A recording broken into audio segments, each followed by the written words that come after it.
Alrighty, everybody. Here we are. Let's get that timer going up and up and up. We are here for the 24-hour stream, and we are raising money for Doctors Without Borders. Now, if you don't know Doctors Without Borders, they basically bring healthcare and medical supplies all around the world to places that need it. In particular, they are keeping Ukrainian hospitals stocked with medical supplies and, surgery materials, all that sort of thing, medicine, as they continue the fight for their freedom. I personally care a lot about that issue, but they're also all around the other world, They are, thank you very much for the $100 donation, Samuel Manier. We already have, by the way, $3,000, $3,300 getting ready to go.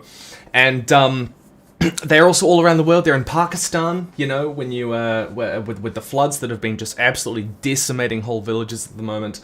They are in many impoverished places around the globe doing as much as they can, and they do brilliant work. They're a fantastic charity.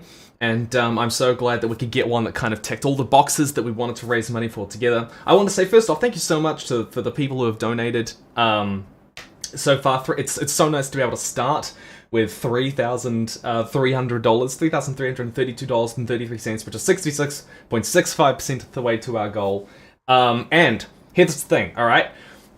I'm going to be changing my game that I play every 4 hours, alright? So there's going to be 6 changes. And you guys are going to vote with your donations, okay? So, pretty much, when you go to the link in the description, or you type in that link, which you can see on the screen at the moment, you can donate and comment pretty much what you want to play. And you can see the options on screen. Next, it's going to be Amnesia: The Dark Descent.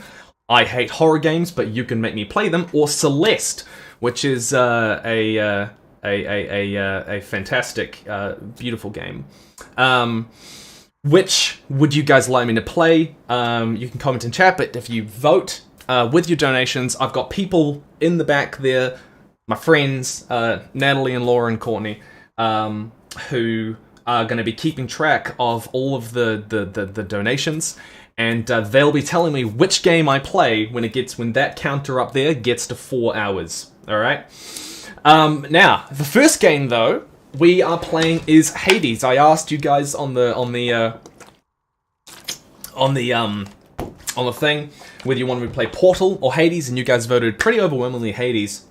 Now, to be clear, I have not played this before. I don't really know what this is like. Like, I know what it's like conceptually. It's a fighting, dungeon, gamey thing. But I have not played Hades before. I am not familiar with it. This is pretty much my first time. And I gave it like 2 minutes a couple of days ago just to sort of open up the game for the first time at least. But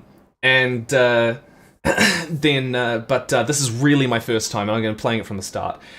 So let's go. You see, there was literally one escape attempt. You can see that. So we're going to start a new game. Hell mode. What does hell mode do? Oh, no. Let's go just normal. And yeah, so it's totally blind, guys. I have no idea what I am for. I also have no idea about the story, which I've been told is really, really good. Yeah, I mean, I assume it's WASD controls. Oh, okay, so I can hit things with a sword. That's right, yeah. You guys, there are a bunch of other rewards as well. There are a bunch of other rewards, which... Oh, I can hit... I didn't know I could hit the pillars. There are a bunch of other rewards as well, which you guys can... can get with your perks for any donations you make. And, those come with... like you can get the ebook or the audiobooks for my On Writing and Word Building series, and you can get them together. You can get that's Volume 1 or Volume 2, or you can get them together. You can also Campfire, the writing and word building software, have very, very kindly donated lifetime access to their writing and world building software, which I've talked about on the channel before, as well as 3-month memberships. So if you guys want those, then you can you can get those with your perks. And then we also have, and here's the cool thing, all right, we haven't done this before in previous years, and also this is not that hard. I've been told Hades is really hard. So far it's cool, and I got something. What's this? It's gotta be her thing. In the name of Hades, Olympus, I accept. Oh, the game audio's like slightly low. Hang on. I'll turn up. Here we go. I accept this message. Cool. Hail, noble cousin. Now, let's get you from that miserable place. I'll see that all of us upon Olympus do our part, beginning here with me. Alright, so I'm trying to escape Hades, basically. You guys tell me, what do I want here? Do I want Phalanx Shot, Divine... I feel like Divine Dash is the best, because I like moving around, and that tends to do... That's gonna be better. That's gonna be better for me. Everyone laughing at me, saying it's not that hard. You know what? Screw all of you. Screw all of you. I'm just gonna go Divine Dash. I know you can't hear me all the way where you. You want more audio? Alright, fine. Goddess, but thank you. Okay, so... What's this? Hang on. I feel like... I don't remember this room when I was in here last time.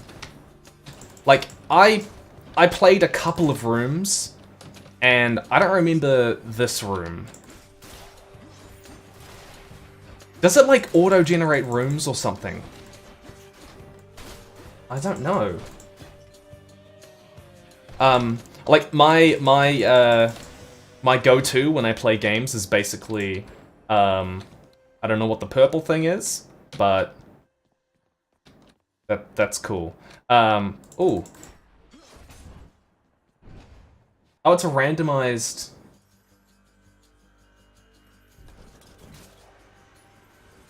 Randomized dungeon. I didn't know that.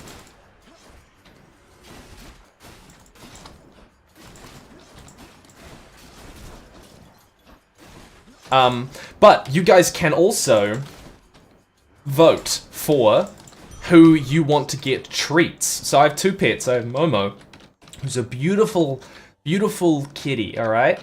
And I also have a puppy called Willow.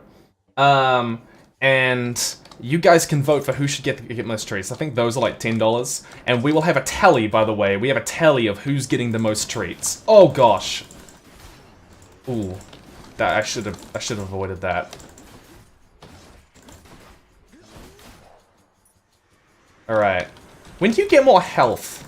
Because, like, I'm slowly whittling down.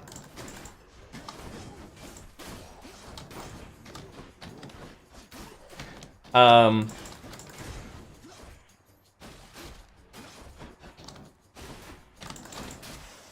we go. My aim, by the way, is I typically always,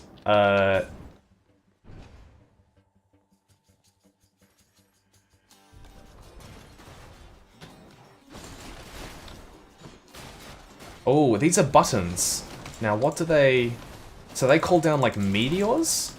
That's pretty cool.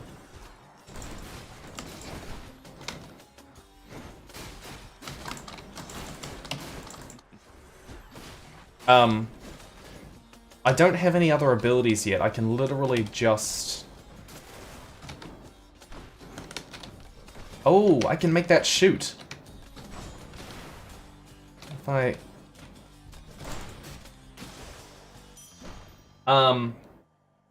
Expect to die a lot at the start. You're supposed to be bad for a bit. I don't know what this coin is. Fetch me something. Okay. Each exit has its own reward. Oh, I can pick 2 different wards. Guys, do I go left or right? I don't know what this is. It's like purple versus a different type of purple. Do I go left or right? You tell me. You have a special? Yeah, I know I've got this 1 out of 1 thing, but I don't really know how to use it. Oh! Oh, I used just a right click. I didn't realize that. Oh, I can just do that. Okay. We're going right? Everyone's saying going right. Alright, cool. Let's go right. I don't know what that got me, but, sounds good. Let's see if I can use that thing. Huh? Yeah? Alright, okay. So, did that bleed it or something?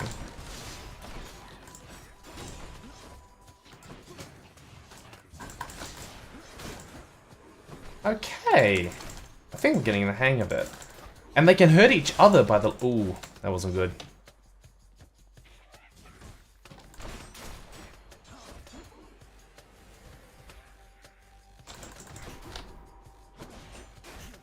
Ooh. I don't really know how to fight these guys.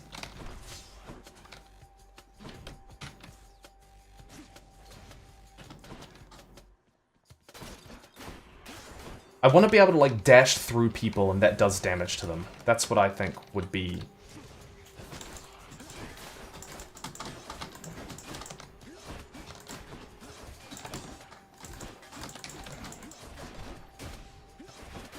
I'm gonna die. I'm gonna die.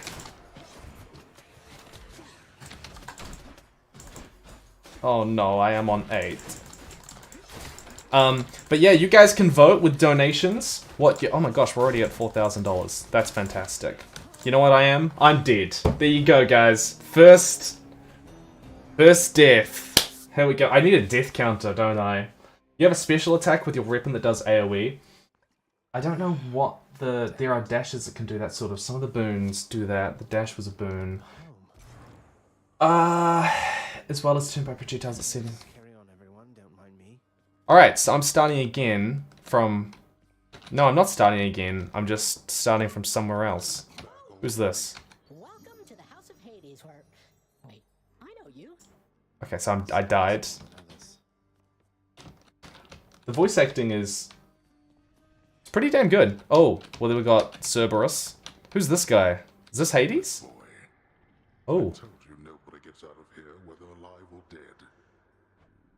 Greetings, Father. Oh, he's my dad. Hey, Daddy. So I'll just be on my way again. Be on your way indeed. What do I... They only hurt themselves or each other when your dash or boon reflects their projectiles. Oh, okay. You know, I love these little goats. Goats? Ghosts. Read everything. I can't read every... Oh, I can relax, guys. Get back up. I... Gotta go talk to... Who's this person? Nyx. Goddess of Night. And may be overcome with effort and with time. You made contact with the goddess Athena. She shall be true to her word. Oh, okay, pet Cerberus. Oh, pet Cerberus, guys! Okay, I'm sorry. Do not despair, child. Such setbacks are inevitable. You may be overcome with fear. You made contact with the goddess Athena. She shall be true to her word. Next, I'm grateful that you put us into contact. I know you took a considerable risk in reaching out. The risk is not to me. Oh, I love the voice acting in this game. This eventually. Reveal to them no more than they already know. Are we understood? Yes, we are. Alright, I think I understand. Alright, petting Cerberus. Oh. There we go, guys. Petting Cerberus. I grow nauseous merely listening to this. I hope Cerberus, like, helps me later or something. That'd be cool. Can I, like, pet each of the heads individually? No, you can only pet one. There we go.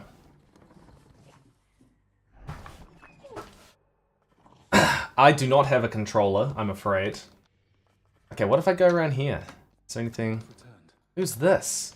Good to see you, lad. Achilles! Oh man, the character designs in these are so cool. Training out there. The pain of death is but another obstacle. And fear is for the weak. Take care, Achilles. Alright, so... do I, like, pick a god as, like, my patron or something? That's sort of the... Not a chance. that's sort of the vibe I'm getting, that I'm meant to like pick a god. The House of Hades. It's a dark and lavishly. Okay. I can hear you, old man. So my dad is... So I can't do anything in here just yet by the looks of it.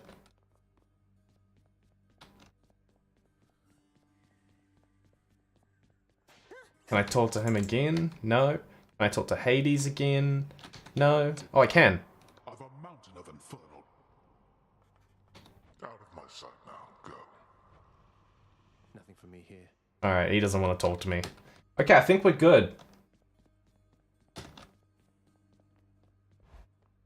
So I can... Hey, room. Oh, I can go back to Nyx? No, I can't go back to Nyx, guys.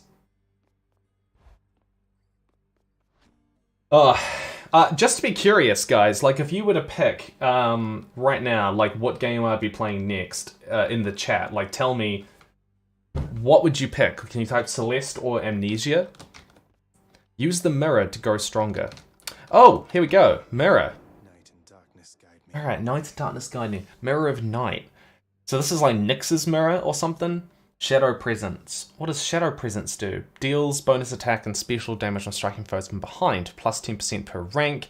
Restore a small amount of health when you exit a chamber, plus 1 per rank. Death Defiance. Restores 50% of dying when your life is depleted, 1 time per rank. What do we got? Celeste, Celeste, Celeste. Okay, people are going hardcore on Celeste. Guys, Portal is not an option. Celeste. Okay, guys, you want me to do... Which, honestly, Celeste is a little bit like this so far. It's like, you know, room by room type stuff, right? Death Defiance. Greater Reflex. Which one should I go with? I feel like Death Defiance is better. 50% of health instead of dying when your life is totally depleted.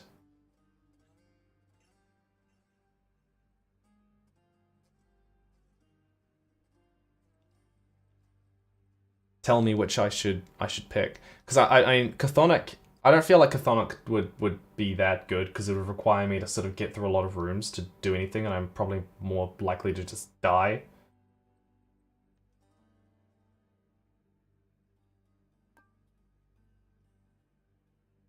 Death Defiance.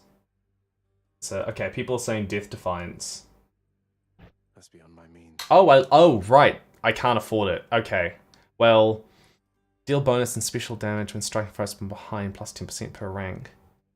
Small amount of your health when... I'm gonna go with Shadow Presence. Because I feel like this game is designed to be played offensively. Alright, so I got Nyx's power. That's cool. The bedchambers of Prince Zagreus lie in a perpetual... Oh, come on. It's not that bad, is it? I don't know, it's just, I like the room. It's a nice room.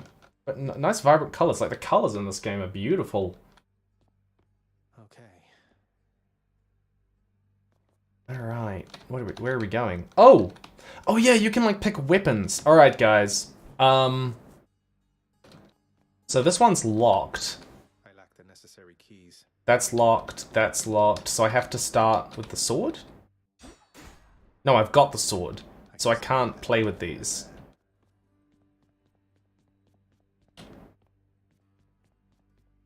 Oh, let's go. Hell yeah, I just got out. Thunder. Is that... What did I do? Is this really him? Okay. I don't know what happened there. Young man, look, your father's always You can get keys and runs to unlock them. Oh, it's Zeus. some time. You'll have a better home where you belong, here on Olympus. And to help you on your journey, have my... Okay, you know, as much as I like that Zeus is like being nice to us, that's fantastic. But it's kind of dishonest, right? Like Hades is the nice one, you know. Hades is the only one that has a slightly functional relationship or something. Isn't that right? I don't know. Red's talked about it before. Let's go. Shield is by far the easiest. I would aim for that when you get enough keys. All right. Your cast is a... I don't even know what a cast is. Press right click for a powerful range attack. Retrieve... Yeah, okay, cool. There's a burst of chain lightning. Chain lightning. Your special... Press Q. Oh, I have a Q weapon. Okay, alright. Your attack emits chain lightning when you deal foe. I mean, I feel like this would be the most useful, just having lightning strike, because I'm most likely going to use that just constantly, so... Support. Never thought I'd see the day. Or night. Whatever. Alright.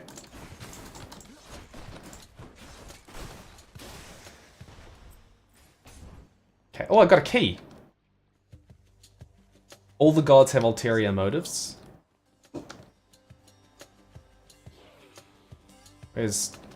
Alright, if I go on this button here... Alright, so that shoots. How did I let myself die? I took 5... Oh gosh. That was not a good move. So you can't dash through the enemy's attacks. That is one thing I have learned.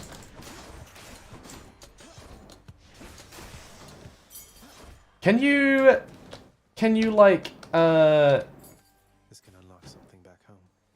can you can you block at all? Look, I am a very defensive player. Use Q when enemies surround you. Alright. That was... Oh man, this is a terrible run. You gotta be careful on like every instance, man.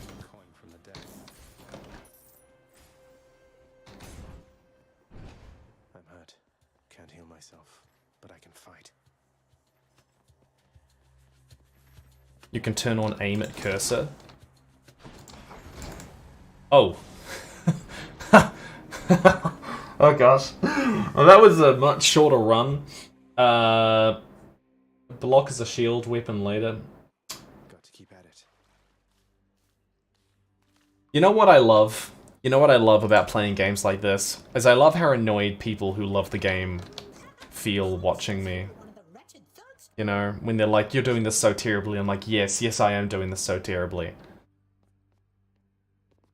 Someone's at the desk next to Like, can I pet this guy again? Not everybody knows exactly how to give you pets and live to tell of it, right, boy? I mean, very cute doggo. Very cute. Very good papa. Yeah, but the game's never designed for defensive play, is it? So... I don't agree. I mean, I can always tell when someone's better than to fight like I'd fight out there. And they're pretty arrogant, aren't they? Fight like I would fight. Shades who stand against me first. Okay, well, I've been told that...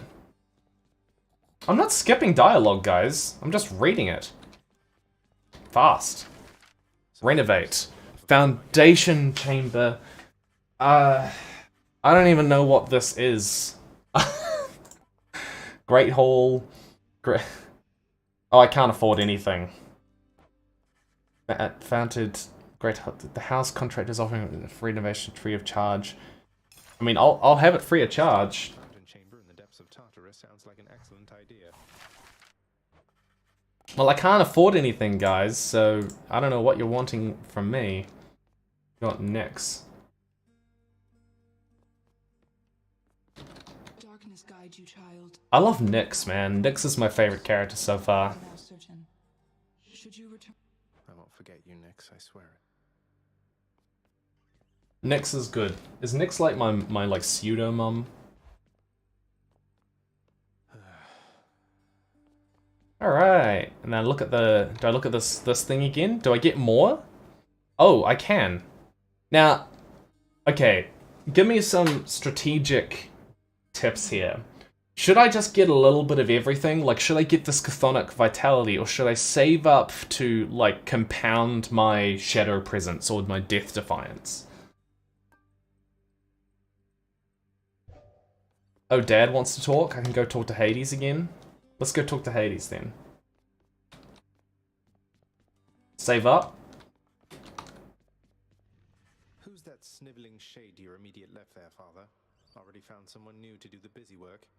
And here I thought I was utterly That Shade boy is my newly designated contractor. One whose responsibility is to work on this house. Though who shall pay for everything my subjects here demand, I do. You're trying to guilt me into funding the exorbitant furnishings you desire. Perhaps once we are finished with repairs for all the carnage you have sown throughout my reign. Nice. I mean, my interpretation of that is that somehow save up for Death Defiance, otherwise spend how you like. Okay, alright. I think everyone's kind of saying save up for Death Defiance. No, actually, everyone's saying, like, this man is not a gamer, or, like, whatever. No, you guys just don't understand. I'm a different type of gamer. I like walking simulators. I like puzzle games. I like games where I walk in and I get a story that is just perfectly story-y. And I just get to wander around. Oh, now, I didn't go this way before, so I've got to figure out... Oh, it's not even anything here. I'll figure something out. First get past the wretched shades of Tartarus. My favorite game is the Telos Principle. I don't know if you guys have played it. In fact, if you have played it, 100 points to you. Yeah, like, roguelikes are not my type of game. Ooh, I got it. You're okay. Now I assume I like lose the bonus I had last time or something. Death Stranding. People saying like Death Stranding is a great walking sim. Like people do. It's not a walking simulator. Like it's just not a walking simulator. I find it funny when people say that because it's something that people who don't play walking simulators say about Death Stranding. They just, you know, because it's just not, you know. Your attack deals bonus damage equal to 5% of your current gold count. Alright, that could stack pretty well. Your thrust, every third attack is a thrust, deals 200% damage and has a 40% critical archer. That seems better. Your special has a wider area and deals plus 20% damage. How often do I get to use my special? I feel like the cruel thrust is probably better. Yeah, okay, person who said Firewatch is a great walking simulator, thank you. Someone who knows what a walking simulator is. Absolutely.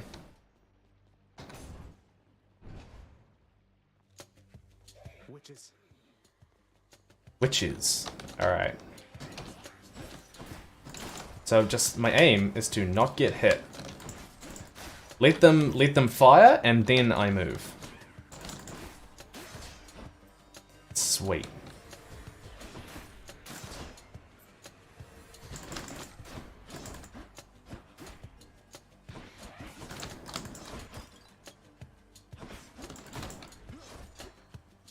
How often do I...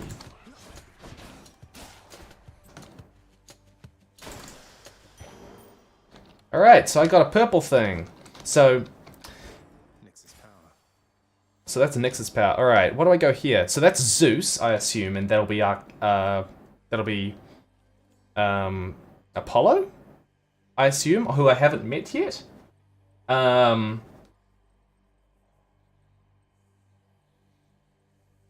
Yeah, people said like walking. I like Apollo's thing, although do I go with Zeus or do I go Apollo? You guys type in chat. Zeus or Apollo. And yeah, people said like, oh, I don't like walking simulators. Like, I love walking simulators, man. Give me like a pretty space with a nice story. Damn, and I'll just wander through that. So damn good. Oh, it's Artemis? Alright, let's go. Let's go. Artemis.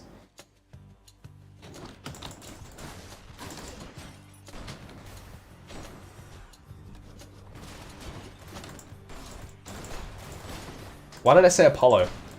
He's done with me. Alright, I can...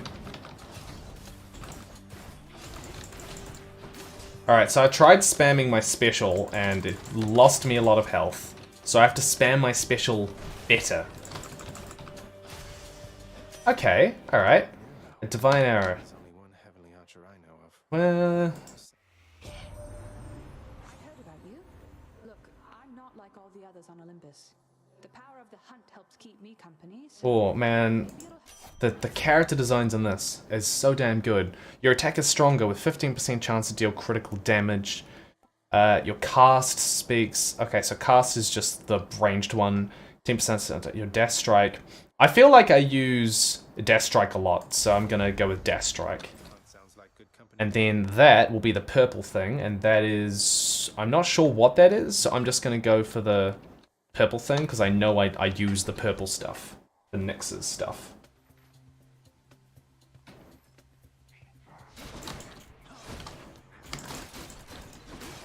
Alright, avoid that AoE attack. I hate these skulls, man.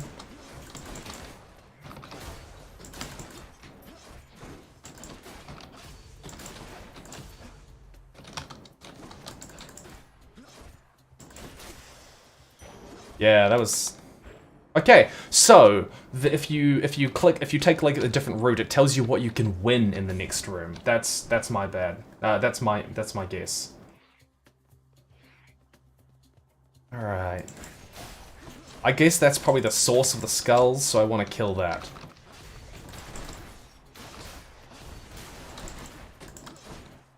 Oh, I did that badly. I like this build. So this is the place where you'd use the AoE attack, because it can just take out everything super quick.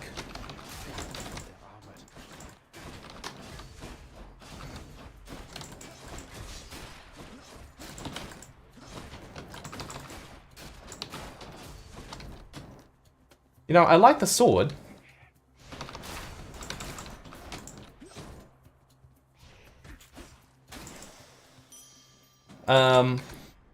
Yeah, no, like, I freaking love walking simulators. I have so many. I've played like all the best ones. So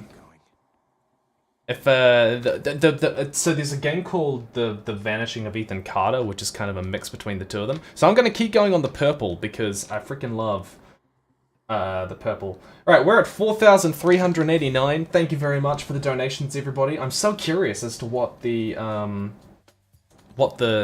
count for the next game is at, or like.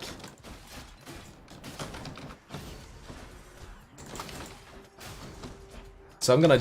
Oh no, that was bad. So I ran into that. But basically, I want to jump in, smash them, do a special, and then run out.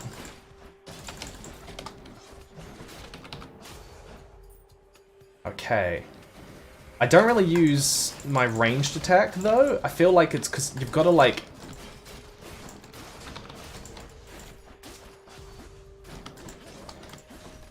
Okay, so I do use my ranged. I do use my special a fair bit. Return of Obra Dinn is apparently really amazing. I have not played it yet, but it is in my library, so it is something I do want to play. Special dash, strike dash, cast repeat. Yeah, that's you got to get into that sort of raising up a Hades fan in real time. I haven't played Adios. It's not actually one I've... Ooh, these guys are new. Ooh, now they throw projectiles. And they have shields. Oof. Can I get them to bomb each other?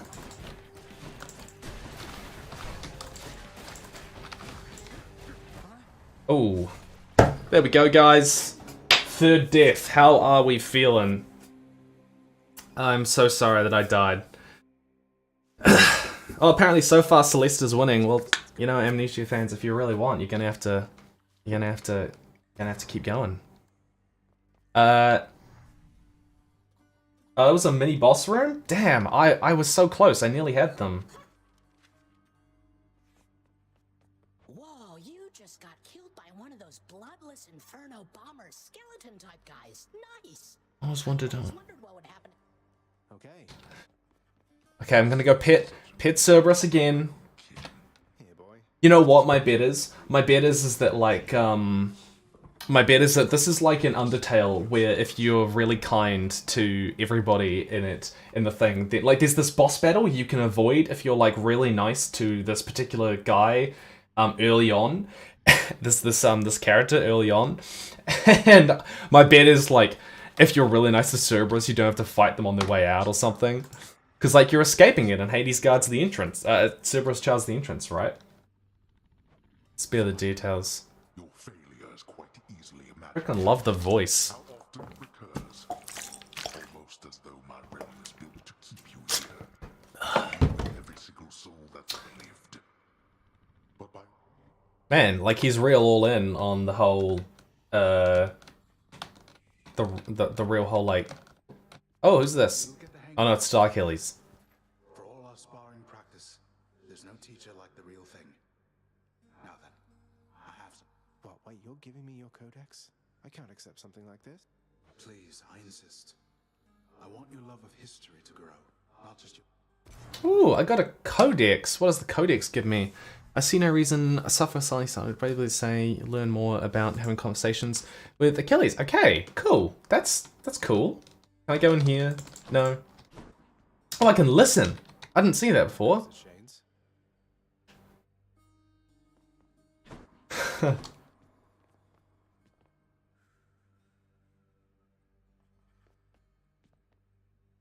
Yeah, no, Walking Sims, like, the concrete definition is basically, it's a game where the focus is either the story or the atmosphere, because, like, the first Walking Simulator was this game called Dear Esther, and, like, it does have a story, but it is very much about the atmosphere.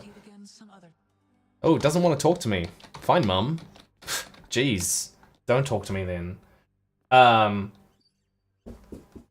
wait, did I miss a god? People saying that Artemis was there. Can I talk to this guy yet? Renovate? Is that there? So I don't have any... No, I still don't have enough to buy anything from this thing. And yeah, no one's here.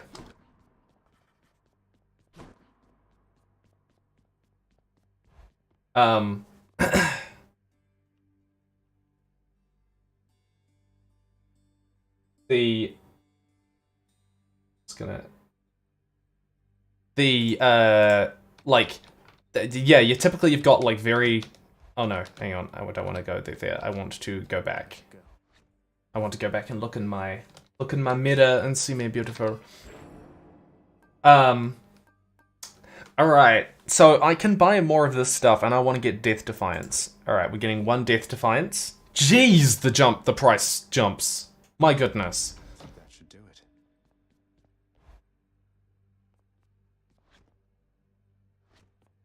Alright, time to fight. Have I got anything yet? I have a key, right? I have 1 key. And I can't... Oh, you need 4. Okay, guys, I need your opinion. Do I spend my key to unlock the arrow, the bow and arrow, or do I just keep fighting? Because, like, the one thing I do know about this game is that apparently you should, like, invest into a single kind of, like, weapon, and then try and build with that. Like, that, as far as I'm aware, that is an important part of it. And, like, if you try to, like, do all of them, it tends to not work out very well.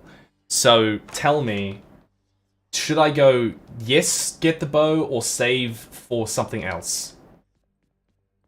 The courtyard of the House of Hate.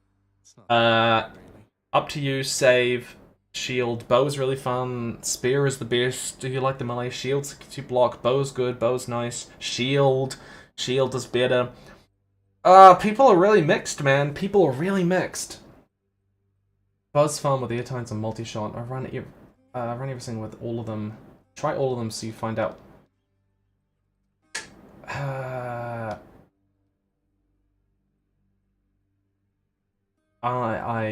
Okay. People are saying save for the shield, so I'm. What's this thing anyway? I didn't look at it last time. To come back later.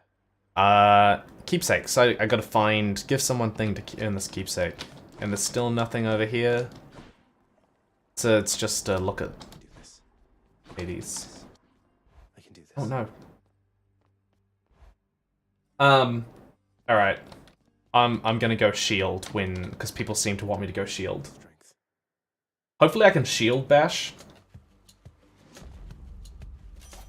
Look what Ooh, alright. So, Artemis is being... You're not alone. I like Artemis. Artemis is cool. Your attack is stronger, 15% critical damage. Your cast, I don't really use cast. Okay, so that's just the same as last time, pretty much. You know, it'd be great if I could see my enemy. Now, question, guys. Do my... Ooh, got a big donation. Thank you very much. Do my things stack? Like, do I keep the bonuses from last year, so as they go through each thing? Or am I, like... Or am I as weak as I was the first round? And just getting new bonuses, and I should not have lost that 5 health there.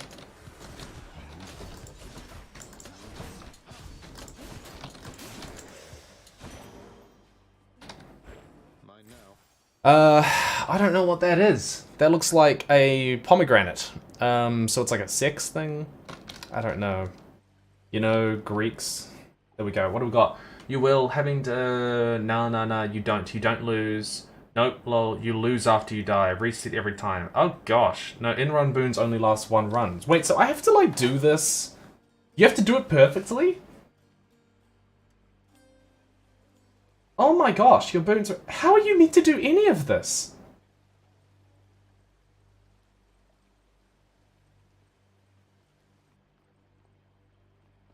Pomegranate. Alright, guys, we're going for the pomegranate.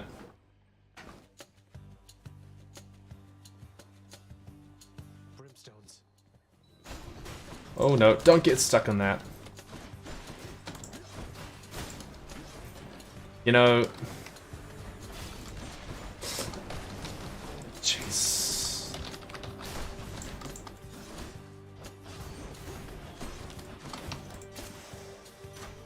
A palm of power. A palm of power. That's beautiful.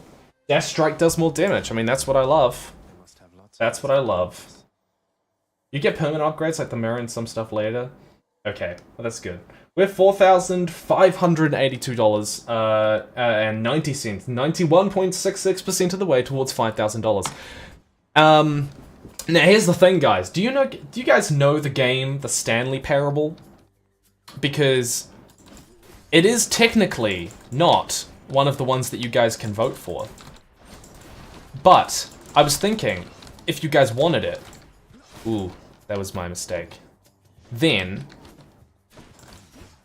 we can put it as like a donation goal. All right, so the backstabbing isn't that difficult.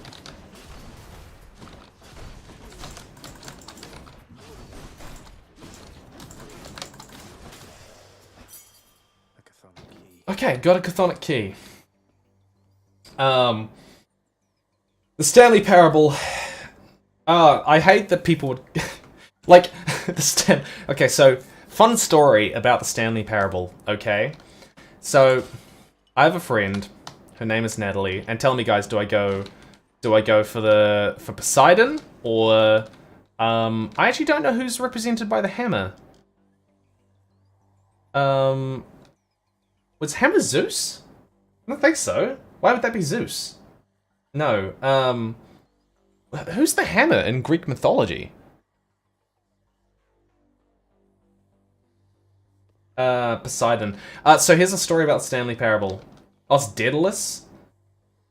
Go right, Poseidon. Everyone's going Poseidon. Hammer always? No. Hammer, hammer, hammer, hammer. Oh, people going hammer. Alright, guys. Trust in the hammer. Let's go hammer. So... I haven't versed these things before. The first time I played the Stanley Parable, I have this friend. Her name is Nat. And she said to me she wanted me to... We did a lot of, like, watching each other play games. Like, I played Life is Strange, and then I watched her play the entirety of Life is Strange. And then she watched me play episodes. It doesn't matter. But we were playing... We used to... Oh, that was a bad run. This is a bad room. I don't even know where the explosions are coming from. Oh, it's coming from the stupid jars. And she said, I want you to play this game. This game called The Stanley Parable. Now, that night, I had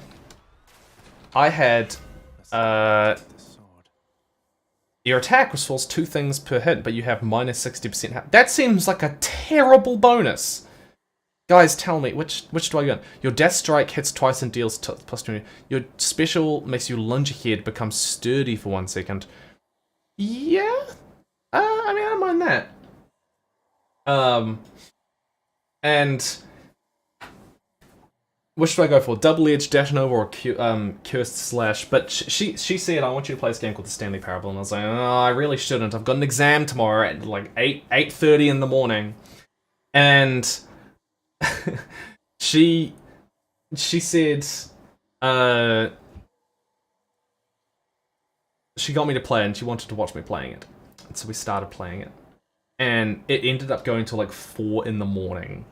And it was miserable. If you don't know what the Stanley Parable is like, I was a wreck by the end of it, wanting to find a way to end this game. And I couldn't because of how the game is designed. We're going Double Edge? Alright, let's go Double Edge. And we're gonna go Chthonic Keys, because I want Chthonic Keys. Yeah.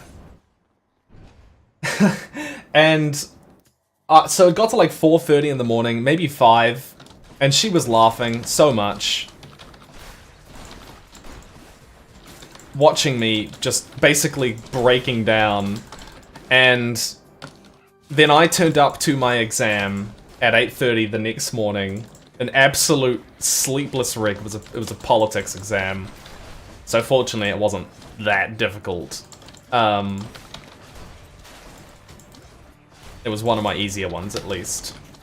But I did it. And that was... And so that painted me... I had a very negative experience when I played the Stanley Parable for the first time. Oh... I do want to say that you can experiment, ignore chat. We tend to be quite meta-leaning, it seems. Oh, I don't mind, man. I do not mind. Okay, what's this? That's a heart, so I assume that's like... They're both hearts. I don't even know what these things mean.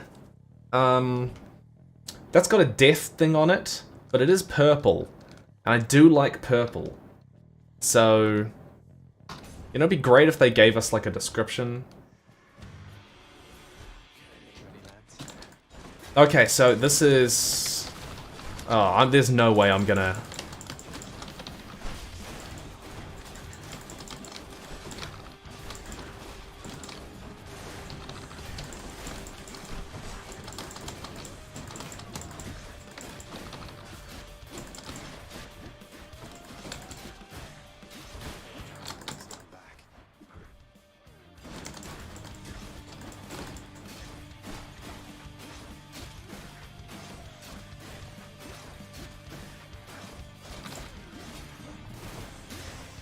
Alright guys, I did it! I didn't do it like last time. Oh, it's Aphrodite. More max health. Oh my gosh, yes, I picked the right one. In the name of Hades, Olympus, I accept this message. There you go guys, I did it. Unlike last time. Freaking hell. I have to say you're Little godling.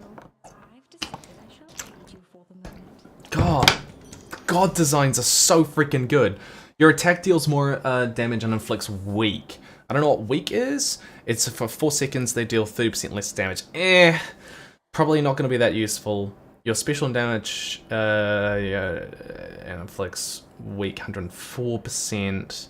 Cast a huge amount. So I'm just gonna go. I mean, this for the main weapon, surely.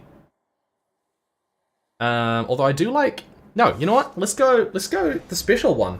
Interested in the power to break hearts? And then we've got pomegranate. Always go pomegranate. Oh, there is no other option. Guys, stop simping for pomegranate. For Aphrodite, please.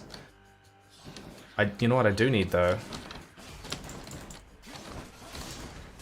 Oh gosh. Watch me die, like the moment I enter another room. Oh gosh, I'm alive. I'm alive.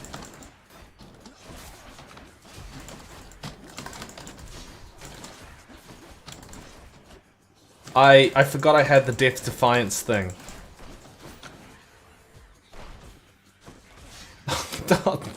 I'm doing this terribly. I'm so unhinged right now. No. There we go, guys.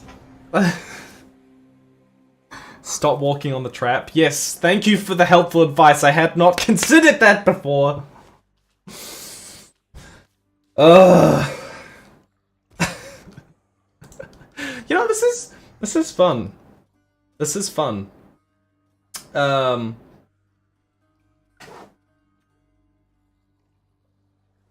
We know what happens when you don't sim for Aphrodite. That's true. Alright. Hello, Hypnos. Looks like one of the wretched witches shot you dead last time. Man, they really... Have you tried shooting them first? Okay, gotta... Let's talk... Let's... Infernal watchdog Cerberus regards the... You watch over things for me, won't you, boy? If I don't pet your other heads, don't bite my arm off. Deal? I don't want to fight you. Alright, so... I love my Cerberus, but can I order Cerberus to attack Hades? I think that'd be cool. Darkness, but this place is falling apart. Nobody works an honest day down here. Father, everybody... What would you even know of honest work? He's not really like a really good dad. Though, to be honest, what has Zagreus done? Maybe, you know what? Maybe Hades is just like a... Oh, where's Nyx gone? Where's Mum gone? Because like... Because maybe Hades is just like working hard to frickin' run, you know, all of Hades, and everyone's just like not giving... I mean, he's at his desk every day, working away. And... I tried my best to simmer down the situation. And nobody's even giving him like the time of day. Like, he got sent down to Hades. He's doing all the paperwork all on his own. Zagreus isn't even helping out. All right, we got Orpheus as well here. If you do see... Still can't go here, I assume. Can I listen in? Welcome in there. Stay out of there. Yeah, I mean, look at him. He is hard at work. Hades, he's hard at work. He is still looking good for his age. Look how good that man looks for his age. He works out, okay, and he keeps all of one of the realms of you know, the world kind of like all going by himself. I feel like people are being too harsh on him. Zagreus is just being a bit, you know, he's working from 9 till 5, but just forever, you know, just 9 till eternity. Let's go. What's Chthonic for? Restore when you exit a chamber. I mean, that's gotta be useful, right? Like, in the late game, like, because there's no way in hell I would ever... Yeah. Let's get that. Reveal 2 new talents inside the Mirror of Night. Or hidden inside you. For 5... I don't have 5 keys. Yeah, Zagreus is just like a pretty... He's just like an awful kid, right? Saving up for the shield. Alright, we got... Oh no, I've got 3 keys. I've got 3 keys. Okay. There we go. Let's get the shield. Soul of chaos. Lend me your power. Give that thing some work, I guess. Not yet. Okay, so it's basically just the same...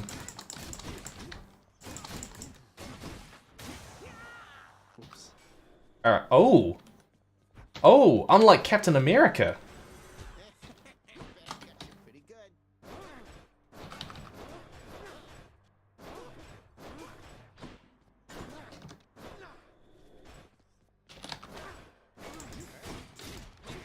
Okay, alright, I got it. I got it. I'm ready.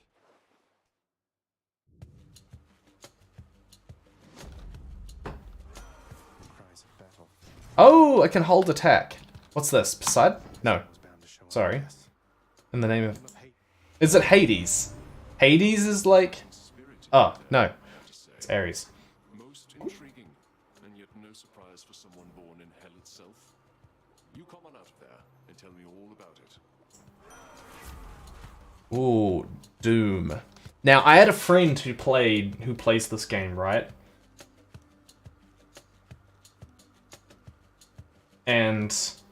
For Skelly? Guys, was I not meant to kill the skeleton? Was I not meant to kill the skeleton? It just gave me an enemy, and what was I meant to... Come on, I'm in the middle of hell and it shows me a skeleton and you're telling me that I'm wrong for killing the skeleton? It's already dead, what's it gonna complain about? My goodness.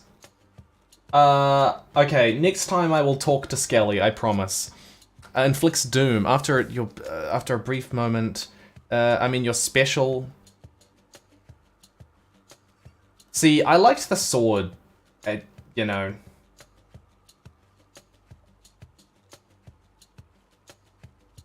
Your dash creates a blade rift where you started. Slashing metal vortex deals... What the hell? Slashing metal vortex rapidly deals damage in an area? Your blade rift...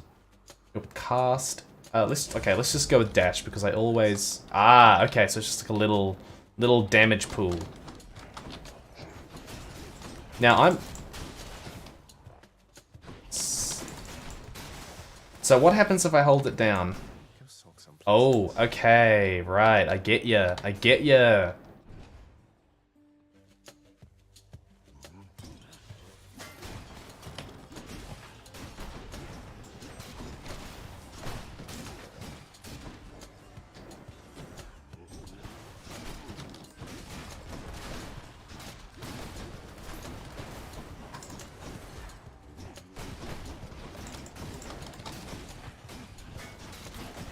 Well, you know, the shield is nice, but I will admit I am taking a bit more damage than I usually do.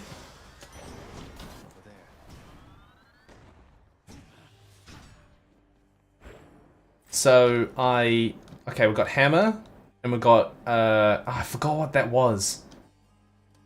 But let's just go hammer. Everyone always says go hammer.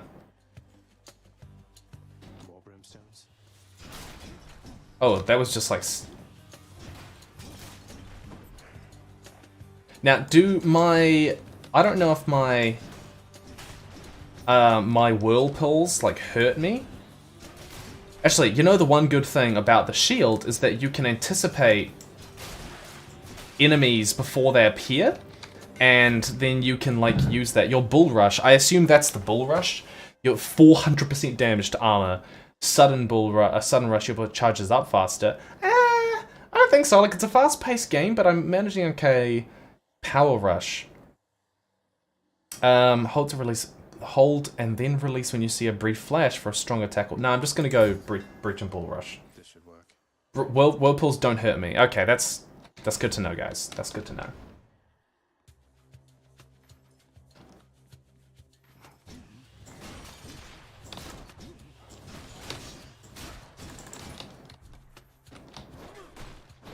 I mean, Q's not a great special, I gotta be honest. Like, the sword was like a really good special. But I'm not sure I would use the special with the sword with the shield very much. Like, you've got to aim it for one. I mean, I suppose you can go through multiple enemies, but the one thing I do like that bull rush ability. That's pretty damn cool. What do we got? Coins and... is it Ares? You know what? I haven't used Ares before, so...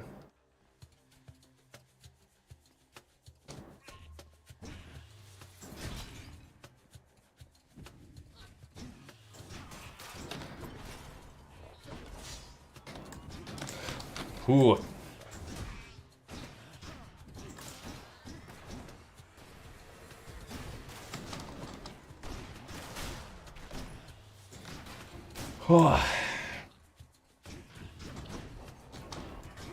So, okay, question, guys. How would you rate 2022 as a year? You know?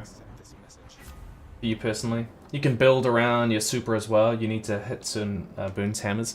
Your attack inflicts doom. Your blade rift deals damage in a wider area. Yeah, I think that's pretty useful. So let's go with that. Now that's a gemstone thing that I haven't been able to buy before. Versus, oh no, there's only one option here.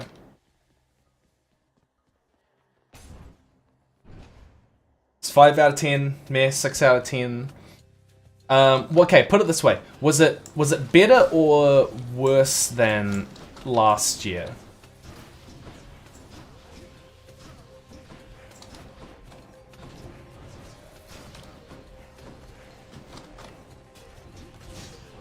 Oh, that was bad.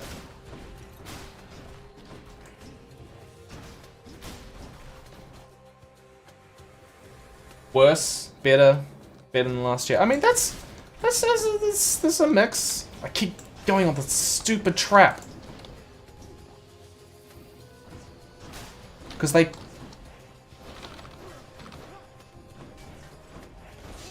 Oh my gosh, I have stood on that trap so many times. I am useless.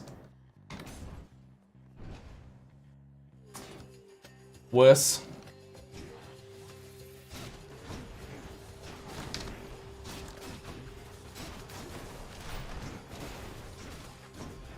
This is okay. This run started off well, but did very quickly turned against me.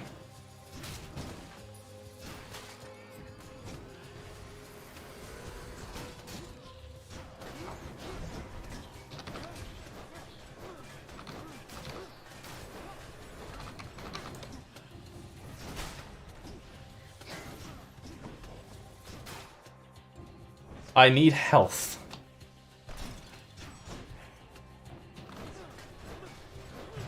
Oh, I was just getting absolutely lasered. Oh gosh. I keep on forgetting I have a Death Defiance. What is this thing?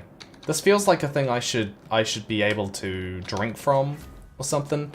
Your Blade Rift, your dash creates a Blade Rift that you started. Okay, but I've already got, so it's an upgrade. Damage in a wider area. I'm gonna go wider area again.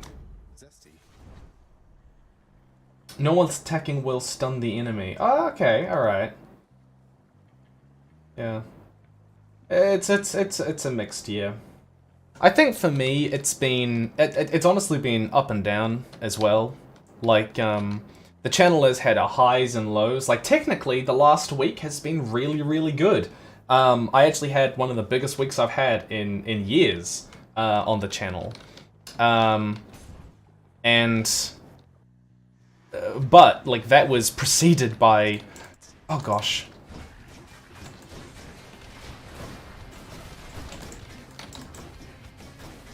By a long period of kind of just failures with videos that I wasn't necessarily expecting.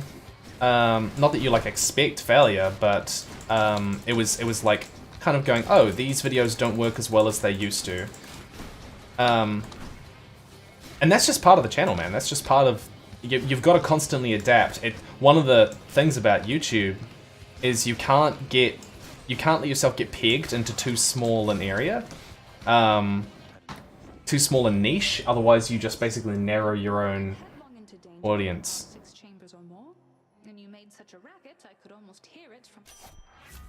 Your attack is stronger, 15% critical damage. Your special is stronger, 20% critical damage. Any damage you deal has a plus 4% chance.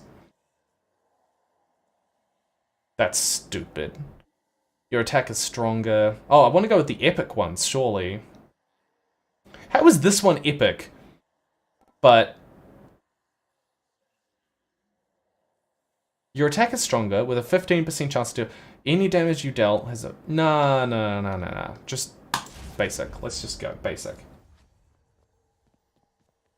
Pressure point seems stupid.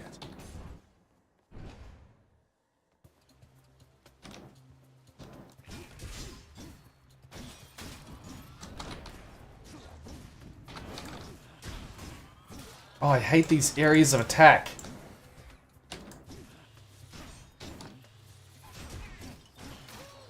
Now I'm suspecting that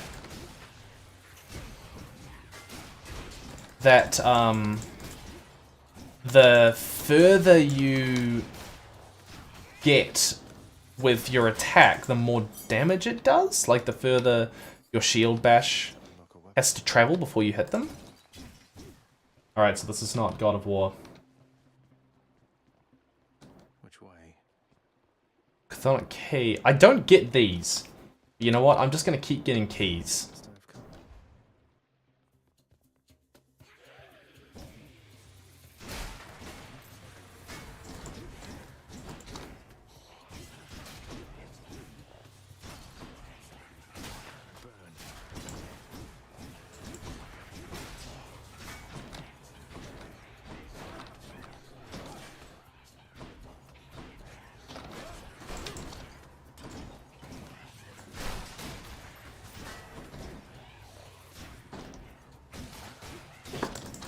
But, like, what was actually really cool is that I just put out a video on Children of Time and the compatibility problem, and I did not expect it to do the numbers that it did at all.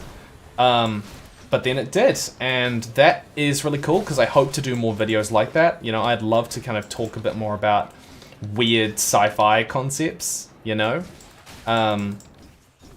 Because that's just something I find intensely interesting.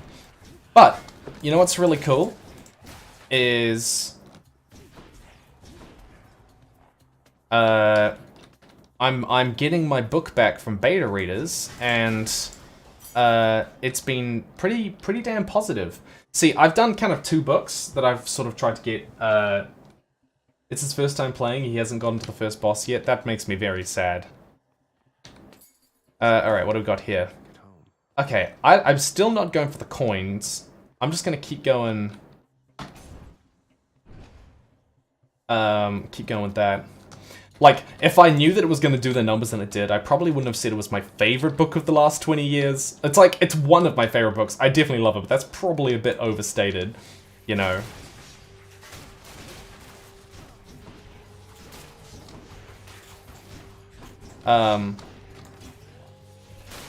What if I was to say my favorite book of the last 20 years? Probably Annihilation.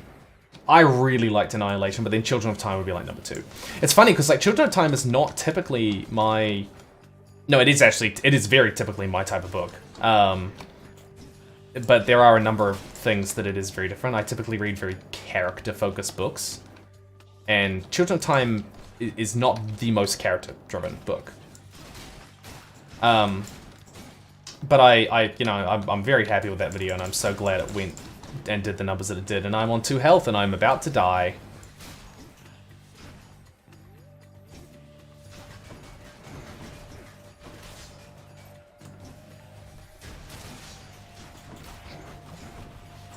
Thank you for the 100... No, I'm dead.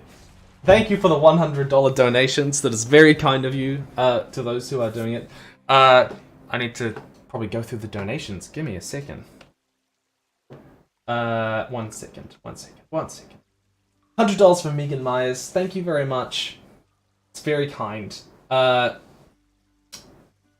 Williams, $21. Carmen, $50. 115. From Cerberus is the goodest boy. H. Nelson, 75. Thank you very much. Love from Vancouver. $20.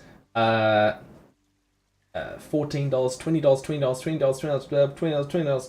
$20. $100 from Domino Pivot. Take care of yourself and play Celeste. $10, $13.80. 75, 50, 50. Amnesia. Ooh, we got people got Amnesia. 35, 10, 50. $4.20. Celeste vote. You just ran a successful fundraising campaign for a charity you work for, so spreading the love where I can. Thank you very much. It's very kind.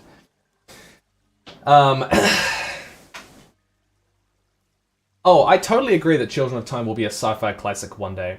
I mean, it won the Hugo. Is it Hugo or Nebula? I mean, I think it might be Nebula. 67. Pace yourself and hydrate. Here we go. Everyone, have a drink of water. Yeah, no, it's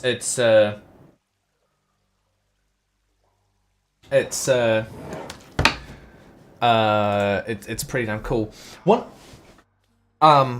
Yeah, but I would love to do more videos like that. Very much so. Shades of the dead mill constantly within Hey, Momo. complaining of their Momo's coming to say hello. who would listen. Hey, Momo. Oh. Hey, baby. How are we? Hmm? Wanna have a look at her feetsies? There we have feetsies. Oh my gosh, we just went over the 5,000. Alright. Thank you very much, everybody. 5,000. That's very, very cool. Very, very cool. Hello, who has joined me? V. Hello. It's just me. V. We just hit $5,000. Damn. I know, right? What good timing that I have. Absolutely. Absolutely. And I'm Wonderful. playing Congratulations. Hades. Now I'm gonna give some been instructions watching to it. my people in the back there, who I'm sure are listening to me talking right now. You guys need to change the stream donation goal, and you can do that in the settings of the campaign thing. Good luck figuring it out. If you can't figure it out, I'll do it. I didn't tell them how I've to do also it. been sent to tell you that Celeste is winning so far, still. Oh, Celeste is winning. Celeste is winning for the next round. Also, apparently Willow is being woefully neglected when it comes to treats. Oh, apparently, is Momo getting all of the treats? Momo is getting all of the treats, so Willow. I think Willow possibly needs some spotlight. Terrible. Yeah, that's. But Willow also needs treats. You know, it's very important. That's true. I'm sure Willow definitely thinks that. Willow would surely agree that Willow needs treats. Maybe Willow needs some time of the spotlight in here. Yeah, maybe that would be important. Anyway, how are you doing? How does it Good. feel we're back another year? I'm really excited this time. Yeah, I'm pretty damn stoked. It'll be a lot of fun. very good. Have you played Hades? I have not, but my friends have, and I've been getting a lot of DMs in one of my group chats where they've just been commenting on your every move. It is very entertaining. Also, I'm supposed to ask you what the next goal is supposed to be. Oh, the next goal. I haven't done goals. I have been very bad at doing goals. I don't know what the next goal is. Oh, sorry, the next goal, like, number? Oh, probably 10,000. Should we do that? 10,000 would be a good goal. Then we're at, like, 50% of that. It's locked. Locked for a reason, lad. Have I got... Oh, Mum's back. Oh, there's a whole other room. I didn't even realize there was a whole other room in this place. I have no idea about this game. Yeah, neither do Even I. just watching it, I'm like, what is happening? Even like, what is Oh, you can what's buy... the goal? What's going on? You've got to escape Hades, basically. You have to escape Hades. Escape Okay. Hades, pretty much. Fair enough, I guess. Yeah. To be clear, everybody, every donation, no matter how small, does get a vote. And I realize the abuse I am opening up to with that. For the people in the chat asking who I am a friend and his community manager. It's true. It's true. I'm just helping out. He helps manage my patron Discord. Has done a lot of stuff on that. Very, very good. Codex has been uploaded. Has been updated. Gorgon seems forever Also, doomed. Ellie says that I'm a bit quiet, but nobody's in the chat. Like, nobody in chat has been complaining, so I don't know if Yeah, I'm we'll be alright. Chat. too quiet or not. Look, one thing I have Chat. learned about doing these live streams is that chat will let you know if there are problems. Okay. Uh, If chat is fine, we're good. Thank you, Nix. Mum was very nice to me. Nix is my mother now, I've decided. Okay. That's certainly a development. She's... Darkness. Let's go... Restore a small amount of health whenever you exit a chamber. I'm gonna keep doing that, because I feel like that is... Shadow deal attack... yeah. I feel like that's worth doing. Phew, felt that. Need some practicing? I mean, I can... The little kitty thing when people donate. Oh, that's amazing. I love it. Yeah, that little drawing was actually... Okay, guys, I can talk... I'm talking to Skelly now. I'm talking to Skelly. Place you got here, boyo. Name Skelly has it going, but enough with the small talk already. I'm here to do a job. So let me... I don't remember having a payroll, mate. Who's your supervisor? There's a skeleton here who is paid to be basically a dummy you're allowed to beat up. If you insist. Okay, alright. Chat is agreeing that I'm a bit quiet. I have turned up the, I have turned up the... Gonna be fine. I'm not gonna beat up the... I feel bad, like, beating up the skeleton. Oh, Didn't you just talk to the skeleton? I did just talk to the skeleton, but it said beat me up, so, you know. Oh, wow. Well, you know, maybe the skeleton is into it. That's okay. We don't shame.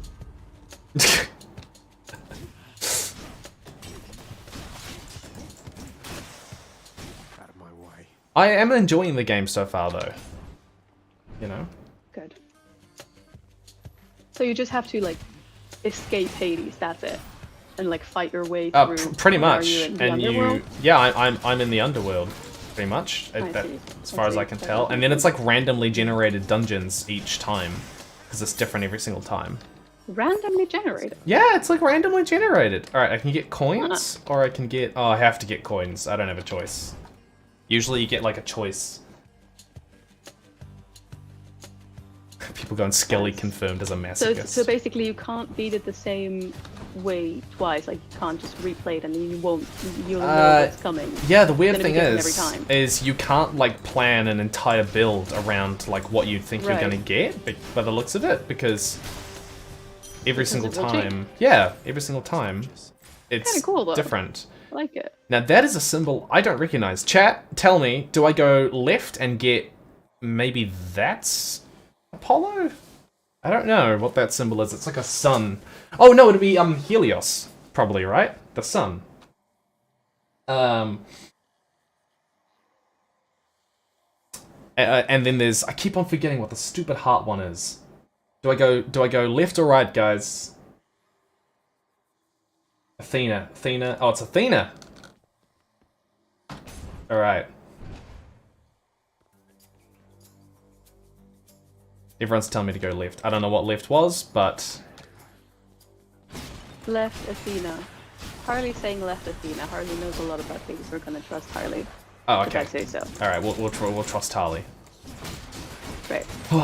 I was just talking with Chad about how it's, whether it's been a better year or a worse year than last year. In what regard?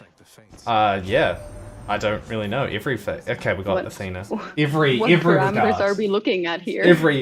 Explicitly, Everything. explicitly the stock market. Stock market. I know nothing about that, so I couldn't say. And Zeus... Okay, so Zeus and Hades have had a fight, by the looks of it, at some point. Wow, shocker. Divine Flourish, your special is stronger. I don't like my special very much, and can deflect, Oh. although maybe I'll like it more if I can. After you take damage foes around you and briefly defect. Defect. Yeah, let's go. You know what? Let's make my special stronger.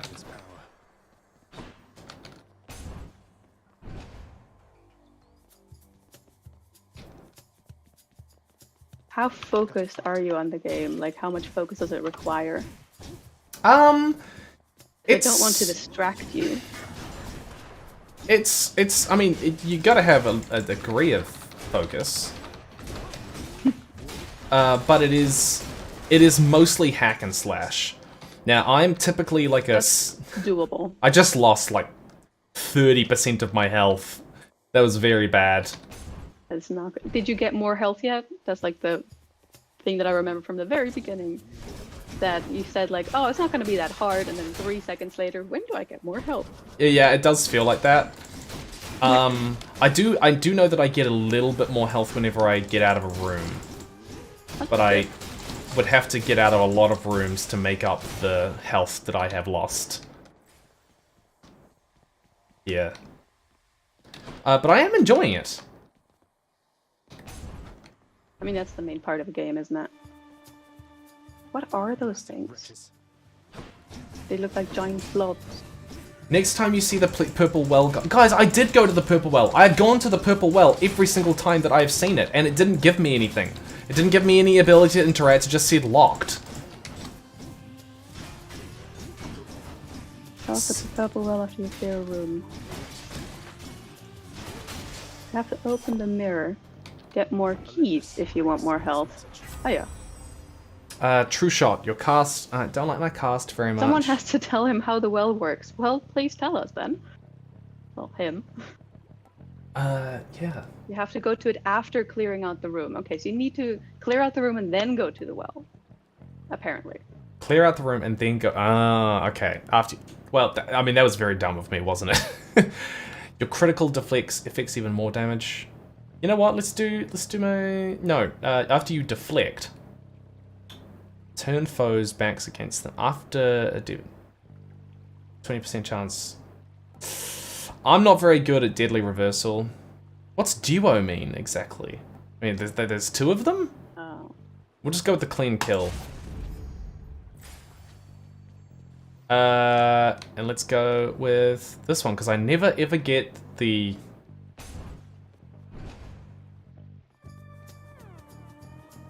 okay, so there's a well there. I will get the well. Okay, clear the room, claim reward, go to the well. Yeah, That that's is the plan. apparently the order that you need to do things in. Like, this game, I cannot explain, is like extremely anti my playstyle. I play story games. Well, well, no, this is a story game. That's great. But I play, oh, it's a shop. Okay. What, how many coins do I have? 180. I'm gonna assume, guys, chat, can you tell me, do I lose everything that I buy here as well? But do I keep my coins or not?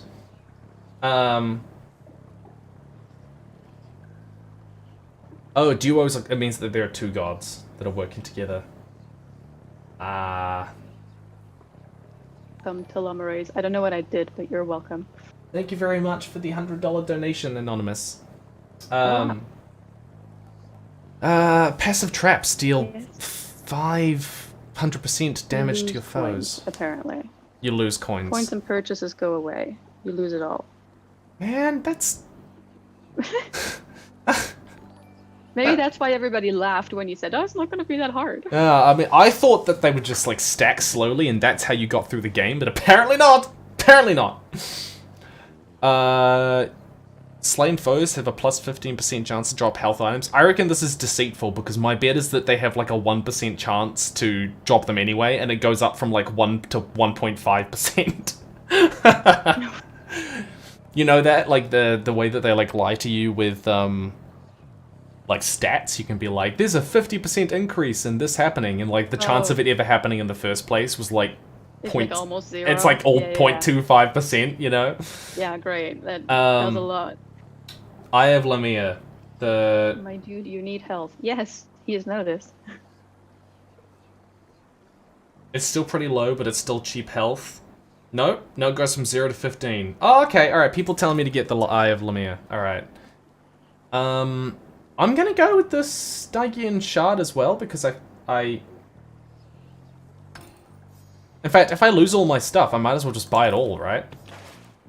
Like, might as well, because I'm just gonna lose the gold otherwise. I mean, go for it. Yeah. Oh, this is a new room. My subjects wish to have a word. New room. Oh, so, Hades. like, the stream is very behind, like 30 seconds or so, so like I hear you talk, and it's like, what does he mean? There's a new room. Now we're there. Yeah.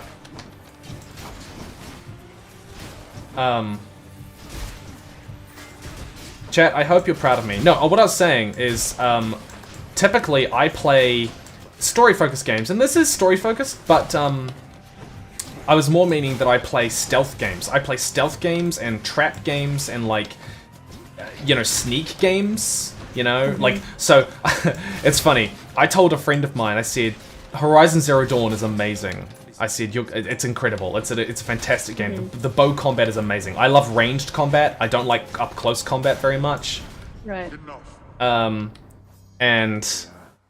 Oh, the dead and Tartarus are here in general because they do not deserve a noble death. They were knaves, scams, got the worst mortals. Even now, reduced to merely shades, they are compelled by evil thoughts and take brandishing recruitings to wash down the river Styx. Okay, cool.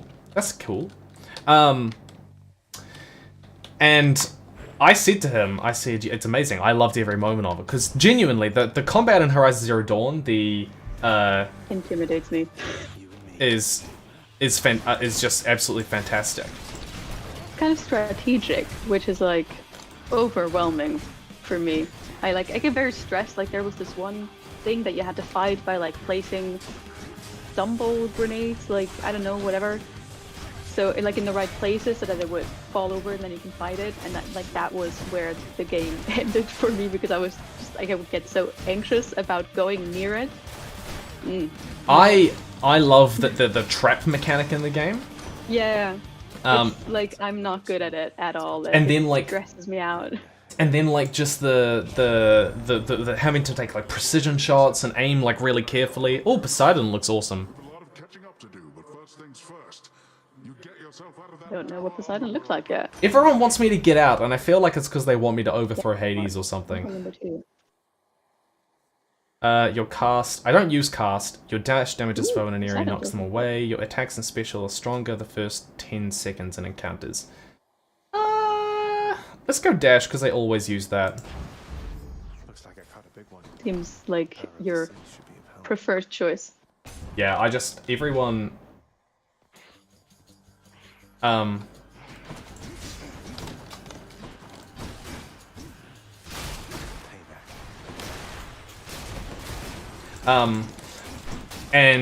I loved Horizon and its sequel. Absolutely adored it.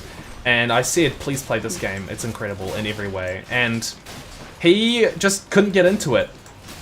He was just like, no, I don't really like it, because he just likes fast-paced hack and slash combat where you can just run in and just kill everyone, like with a giant axe. Style, basically. Yeah, he doesn't like planning or something, or like, you know, like planning and kind of patience and stealth with combat, and that's fine. Not everyone likes that sort of thing. But and so he you know. He absolutely adored Hades, and I can absolutely see why, because it's very. It's very, very different than, Yeah. I mean, you can already tell, like, it's more, like, flashy than, for example, Horizon, I would say. Just, like, visually. Oh, yeah, definitely. Where's this? Though Horizon is, like, immaculate visually. Oh, it's gorgeous. And, like, the creature designs? So gorgeous. Yeah. Just amazing. I mean, obviously, the designs in this game are great too, but they're very different. It's a very different art style. It's a very different art style.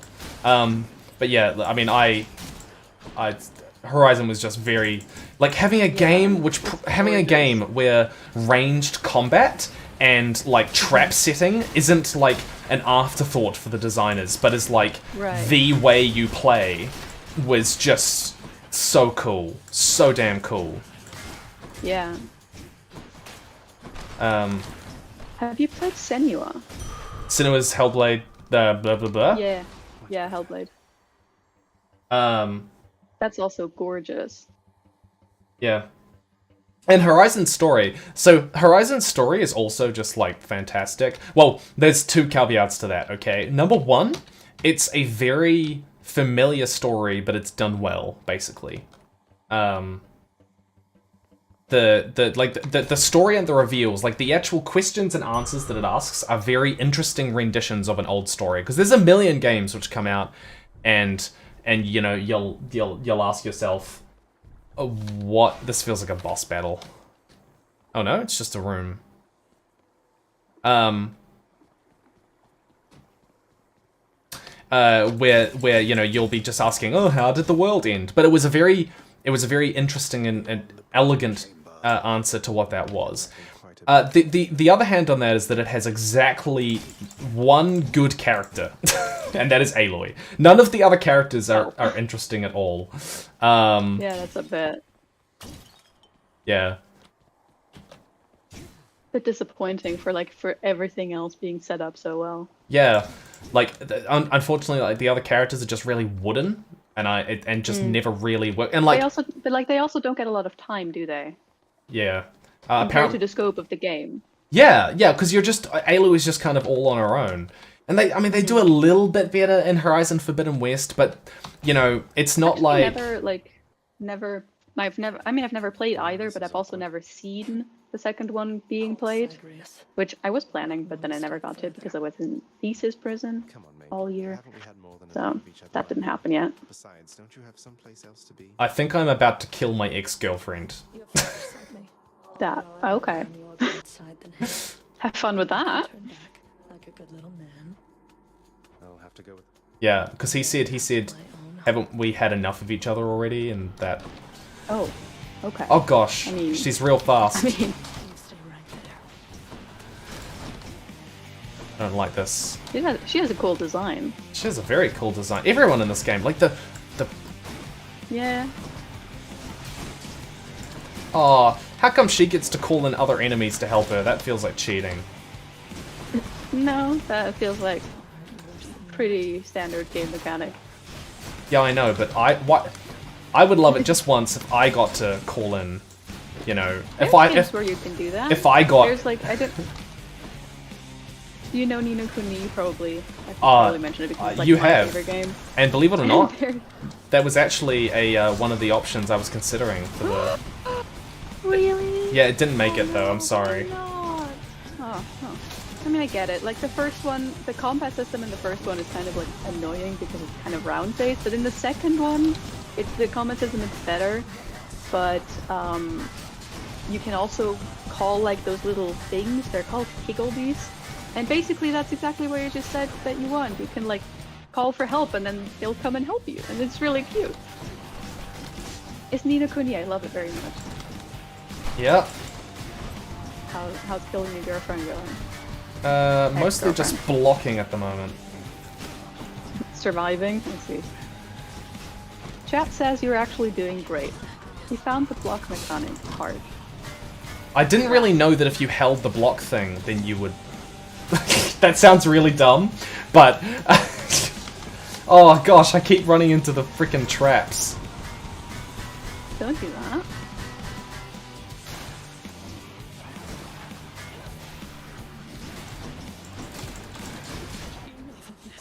Oh.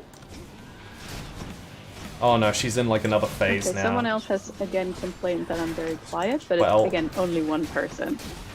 I can't Focus on your fix that fight. Focus on your fight. right now. People say you're doing amazing. I'm definitely going to die though. Like, I'm...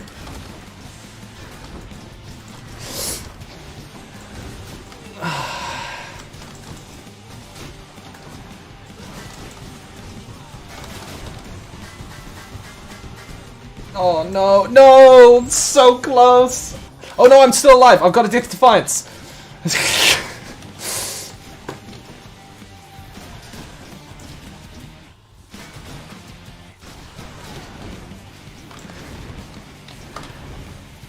Zephyr says, how is he finding all the traps? Oh no!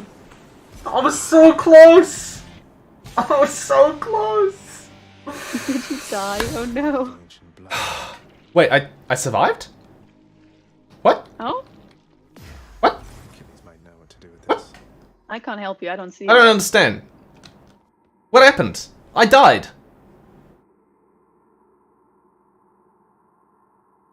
I did it? That counts 6? That counts 6. I... Did you? Yeah, apparently. Congratulations. I thought I died. You won! I thought I died.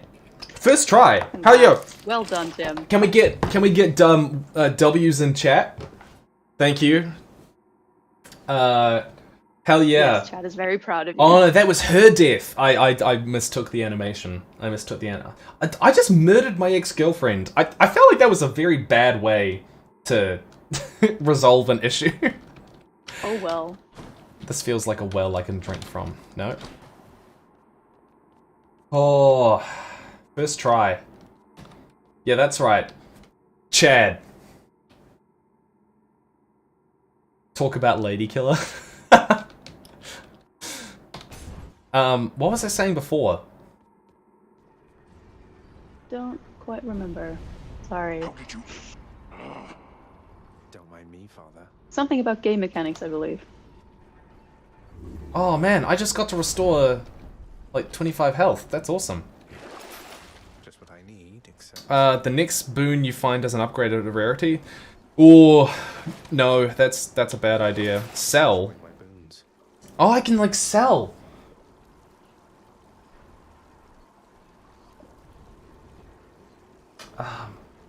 Okay. Don't worry, he'll definitely enjoy the lava next stage. Have fun with that. Yeah, apparently I'm a quarter of the way through the game. Get the fountain. Oh. Fast. Get the fountain? What does get the fountain mean? I mean, I'm at the pool of purging. It's kind of a fountain. No, hang on. I did get the fountain. Look, here, got the fountain. It's depleted. I have 25.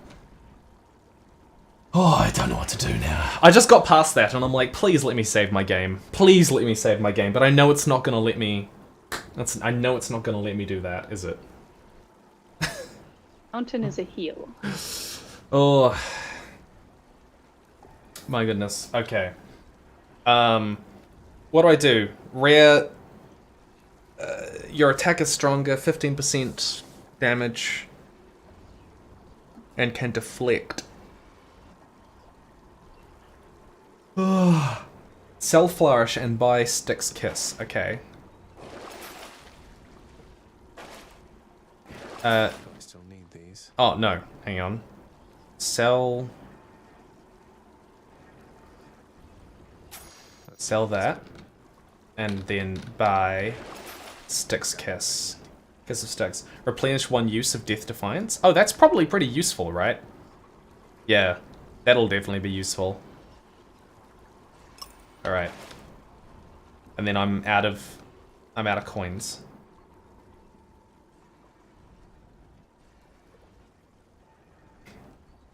For the record, guys in the back, if you do want to change Nightbot settings, then I believe Nightbot is currently logged in on my laptop, and you can go to, it's under timers, and then it's under spam filters as well. Closer to the surface. Lava. Okay, time to die, apparently. I don't know what this means. I suppose we'll find out. Oh, I don't want to move on. I'm just so happy with where I got to. I'm at Asphodel. So these are the fields of Asphodel. This is like where the worst people go or something, I'm pretty sure. I see. The once verdant plains I'm assuming it's like based on mythology. flame, having been flooded by the river Phlegethon, whose hideously superheated contents could bring death swiftly, even to those. I'm only flame resistant, not flame proof. Okay, so I can embark on a ship there. Oh, this is a nice lookout. This place has definitely seen better days. You know what? You got to give a hand to the architects. Can you imagine being an architect in this sort of environment? Yeah, the oh gosh, conditions are very. What happened? I walked onto the lava. I didn't think it would let me walk onto the lava. Well.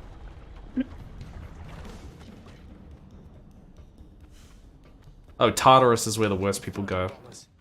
Now, I'm going to assume I can dash across this. I can dash across this. Probably. Oh, I can, like, just knock them into... I can just knock them into the lava. Well, that's easy. Mean. Easy.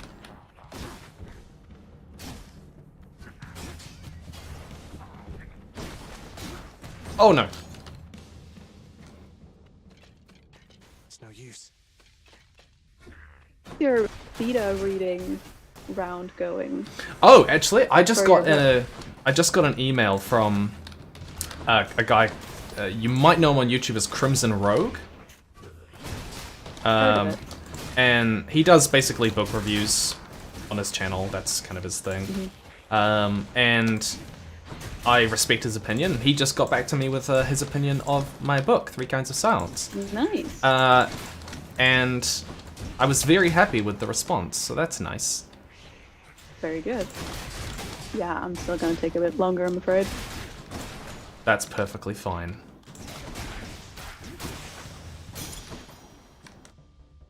For the house. Okay. I have to be careful not to, like, walk onto...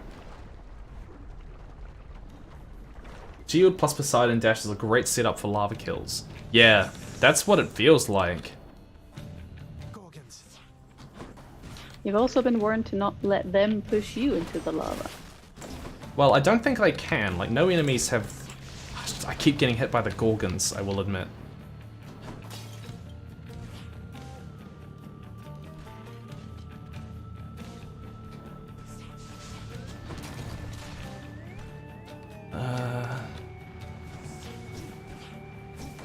What are we up to? We're up to 5,500.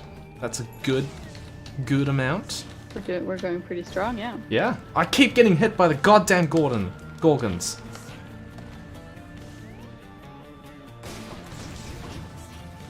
Gotta say, the Gorgons are like little heads. They're like little snake heads. I mean, as far as I'm aware, there was only ever one Gorgon. Oh, and they can't be larvaed. Because they like fly. Are they floating? Yeah. Is it a floating thing? Is that a Gorgon? Okay. No proceeding until you defeat all enemies. Huh, that does make sense. Is that odd? Somebody said no proceeding until you defeat all enemies. Oh man, I am not doing this well. I'm on like 24 health.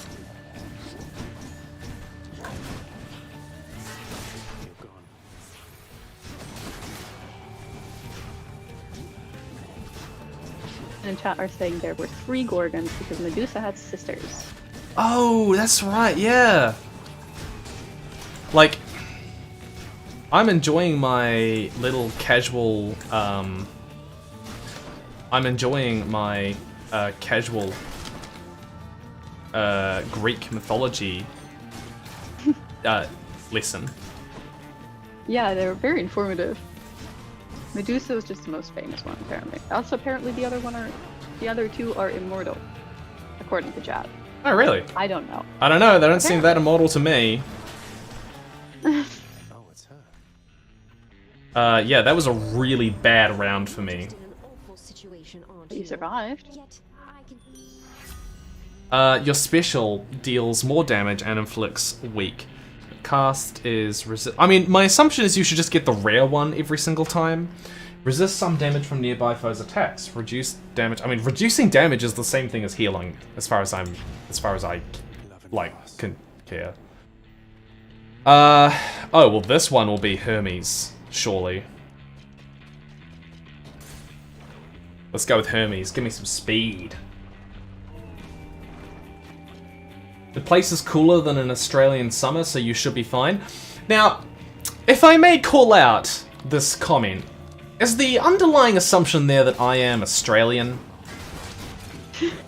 Because... Oh, no. Did we just open that can of worms? It's not a can of worms, it's a can of extremely venomous spiders and scorpions and all sorts. Because of Australians. I am not an Australian, and I don't even sound like an Australian. Oh no, I am dead. Oh no, I'm not dead. No. One day I'll remember that I have a death defied.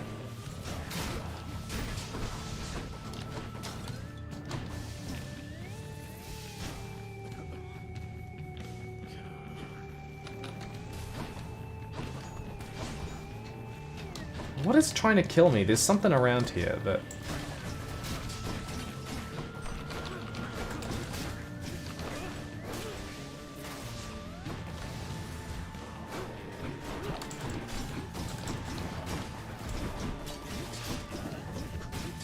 Oh man, like... This game is just so constant with its, like, combat that in some senses you just sort of want to stop, you know? Mm. Also, oh. Do we have any questions yet? I should probably do questions. Not specifically. Most people in chat are talking about the well, about the game. asking questions is a perk in the Oh. yeah. Never mind. And I don't know if we have any yet, but I don't know. I can ask Natalie. Hang on. someone said sorry, Austrian. I don't know. What's a stereotype about like Austrians? You know, like in Europe. Austrians. Yeah, like because obviously when you think of don't French people, you think of them being like poncy, pretentious Yeah, ones, I right? don't- You know. I don't know. Oh, I have been reading it wrong.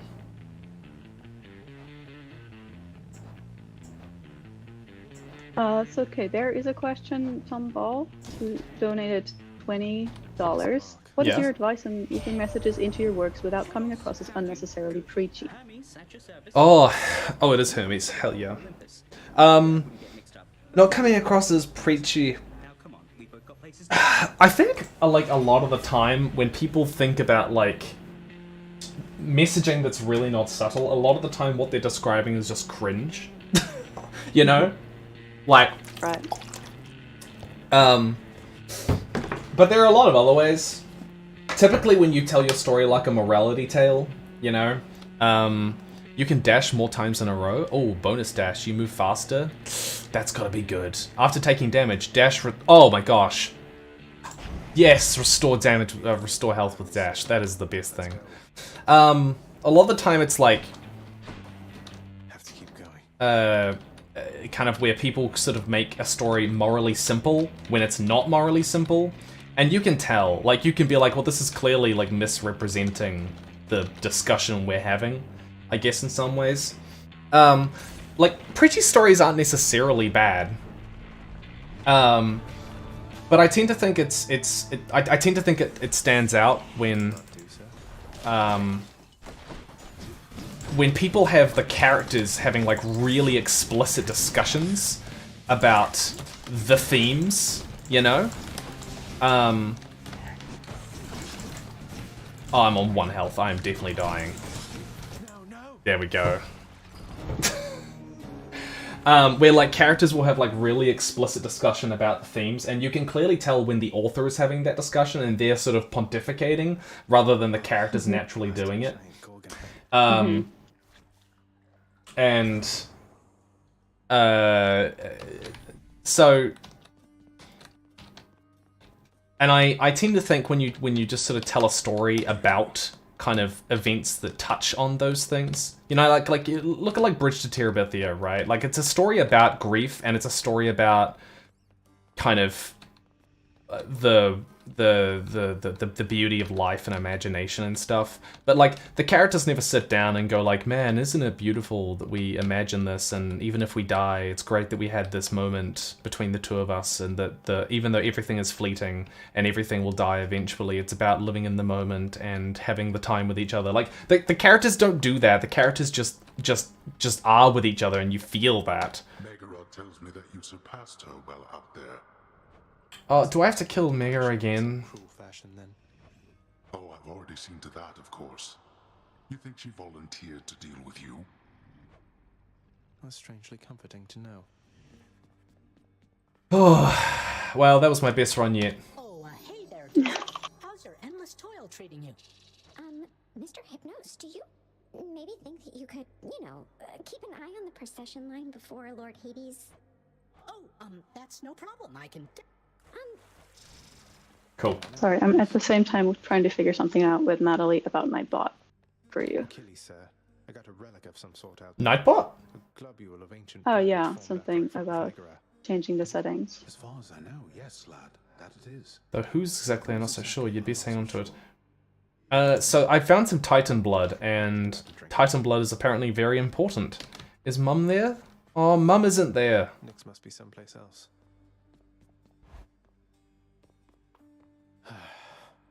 Yeah, you've got to know the mental age of your audience, you know? And oftentimes a story will be like unsubtle when it's writing in a way that is clearly oriented for a younger audience, when like they're trying to pretend that it's a more adult story. But of course also being like over the top and sort of like thematic, you know, I don't think is a bad thing. You know, like Marvel movies and Star Wars movies are not subtle with their themes. You know, the light side and the dark side and the power of hope.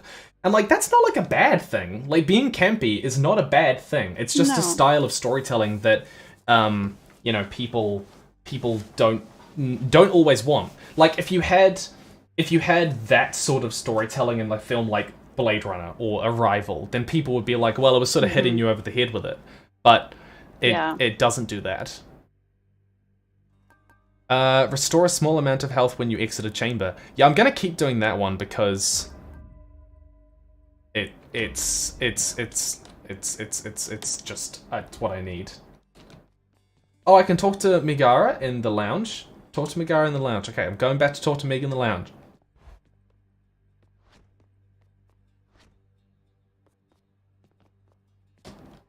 There's like a... Who is this guy? I want to know who this guy is that has like a poster up of him in the middle. The prodigal son returns. Everyone's saying I went easy on you, Zach. Don't worry, Meg. I eventually managed to get home the painful way after all. Look, I have a reputation to uphold. You get past me again like that, you best go all the way. Now leave me be. Oh, there's a thing I can look at. The lounging area with... It's better than nothing. Oh, Good night, Fukami Music. Thanks for dropping by. I'm in music. Someone in the chat who has been commenting the entire time. I've just been keeping an eye on it, and now they're going to bed. Oh, right.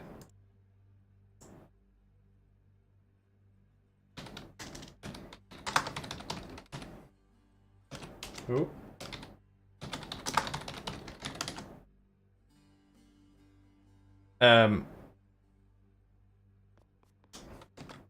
Minimize my Questions. things. At least Natalie didn't tell me about any other questions. Oh, okay. Well, we're good then. But It's we're 1% getting different. another guest soon, I believe. I'm gonna talk to... And- Listen, boyo, I think you could do a real number on one of these columns, Yes, talk. holding up this place and bring the whole thing down. Wreck my father's fine. Also, Burger Creek said that I'm still a bit quiet. I don't know. Well, I mean, I've got like... I mean, I can turn this up. Turn it up again. But then people probably start saying that I'm too loud or on the... Yeah. I mean, I don't hear the stream. Oh, I didn't pet the dog. I didn't pet the dog. Oh no, I didn't pet the dog. Crap, Cerberus is gonna murder me or something. Oh, That was revelry. welcome. People having a good Hello. Well, sure. Hello, do we have Burger Creek? Olympus, No. sent this message. No? Yes, we do. No, this is not Burger Creek. This is Kriegerberg. Oh, Kriegerberg. Oh, I'm so Right. sorry. Yeah, yeah. You have got to get here with the rest of us already. We've been saving you a spot. Saving your spot. Let's see what you can do. How are you doing? Well, I'm actually doing very good. I feel like I'm one of like the first people to pop on here, right? Yeah, The second one. I think so. Yeah. Yeah, the second one. See, I can hear. Yeah, because V, you were quiet on stream, but I can hear you fine in here. You're very good at Yeah. here. Very good. No, the thing is that chat also doesn't really agree on it. Like, some people say I'm fine, and some people say V is kind of quiet. I don't know if it's me, if I should just speak up, or if you are quiet as well. Yeah. Well, they'll figure it out. This is that's what the chat is for. Yeah. My favorite Oh, you comments playing- are always like, "Who? You guys know each other? You know?" Yeah. Wait, did somebody ask this? Yeah. Someone commented, "You guys know each Elaborate. other?" Now, would you like to give a plug for your channel and what you talk about?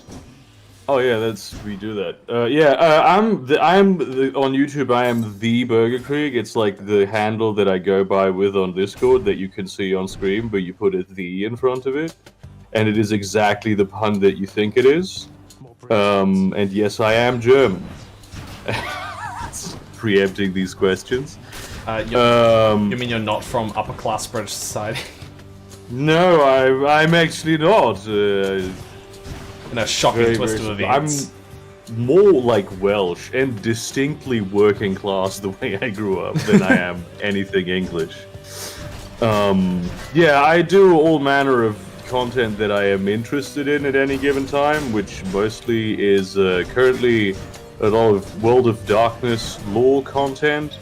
I also do a lot of politics and a bunch of like social issues. But I don't think we should get too much into any of that on like a charity live stream. Probably not. I've run into issues before where I've been like delirious at like 4 in the morning and like brought up political issues, and my people in the back have been like, "Tim, stop talking, stop talking." Hell yeah. Me at any time of the day without the influence of alcohol talking to complete strangers at the bus stop. Have you played Hades? No, this is... yeah, that's what I do. It's basically whatever the fuck I'm interested in any given time, and I have like a hyperfixation on, and then I research that and do a video. Yeah. Are you playing Hades? I am playing Hades. Hades. Yeah. Yeah. Yeah, that's And so far, everyone has been astounded that I'm actually a natural. Like people think that wow, I've never seen such a clean playthrough right from the start. They're going, wow, Tim, please come to my house. I mean, yeah, just absolutely astounded with me. Weilbaum Vegan Seife. Yeah, I can read that username. That's somebody said that username. Yeah. Well, yeah. I obviously, me being an expert on the video games, I can agree with this. This is the best. This is the best playthrough of Hades I have ever seen in my entire life. Thank you. It is also the best playthrough of Hades I have ever seen in my entire lifetime. Yeah. Obviously. Oh, there is a. I can give people a hangover. This is awesome. So you're playing basically Dionysus? Yeah, I am. Dionysus is like my patron god this round. Oh, okay, so he's not. Oh, that's cool, actually. Yeah, I know, right?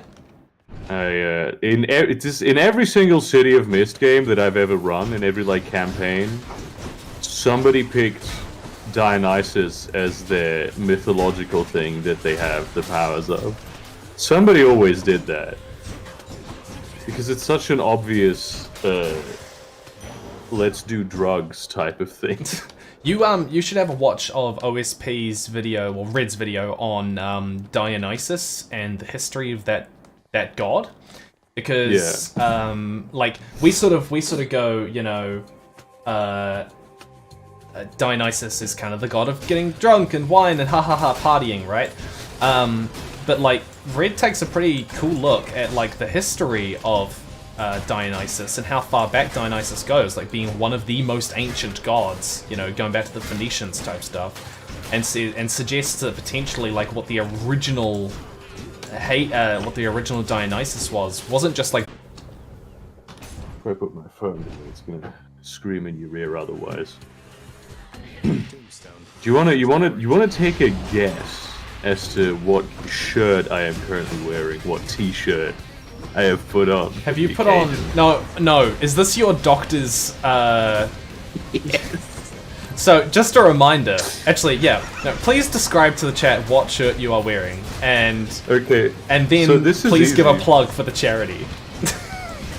This is very easy because conveniently you can see. Like, you can see the Doctors Without Borders logo, right? Fuck shit, I fucking preempted the joke. It's late at night here. It's the Doctors Without Borders logo. You can see it in the top right of the screen. And then you imagine like an X over the crotch area of that figurine, and then it says Doctors Without Borders, and that's the shirt that I'm wearing. And because of this, you should donate to the charity Doctors Without Borders. That's the right one. On account of all of the good things that they do, like being doctors in places where a lot of people need doctors and they don't have them. You go to a lot of dangerous places to provide medical care to people in often very precarious situations, and who just, you know, the parts of the world where healthcare is a privilege and not a right. Exactly. And at the moment, they are helping keeping Ukrainian hospitals stocked with materials, you know, as the war keeps going, which is pretty damn awesome. They're helping in Pakistan with the floods that have been going on, where, you know, thousands have lost their homes. They're doing good work. I was so stoked when I mean, I knew about Doctors Without Borders, but when I had that like moment where I was like, oh yeah, I could do Doctors Without Borders this year, I was pretty damn stoked. Yeah, that's a pretty great feeling to be able to, like, I could like mobilize money for some sort of charity organization. Exactly. That's a real YouTuber moment. Oh, I'm at half health. This is not good. The reason why I'm wearing this shirt is because I am a nuisance. It's true. That's it. That's the reason. So you might have been able to see that Tim really started like sweating the second I came on stream. Like, It's true. You're just like a source of stress for me. Yeah. An agent of chaos. Come across the trap. Come on. Oh, I mean, I am named after like a trickster god, so I ought to be an agent of chaos. This was a terrible run, my goodness.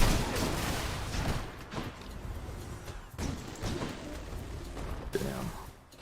Yeah, Tim is short for like Timber Logging Cooperative of New Zealand, right? Yeah, That's no, your full absolutely. name? I'm named after the timber logging cooperative. Yeah, absolutely. Yeah.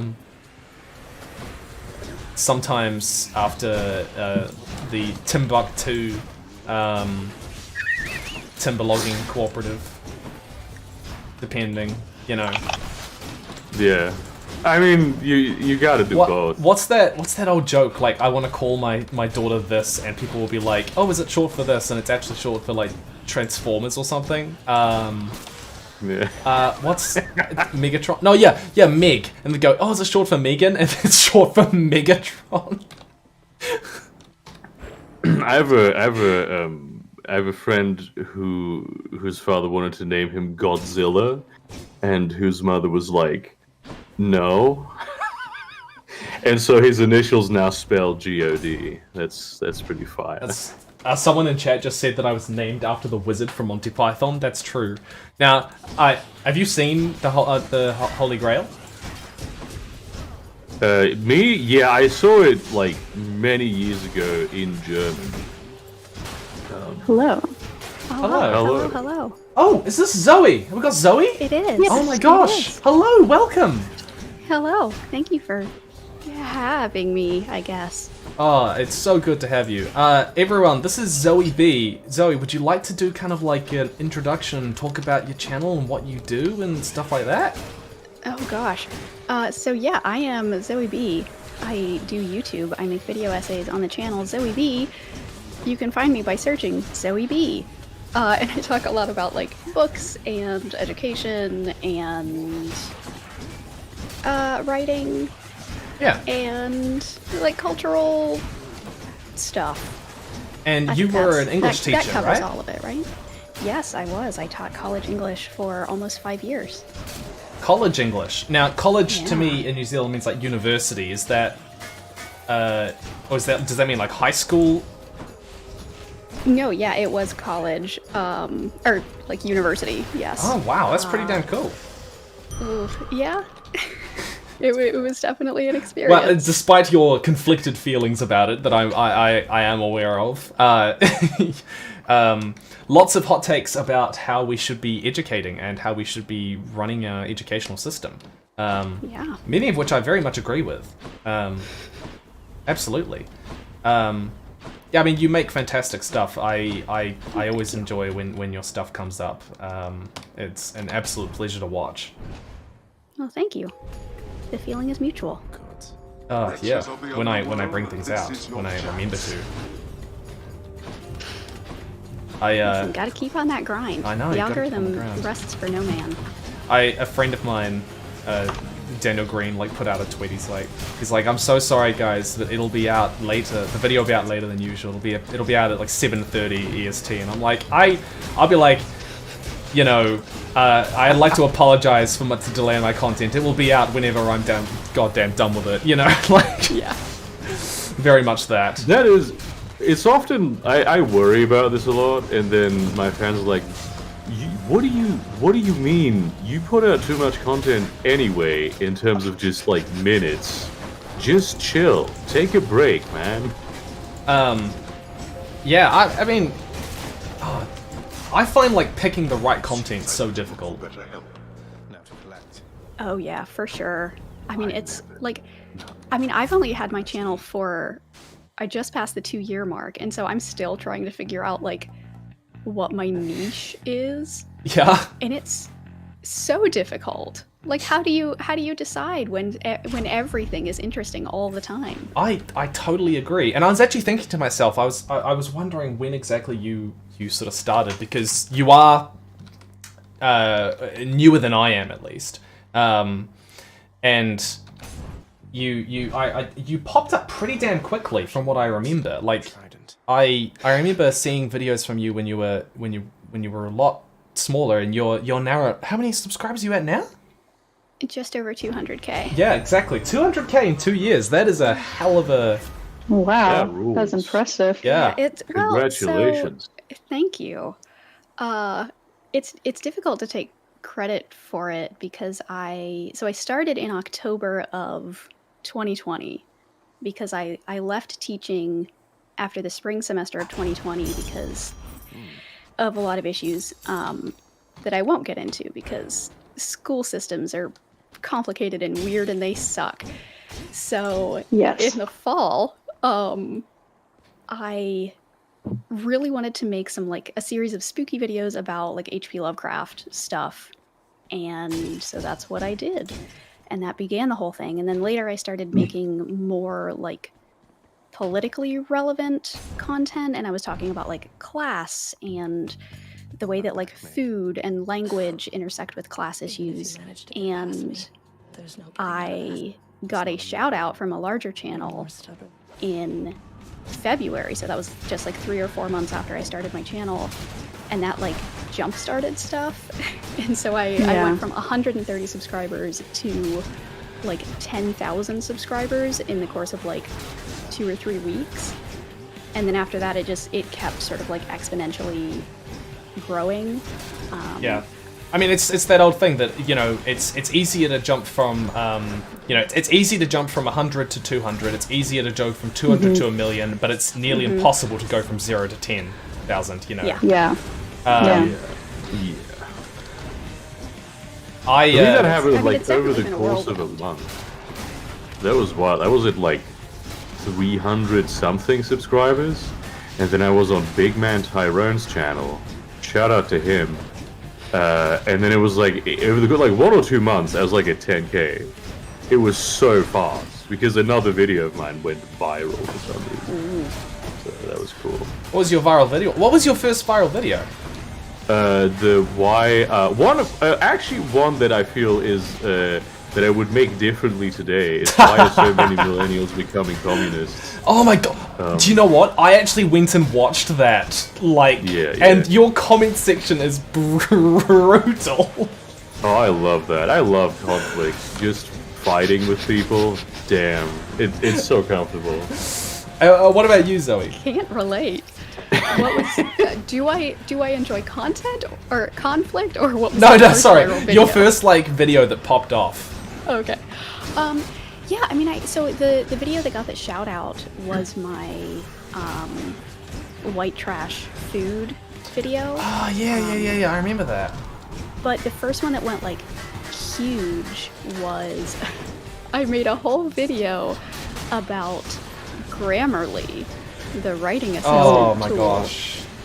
And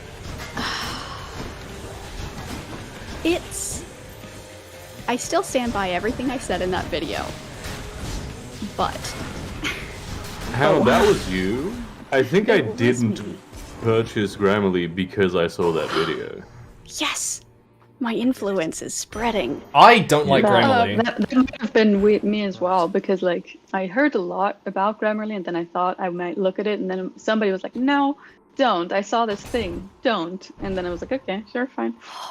Wow, gosh, that's so weird. Oh, it is an uncanny feeling to have had that influence. But I'm glad because Grammarly, I mean, speaking as an ex-English teacher, just having things that tell you whether you're right or wrong are not always good. Especially when it comes to language, because language is so squishy and fluid. And rules are... how many times do you go no grammar, just vibes? Exactly. Because you want it that way. Exactly. And that's programs like Grammarly do not take that into account. It's just no, sorry, this is incorrect. Yeah. I mean, I mean, I don't really like Grammarly just because I think people should learn the rules. Slightly. It's more so yeah. It's more so like if you're learning to write, one of the things that I tend to find is like, you know, you can have as many good ideas as you want, and you can write even really beautifully, but if you don't know the grammar in the first place, that's a pretty low baseline that's going to hold you back a long way, you know? Yeah. And Grammarly can sometimes be wrong. It can be misleading, you know? Yep. And also, like, when it comes to, like, beautiful writing and, like, sentence structure and stuff, it's a lot more than, like, what's technically grammatically correct, you know? Mm-hmm. Up we go. Yeah, there's so much more to language than, yeah, technical correctness. And yeah, one of the most influential classes that I took in graduate school was a class on rhetorical grammar, and it was taught by this linguist who she is the person that I dedicated my Grammarly video to her. So at the end, there's a little, like, this is for this professor. Because she was just great. She was phenomenal. But that was what she always emphasized in that class, was, like, what works grammatically is a product of your rhetorical situation. Like, it depends on who you're talking to, the kind of thing you're trying to say, the kind of, you know, rhetorical, like, argument that you're trying to make. That determines what sort of grammar you should use. Yeah, not these, like, hard and fast, you know, correct or incorrect lines. And so that's, I don't know, that's sort of my grammar philosophy. No, I totally agree. Like, you just need to kind of, and then of course, like in creative writing, there are so many creative ways that you can also use grammar. You know, breaking the rules, and like, you got to learn to use the rules before you sort of break them. I guess in many senses. And it's so cool when people, you know, kind of pull that off. Can I call you, cuz? Got something here for you. Should make your battles to the death end that much quicker. You see it in poetry all the time, of course. Yeah. And you're more of a poet than I am, right? Like, I mean, I barely... I mean, my knowledge of, like, your writing is that you do have a big soft spot for poetry, right? Oh, yeah. Yeah. Yes, I published a handful of poems in a handful of, you know, tiny little independent journals over the years, all under my maiden name. So, unfortunately, I can't share those, or I would dox myself. So right. but is but the, yeah, is the maiden name Wasp, or is it Hornet? The world may never know. But no, yeah, I do absolutely love poetry. I think that, you know, I do want to get more into writing prose. I just haven't had the time, because this past year has just been absolutely chaotic. But yeah, my true love in writing is poetry, because I think it's just so, I don't know, I think that the considerations that you have to make when you're writing something so short and contained they lead to more interesting language choices.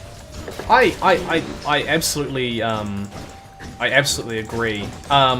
Chat, I want to know your opinions on poetry and prose. Have you guys read a lot? Do you like it? Do you have favorite poets or poems? Let me go to chat real quick to air my opinions about poetry, which is that look, I'm a blue collar writer, okay? So I write prose, and all of these poets who can just work when they're feeling the inspiration, they should be in the union, is what I'm trying to say. That's a different kind of thing. I just personally, I'm not a poetry lover. Me as a writer, I'm in a weird position because I don't like books. I mean, I don't dislike books. I don't have like a particular hate books. love just for all them. books. Just hate them. Just terrible things. all I wish they were language, never invented. Yes, I just hate them. And I don't have a particular love for language either. I think it's very cool. The thing that I really am passionate about is stories. So poetry being like the ultimate art form of artistic expression of language, they often leave me a bit cold. Yeah. I But would argue most- that you're just reading yeah. the wrong poetry then. Definitely, because I like rap music. That rocks. Rap music is poetry, I think. It is. You know? Is this the moment where we bring up Hamilton? Oh, that exasperated sigh. What was that, man? What was that, Zoe? Please, I want to hear it. I just... The internet has a lot of opinions. Yes, it does. And you have one as well. So well, this is maybe an unpopular opinion. Screw it. Okay, so this is maybe an unpopular opinion, but I think that the idea that all music, including rap music, is poetry, I think is a little too generous. Well, generous is maybe... I don't know that that's the word I want to use because that makes it sound like a bad thing, but I don't know that necessarily all music is poetry because music, what matters to music so much is the actual like tune, like you have the, music as well as the lyrics, and the lyrics themselves are really like, you really have to care a lot about like meter and rhythm and rhyme, and that's not just like, obviously with a lot of genres of poetry you have to care about that as well, but you're not quite as beholden to it. And my preference as far as poetry goes is stuff that's a lot more open and free, and I don't think that poetry has to rhyme. And so I think that music can be poetry. I think that it definitely tends toward that direction, but I don't know that it all is poetry. And that makes a lot of sense, actually, because I love music. I'm very passionate about music, so that's part of the poetry being part of this this like rhythm and the sequence and the also like the lyrical genius behind it very often. But just the fact that it works that way really adds something for me. Well, and I think often, like, the music that I consider to be the closest to poetry, what's interesting is I think that the Decemberists make some of the most poetic lyrics.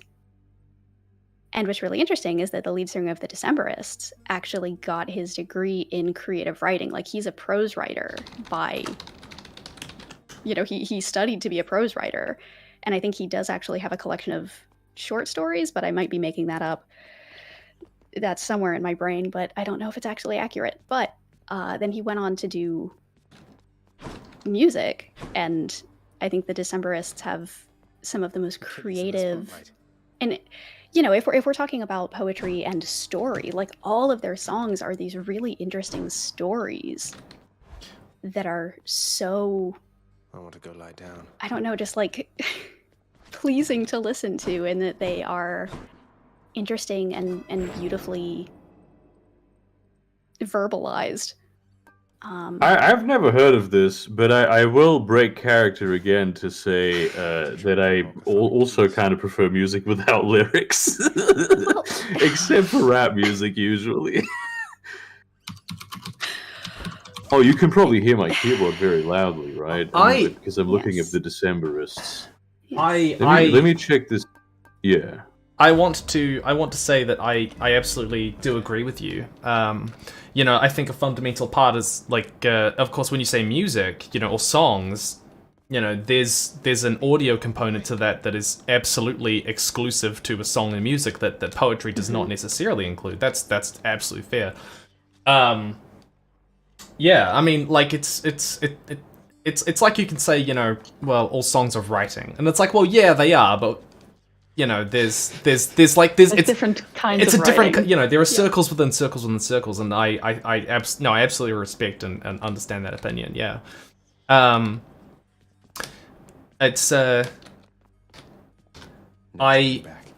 was the sort of kid who at school very much didn't really like poetry, didn't really get poetry that much, and I have endeavored to change that a lot more this year.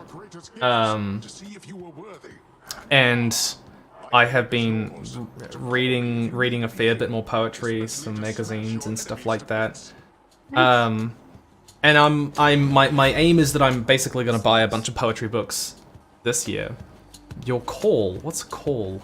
If. Oh. Use 1 stock of your god gauge or all 4 stocks. Okay. Is it only 2023 in New Zealand? Sorry? What? Because you said you were going to buy books this year. Oh. Is this like a time zones thing? Well, buying books in New Zealand is very expensive. Like, okay, can you tell me what the price of like an average paperback book would be? Like, if you went to just your normal Barnes & Noble, what would that cost? Like a 200-page paperback novel. And I don't go to the Barnes & Noble, I go to my local fantasy store where they have to import English language books, so like 15 to 20 euros? Yeah, I know like a hardcover is usually in the like $20 to $30 range. I think paperback is like usually $15, give or take. Yeah, like books in New Zealand can be, usually $25 to $50, these days. Why do people live down there? I mean, it's so expensive. Tell me, guys, do I go Aphrodite or do I go Zeus? Tell me in chat. Is there anything that's cheap down there, like aside from maybe wool? What's cheap here? Land is comparatively cheap. Technically, we have a housing crisis thing, but like land is cheaper compared to other places around the world. And it is and I love the country. I love my home. I love New Zealand so much. I wouldn't trade it for anything. Aotearoa is a beautiful place to live. But it is expensive in virtually everything. No, sorry. I was just meaning to say with the poetry books is that I want to read more of it next year. Basically, yeah. And well, what have you? Because I know you said that you have started at least a little bit. What have you been reading recently? So I've been reading a bit of. Do you know the YouTuber Savannah Brown? Not by yes, name. Actually. She's very cool. Very cool. Very cool. Savannah Brown is a writer, and she was sort of a writer poet before she was a YouTuber, really. But she sort of but that sort of took off a bit more. Your cat dash causes. Okay, let's go with dash 1. Yeah, and so she's a poet, and I've been reading a bit of her work. I have been reading a little bit of T.S. Eliot, and there's I do read short story magazines, and typically short story magazines also have poetry components, like Apparition Lit, which I have been reading the poems when they're out there. What other books do I have at the moment? I've mostly been reading short stories this year, as I said. It's next year that I really want to get into it, but I have started.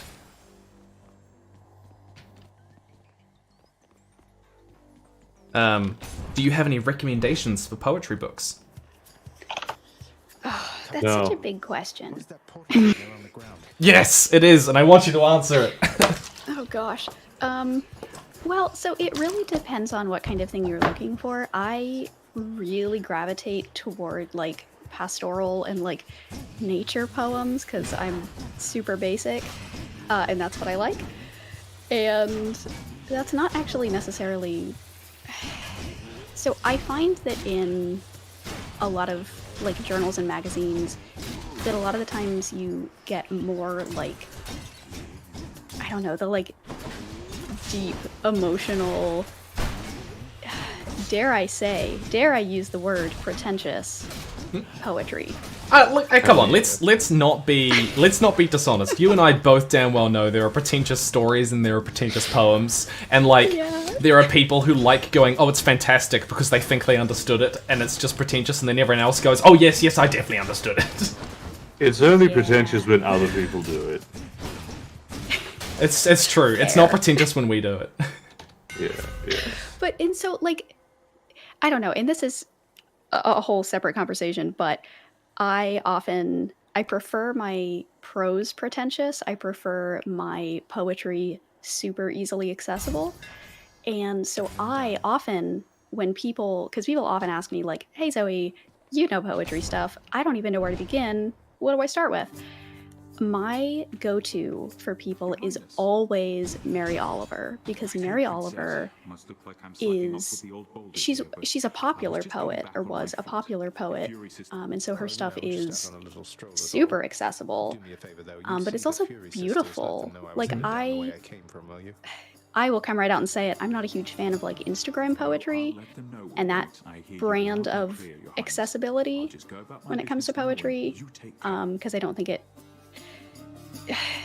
I can don't really need to get into the details of that. I'm loving is that the a genre. I'm not on Instagram. Is that a thing? We can get into that. Remind me after I give these recommendations, and we can. That's also, a whole rabbit hole. Chat, tell me, do I take Healing Darkness or Karen's Orb? Karen's Obel. Tell me which one I should take. I am loving this like subtle hot take opinions that you're like suppressing right now. Listen, I have a lot of opinions that I do share with most of the internet, but most of my like literary opinions are not in line with what the internet generally believes, and so it's difficult to talk about this without making people upset. So yeah, but Mary that Oliver, rules though. I love making people upset. That's the best. I am a coward, and I want people to like me. That's the issue.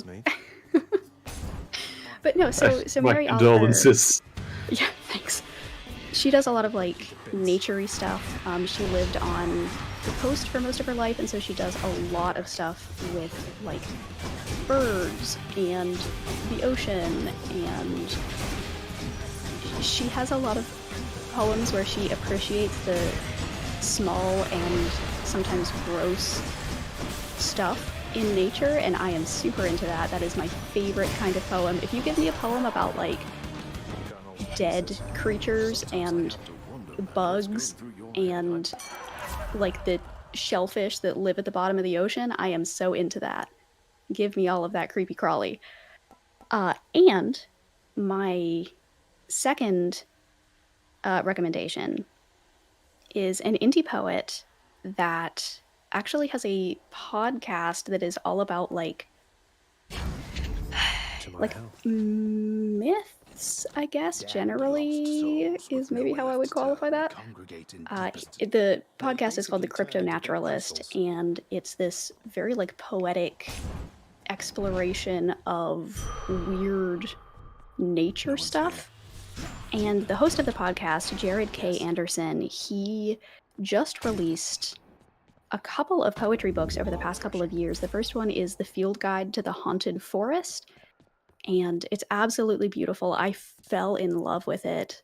It made me feel things.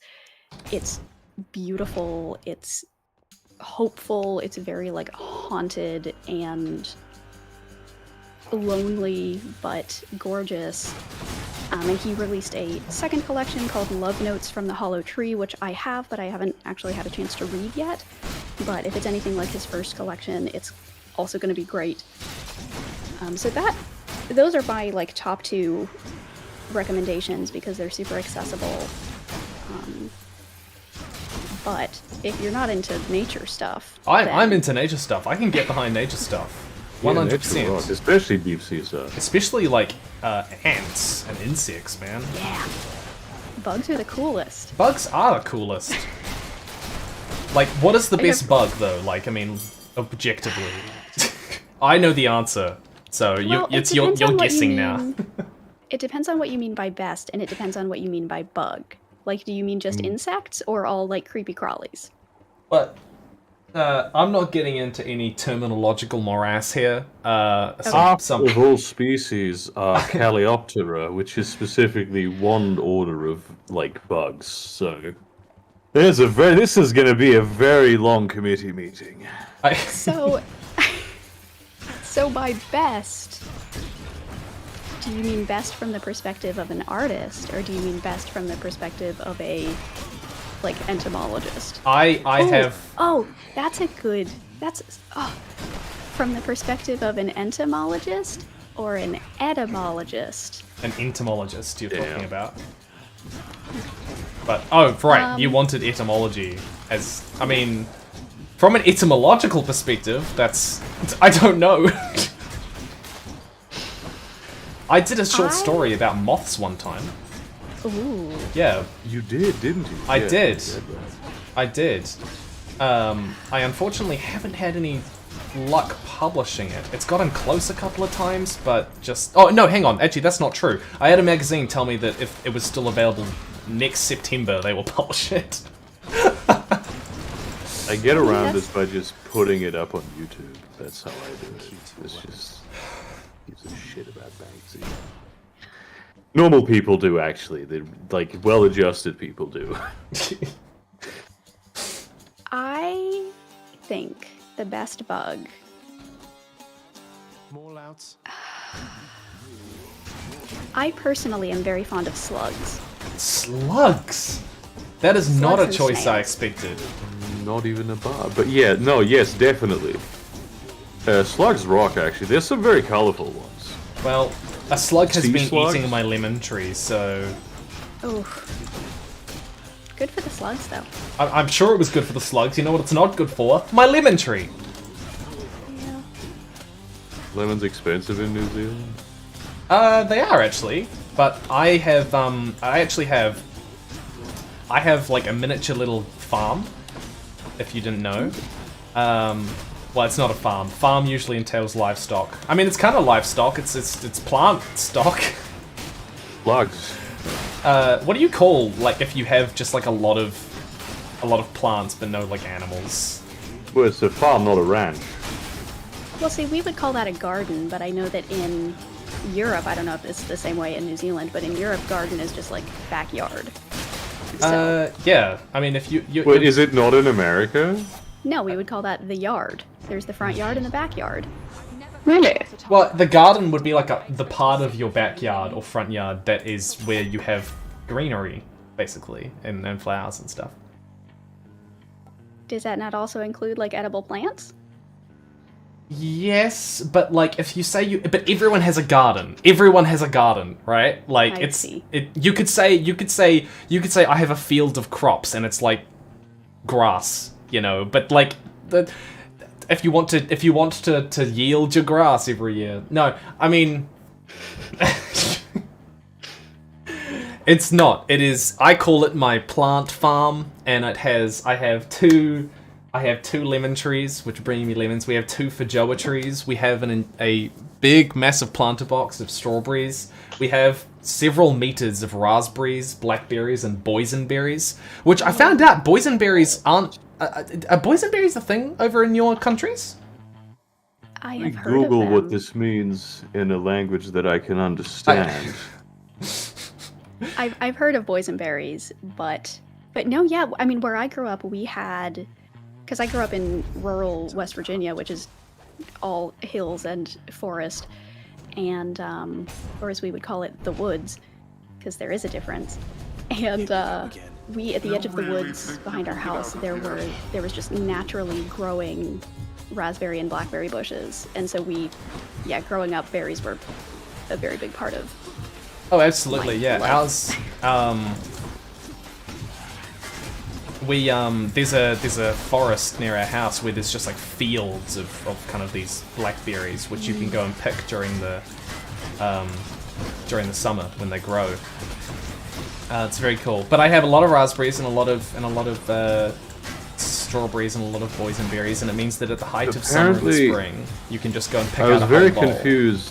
I was very confused when it said Rubus Ursinus X ideas. Turns out boysenberries are actually not even a real thing. They don't. I mean, they exist, but they've only existed since the year 1920. They are a hybrid between what's the English terms for these two things? Dewberries and loganberries. Raspberries and blackberries. Is that like the panther thing? because panthers don't exist. No, I mean, this is like a... I mean, plants are kind of messed up anyway when it comes to cross-pollination and all that, but apparently this is something that just some guy in California, in Anaheim, invented. He just made that. I was told that we invented them here in New Zealand. That sounds not like to some disrupt New your Zealand propaganda. New Zealand is the very largest fleeting exporter and conversation producer about of berries. boysenberries. Daniel Green is asking if would Tim be down for Lord of the Rings trivia, or would another time be better? What, like right now? Live? Well, he asked it 3 minutes ago. What? I would feel really bad because people think that my Lord of the Rings trivia is probably a lot better than it is, and I'd be revealed to be a fraud. He's the one with Jon Snow, right? That's No, not at the moment. Maybe another time, but not at the moment. I shall convey it. Go back to your berries. Shut down. I'm very curious though as to what is it you are so passionate about when it comes to slugs. This has been like in my head. let's go back to that. Oh gosh, what? All right, so I just really like gross, creepy stuff. I think that it's great, and I think that it doesn't get enough love.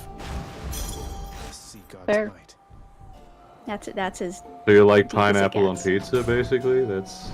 I do actually like pine. I mean, I don't love it, but it's fine. Ever stubborn, aren't You're the first person I've ever talked to who has not had like a strong opinion on this. Yeah. I make up for it with strong opinions about other things. Especially on Instagram poetry, which I feel we need to plunge the depths of. It's not real poetry. You bring me onto this live stream just to air all of my hot takes. You don't realize this is actually like a catch job. Like I brought you on here to like to clip you. Zoe B, this is poetry not a charity export, stream. says this is it's all for this moment.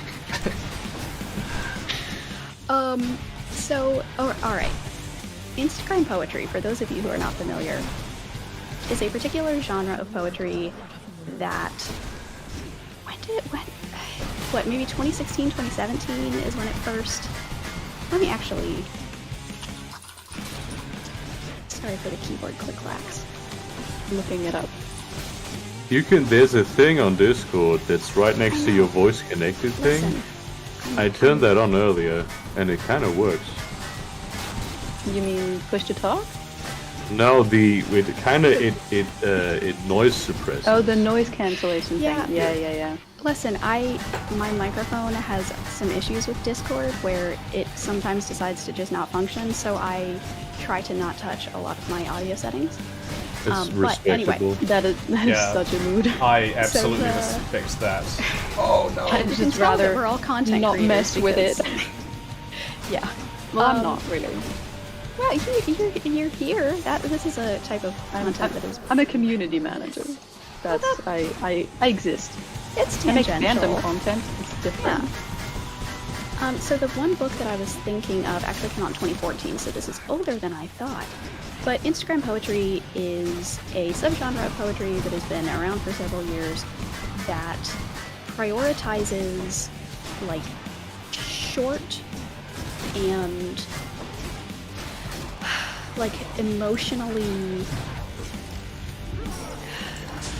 trying to use neutral words here. Emotionally about- resonant? Yeah, I was gonna say like faux deep because I don't know that it actually is like very deep, but Instagram It tries to be poetry- very impactful. Are you talking about Yes. the stuff where poetry is a very deliberate choice in words, whereas these are replications of things that happen in real life taken as poetry? Or like... Yes. Yeah, I would say that that's maybe not like a comprehensive definition, but that at least is a lot of it is that, yes. Where they take these like general kind of feelings or experiences that we all have, like going through a bad breakup or like having body image issues or, you know, fill in the blank with like anything that most teenagers and young adults go through or feel. and they put it in language that sounds really interesting and deep and evocative, but it's not actually rooted to anything concrete. This is or, all like, vibe. real. Yeah. And I have not. a year year and a half ago, I made a video about some like poetry writing pro tips and what makes poetry good. And in that video, I argue that one of the main things that makes poetry good is concrete images. So like things that are very specific, things that are very distinct and that you're able to like really see. And a lot of description. Is this just like a modern version of Tumblr's I'm 16 and this is deep? Yes. Yes. So in many ways, the genre is older than Instagram. The genre goes back to oh crap! I'm trying to think of like a really cringy like classic poet. Yeah, I'm trying to think of like, I don't know, because a lot of good poems throughout history have very specific and interesting visuals to them, where you get a lot of like really specific details about, like, they don't just say, you know, my heart was a building that you tore down, which is maybe something that like an Instagram poet would say. They would describe their heart not just as a building, but they would describe the type of building, maybe the type of business, the specific kinds of stone or brickwork that made that building. I just need to go. Burger Creek. My house was the Timberland Timber Logging Co. It was. No, I'm sorry. No, I totally understand. We were just joking before about how my name is short for the Timberland Logging Co. or whatever it was. Timberlog. Yeah. Timberlog Logging Co. There we go. Of New Zealand. Of New Zealand. Yeah. Beautiful. Perfect. Well, there. I mean, you have a built-in image right there. I don't have enough expertise in poetry to really disagree with you. Good. That's it. Keep me ignorant. I don't have any expertise, but I will disagree just for like the principle of it. No, I have. This is. It kind of. I like specificity in writing. I really do, but I see how it's like very superfluous when it doesn't really make a difference as to whether or not the building is made out of like marble or why does it not make a difference? Well, if it doesn't make a difference, why put it in? You know? That is why you need to trust writers, if you think that they are worth your trust, because some of them aren't. But you know, what are the implications of the difference between brick and marble? Like, brick means that it was hand laid by individuals, that there is something holding the pieces together in the grout, you know, and like, what does that imply about this person's heart? Or if it was marble, that means that it was carved out of something, you know, much bigger and rougher than itself by some kind of like artisan. What does that imply about this person's heart? And so that's how you can like play with those kinds of specific images, is by thinking about like, what would it mean if this thing were true, you know? And so it's like taking them to their logical conclusions, if that makes sense. I mean, then it means something. Yeah, then it means something. But, you know, so Instagram poetry is just the opposite of that. Where it's all just super vague and awful. In fact, let me... Alright. I don't know that Sorry, I have returned. Examples, because then... Welcome back. I really love just spewing out opinions on things I've just know nothing about. Oh, that's very ridiculous. Isn't that why we create YouTube channels? It's true. It's true. Yeah, we throw opinions out into the void and then just go, you know.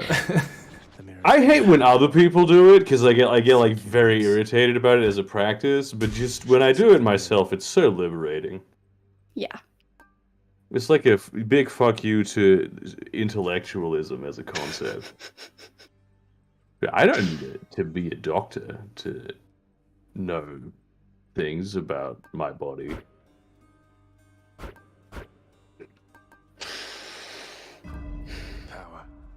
Right. Also, the audience gets to vote on the games with their donations, and the next two games are Celeste and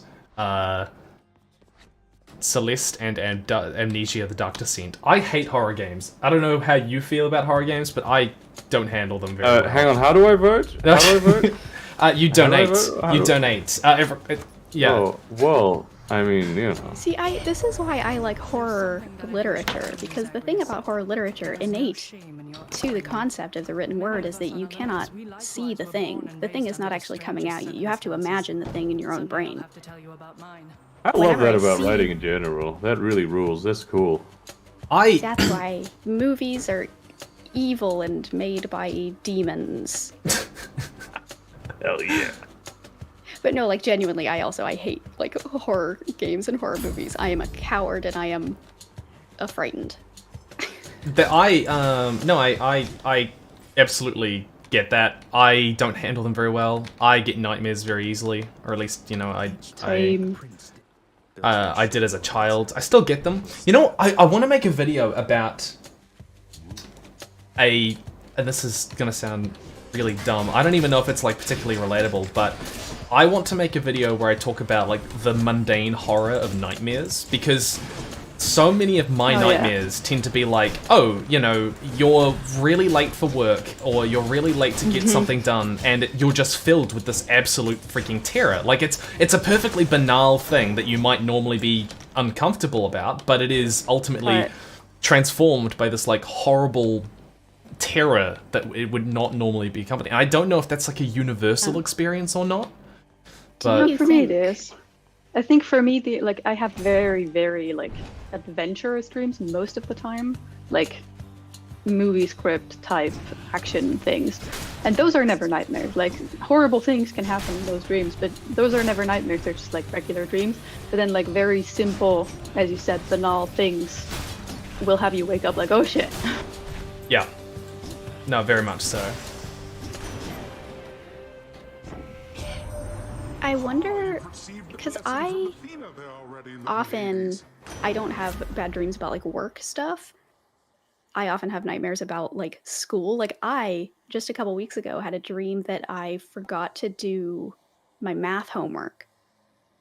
And I haven't taken a math class in a decade. Oh, like, man. I don't know what that's about. And so I wonder if this, like, genre of dream is related to, I don't know, particular economic stressors. I mean, and maybe. Systems that might push us to our breaking point. Oh, here we go. It's all back to the education system is destroying us. Oh, no, see, this was a capitalism. Oh, this one was a capitalism one. Right. Yeah, easy to confuse the two. I mean, they're tightly connected. The Industrial Revolution was where kind of the modern education system started. In some ways, yeah. Fun fact, when I was at high school, I completely plagiarized a TED Talk to do my speech. Did you get caught? No, she my teacher, Mrs. Stewart, fantastic teacher, she said, Tim, this feels familiar. I feel like I've seen it before or something. I said, no! And no, I got away with it. But that was probably one of the worst things that I've done at school. That's incredible. Yeah, it was. Right now, dude, this is. I probably shouldn't. Watching. I should not confess that. Everybody, make sure you do your homework and everyone do your speeches correctly. Don't try and shortcut shortcuts. Bad. I'm taking the pomegranate, guys. I prefer the pomegranate. Like. How do you do? We have a new guest. Oh, hello. Hello. I'm afraid. Hello. Who have we got? We got 12 Tone. 12 Tone, yeah. Welcome. Let's run through who's on so everyone knows who's who. I'll go first, I guess. Anyone should start. I am Zoe B, the YouTuber. I'm the one who joined most recently, so you probably already know who I am. Nice. I'm Corey, also a YouTuber. I make 12 Tone. I talk about music sometimes. And I'm here now. Absolutely. Welcome. Yeah, I'm Burger Creek. I was actually here before Tim. It's true. I just joined him. Yeah. But he's doing all the work. I'm gonna go to sleep. But you later, get all the and credit. I do videos also. So. Right. That makes sense. Yeah, and I'm his friend, and I'm his community manager, and that's why I'm also here. But I'm not a creator. Actually, it's interesting that we've got a music YouTuber and kind of someone with a love of poetry. So I wanna put a question to you, 12 Tone. What's your opinion on the relationship between poetry and music? In what sense? It's a really complicated question. I want you to give a complicated answer. In the simplest, most bellicose way you can put it. I mean, I'm a vocalist by training, which means I have a lot of practice and training on like writing lyrics, and so that tends to be where I think first. But I think there's an interesting relationship when you try and translate poetry into music, because poetry relies on the internal meter of words, but music can apply external meter. It can put those poetic meters against a beat or against a changing chord progression or something like that, and can add, or against like a rising melody. There's all sorts of other ways to accent that aren't available, and so it's a different enough domain that I think, skills don't necessarily translate clearly, and there's not like a direct correlation, but they are also very, I would say, very obviously related art forms, is the wildly unprepared answer that I have off the top of my head. I know none of you can see me, but I'm like doing the like nodding vigorously. There we go. Are you vibrating? It's good.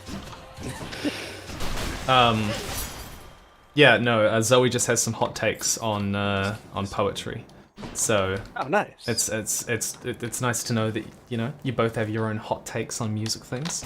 Always a fan of hot takes on art. Not that I'll take that back. No, it's overstating my case. But, always a fan of interesting hot takes on art. Well-informed hot takes. Yeah, hot takes from people who think about art a lot. I don't have any hot takes on music because I am notorious for being like incredibly ignorant when it comes to music.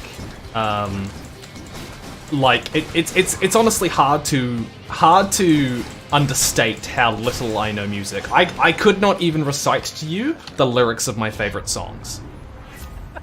Like, yeah, no. But do you have favorite lines from like books that you've read though? Like, do you internalize those words? Yeah, absolutely. That's interesting. For some reason, well, I don't know. It's like it's vibe for me. It's just like if I listen to a song, it's because it just invokes a certain sort of emotion, and I like spending time in that emotion more than more than the actual lyrics themselves. I mean, that's one of the things that music is really good at compared to a lot of other art form. Not like necessarily, but it plays much more inherently on vibes than something like the written word. Mostly, you can do some very vibesy stuff with the written word. Don't get me wrong, but it's interesting to hear, like, because I've often found that people who like don't tend to think that much about music will initially lean more towards lyrics when they're talking about like their favorite song, and undercredit the parts of it that are just emotional landscape stuff as opposed to the words themselves. And so it's interesting to hear you go the other direction, especially as someone who is very attached to the written word and does a lot of stuff on that. My entire like writing style, my like personal outlook on the world, and like my music taste can all be summarized by the same 3 songs. Death Stranding by Churches, which you might have heard if you've listened to like the Death Stranding soundtrack. And no, I'm not going to give you the other ones because then Weight of the World, which is the game a Nier Automata song. And I'm not going to give you the last one because it's more embarrassing. These are then all from video games? No, the last one's not. The last one is like Okay. it's like a cover Last of a one's Total very Eclipse of the Heart by Bonnie Tyler. no, it's a cover. It's a cover of a very well-known song. And also, I would just like to get on the record specifically: do not cheat in your school tests and exams. Do not fraudulently do things like that. Try your hardest. Do well. And to be clear, I was a hardworking student. I was raised in a family where, like, you very much put all of your effort to meeting your highest potential. And I'm gonna go on record and say that you definitely should do plagiarism in school. I was accused of it so often when I didn't do it. I feel like we should teach teachers a lesson. Yeah. I think that often your teachers probably are giving you assignments for a reason. And even if those reasons aren't great, you should trust that your teachers want what's best for you and they want you to learn things, and so you should respect them and respect what they're trying to do. I And absolutely agree. And actually, I have a story about this. So my English teacher, the same English teacher who I fraudulently did that to horrifically, and I incredibly regret it. Oh gosh, I'm about to die. I'm about to die. Is this your first play of this game, by the way? Is this what? Have you played this game before? No. That's not a criticism. No. It just you No. didn't look like a. It felt like a veiled. No, just that reaction to that happening implied that he hadn't seen this before, and that's what I was curious. I'm definitely going to die. Okay, yeah, you're. It's no, sorry. What was quite possibly? So I the grading scale in New Zealand, and any New Zealanders in chat, I just want to say I have absolute empathy for you for the way that our grading system works. I do understand it is an absolutely awful system. But I got top. I wrote an essay, okay, on basically. It was comparing and contrasting the importance of being earnest and The Great Gatsby, thematically and narratively and stuff like that. Okay. And because they have a lot of interesting crossover. And I wrote this essay and I handed it to her, and she looked at me. She looked at me dead in the eye after reading. She said, "Tim, this is awful. This is absolutely awful. Like, this is, I would barely call this a passing thing. Go away and rewrite it again." And so I did. All right, I did. And I went and wrote it away, and I took it back to her, and then she said, "Okay, this is great. This is an E8." Now, in New Zealand, an E8 is the top grade you can get. And when she said that, I was like, "Oh, fantastic! All right, so it's an E8. Okay, good. I'm done." And then she said, then she stopped and she said, "Tim, this is an E8, but you and I both know you can do way better than this." And I was like, "Yeah." And I went away and rewrote it again, and then she's like, "Yeah, this is what I was expecting from you." I have absolute respect for that woman. Absolute respect. That does rule. She also single-handedly taught me how to write a good essay, and basically taught me the way that I write YouTube videos as well, fundamentally. Ooh, care to share? Well, I'm more curious about your guys' styles than my styles, personally. I do see that there are some New Zealanders in chat. NCA broke me, I gave up at level 2, went back and got a bachelor's degree. Yeah, look, my heart goes out to you, anyone who had to deal with NCA. I just gave, I gave Ares a something for some reason. But, anyways, so, I don't know how you guys write your essays stylistically, but, your videos, but I basically write it like I would an essay, an academic essay, pretty much. And there's a few tweaks here and there, but the baseline is that I do structure it like an essay, and that includes specifically. She said, "Oh, you guys have Texas, right? Or sexy, the paragraph structure." What? What? And we have God. Texas. Yeah, no, Yeah, no, I'm Texas sorry. exists. In the U.S., we do have Texas, Tim, if that's what you're asking. No, sorry. I mean, I mean, okay, guys, everyone in chat, I want you to tell me, what was the sentence structure, the paragraph structure you were taught at school? What was it called? Was it called sexy, or was it called Texas, or was it called something else? Like, you guys were taught... I don't know what you're talking about. You guys don't know what I'm talking about? What is I've this? never heard of this. I have heard people use a term called the meal method, like MEAL. And that's... So I didn't grow up with that, but that was something I heard from You're other like people. blowing my mind. How were you taught to write paragraphs? Have you heard You of the 5 return a couple paragraph? tabs after a couple sentences. Yeah, No, you it's the hit 5 the paragraph enter essay. key. Yeah, but how do you write those paragraphs? How do you structure the paragraphs? Oh, you know. Introduction, 3 arguments, and a You conclusion. just kind of do. Yeah. Yeah, we got text. Yeah, so you open, and your first sentence definitely has to have a transition word, like first, or Yes. next, or in conclusion. Mhm. And then, so that first sentence is your introductory sentence, or your header sentence. And that sentence, it's a roadmap so that the reader knows what's going to be happening in that paragraph. I can't even. Okay, I'm sorry. Can't even do this. I can't go on. I need to read out a comment. Someone said we weren't taught any. Mind you, we went to school in Hokitika. Hokitika's like, it's kind of like known as like a bum town in New Zealand. I find that very funny.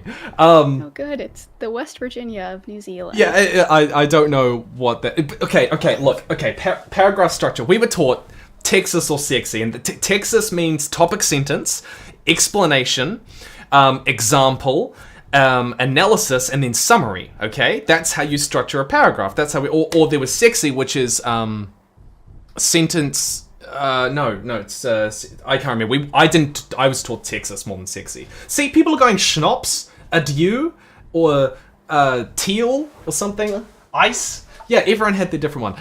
Anyways, point being, we were taught the whole, 5 paragraphs and conclusion structure as well. That's the broader essay structure, and then the paragraph structure. And she basically went to me and she said, all right, we teach people that, yeah, that's great, but it is a terrible structure. It's absolutely awful. And it trains people to write awful essays.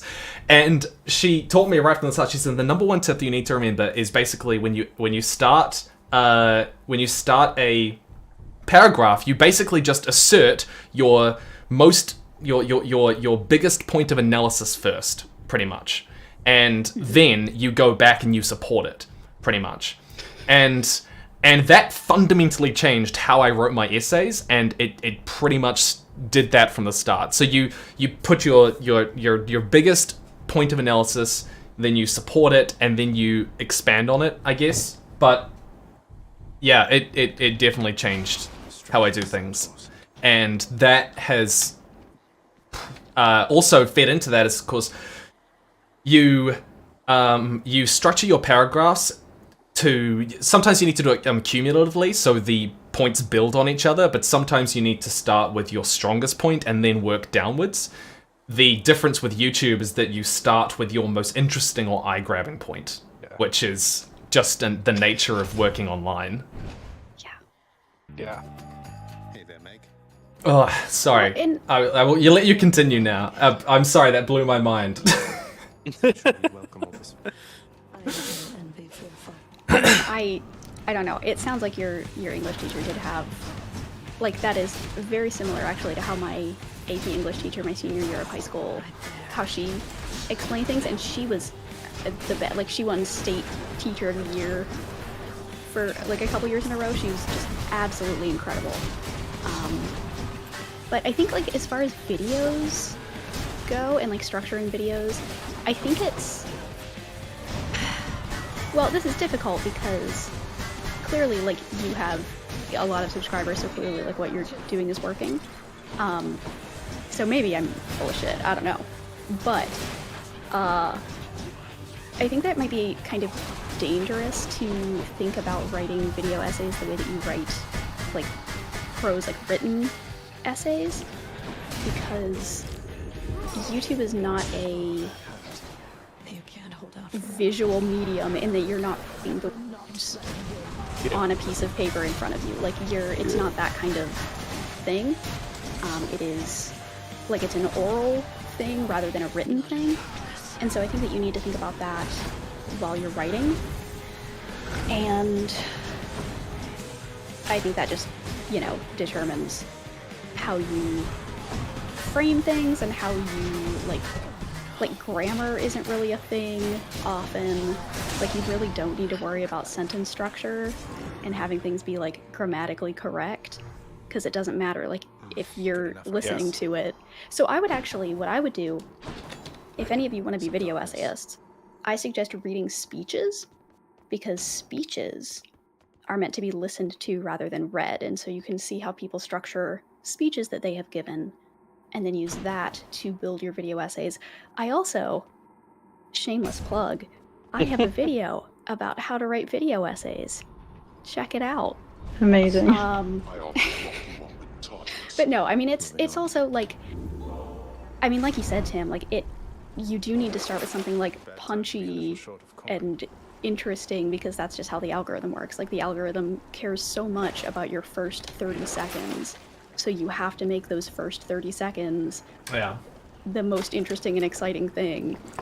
And it's tough, especially like when you are trained in a more like academic landscape where, that's not like, I didn't have to make my graduate school papers like clickbait, and so it's just a totally different kind of skill, and so it's, I don't know, it's tough. It is a pet peeve of mine when people start YouTube videos with like an introduction of every point they're going to talk about today, like the way you're supposed to do. I know this is like apparently useful in an educational context. I like it when when I like sneak into lectures at uni, I like when professors do that because I know when I can leave. But it's on YouTube, I really like the vibe of just having someone tell you about their hyperfixation at the moment. Like the thing that they're passionate about, the thing they care about. That's how I write. I write pretty much word for word. It doesn't end up being word for word what I say, because my brain is not big enough to have a single sentence in it at one time that I read off screen. But it is basically, I like the stream of consciousness type. I'm actually talking to you about stuff. That's a big advantage of the YouTube. I mean, it's not like an advantage. It's like a thing that defines YouTube, and I think as like a stylistic means of designing what you do, it would be stupid not to use it. Yeah. Like if you're making YouTube videos, you need to make them like their YouTube videos. Why are you making YouTube videos? Yeah. No, I think for mine, I will typically, more than structuring like a speech or an essay, I tend to think of them as a conversation. Like, not as like a one-sided conversation, obviously. No, you don't get to respond to me mid-video essay, but like trying to, I think when I was in college, I did a fair amount of like informal tutoring where I would just like hang out with my friends and like help them with their music theory homework. And so just I kind of put myself in that headspace of just like, we're sitting down, you don't understand this thing yet. How do I like talk you through this in a way that gets you to where I am or to where I want you to be with this? Or how do I make this interesting and casual instead of trying to structure it super aggressively? Do just need to interrupt. We did just get a $1,000 donation, and I wanted to say thank you very much to the anonymous person who did that. And we've got people donating $1, $30, $20, $5, $25, $35, $10, $20, $20. There's a lot of $20 donations, and of course those ones make a massive difference because they'll count together. There's $100 from Chris Cantata, thank you very much. Draconic Ballad, thank you. Marta, Penguin, Anonymous, a lot of anonymous people, thank you very much. $100, yeah, a lot of anonymous people. So it's very, very kind. One of my favorite poets, by the way, Anonymous. He's done some great stuff. Oh, I don't know. They. I wanted to say that when I talk about like doing it differently to kind of an essay structure, what I'm typically more talking about is that the way that we teach people to write essays typically means they waste a lot of words. Like, topic sentences are virtually useless, and they are especially useless in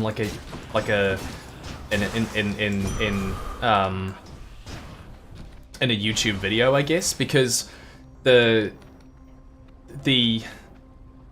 way that people typically it's a lot faster paced, I guess, on YouTube than that. But like, also with the rigid structure of, you know, like explain, example. Sometimes the explanation is an example, and starting with the explanation, the example or the analysis point is often more effective than kind of explaining it in the abstract. And so I think just thinking more consciously about what is the most persuasive way that you can structure this is more the lesson to take away. That the essay structures we typically teach people do not necessarily cultivate. Yeah, I mean, it's ultimately no pattern you learn is going to work all of the time. Like, they're heuristics at best, but, you know, you can still get a lot of value of having that, like, as a first order thought, and then looking at, like, oh, is this working? Is there a better way for me to do this? But it gives you a way that will be functional. Just go back and delete the first paragraph after you've done it. Yeah. So you have the structure. This is like, as an ex-English teacher, this is so refreshing to like hear people who actually like know how to write well talk about writing. It's just it's so great. What's interesting is like it's kind of similar to how we talk about the 3-act structure. Like the 3-act structure, we teach people the 3-act structure not because it's inherently good, but because it has a lot of assumptions baked into it that we don't necessarily need to teach. And then, you know, you teach it so that people can then find other creative ways to kind of break it. You know, that nearly turned into my rant against people who treat the hero's journey as like a writing structure. Well, it's the only way to tell a story, though. I don't know, because Tim, I have talked to you a little bit about some of my writing history, and so I'm not allowed. I'm gonna have to change some names and leave out some details, but generally speaking, I, for a while after graduate school, was a ghostwriter. Oh yeah, that's right. I wrote a couple of novels that I'm not allowed to say anything about. And when I was writing these novels, I was given a very distinct, very rigid style sheet.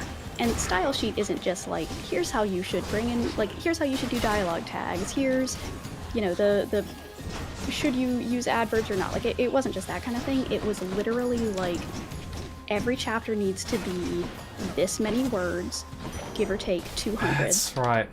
Oh man, wow. I wish we could talk about the full story. And they're, because of just the genre that it was in, they were also like explicit. They were like romance books, and so it was like every so many chapters you have to have a sex scene, and the sex scene has to take up like this many words, and it was like was one of the most painful writing jobs I have ever done in my entire life. But it's like so wild how, especially in a lot of those, I'm gonna try to use neutral words here again. Yeah, in a lot of genres, where people write a lot of books that they don't necessarily want to spend a lot of time writing, you see that kind of, like formulaic writing where you know, have to have these, you know, things at like certain intervals, and it has to do this thing, and they always have to win, and it's always, you know, and it just is so like disheartening as an artist to like see that. And like, I get why people read it, because it is like, it's fun. You don't have to think about it very much. Like, it's, you know, it's junk food. It's writing. One of the things I find. It's still like, ugh. Sorry, no, you go. I've said way too much. You talk. Oh no, I was just apologizing for the death. I was. Oh, I'm just watching the stream. It's alright. I'm used to death now. I think I'm at 10 deaths. I love that we have these extremely highly skilled creative professionals And instead of having them write stuff that inspires them and that they find interesting, it's like, yeah, just do this thing that's been done a million times that the focus group will like, because we think that'll sell. That really, I love that. As like someone who lives in a society, that's great, really. I'm very positive. You've got to remember that for most people who read fiction, they like to read the same sorts of stories, you know, relatively... like, I mean, there's a reason that... No, absolutely. The people who read Lee Child and the people who read Jodi Picoult, you know, they like a very particular type of story and they just like to read that. And there's nothing wrong with that, you know. I think, like, it's easy to sort of fall into this elitism, I guess, of like, oh, people have to have a certain type of more refined taste or something like that. But a lot of people just read what they want to read and don't think much about it, you know? Yeah, especially, it's interesting that that's generally frowned on in a lot of, like, literary spaces, because in music that's just, a lot of times that's just the de facto how taste works. Like, you have a favorite song, you're going to listen to that favorite song a bunch of times. And you're going to listen to other songs by that band and other songs that sound like that song. Like, that's just a fairly presumed aspect of musical taste. But I don't know. I don't know how that really reflects in literary circles. I mean, yeah. Yeah. It was bound to happen, really. Yeah. Depends who you ask, I think, more like... of an emotional process, and reading is more of an intellectual process for me personally, though. That's like going to be very different depending on who you ask. Yeah. I think there's like there's this frustration that sometimes people have with, well, why don't certain types of books do better, or certain types of music potentially? And it's because, you know, it might technically be creatively more creative or technically better or more innovative, you know, or more skillful. But for a lot of people, you know, that doesn't necessarily factor into their decision at all. And I'm sure there's a lot of music that is technically very good and very admirable within kind of music circles, but isn't necessarily, doesn't necessarily break out because it's just not what people tend to listen for. They just kind of go, oh, well, I kind of like the sound of this, and I'm just going to keep listening to this. It's the comic, really. Yeah, that's sort of thing. In comedy, you know, it's yeah. I don't mind the existence of things that are popular. I just don't want people's creative time to be basically stifled. You know what I mean? Yeah. No, it's more about taking people who don't want to be making that sort of art, and making that the only way that they can be a professional artist. I am curious. Totally with you on that point. Yeah, and I think it's also like a thing that some people feel like. There has been a huge debate on TikTok about this very recently, about like, should you read classic literature and so on and so forth. And I think for a lot of people, it's also like a lot of people who don't necessarily read classic literature, they don't read for this specific intellectual stimulation, you know, they read for fun. And I feel like a lot of people were saying in response to that debate that they never read anymore, like after high school, and they thought they lost all joy in reading, which they had when they were a kid, and then they lost it until they started reading popular books, or like books that aren't classics, because they are sometimes, you know, not very relatable or not very accessible for people. You? I hate the right. And like there was this huge debate on TikTok about that. It was, yeah. No, I mean, it's like. There's a lot of reasons why people lose their love of reading, and I mean, part of it I think is like we being English teachers just do a really bad job of getting people to really like connect with literature that they read. Like I don't think that you necessarily have to be able to relate to a protagonist in order to appreciate a piece of writing. Like I think that's silly. But yeah, no, I agree. I think that teachers like can still definitely do a better job of helping kids care about reading. And I mean, there's also just the whole like, as soon as we force somebody to do something for a grade, they stop enjoying that thing, and all of that stuff. But oh, we are joined by a wild James Tullis appears. Yes, hello. How's everyone? Full house, my goodness. Hello. I think I'm There actually he going is, to drop off the unless James, man. you have any particular questions for me. Since, as we all know, I am the star of the show here. Hell yeah. Okay. Yeah, Well, I think I'm going to jump off, but... That's all right. Thank you for Thank having you me. very much for coming, and I would love to, I don't know, exchange more writing with you or something like that in the future. Of course. Yeah. I mean, you know how to reach me. Yeah, no, absolutely. I'll see you around then. All right. Have a wonderful rest of your stream, everybody. Chat. Keep being good and donating. Okay. Goodbye. Bye. Bye. Right. Welcome, James. The Chad man of thumbnails himself. Yes, I am the master of thumbnails. I think we all know The this by now. king. The king. Everyone, this is James Tullis. James, would you like to tell the people about what you do and stuff like that, and then we'll have an update on who is winning Amnesia or Celeste for the next section of the live stream. Dope. Hello, I am James Tullis. I am a YouTuber here on YouTube, and I guess I consider myself to be a booktuber most of all. I talk about books, but I also do a whole bunch of world building stuff similar to what Tim does, and sometimes I just get bored and do world building about stuff outside of books as well. And those are the big things, really. And beyond that, I am the master of thumbnails, as he has said. You can go check my channel out if you don't believe me. It's true. It's true. All right. His Twitter is great too. He has a phenomenal. No, you post some cursed Twitter's things still on Twitter. alive? I love his Twitter. Thank you. I left Twitter. Good. I only post my videos there now, and I have been much happier.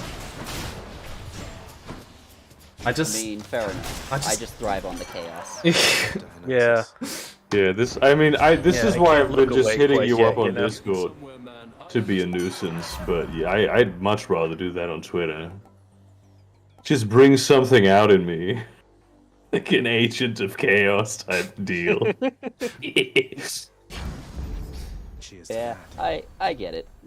Like, some people just... I get it, Twitter is super toxic, I'm not pretending it isn't, but just the chaos, the sheer... Oh god, I don't even know how to put it, because like other social media sites like, Reddit and Discord are subdivided into different sections. You have Discord servers, you have subreddits, and they don't interact all that much, whereas Twitter, it's all one giant mass, and so everyone, including a bunch of people who hate each other, are just forced to interact all the time. Which is immensely funny. It's basically a game show. Yes, exactly. That's why I thrive on the chaos, but other people who hate it, I get that. I respect that. Actually, chat, I do want to ask you guys, we've just been talking about classic books and music. Can you type in chat what type of music you guys like, or which bands are kind of which ones you tend to like, or classic books that you tend to like? And James and Burger Creek, what about you? What music do you like? I listen to a whole lot of metal music. Like, I recently discovered Bloodywood. They're pretty great. I'm a jazz and blues kind of guy. Unironically, I love really old music. This is not a bit. I know it always sounds like I'm doing a bit, but there's no joke coming. This is it. In chat, we have people like in J-rock. That's Japanese rock, I assume. Ooh. Metal, So, yeah. instrumental. What the hell is Weezer? Oh, band? I don't know. think that's an artist. Is it a band? Yeah. Wait, I can't tell if you're doing a bit right now, Tim. No, I seriously have no idea what Weezer is. Okay, yeah, no, Weezer is a band. Like 90s era alt rock, on the softer side of that movement. You would be shocked by my lack of knowledge. For the record, I can't name. What's a really famous band that you would assume most people know the songs of, or like could Led name? Zeppelin? I could not name a single Led Zeppelin song. Symbol.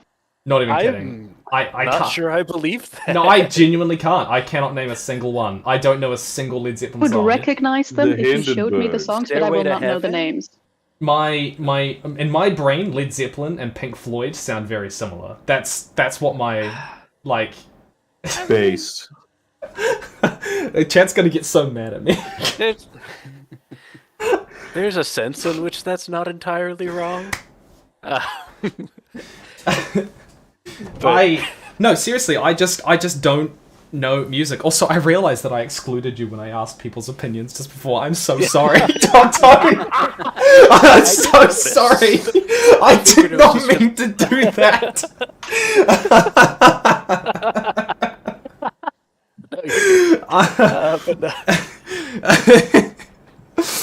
But no, I mean, similar. I do a lot of like rock and metal mostly. Recently been listening to a lot of power metal, because you know, it's just me. That's fair. I don't really do metal. I guess. Yeah. No, it's not my vibe. I like trashy indie music that all sounds the same. Fair.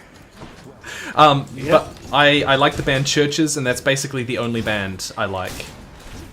It's a good thing. Pretty good band, yeah. I don't. No one even knows it. No one. Yeah. Everyone knows Churches. Isn't that one of the most famous? It's definitely one of the most famous modern synth pop Scottish bands. Well, you know what? You'll that have was to kinda forgive me for not being super familiar with synth pop Scottish band. I don't know what synth pop is. Okay? I don't even know if it is synth pop, to be honest. I don't really know what I'm describing. Yeah, like How when it dare comes to you. music, I live under a rock. Okay, my hobbies are like video games and finding really weird books to read. Yes. Yeah. No, that's fair. My Spotify Wrapped has decided that I'm an adventurer because I just leave autoplay on a lot of the time, so I discover a lot of new music, which I personally like, but apparently it's not everybody's thing. Has anyone heard? Me. Do you know the song "Weight of the Oh, World"? me too, Adventurer. By Nier Automata, Nice. and from the game Nier Automata. Nope. Oh, I love that song.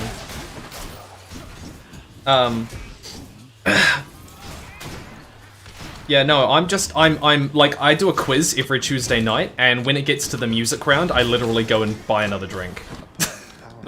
Oh. Like, that's how bad I am with with this stuff. I'm actually yeah, so I'm sorry. I am actually really sorry, 12 Tone, but like, I mean, I am. I know that disappoints you. I know that deeply. I know that like disappoints you to like a personal degree. I mean, honestly, like the music, I don't listen to like as broad a range of music as people might assume I do either. I do a podcast with Noah who makes polyphonic, and I'm just constantly floored by just like the references he can pull out. So I get the feeling. Oh, I gotta It's say, just, like in this job, like constantly having to like I read a lot of books because I have to read a lot of books, but like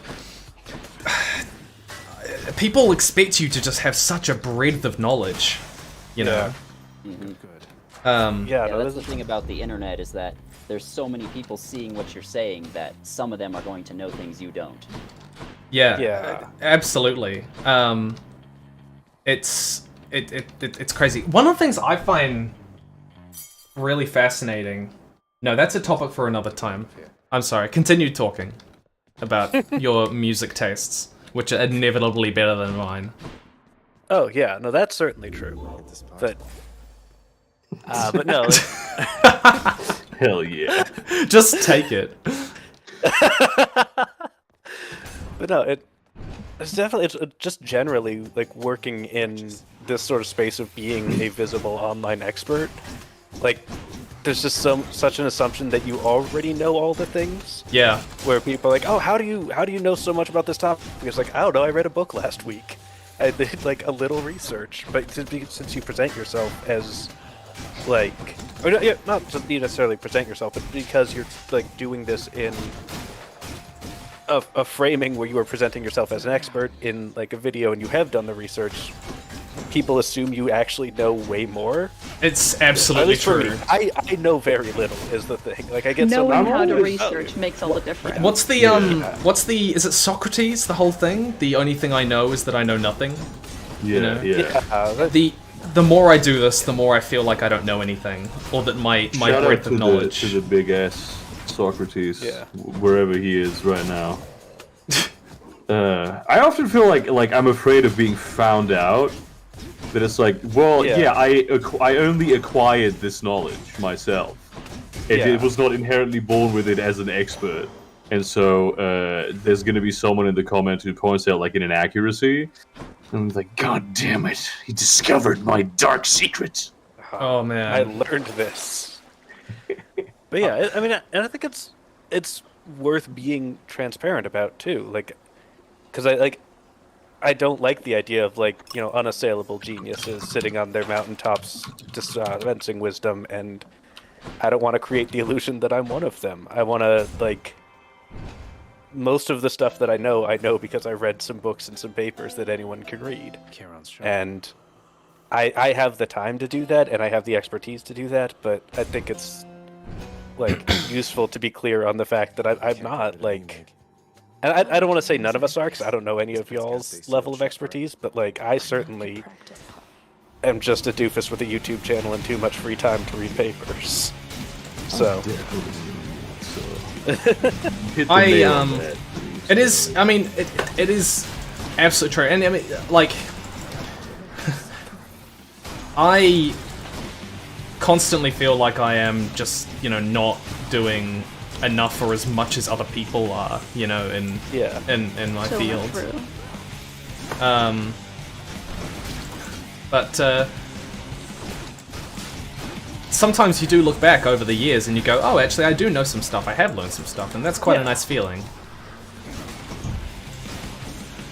Yeah, no, I certainly don't mean to imply that, like, I don't know anything or that we don't know anything, but it's just, you know, I'll still have, like, I'll watch, like, an Adam Neely video and be like, oh my god, how does he know this much about music?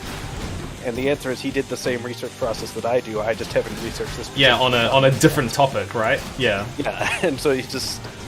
But it's so easy, even when I know, like, how much of this is just doing some research in preparation to make a video, how easy it is for me to fall for that illusion still.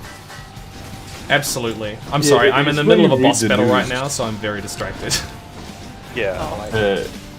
Reading the newspaper, and it's like, you read the one section that's about the thing that you're an expert on. I was like, what the fuck are they talking about? And then the next page is like, oh yeah, this is dead. I am informed now. Yep. It is. I do find it is horribly easy, actually. I find to like know more about a particular thing than most of the population, which it's intuitively, of course, because there's just so much stuff.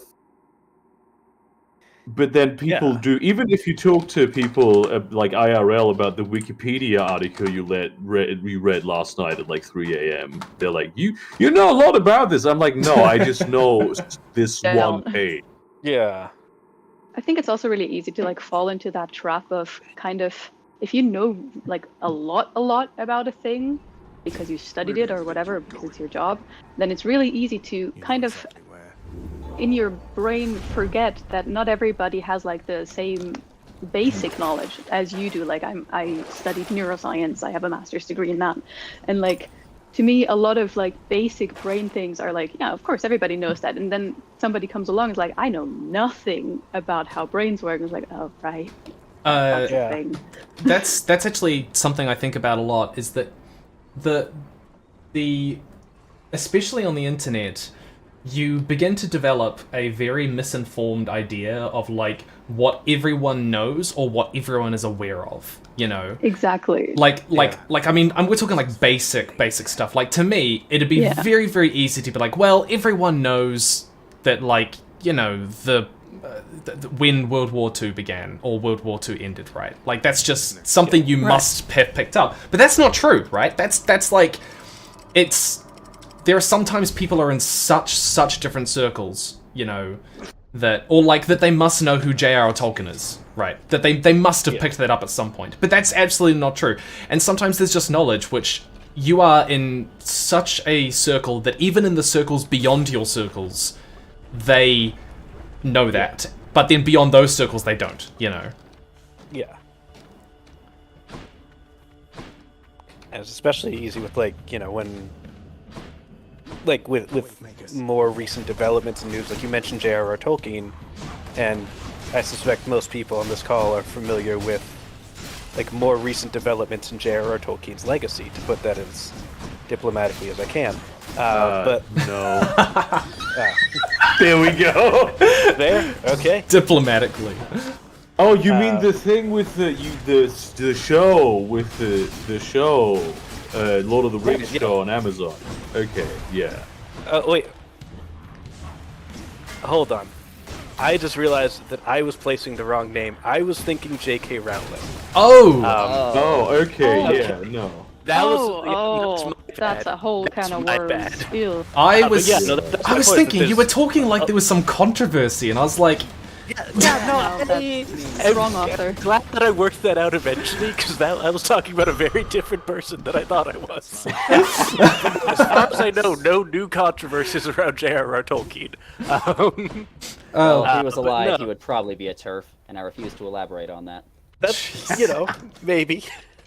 But yeah, no, that whole thing where, like, we could then sort of extrapolate a lot of people's views from still, like, engaging with Harry Potter stuff, and the reality is a lot of people aren't paying enough attention to know that that's a thing that they are doing. Yeah. And I've done like a lot of those things you find out when you like are kind of involved with Harry Potter, like if you are still interested in the content. So people who aren't, they just know that, oh yeah, those are those books, that's J.K. Rowling, whatever, and they don't know, and that's kind of why her cultural impact is so bad and like so dangerous, because people don't know.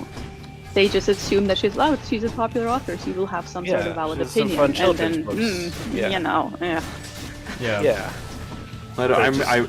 I might say something controversial now, but I really do not mind people still enjoying Harry Potter, like, at the franchise. It was a part of like a lot of people's childhood, and I very strongly dislike, like, almost personally, very strongly dislike J.K. Rowling.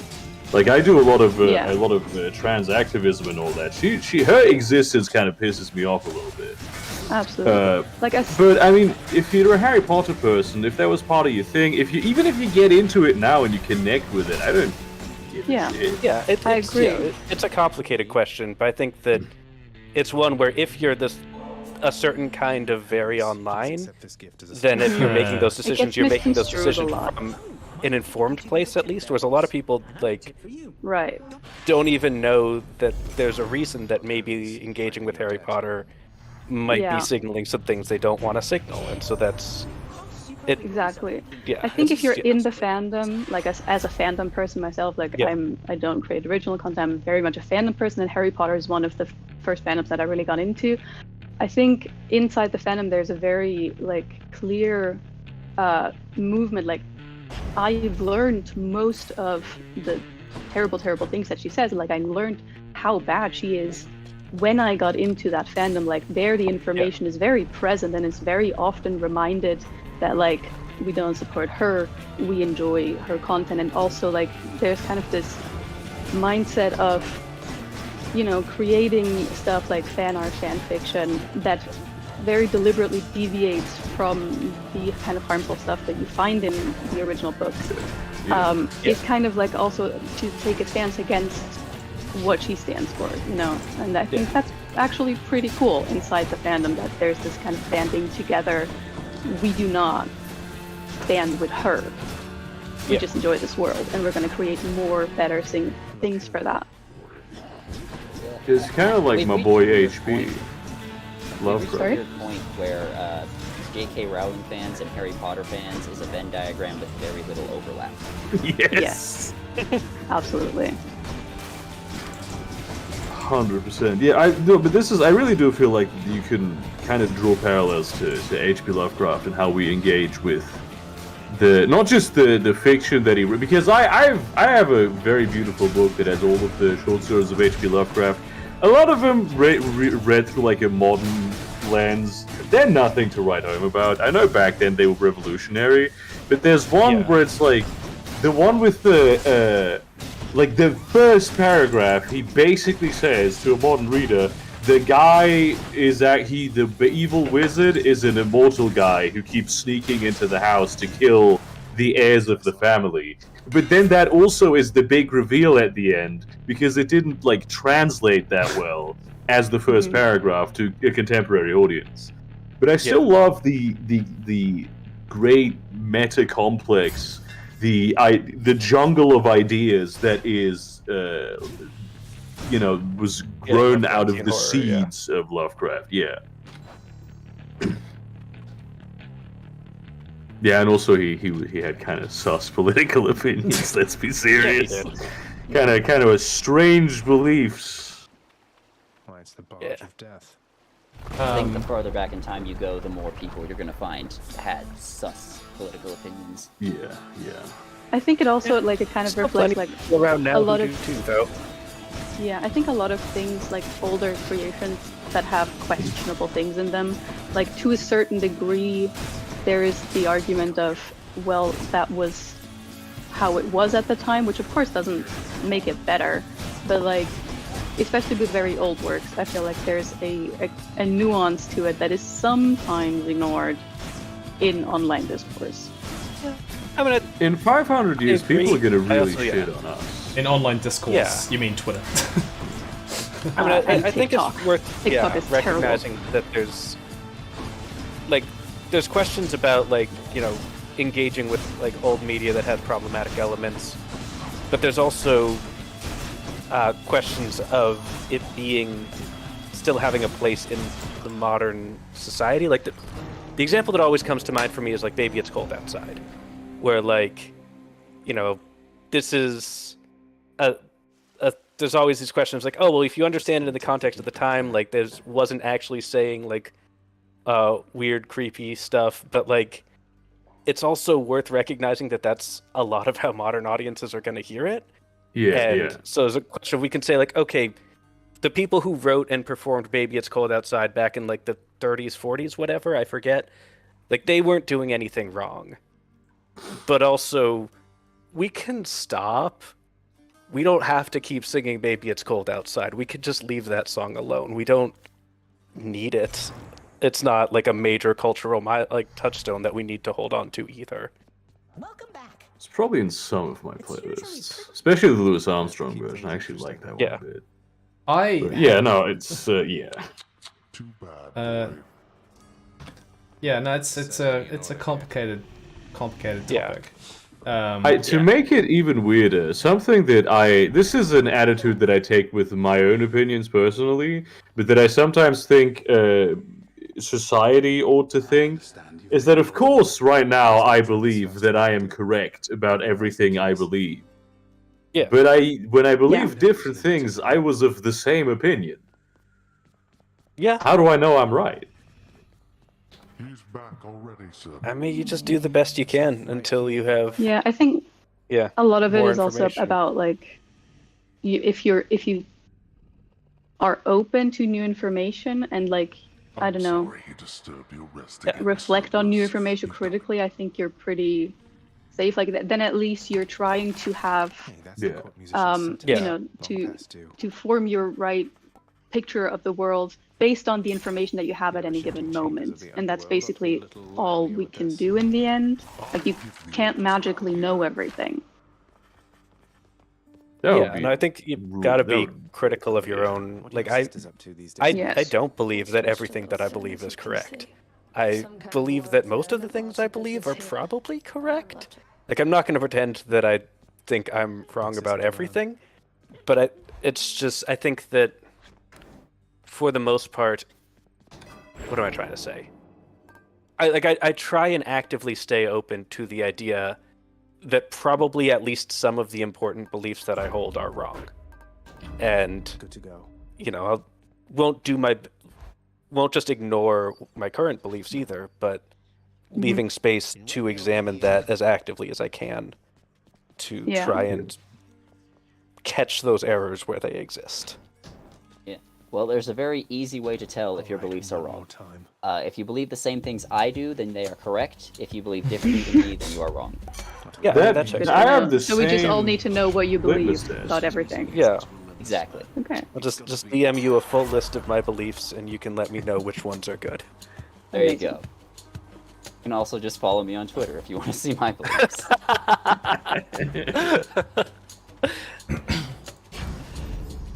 Oh, hell yeah.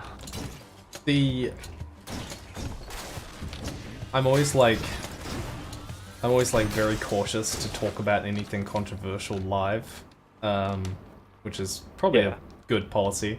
I've never held this policy. I am frankly horrified at the fact that you've invited me to this stream at all. Well, no, it's because then you can do all the talking and yeah. I'm holding back. Like there's a lot of like, no, you can't. You are not on your own stream. You cannot say shit like that on. There's normal people watching this. Yeah. This is not your own fans. Yeah, I know. I know exactly how you feel, man. Yeah. Yeah. I'd say I'm going the other way, where it's like, you know, if I say stuff that's too controversial here, that's Tim's problem. Yeah. Not my work. Oh, screw you. Yeah, it's I'll point you towards the ContraPoints video on JK rolling. I think that's pretty good. Yeah. Chat, do I take the hammer or the pomegranate? You tell me. I mean, if I get to say it, then I say hammer. You say hammer? What do you say, James? I know nothing about this game. Well, pick. So... Do you want the pomegranate or the hammer? Well, Jesus. Okay, fine. Pomegranate. Things got real intense for a second. Yeah, thank you. You know, there's no indecision here. You don't get to and ah.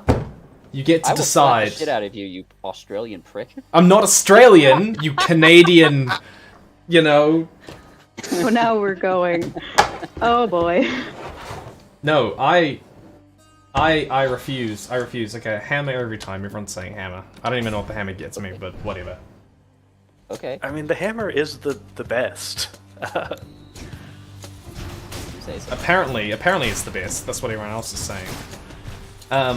No, it's just sometimes it does shock me when I learn that some people aren't aware of certain things, you know. And this is probably mostly to do with like current events and like politics type stuff. But when I meet someone who's just in an entirely different realm to me, that's always interesting. Yeah, I know what you mean. Because, like, let's look at hobbies for an example. Like I said, if you're unfamiliar with me and my work, I do read a lot of really, really weird books for my channel and just for my own personal enjoyment. And so some of this stuff I find is, like, infamous in certain segments of the internet and among people who read a lot and among people who read in certain genres. But if I were to talk to regular people about it, they would not know anything about what I was talking about. Like, if you are, I don't know, if you're at all familiar with dystopian young adult novels, you probably know about Save the Pearls. Oh, wait, is that the one where white people are underground, was it? Or yeah. I did a video on it, like, this summer, and it's if you haven't heard of it, it's basically just racist Hunger Games, but most people haven't heard of it, is the thing. Hell yeah, that rules. I think like it's like Save All the Pretty Blue-Eyed Blonde Babies. Oh, is rules really the word? No, No, you know what? No, it's so much worse than you think. Like I said, it's racist Hunger Games because like the premise of it is that at some point in the future, the ozone layer has become really depleted, and so everyone got really bad skin cancer. But it affects lighter skinned people worse. So more of them died, and so as a result of this, black people took over the earth. Let me see. And it gets worse. Oh my god, dude. So I want to be careful what I say on stream because the video I made was demonetized, and YouTube, being the bastion of transparency it was, never told me specifically what it was. So I will. Basically, oh god, how do I even? So in this world that they've created, all races are named after gemstones, right? So white people are called pearls, Latino people are called tiger's eyes, Asian people are called ambers, and black people are called coals. Wait, they're called what? Wait, sorry. Hold on. Did they not go with fuck? Did they not go with onyx? Gemstone. Tim, I have said this. That was exactly my thought. Like, you could have called them onyx or obsidian or jet or something.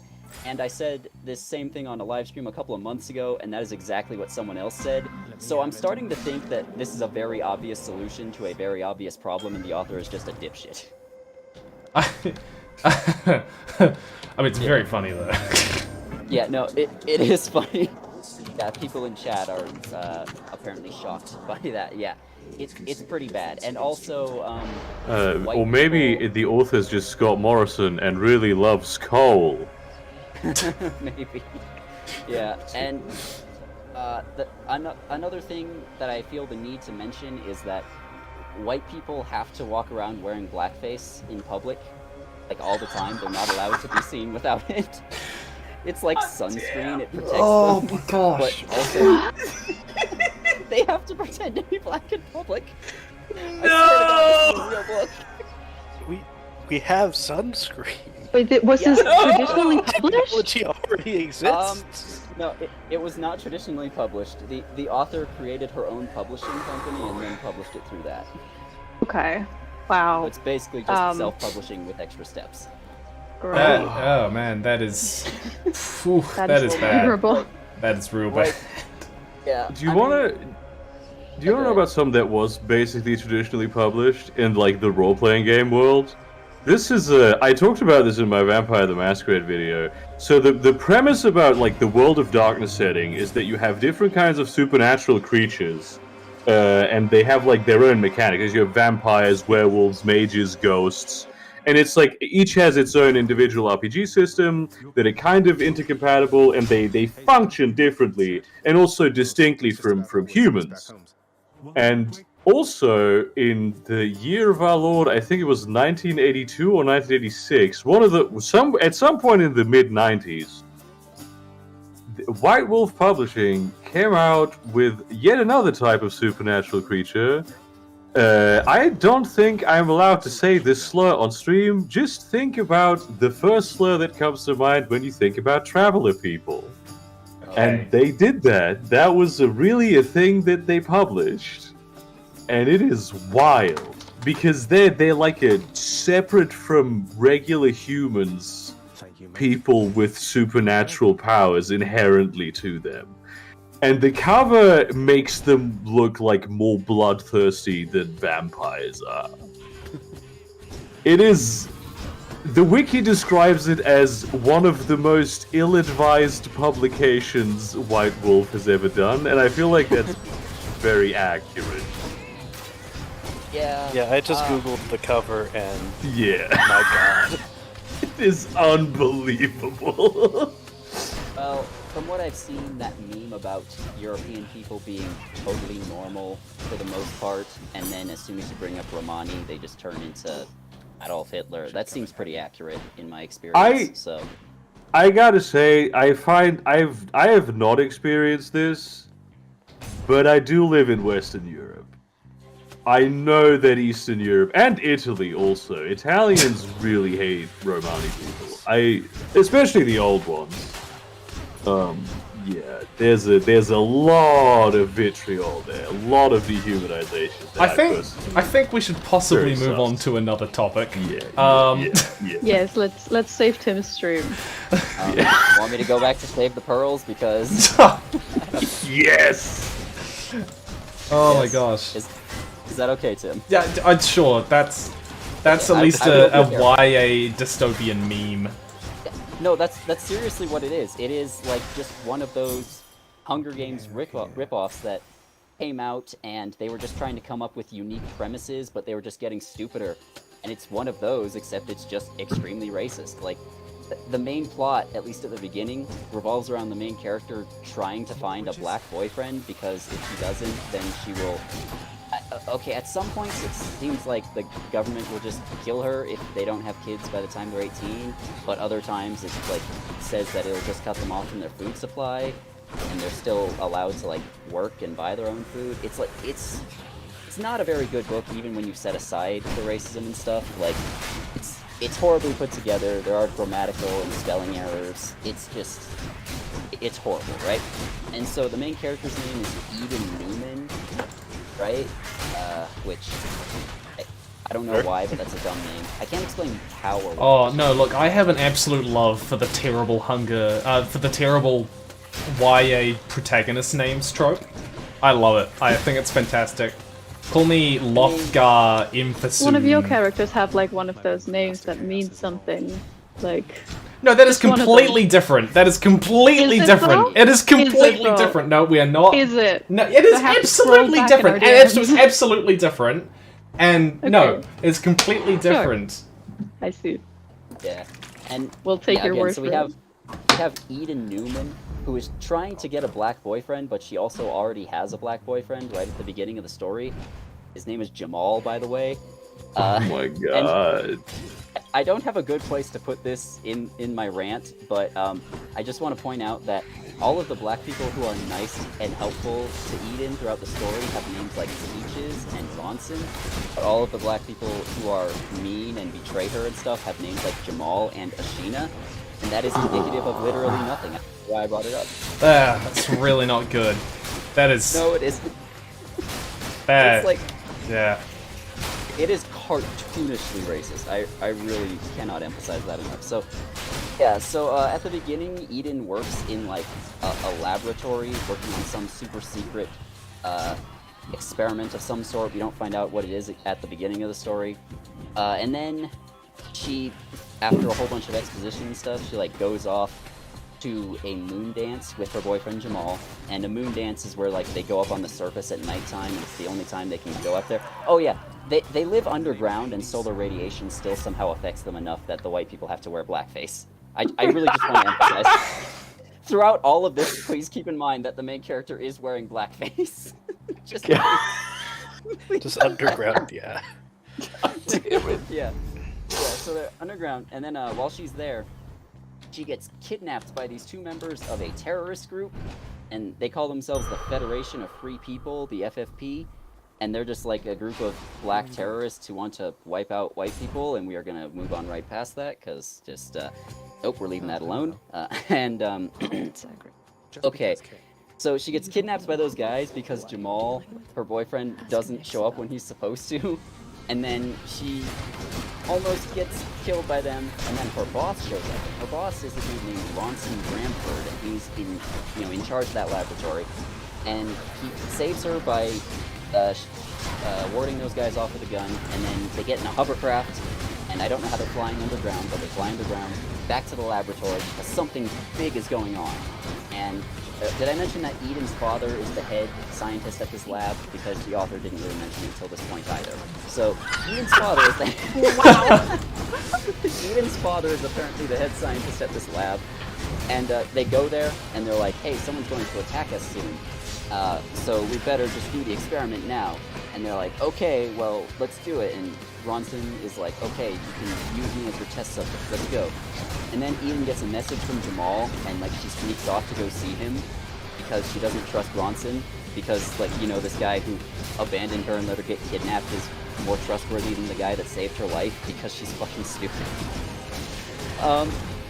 And then, so that's when we learned that Jamal was a spy for the FFP, right? He was only dating her so that he could get close to his, I am at 4 hours.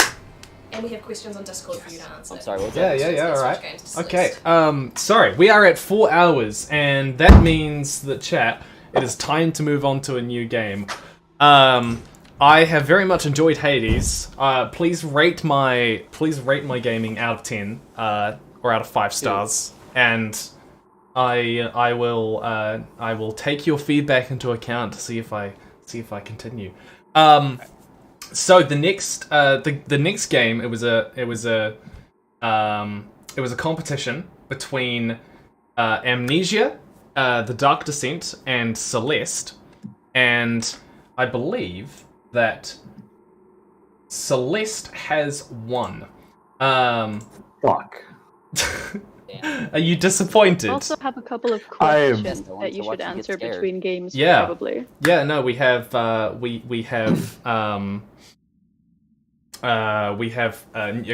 few questions from people that have been donating to get through as well, so we will do those now.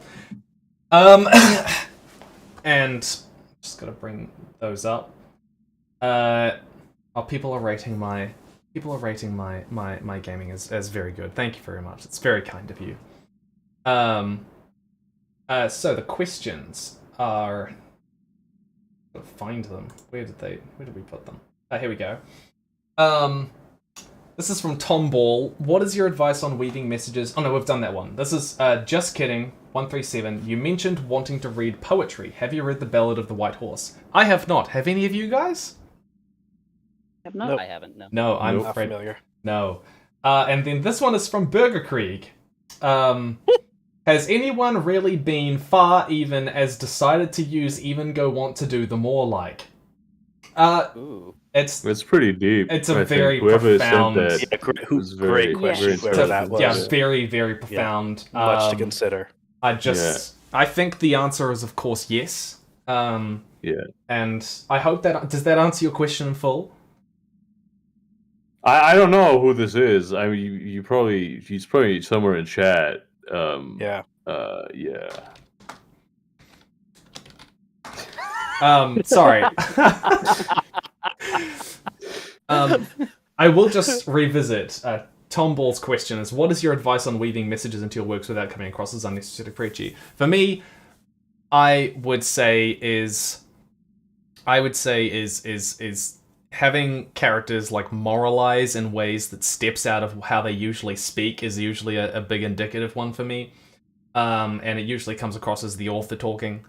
Not typically considering the topic in a particularly nuanced way is very common as well. Yeah, I mean, subtlety and subtext are the two things that I would think about. Do you guys have any other advice on how you think people should communicate things subtly? I mean, in terms of... I'm not a professional writer or anything, but in terms of when I've seen that done well, generally, the first place my brain goes is, of course, Terry Pratchett. But, that a lot of what he does very effectively is to sort of build the points he's making into the story instead of taking time to sit you down and walk you through them. Yeah. And so, a lot of what he wants you to understand about, I'm reading Lords and Ladies right now, or rereading Lords and Ladies right now, and a lot of the messages he wants you to understand about kindness and responsibility and everything that's built into Granny Weatherwax's character in ways that he never has to tell you, because it's just how she acts and it's how the other characters act, and it's that I'm gonna start repeating myself if I keep talking, but yeah, basically using it as a foundation rather than putting it on top at the end. The Terry Pratchett is of course a master writer. Yeah, absolutely brilliant. I'm actually reading Thud for the first time right now. Oh, nice. Yeah. There are a few questions in chat, which I will touch on just because we're pausing here. Opinion on good pizza. The word pineapple better not fall in this room in the next 5 minutes. I'm really, really boring. I I don't... No, hang on. Okay, my opinion of pizza is like a bell curve. Alright? No, that's a terrible way to describe it. No, sorry. It's like a bell curve, but it's not a bell curve. It's the shape of a bell curve, but it's not the meaning of a bell curve. I think the cheap pizza and like really like bad ingredient pizza, okay, is bad. I don't like that. And then you get the super ultra expensive pizza where it's like, here we have just basil leaves and a single tomato piece and raw mozzarella, and I'm just like, no, I don't want that on my pizza. I just want a pizza. Just a normal pizza. Basil's great on pizza. But, no, but, oh my gosh, hi Blue. No, I do like, but the point is not that the basil's on the pizza. The point is...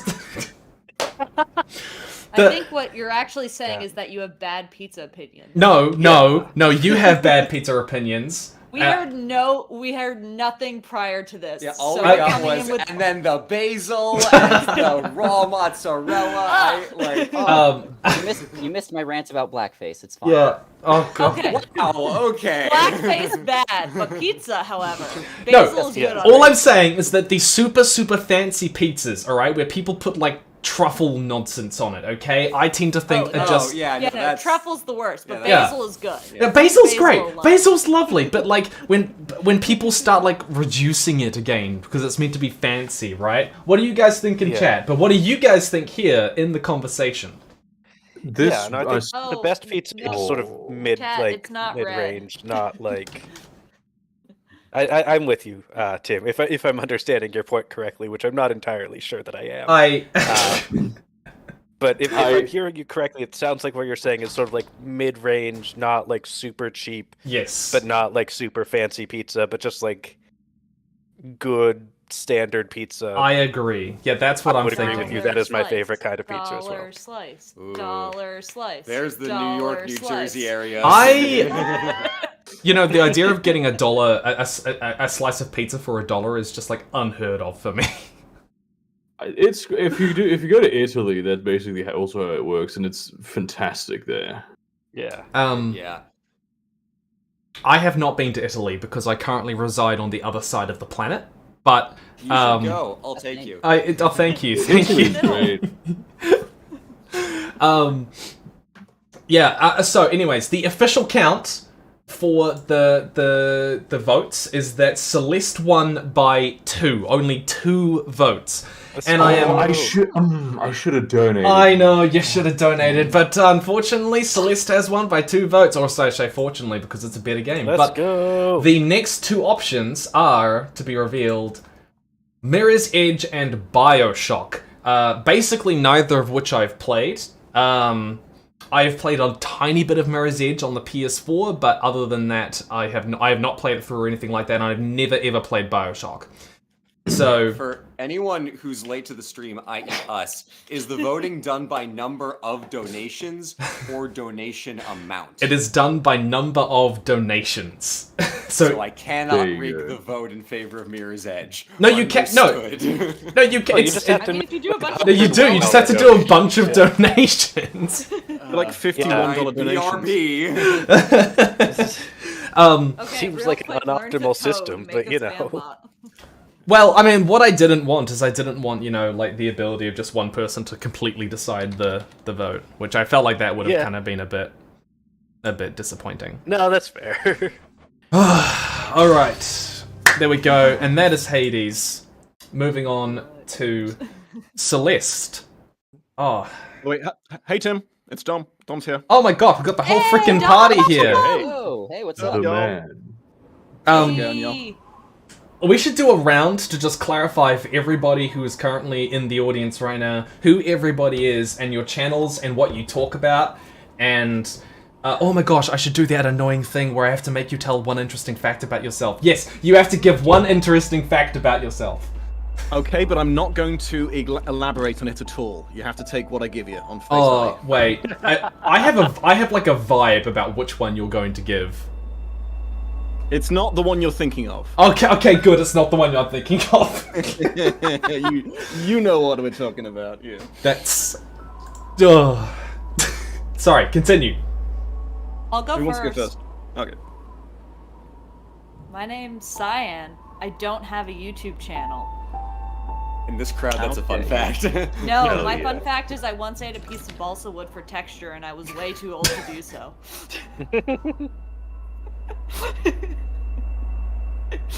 That's a good one. That is, every time I hear that fact, I'm hit in the face as if with a piece of balsa wood for texture. Hi, I'm Blue. I'm one half of the YouTube channel Overly Sarcastic Productions. The other half, Red, is not here, but will be arriving later. She's taken the night shift, but yeah, you got us here now.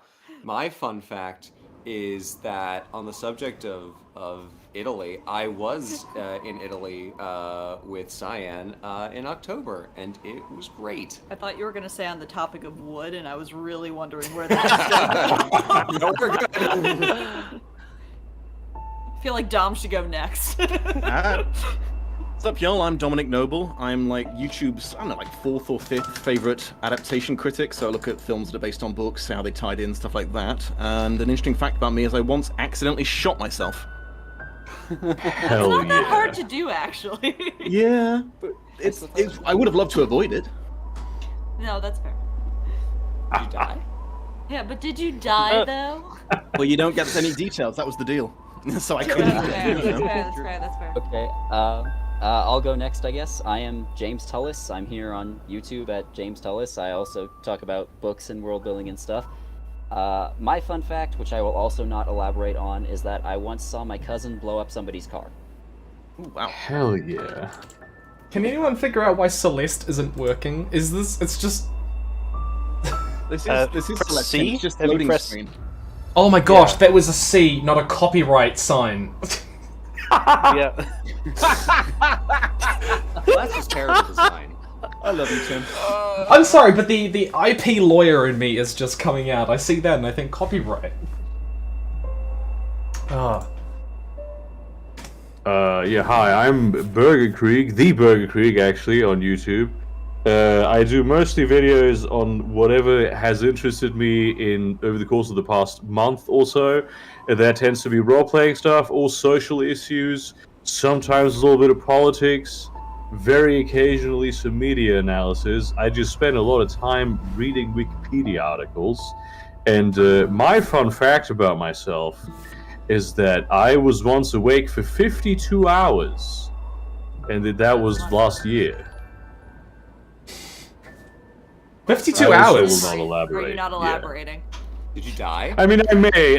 I was coming back from Italy. This is, yeah, I was coming back from Italy via train, going from like Rome to like the very north of Germany, and I hit the rails. The one day of rail striking that was happening in Germany that day. And obviously, you know, I'm full of solidarity with the laborers and all that. But I cannot sleep in public places, and so I was just awake for 52 hours. I just wasn't on it. I was deadly, just like almost out, but I could not fall asleep. It was impossible. Also, I will just interrupt and say, chat, please give me names for my character for Celeste. Because ours are not great. Celeste looks Celeste-faced. Also, did you suggest Bam Bam as in the child from the Flintstones film? Exactly, the child from the Flintstones, yes. Timber Production Company. I love Timber Production Company. That is pretty good, actually. That's Tim's full name. Blue, no. On his passport, it says Tim in parentheses Burr, last name production company. I like the suggestion, Tim Mothy. Like you're Timothy? a moth in disguise. Oh, you know, every single time someone discovers that joke, they think it's the funniest goddamn thing in the entire world. No, it is pretty funny, honestly. It is hilarious Oh. to be the first person who comes up with that joke, and everyone gets to have that sensation. That's the beautiful thing. I can't be Timber You could also Productions. be Timbit, like the little donuts from Tim Hortons. Just a little Timbit. Be Timberly. I can't be Timber Productions, it's too long. Timberly! No, Timberly! Timberly is pretty good. Holy shit! Timberly. Timberly, fine. I got him to do it. I'm happy.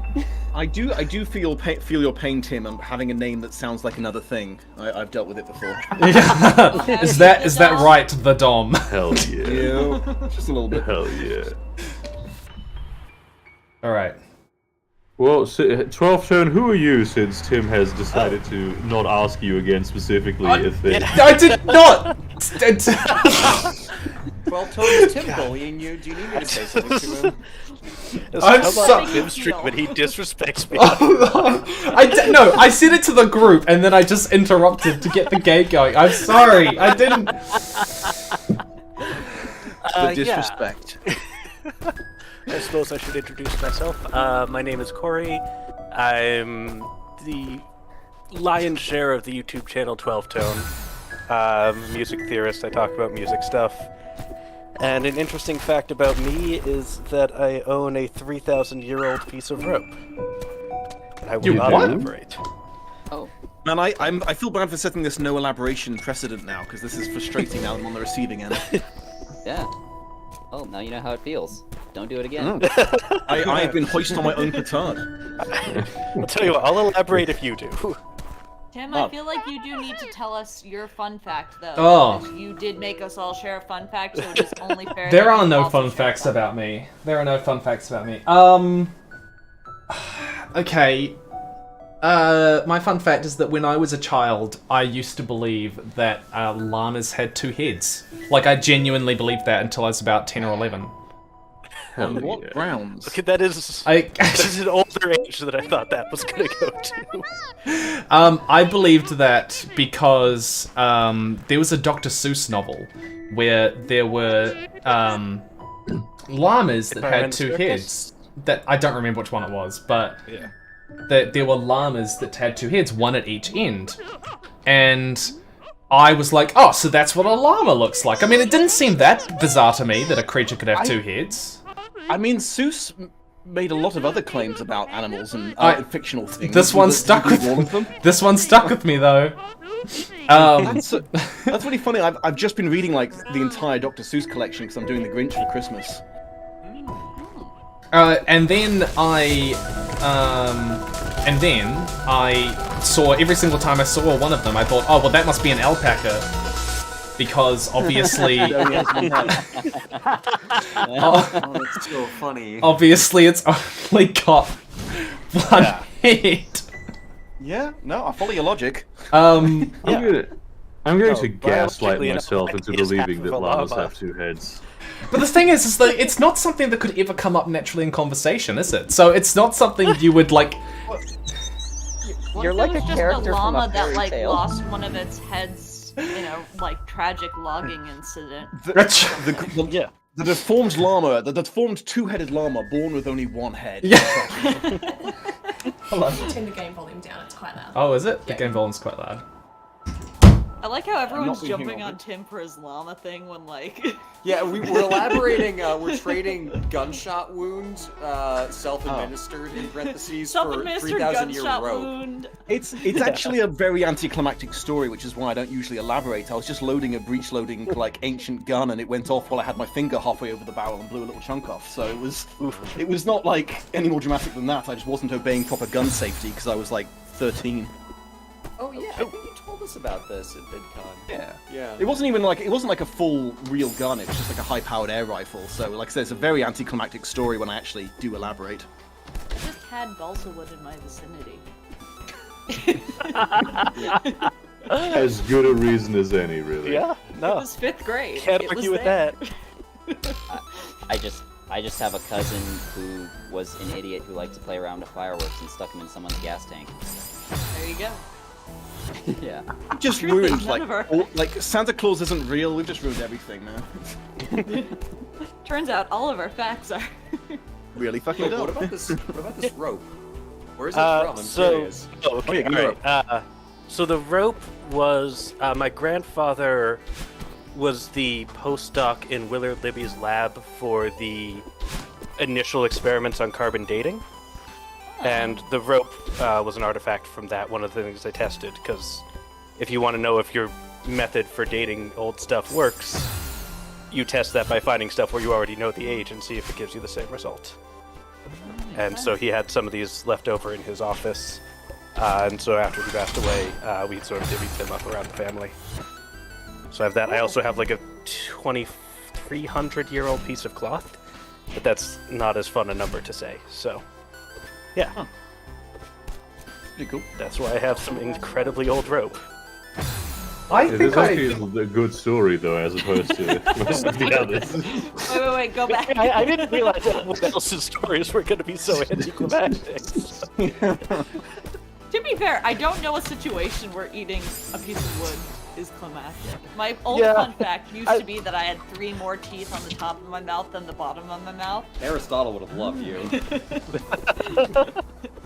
Freddie Mercury had that going on as well. Teeth, and now I only have 1 more tooth on the top of my mouth than the bottom of my mouth. Huh. Are we boring people? I don't know.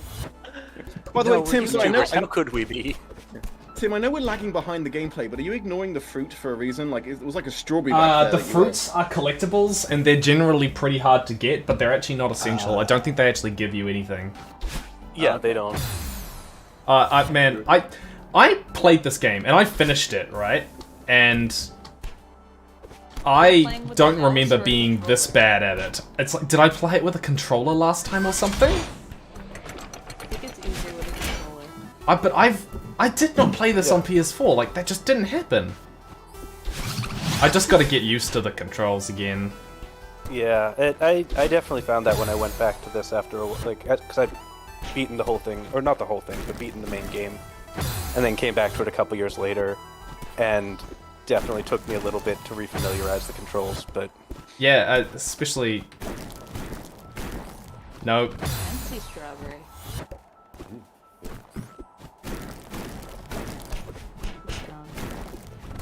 Should I get this strawberry? Do you want me to get this one? There we go, I got one strawberry. It's really not hard.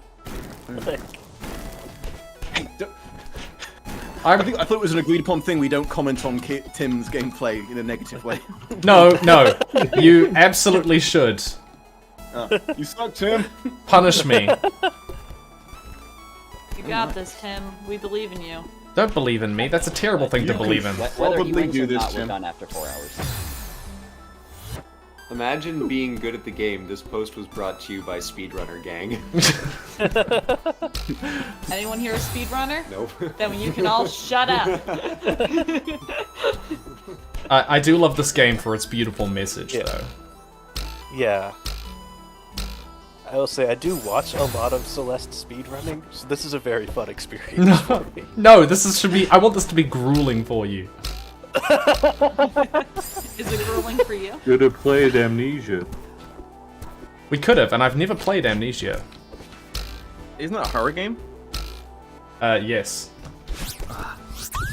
Yeah. Are you emotionally ready for that? That's not happening. Okay. Also, I hope you watched my beautiful catch there. Oh, it probably hasn't shown up on the stream yet. Yep. You know, you can. Do you know how to stream over Discord? Because you probably watch in real time.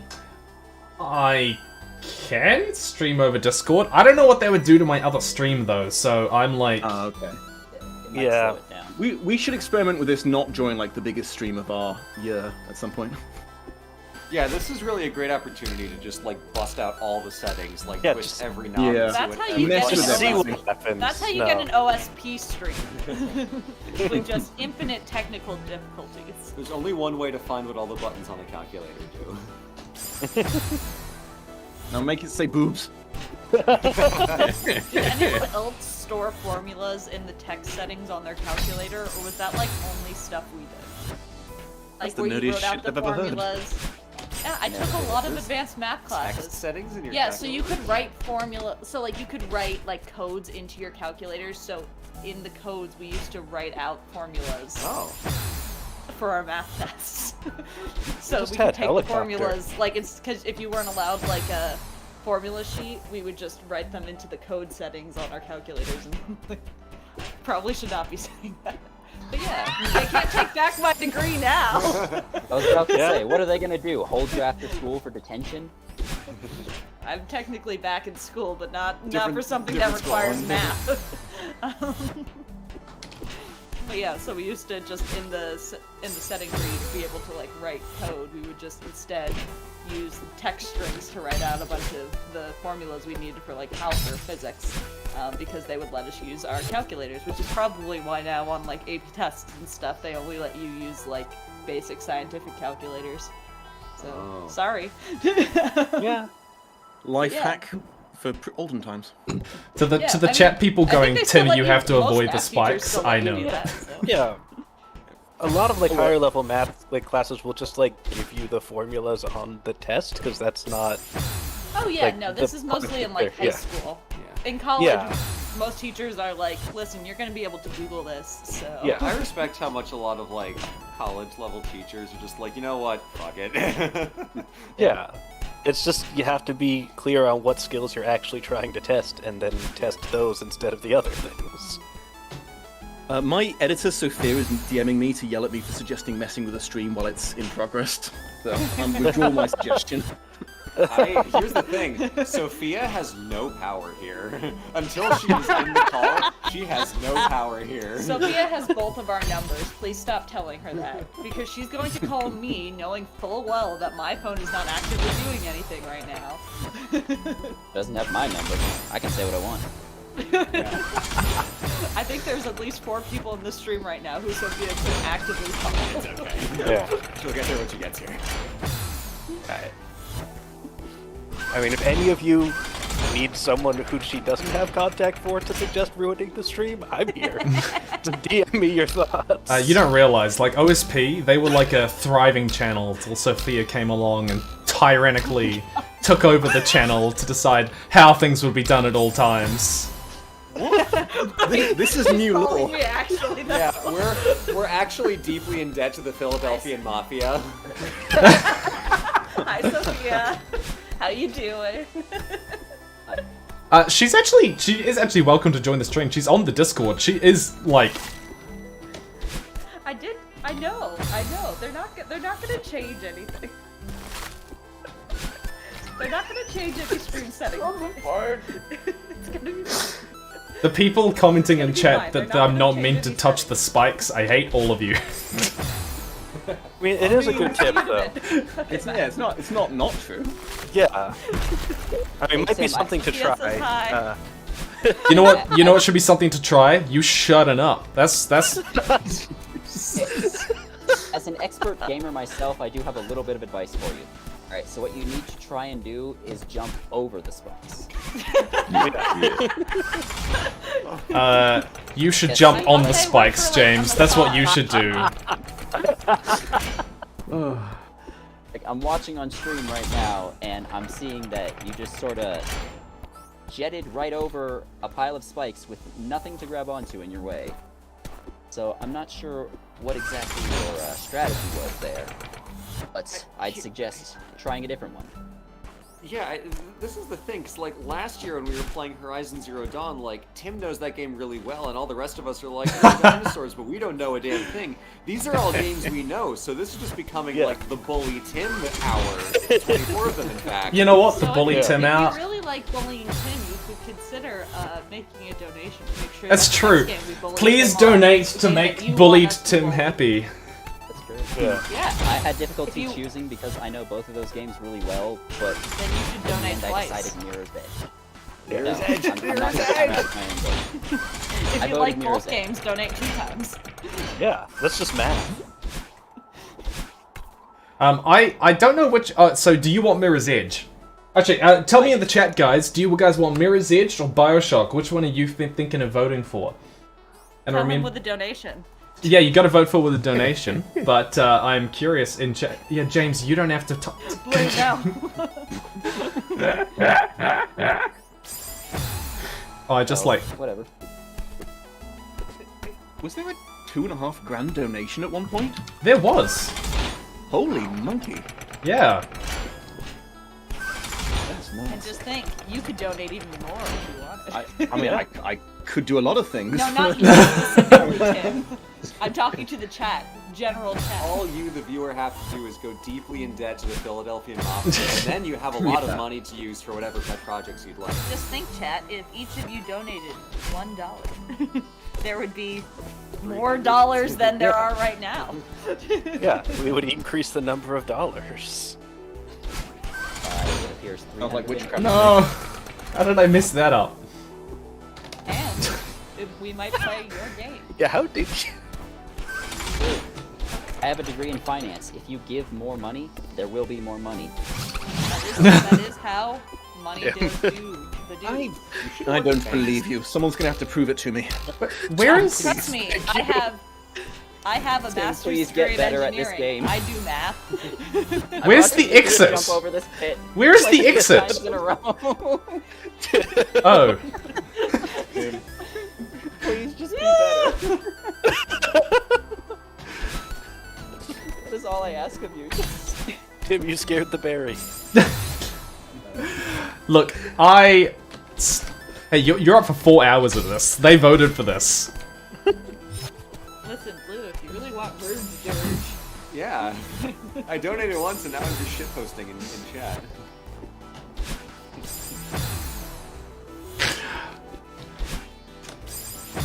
See, this is why I have historically picked games that I know very well.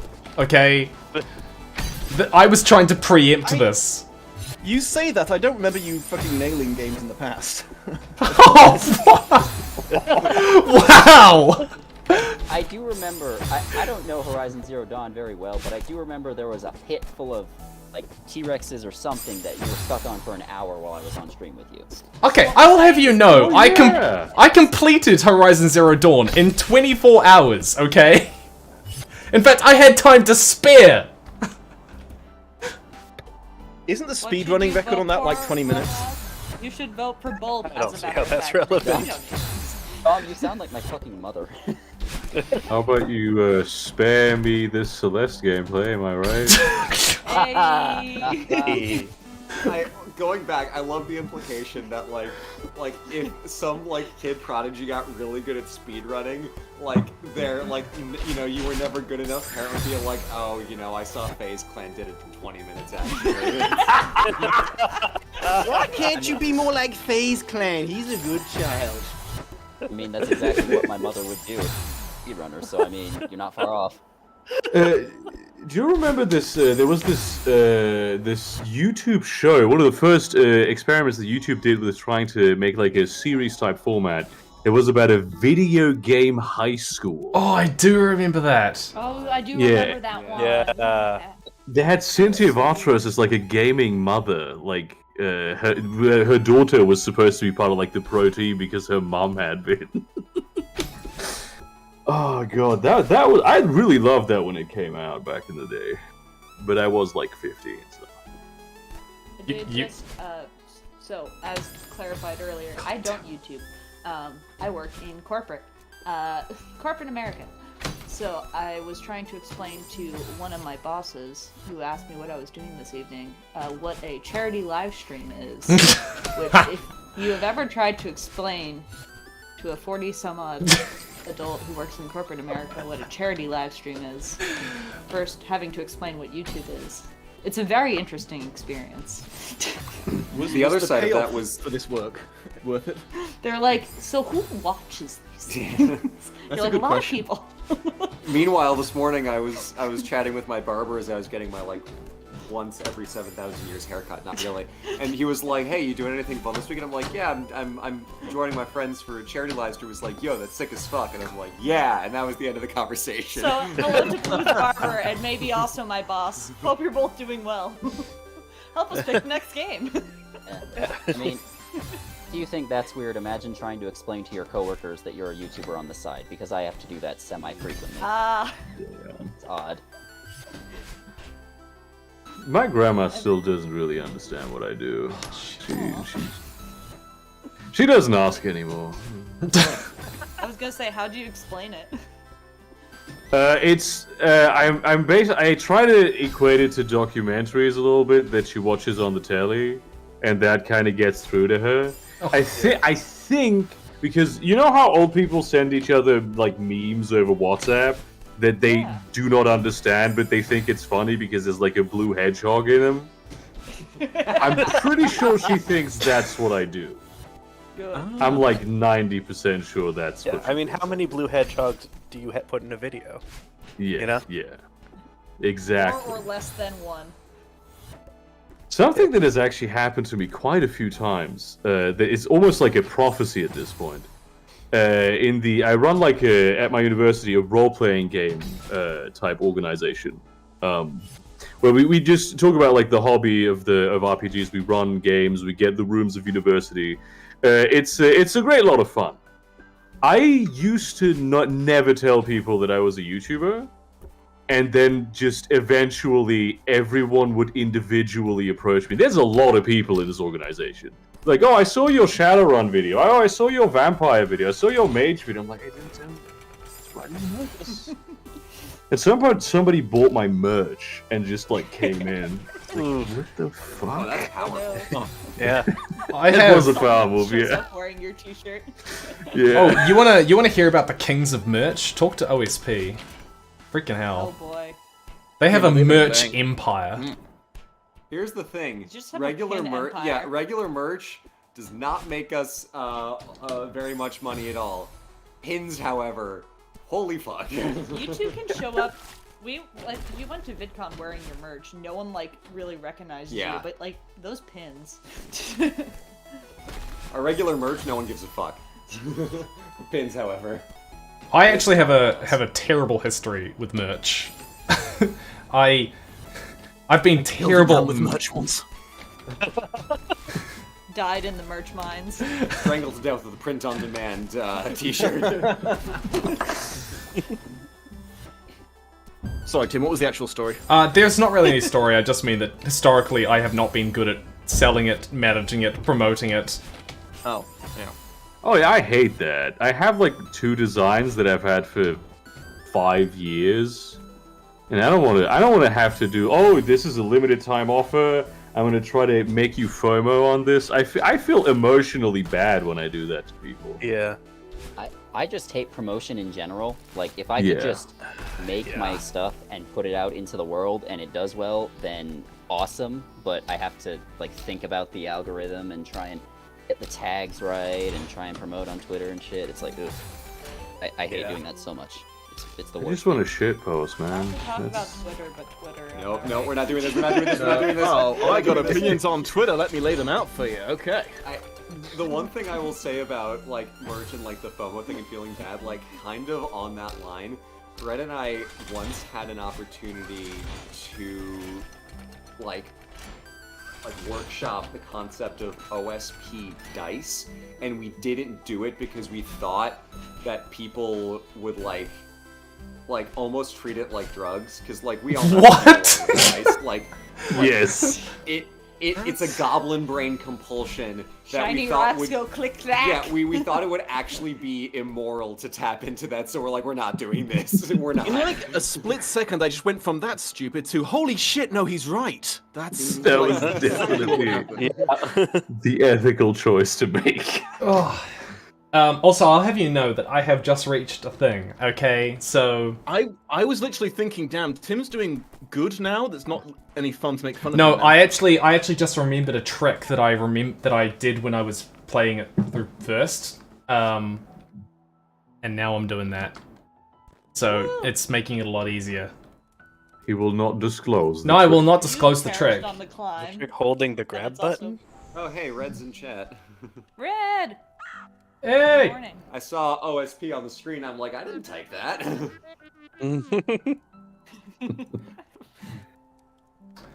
Yeah. No, it's Guys, there are many small independent creators who make wonderful dice by their dice. It's true. Yeah, I'm taking notes. I feel like whenever the day comes where I just abandon all of my principles, that's the first thing I'm doing. Yeah. I just finished a chapter, guys. Woo!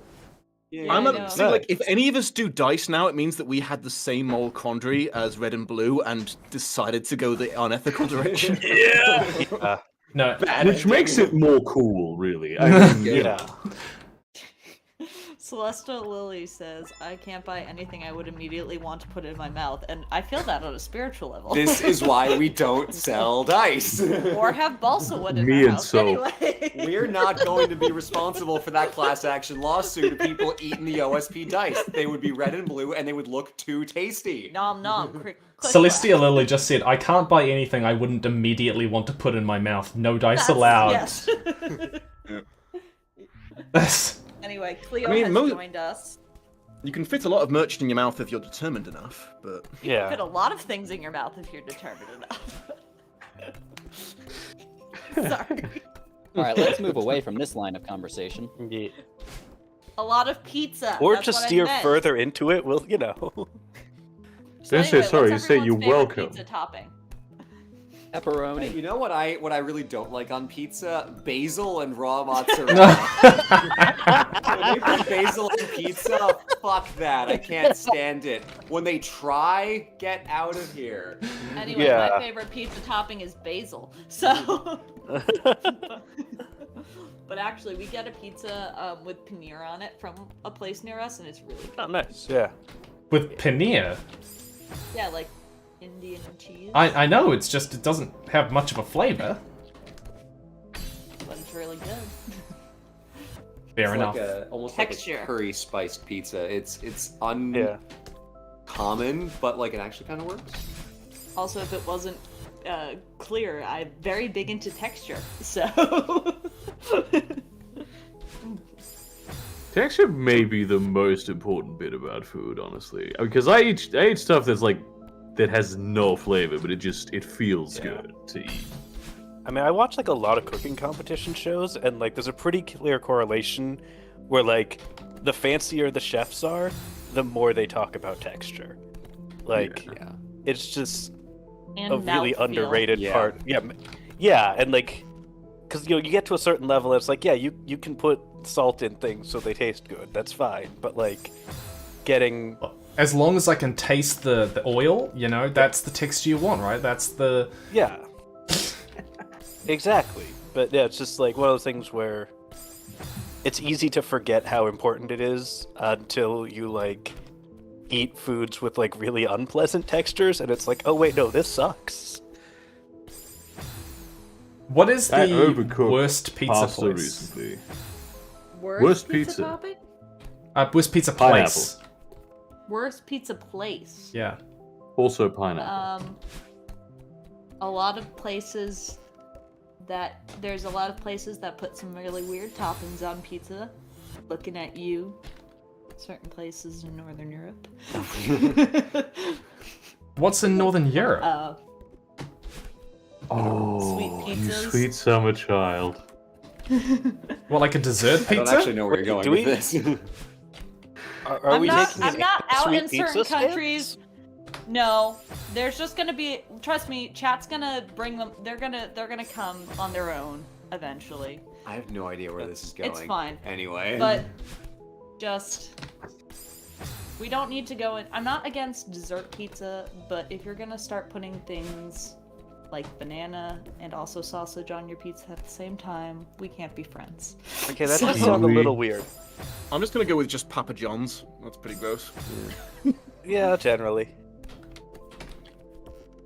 You know you can get pizzas out of vending machines? It's weird. Yeah. That sounds absolutely disgusting. I remember why I found this game goddamn infuriating. You know what? Every single time... Get better at it. Shut up. Yeah, simply be good. There we go. Celestia Lily coming in with Brazilian pizza goes hard with chicken and M&M's. That is so cruel. I told you they'll show up. Yep. To be fair, right? It's a like different cultures do different things with pizza, and that's totally fine. But I'm not a fan. The Swedish putting kiwi on pizza thing is one thing that is like, it's like disgusting. But when you go to Brazil and they put just entire like pieces of vehicles on that, I kind of respect that move. It's I'm so eventually you get to the so bad it's good. My meta just my mirror just shattered. Oh no. That's not supposed to happen. You should probably report the bug.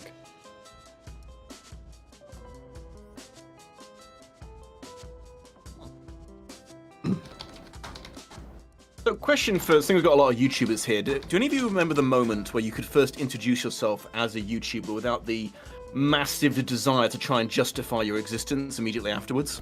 I'll tell you when it happens. Yeah. Yeah, Same. I don't know. Same. Like, was that I supposed almost to happen always at some lead point? with like I work in online educational video. And Oh then my I will gosh, that's circle back- exactly the phrase I use. Yeah, Not it even just- kidding. It sounds I just tell so people much I do like porn. Like, Okay, that's- well, People respect that. yeah. I think I say you make online history documentaries.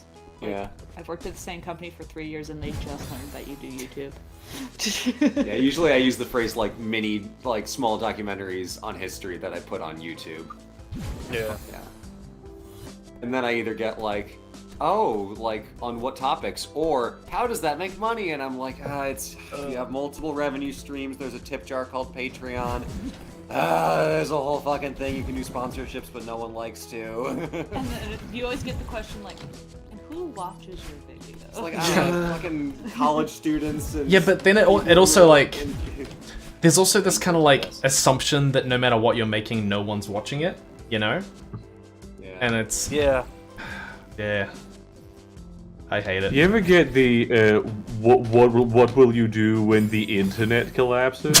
That's one of my favorites. I mean, that not necessarily from an exterior source, but my brain asks me that a lot. Yeah, no, I'm constantly wondering what my career plan is if I can't do YouTube anymore. So I see most of the people I follow like, oh yeah, I want to move on to like traditional media, I want to move on to being like an author, and I'm just like, I kind of like it here, I want to keep being a YouTuber, but then Yeah. if the whole system collapses, I'm pretty buggered. Yeah. I'd love to be Louis Theroux. Well, like the actual Just guy? do literally. I mean, also yeah, but doing what he does, that would rule.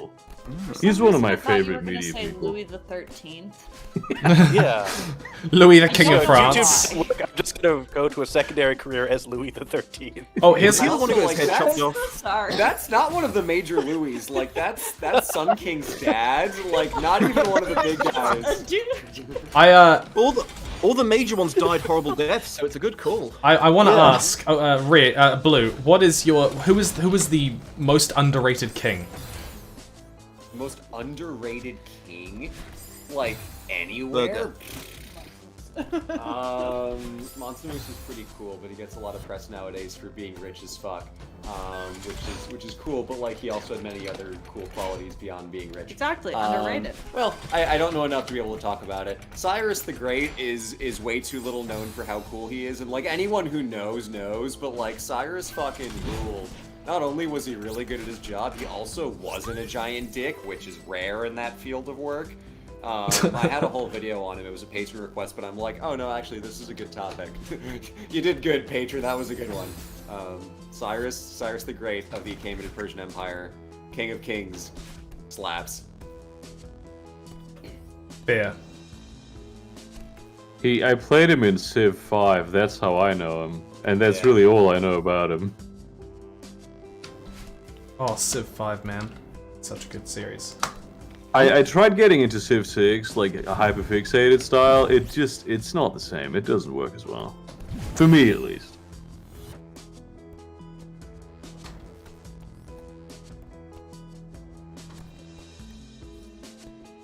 Tim, got a question for you. What?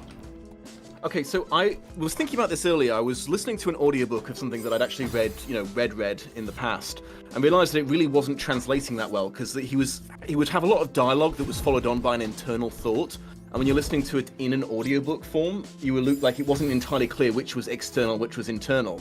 And I realized I hadn't come across that in like books that had been written in the last like 10 years or so, or since like audiobooks got really big. So I was thinking, like, do you think authors are either consciously or subconsciously writing their books to be more audiobook friendly, like since that's come about? Sorry, could you repeat what you encountered? I was reading some Miles Volkoskin books, which are books that I read a lot when I was a teenager. But I was listening to it on an audiobook, which is the first time I've tried that. And I Right. realized that a lot was getting lost in translation because the way that it was written involved a lot of internal monologue mixed in with external dialogue without much like setup. It just cut back and forth. So when you're listening to an audiobook, it wasn't immensely clear which was internal, which was external. So are people writing books to be more conscious Yeah, of audiobooks? because I've not come across this problem with any modern writers who have written since audiobooks got really big. So I'm wondering if, like, do you think this is going to be a new thing where people write for the audiobook? Audiobooks are popular, but there's still a vast minority of what people earn. Not according to my Lord and Master Audible. They said that sales of audiobooks, one of the talking points they wanted me to make was that sales of audiobooks have actually outpaced regular books. I'd need to see some Statistics stats can on lie. that. No. Yeah. Is there a chance I mean, yeah, they are selling. that They what are they're selling them talking to be about- sure. Is there a chance that what they're talking about is growth in sales? Entirely by possible, yeah. percentage? 'Cause Like- that sounds like Yeah. the cheap, shitty, like statistics is the only branch of math that can lie kind of thing that a sponsorship would like to say, where it's like it's technically correct with 4 asterisks. Yeah. Yeah. That's fair. That's almost certainly what's going on there. So Tim, you're saying probably not? I would probably say no, because I think that most people who write books at the moment still primarily earn through either paper or ebook sales at the moment. And like audiobooks are expensive, man. Like producing the audiobook of my On Writing and World Building series is by far the most expensive part. So if you're talking like even in like indie publication type stuff, that's the biggest cost. So like maybe if they were considering it on like a purely cost basis, but no, it's not something I've ever heard anyone talk about necessarily. Mm-hmm. Fair enough. I wonder just if once you have that technology, if that's not even necessarily like you were saying consciously, but subconsciously, just if people are thinking of their writing more in the sense of hearing an audiobook as opposed to I don't know. I know that this happens in where people are just once technologies start changing the way you think about art and the art you're making changes with those technologies, and so it's advice that I've occasionally given to people who've sent me books to try and like proofread and give them feedback on. It's like occasionally this formatting thing, I'll say, hey, that won't work very well for audiobook, and you might want to consider that as part of what you're writing, because that's an extra revenue for you once you're trying to be a published author. I did used to, for a couple years, write a lot of short stories that I published on like a second channel as audiobooks that I read myself. And now that you say this, I've been looking at some of them, just like a very small sample size because you said it, and I do feel like I did move away from using that sort of internal monologue, but I also have some where I still use the internal monologue, but I follow it up with he thought or she thought to like clearly delineate it if you're just listening. Yeah. Also, real quick, I see that we have Indigo in chat. Sophia made it. Sophia, how's it going? Oh, it's good. I've been here for a minute. Oh, been enjoying the conversation. Hello. It's the tyrant herself. Now, understandably, these people might be speaking in fear right now. So just maybe consider that everything Blue's saying isn't authentic.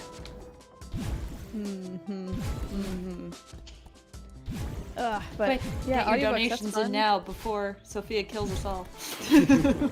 Wait, hey, at most I'm going to adjust your levels. Let's be realistic here.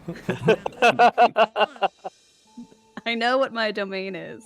I have no control over life and death. I can only make your audio sound That's better or worse. exactly what someone who had control over life and death would say. Going to adjust your levels. Indigo, Sophia, by how much money are we in debt to the Philadelphian Mafia? Well, that depends. Are you considering me the Philadelphia Mafia? Because I just had to pay first and last on new apartment. So if anyone wants to send me money, that's an option. I'm pretty sure Gritty is the Philadelphia Mafia. He's their enforcer. He's the current Although you mascot. do have a Patreon. I do, but that's donate to the stream. Why? What are we here for? We are. And speaking of donating to the stream, I wanted to say thank you to the people who have been donating. Tons of $20 donations from anonymous people. $10. Someone said banana plus sausage pizza. WTF from Sugoma. Did anyone say banana plus sausage pizza, or is that just something you said that? Yeah, someone said that. I said that. Like as a positive thing? Don't worry about it. We're not going back. Oh, okay. We're not going back. I think I am going to worry about it. I'm going to worry about it forever. Yeah, We're just not continue elaborating. worrying about it indefinitely. We're not elaborating. Leonard said, donate 20. Thank you very much, and said thank you for giving me the best Avatar content and video about modern dystopias. It's very happy with that video. Logits to $10, $30. James. Oh, James, you donated. That's very kind. How do you feel about BlackRock's recent fourth quarter prediction about massive hidden FX depth? How would you protect? How would you protect your assets? You know, I think that I'd have to put them into an offshore, growth account, and then thinking about kind of probably parting up that debt into a number of different shell companies in order to distribute the risk, probably. Oof, are you sure? Developing economies tend to fare poorly during recessions. That's true, but what if I become the economy? Then. Oh, okay. Yeah, $100 from Sita Beta, thank you very much. $50 from Blue and Cyan asking, but did you die? And I'm playing Celeste, so yes, I am dying a lot. In fact, I died 100 times in the first chapter. Nice pizza. Andros LaFay asks, have you ever read The Rift War Cycle by Raymond E. Feist? Have you guys read it? No. I have not. Oh. It's a pretty famous fantasy series. I've read the first book, and it's good. It wasn't super my thing personally, but I did read the first book. And thank you to everyone else who is donating. It's incredibly good. Thank you very much. Doctors Without Borders, by the way, is the charity. They provide medicine and healthcare around the world. They're providing medicine to Ukraine and aid in Pakistan. And $1,000 from an anonymous. That was a while ago. Thank you very much. Yeah. Anyways, please continue on, everybody.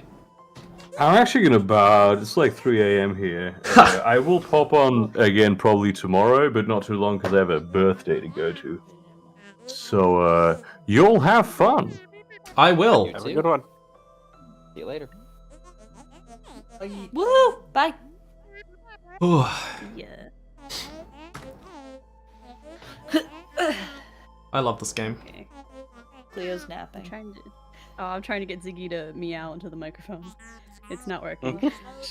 She's been trying to eat it instead, which is also not ideal. She's so loud all the time, and then as soon as I'm on any sort of audio medium, it's like she understands, which I guess is great because I do record audio for a living. But yeah, I want to use you for the people's love and affection, Ziggy. What are we doing here? I'll see that we're at $7,699. Nice. Nice. It's hidden in there, but it's nice. It's very nice. Yeah, you get, right you in the middle of go nice. digging, but yeah. Actually, It's gonna ruin true the story. nice. True story. At my last job, I had to look at a whole bunch of people's social security numbers all the time, and I swear to God, I found someone whose social security number, the first 3 numbers were 420, and the last 2 were 69. Nice. That's a true story. I once had a credit card years and years ago where the security code was 420. It was the funniest fucking thing, and I couldn't tell anyone about it.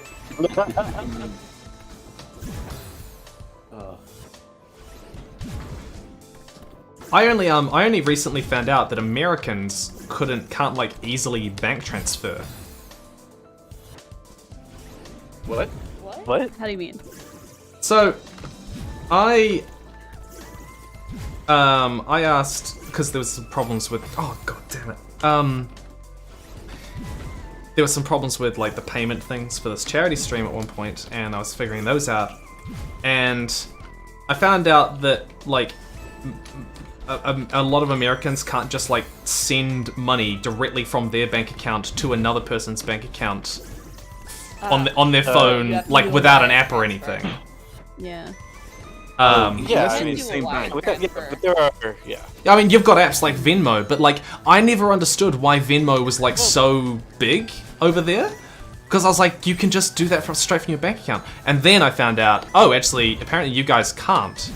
I mean, you can with like, I mean, it's still an app, but like not to promo a specific thing or anything, but like a lot of the banks that the bank that I use and banks that most of my family uses all have Zelle, which is basically just a add-on version now that of you mention it, though, Zelle is an independent app that they've It is an app. They've just introduced into their website. So like I was like I was going to say the same thing, but I realized no, Tim has a point because until they had that app, it was bloody ridiculous trying to transfer money. Yeah.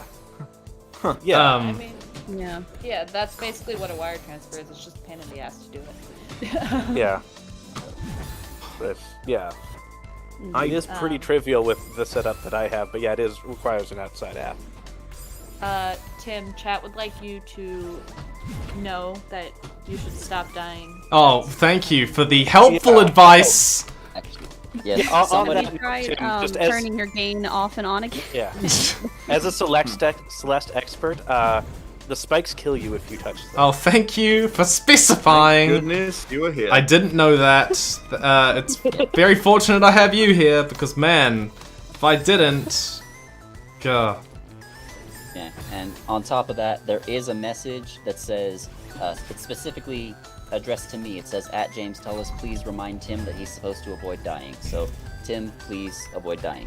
I think that's one person spamming, actually. Yeah, because that was actually sent to us as well. Yeah, it's the same Wait, is it? person. Yep. Yeah. Person who's doing that, stop spamming. We've been played. We'll mute you. I mean, I can't mute him, but... My mods can.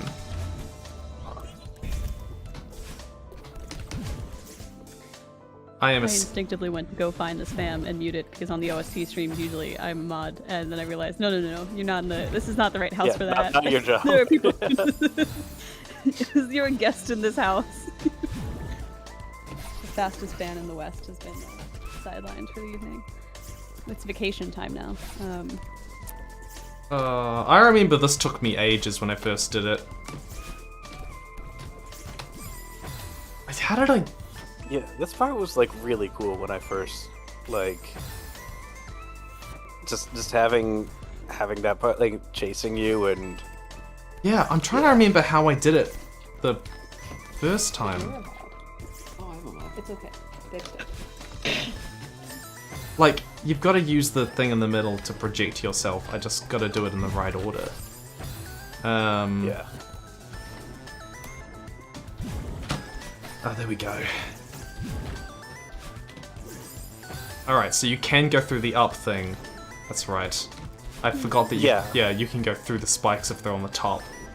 Yeah, as long as you're not traveling in the direction of the spikes, they don't hurt you.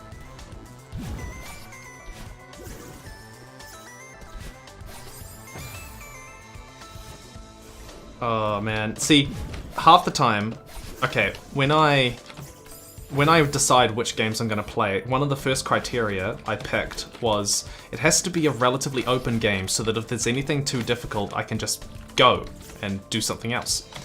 And that was a very wise criteria. And then you gave your audience the opportunity to screw you over on Yeah, this. it's true. Yeah.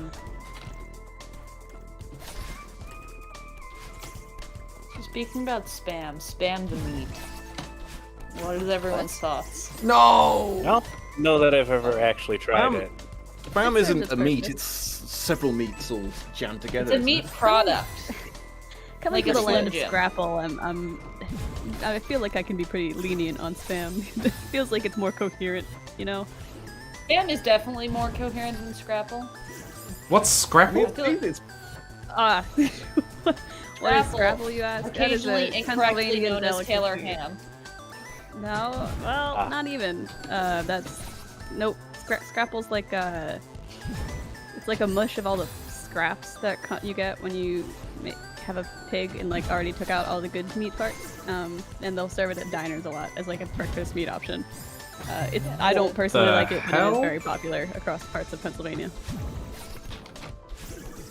That is weird. Yes. Yeah. And you wonder I why think wood Pennsylvania's was got some good food, like good regional food generally, but Scrapple's not high on the list of things I would say are reasons you should visit. Philadelphia, come for the Scrapple, stay because you're in debt to the Philadelphia Mafia. Gritty.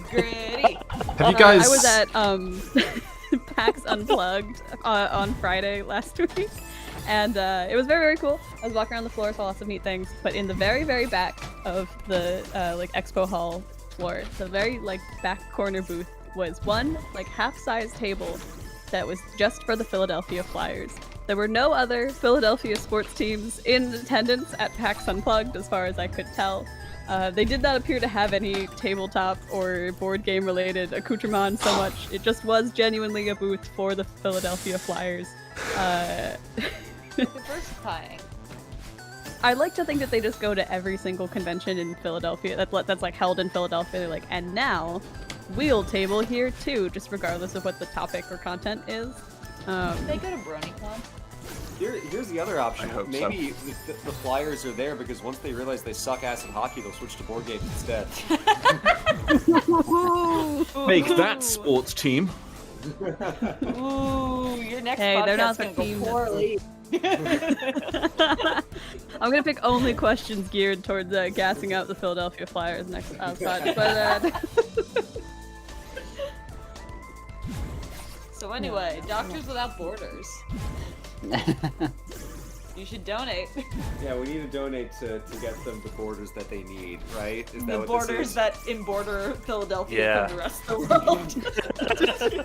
hey, Many we doctors are to keep the board perfectly borders. respectable. There is so much history here. You can look at the Liberty Bell from a distance because it's really not worth going up in to actually see it. You can go to the locations where in National Treasure, Nicolas Cage did run a distance that is highly condensed and shows the hand of the editor. You could not run from Independence Hall to Reading Terminal Market in like 2 seconds. They are at several miles apart. Could have had Movie Struck's old episodes in the brain. There is a new there is a new National Treasure coming now. National Treasure. Yes. Not starring Nicolas Yeah. Cage though, so I'm like, it's kind of like, is it really National Treasure or is it just? It feels a lot to me like the when they did the new Spy Kids movie, and it didn't seem to have much of the original cast going on, and it was sort of like the next gen. And I'm interested to see how it's received. Nicolas Cage's sidekick is in it, right? And then he's now got his own sidekick, and he's doing a Nicolas Cage thing. It's like if when Robin became Batman, sort of thing. Yeah, I think it's Right. something like that. I haven't done too much paying attention to it. I have to watch the Sonic movies for this weekend. I see the train of thought you're going on. Let me condense this. Nicolas Cage as Robin and Batman in the same movie. I think Yes, what you want that is really absolutely where I was is going with Cage that. That as was live action Mario. Vanessa Hudgens' Christmas movie cinematic universe. Oh my but with gosh, Nick I Cage love and the Vanessa Hudgens Central. cinematic universe. Oh my god, Tim, yes! I think we need to Thank summon you. Red by asking if Die Hard is a Christmas movie. It is not a Christmas movie, and I will die on that hill. It absolutely You is will a Die Christmas Hard movie. on that hill. It was originally a Saturnalia movie, and Constantine had it changed at the time of Nicaea. Why do we still have to have this discussion? Not my joke. It's from Twitter. But it is a very funny joke. Quick, donate in the chat to let us know your opinion. No, You know that okay, guy but was I do 70 wanna- years old in the book? Yeah. Crazy. I did not know that. Yeah. I You watched a old whole man. PowerPoint on it. I don't know how many people have actually read the book that Die Hard is based on, though. It's based Not on very a many. book? I thought it Yeah, would it's be called based. Nothing Lasts Forever. I It's thought it the would be second based in on like a series of rifle Brothers. manual or something.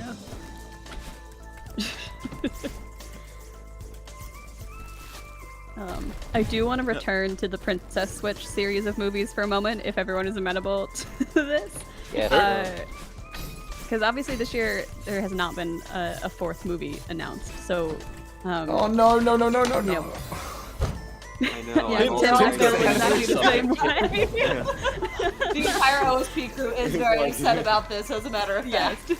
All equally disappointed that there is not a follow-up to the Princess Switch 3 Romancing the Star, because in my mind, like, this is a perfect opportunity to like really let Vanessa Hudgens show her breadth and her level of skill. Because in the first movie, there's two Vanessa Hudgens, right?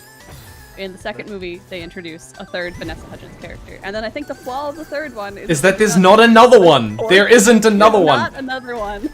I mean, they had the perfect thing They're going. leaving money on the table. Yeah. Yes. I didn't understand Very it. clear pattern. We could have had the Vanessa Hudgens cinematic universe where she is everyone. She is the president. She is like. Yes. I would watch that movie. Yes, every character is played by. The Vanessa more Hudgens. Vanessa Hudgens they add to those movies, the better those movies become, and the more I want to watch them. So that they stop at three. They stopped at three. but not with Vanessa Hudgens. Here's the thing. Imagine if there's a very like esoteric union rule about playing multiple characters in a film, and up to 3 it's fine, but once you start playing more than 4 characters, it's time and a half. So the studio's like, oh well, it's We're not not worth it. Vanessa that much. Yeah. Anyway, I do like to sometimes think about like what the next Vanessa Hudgens character would be, because so far they have there's like the all-American girl that goes to the There's the miscellaneous princess, and native then there's the Caribbean evil country. princess. And then there's the evil princess who's like her like party girl British cousin, who is the villain in the second, and then subsequently is redeemed in the third. We don't need to get too deep into it. There's But a those are the two redemption next arc for the third character for the. There was in the third Princess Switch movie, the so Princess they Switch 3 stole Romancing the Cinderella- Star. They stole Cinderella's arc. Very much so. Wait, does Cinderella have a? Oh, Yeah, in Cinderella 3, like one of the- the stepsisters is redeemed. Yeah, and then the direct to VHS sequels. what about the stepmother? No, she sucks. No, yeah, she stays evil. Only Anastasia is redeemed as well, not Drusilla. And then she dies in the Russian Revolution. Am I getting my movies confused? Yes. One's Disney and one is not Disney. Actually, Anastasia's the not- Anastasia movie was made by Fox, and Disney bought Fox, so she's You're now right, it is now Oh. Disney, but at the time Yeah. it was not Disney. Everything will eventually be Disney, and that's why we need antitrust laws. I think we could are even Disney have- now, actually. Yeah, the stream is actually Disney. Please donate to Doctors Without Borders. This has been a Disney announcement. Yeah. Do do do do do. Do a little wand wave. We all do. I'm Cyan, and this has been Disney Channel. And you're Do they watching still do Disney that? Channel. And then they do the Yeah. little. I don't think they do, but they should. Bring it back. There's a great Smosh bit about that. It's. I'm not gonna do Shane's bit, but it's very funny.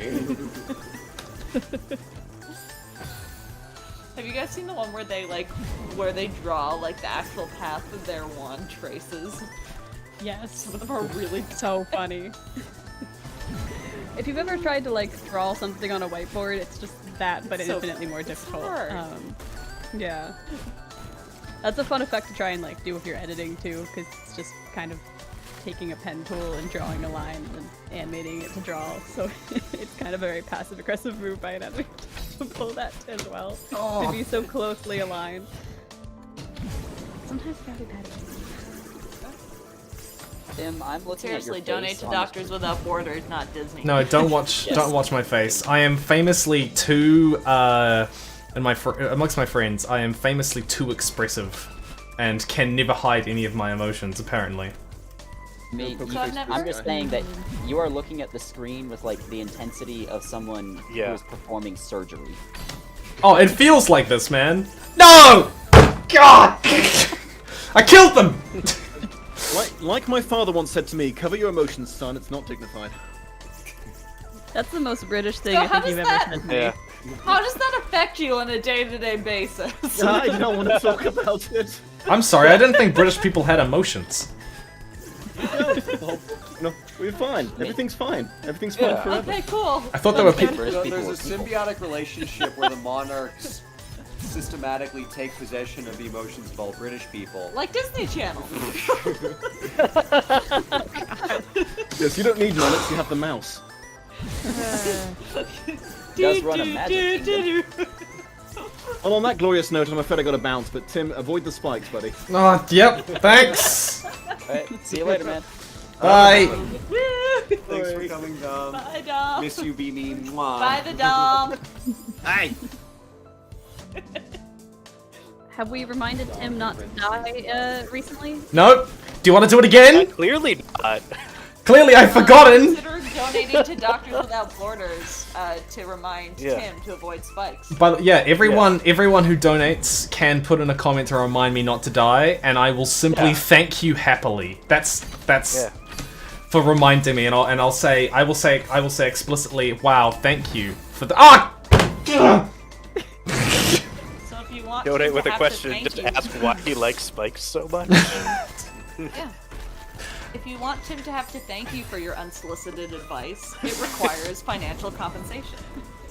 Someone asked Tim, "Have you met Joe?" Like which Joe? Which Joe? Yo, mama.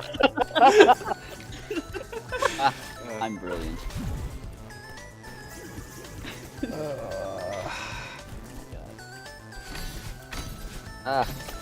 Tim, you keep dying. Okay, does anyone else have any important topics of conversation? Because otherwise I'm just going to start ranting about Save the Pearls again. No! If we want to do that. No!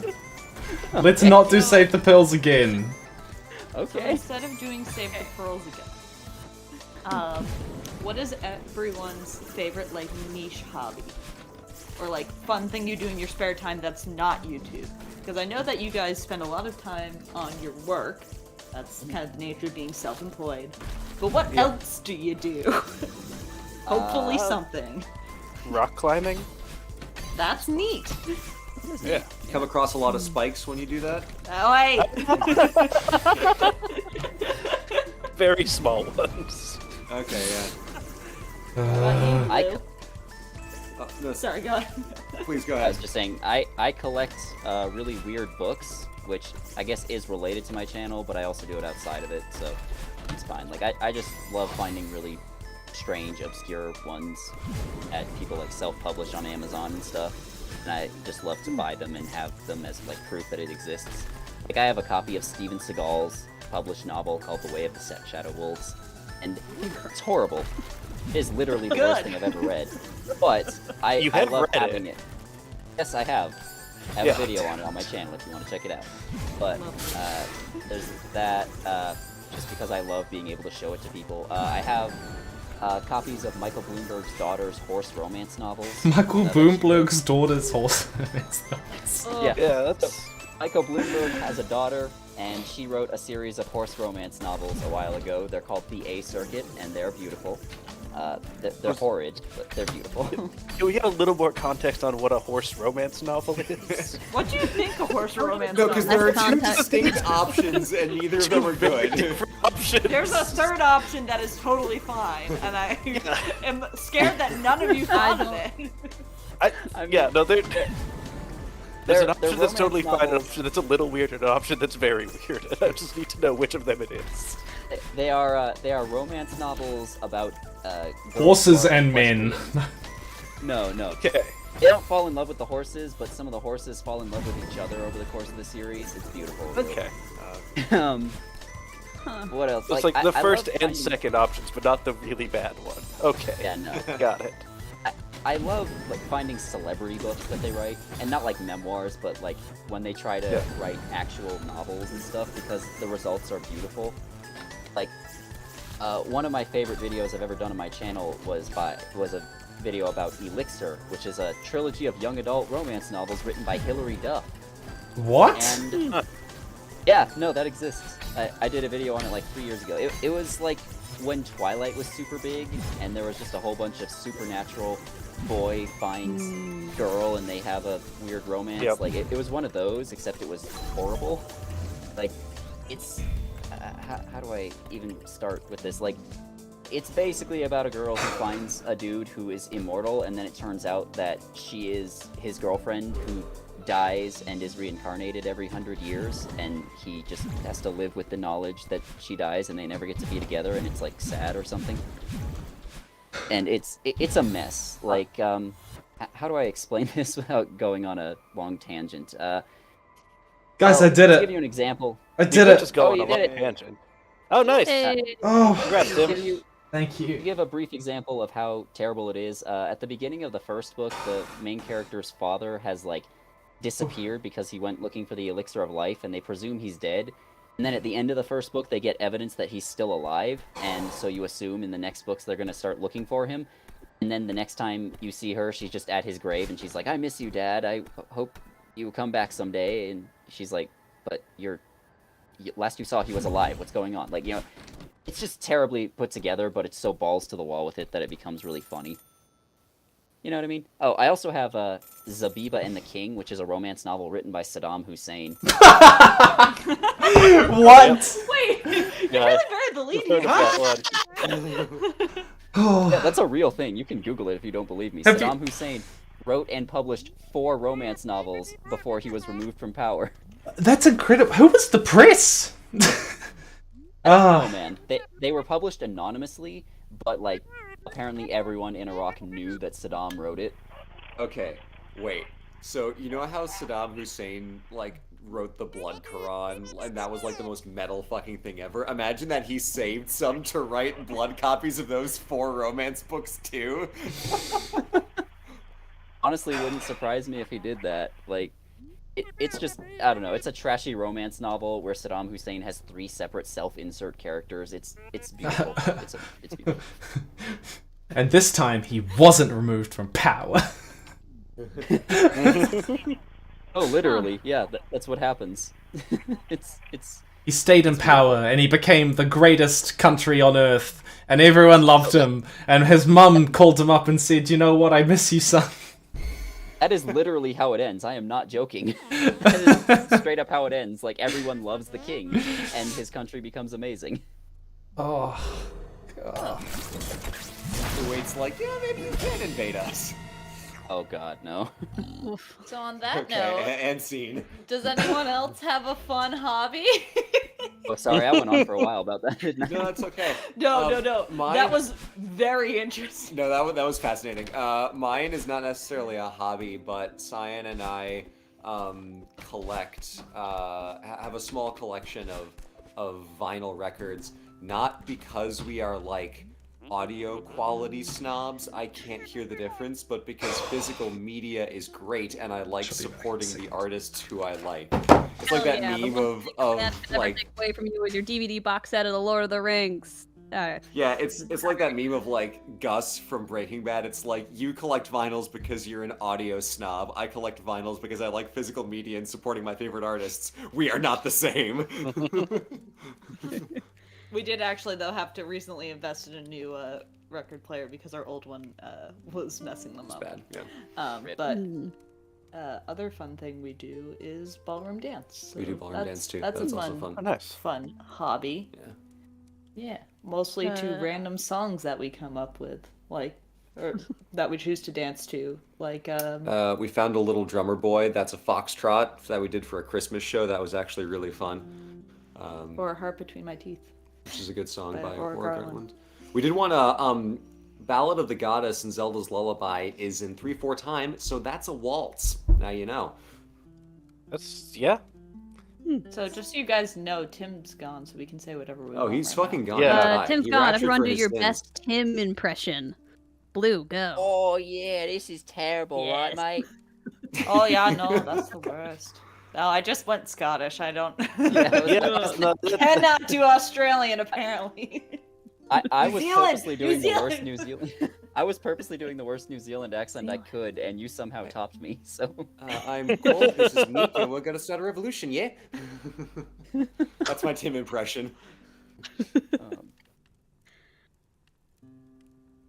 Crap. Dead air. Tim's so, not here. Post spikes. Post spikes. Post. Wait, hold on. Post. What's the closest key to a spike? The up arrow post. Push shift Yeah, 6 up arrow in or chat. V, depending on which direction. Everyone just There, quick red spam. guys. Spam your Yeah. spikes for just until he gets back. Yeah, spam your up arrows. Ooh. Spam up arrows. But you have to stop And then, when he guys, gets back. everyone, we need to get on the same page right now. When Tim gets back, we absolutely did not ask you to do this. This just happened organically. Okay, everyone's on the Yeah. same page. Yeah. Good. Nightbot, come on, don't give me a warning when you're leaving everyone else alone. Prick, what are you doing? Yeah, This is a how dangerous am I game the we're only playing one? too. How am I the only one? I got the warning. Oh my god, so many people are gonna start getting timed out by Nightbot. Okay, everyone, only do it once. Only do it once, guys. You're gonna get timed out by Nightbot. Everyone does the spikes once, then it'll still look crazy. Tim comes back like, why is half of my chat banned? Oh no! Nightbot's so mad! Oh god. Oh god. We've Oh my made God. we've made a horrible mistake. Oh no. Oh god. Like, Tim, if you don't come back soon, I will start ranting. I'm about here, Santa Claus. I'm here. We do not want that. I'm sorry. Good, Okay, he's thank you. back. I was just checking on my people out back, and Thank God. Order has been restored. and getting food. No, it Because I did not want to go on about that. Okay, so who hasn't had a chance to talk about their hobbies? Indigo hasn't talked about her hobbies.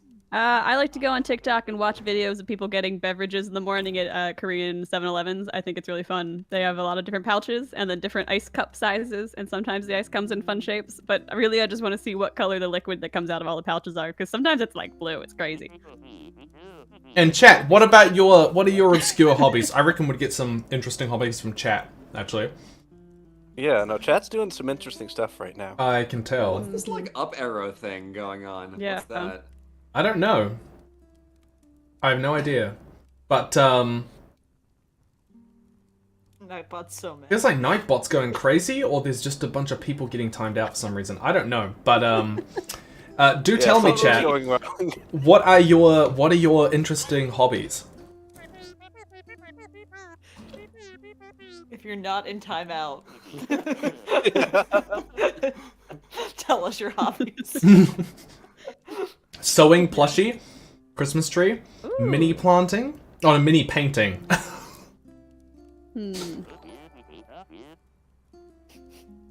Whoa. Huh. Who blamed James unprompted? I don't know. That was My not hobbies. something I Oh suggested. my god! Someone commented my hobbies are up arrow, up arrow, up arrow, and got timed out by Nightbot. Oh my god. I do. I do have to thank Gamer God88 who said, "Timothy, you're not supposed to die. You should stop doing that." And I just want to say thank you for your honest feedback. Oh, that's sweet. I had not actually picked that up yet, but thank you very much. And also Sugoma, who said, "Tim, please stop dying." Thank you for letting me know. I was again unaware. How kind. We got some questions here though. Let's. Ooh. Yeah, All let's right, I like let's actually hang on. No, hang on. I'll get my people at the back to compile the questions. Ho ho ho. And then we shall do it. In the meantime, I must endeavour to continue. Sorry, hobbies. Please continue. What's your hobby? Mine? Yeah. Yeah, Tim. You know, we are in that weird space where like all of our hobbies can be monetized. So it's like That's why we asked the question. yeah. I mean writing is of course my number one hobby, I guess. I'm super into board games. I really like I really enjoy taking care of my berry bushes and my lemon trees, but I'm not really into gardening. Like What kind of literally berries are you growing? we grow raspberries, strawberries, and boysenberries and blackberries. How tasty. Yeah, in fact, my people at the back are going to bring me an entire bowl. No, I'm kidding. I will. Oh, Tim, I would have been so excited. I- That would have been the most thrilling thing that No. could possibly happen. I'm not. It will happen, but it'll happen hours later when I feel like it. Because we have just like a whole wall of raspberries and a whole huge planter box of strawberries, and And I like taking care of those, and I love like pinning them up and then rummaging through them and finding. It's so satisfying to see it all grow and come together. Like seriously, at the height of summer, we get like a massive bowl of raspberries and strawberries and stuff every single day. It's great. I don't know. I don't really have any other weird hobbies, do I? I have no idea. It's a tough question when you work in the creative space, because like it's so easy to turn what is a hobby into a job. Like I used to be able to say my hobby is playing TTRPGs, and now I work on Rolling with Difficulty, which is a show where we monetize playing a TTRPG. Yeah. So that's not really a hobby anymore, is it? It's very easy to fall into that hole. Yeah. What can you do? Yeah, no, there are just like very specific things in my life that I've just decided I'm never telling anyone in my audience about, specifically so that I can avoid the instinct to monetize them, because otherwise, That's totally fair. Absolutely, Yeah. not going to give You're not examples here. for obvious reasons, but, Tell us all of You're the not- things that you've been holding back. Put yourself on blast right now. No, 12 tone. Actually, do you prefer the term 12 tone or do you prefer your name? Like either way is fine. Right. I You just recognize never know. them both as functionally my name in these contests. I'll go with 12 tone because then at least people know where to find your channel and stuff. Yeah. But I do notice, like, you know, in our circles, like you have we are in circles where there are people who are like very growth and maximizing focused types peoples, and like that's fine. That's fine. You know, like this is a job, absolutely. But I do notice you have a very you have an approach which is like, you know, you want to make stuff for making stuff. You know, that seems to be very front and center for you. I definitely noticed that about you. So you're in good company with OSP here, who are also very like that. No, we have a lot of friends in those circles who like are, you know, trying to build an empire, which, you know, nothing wrong with that, like you say, but just like very much not how I like to think about my work. And it involves like trying to optimize that sort of stuff means paying way too much attention to all of the aspects of this job that I like least. And so I mostly just have a manager whose job it is to handle the parts of that have to be handled for me, and then I do none of the rest of it. Yeah, no, absolutely fair. It's I mentioned doing floor time as a hobby too, which is a lot of fun. We do that with our cats, where we sit down on the floor and give her pets when we come in. That's good. Oh yeah, that's like a full-time job, stopping my cat from knocking things off of shelves. Absolutely. She's figured out in the morning, Ziggy, because normally she's pretty chill, but around like 9 a.m., she'll be like, "Oh, it's time for me to eat." Sophia's not up yet, so I'm gonna start knocking things off, progressively getting louder and louder as different things clatter off of the desk until she gets up. And I'll wake up and I'll like roll over because my desk is across from my bed because I live in a one-bedroom apartment, and stare at her with her hand, her little paw, like right next to like a cup or something. She'll make eye contact with me. I'll make eye contact with her. We'll sit there in silence for a moment, and then she'll slowly start moving her paw towards the edge of the table, and I'm like, "Don't you dare!" Every morning this happens. You'd think we could come up with some sort of, you know, understanding, but no. This is war. If I may regale you a strange story of my own cat. Please. Always. So we adopted this cat when she was about 9, maybe 10 years old, and she was basically through the SPCA, and she is a very normal cat otherwise, but we started to notice that she would like yowl, like, and I'm gonna give you a rendition of this, okay? Now imagine the sound I'm gonna make happening 10 to 20 times over and like every day, and then it gets more frequent than that. So it's this sort of sound. It goes like this. It goes like like that, okay? And it happened with increasing frequency from when we got her, and we're like, okay, is there a problem? Take her to the vet. Is she being underfed? No, she's not being underfed. Has she got health issues? No, the vet says she's fine. So we're trying to figure out what the hell it is, and we finally, after 2 years, fixed it. I'm not even kidding. So we noticed that she really, really liked drinking water from the shower. In fact, she loves drinking water from everywhere except her bowl, okay? Everywhere except her bowl. She loves drinking from puddles, she loves drinking from, like, septic tanks if she could, and she loves drinking from the shower in particular. She loves going into the shower when it's just been used and then drinking that water, okay? And she would yell to get that. So we think it's something to do with water, but she always had a bowl of water and just never seemed to go to it. But anyways, it turns out she just refuses to drink anything but running water, basically. So we had to get her she has her own drinking fountain now. Yes. Yeah. And now she has stopped yowling.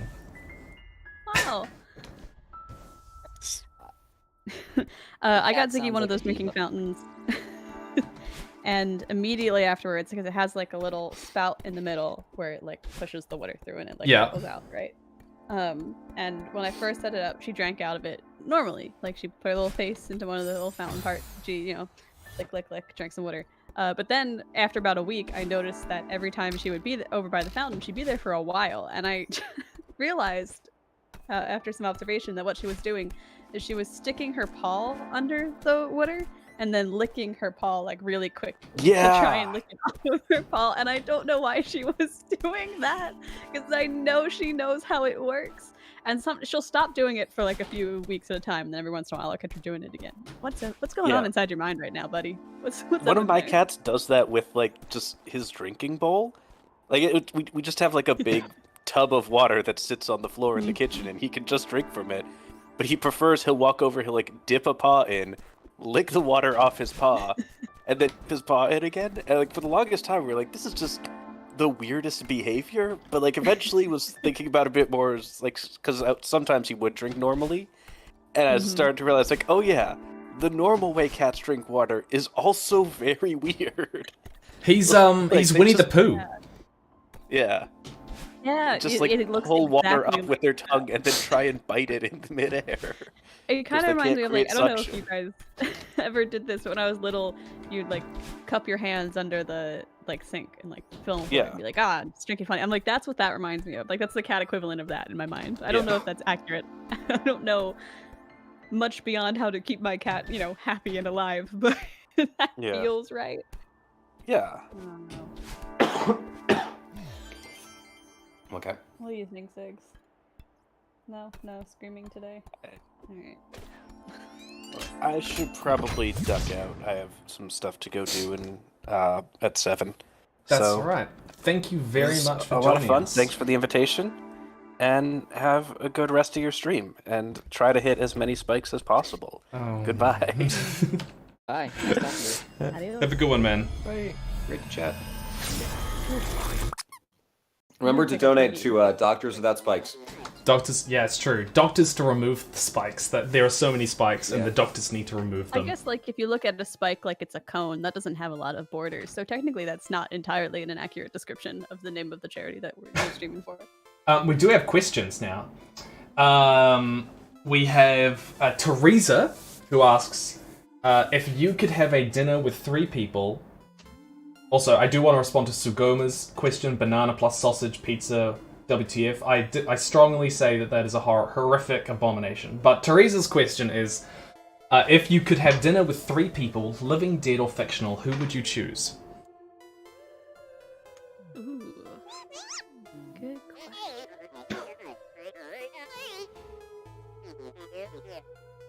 question. We've answered a version of this on the podcast once, but I would take Cyan and we'd go on a double date with Caesar and Cleopatra, and that would be fun. That would be fun as hell. I'm sorry, I didn't hear the question. If you could have dinner with any 3 people, so it's you, Caesar, and Cleopatra. Nice. Do they have to be human people? I suppose no, because they can be fictional. Cool. I'm taking Cleo, Ziggy, and Scipio out to dinner. Aw, that's good. Sorry to all their humans. I would take Momo, any other but Momo's cats. kind of far away, and I feel like that would be a lot of stress. I would have I would have dinner with 3 versions of myself from alternate universes, so I could see how my life may have turned out if I made different decisions. And you realize, I'm the worst, James! Ah! Exactly. Yes. I don't know who I would pick. I know, this is a tough one, because I feel like there's a lot of good answers. I I- do like the 3 alternate universe one a lot. I think there's a lot of promise in that. You can make for a really interesting dinner conversation. Yeah, I mean, I don't know. Like, I'd be tempted to do a fictional character, but then it feels like there's no, like, real impact, you know? My goodness, how much more of this game do I have? I have 2.5 hours. Oh my god.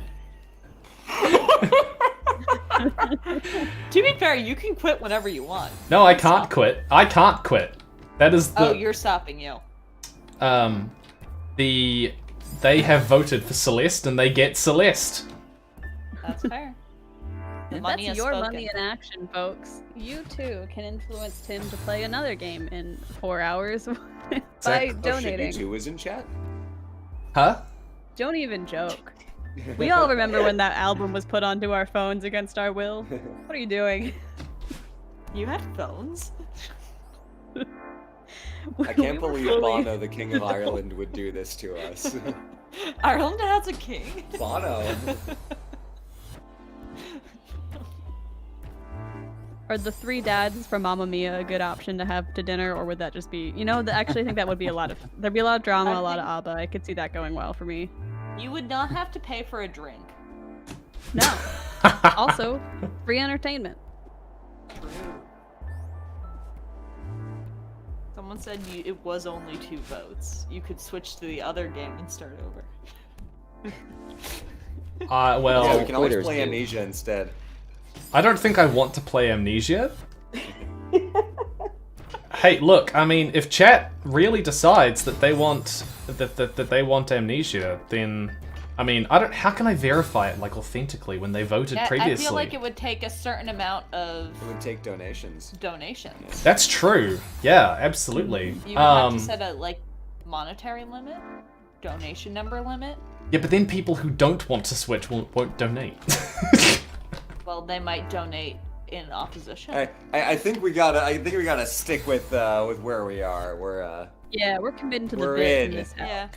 We can't break the rules of the stream 40 minutes and 5 hours in. Someone does make a good point that there are fewer spikes in Amnesia.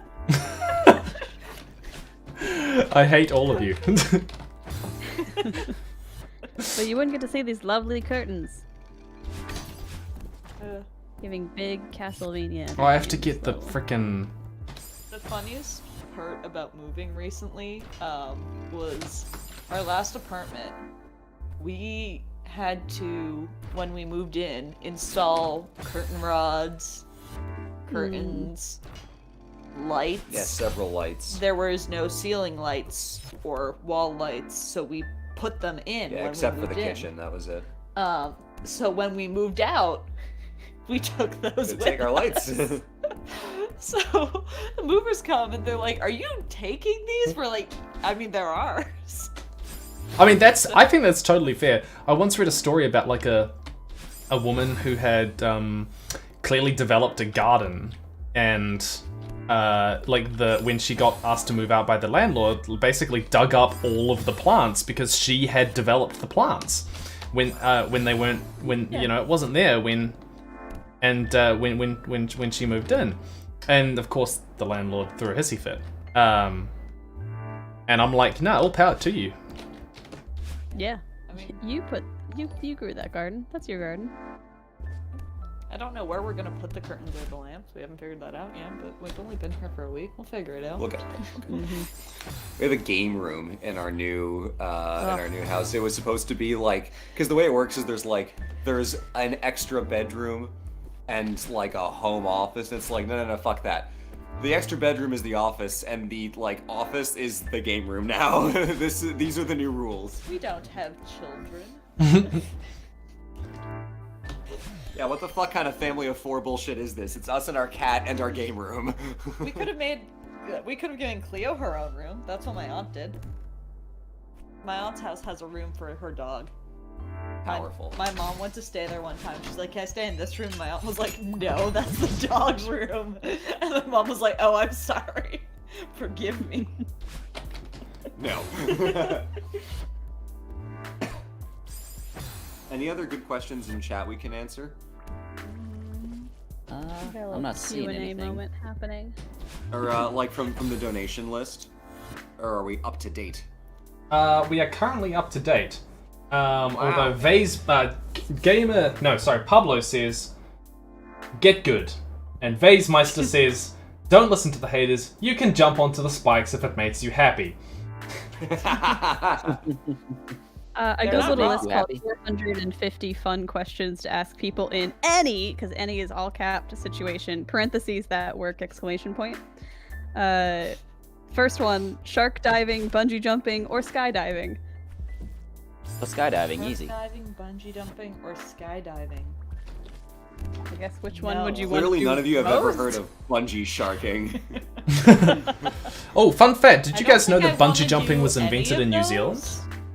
Really? Really? Yeah, it was invented in Queenstown, about 5-6 hours drive from me. Huh. What do you know? Those all sound kind of painful. Bungee I'm afraid of sharking heights. especially.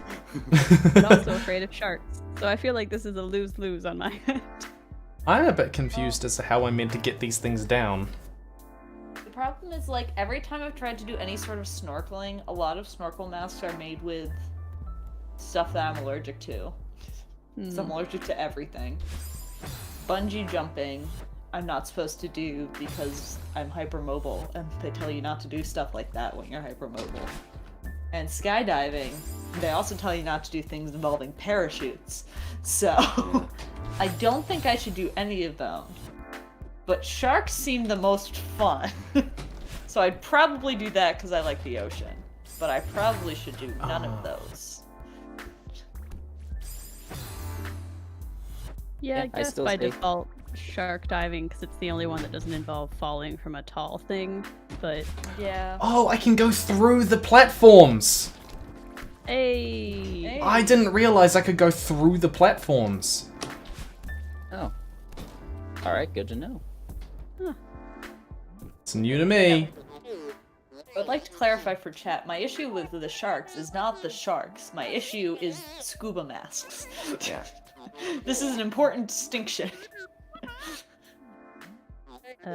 My issue is the sharks, not because I don't like sharks, but because I think they deserve a healthy distance and respect. That is fair. A I lot don't of need to get all things up in their deserve face. healthy distances. Like mice. That's their ocean, I'm just swimming in it. Red is right. A shark will only kill you if it confuses you for a delicious seal, but gravity will kill you regardless. Gravity will kill you for free. Gravity has no soul, no thoughts, and no care for you as an existence. Well, not Like my a merciful gravity. God to me. Sounds like grad school. See, Anyway. in New Zealand, because we're on the other side of the planet, we don't have gravity. Like, not the way you guys have it. Yeah. Also, we just had That's why. 2 $100 donations, which were very kind from Oh, wow. BGC and Anonymous. Jesus himself donated $10. Thanks, Jesus. Yeah. And sir. And the other two people more. Burb of MHA donated $100 to Doctors Without Borders on behalf of me and my mum. Wall of Kron donated $10. And 20... yes, okay, we're good. Yep. Thank you very much, everybody. We appreciate it. If you're looking to donate, just ask yourself, WWJD, what would Jesus donate? And now you actually have an answer to that question, so you don't even really have to ponder it all that often. Yeah, if all 370 of you donated $10, we'd be done. We'd meet the goal. Right? I'm doing math correctly? I don't really It was a know. long day. Math was never my strong point. It's gonna be longer for Tim.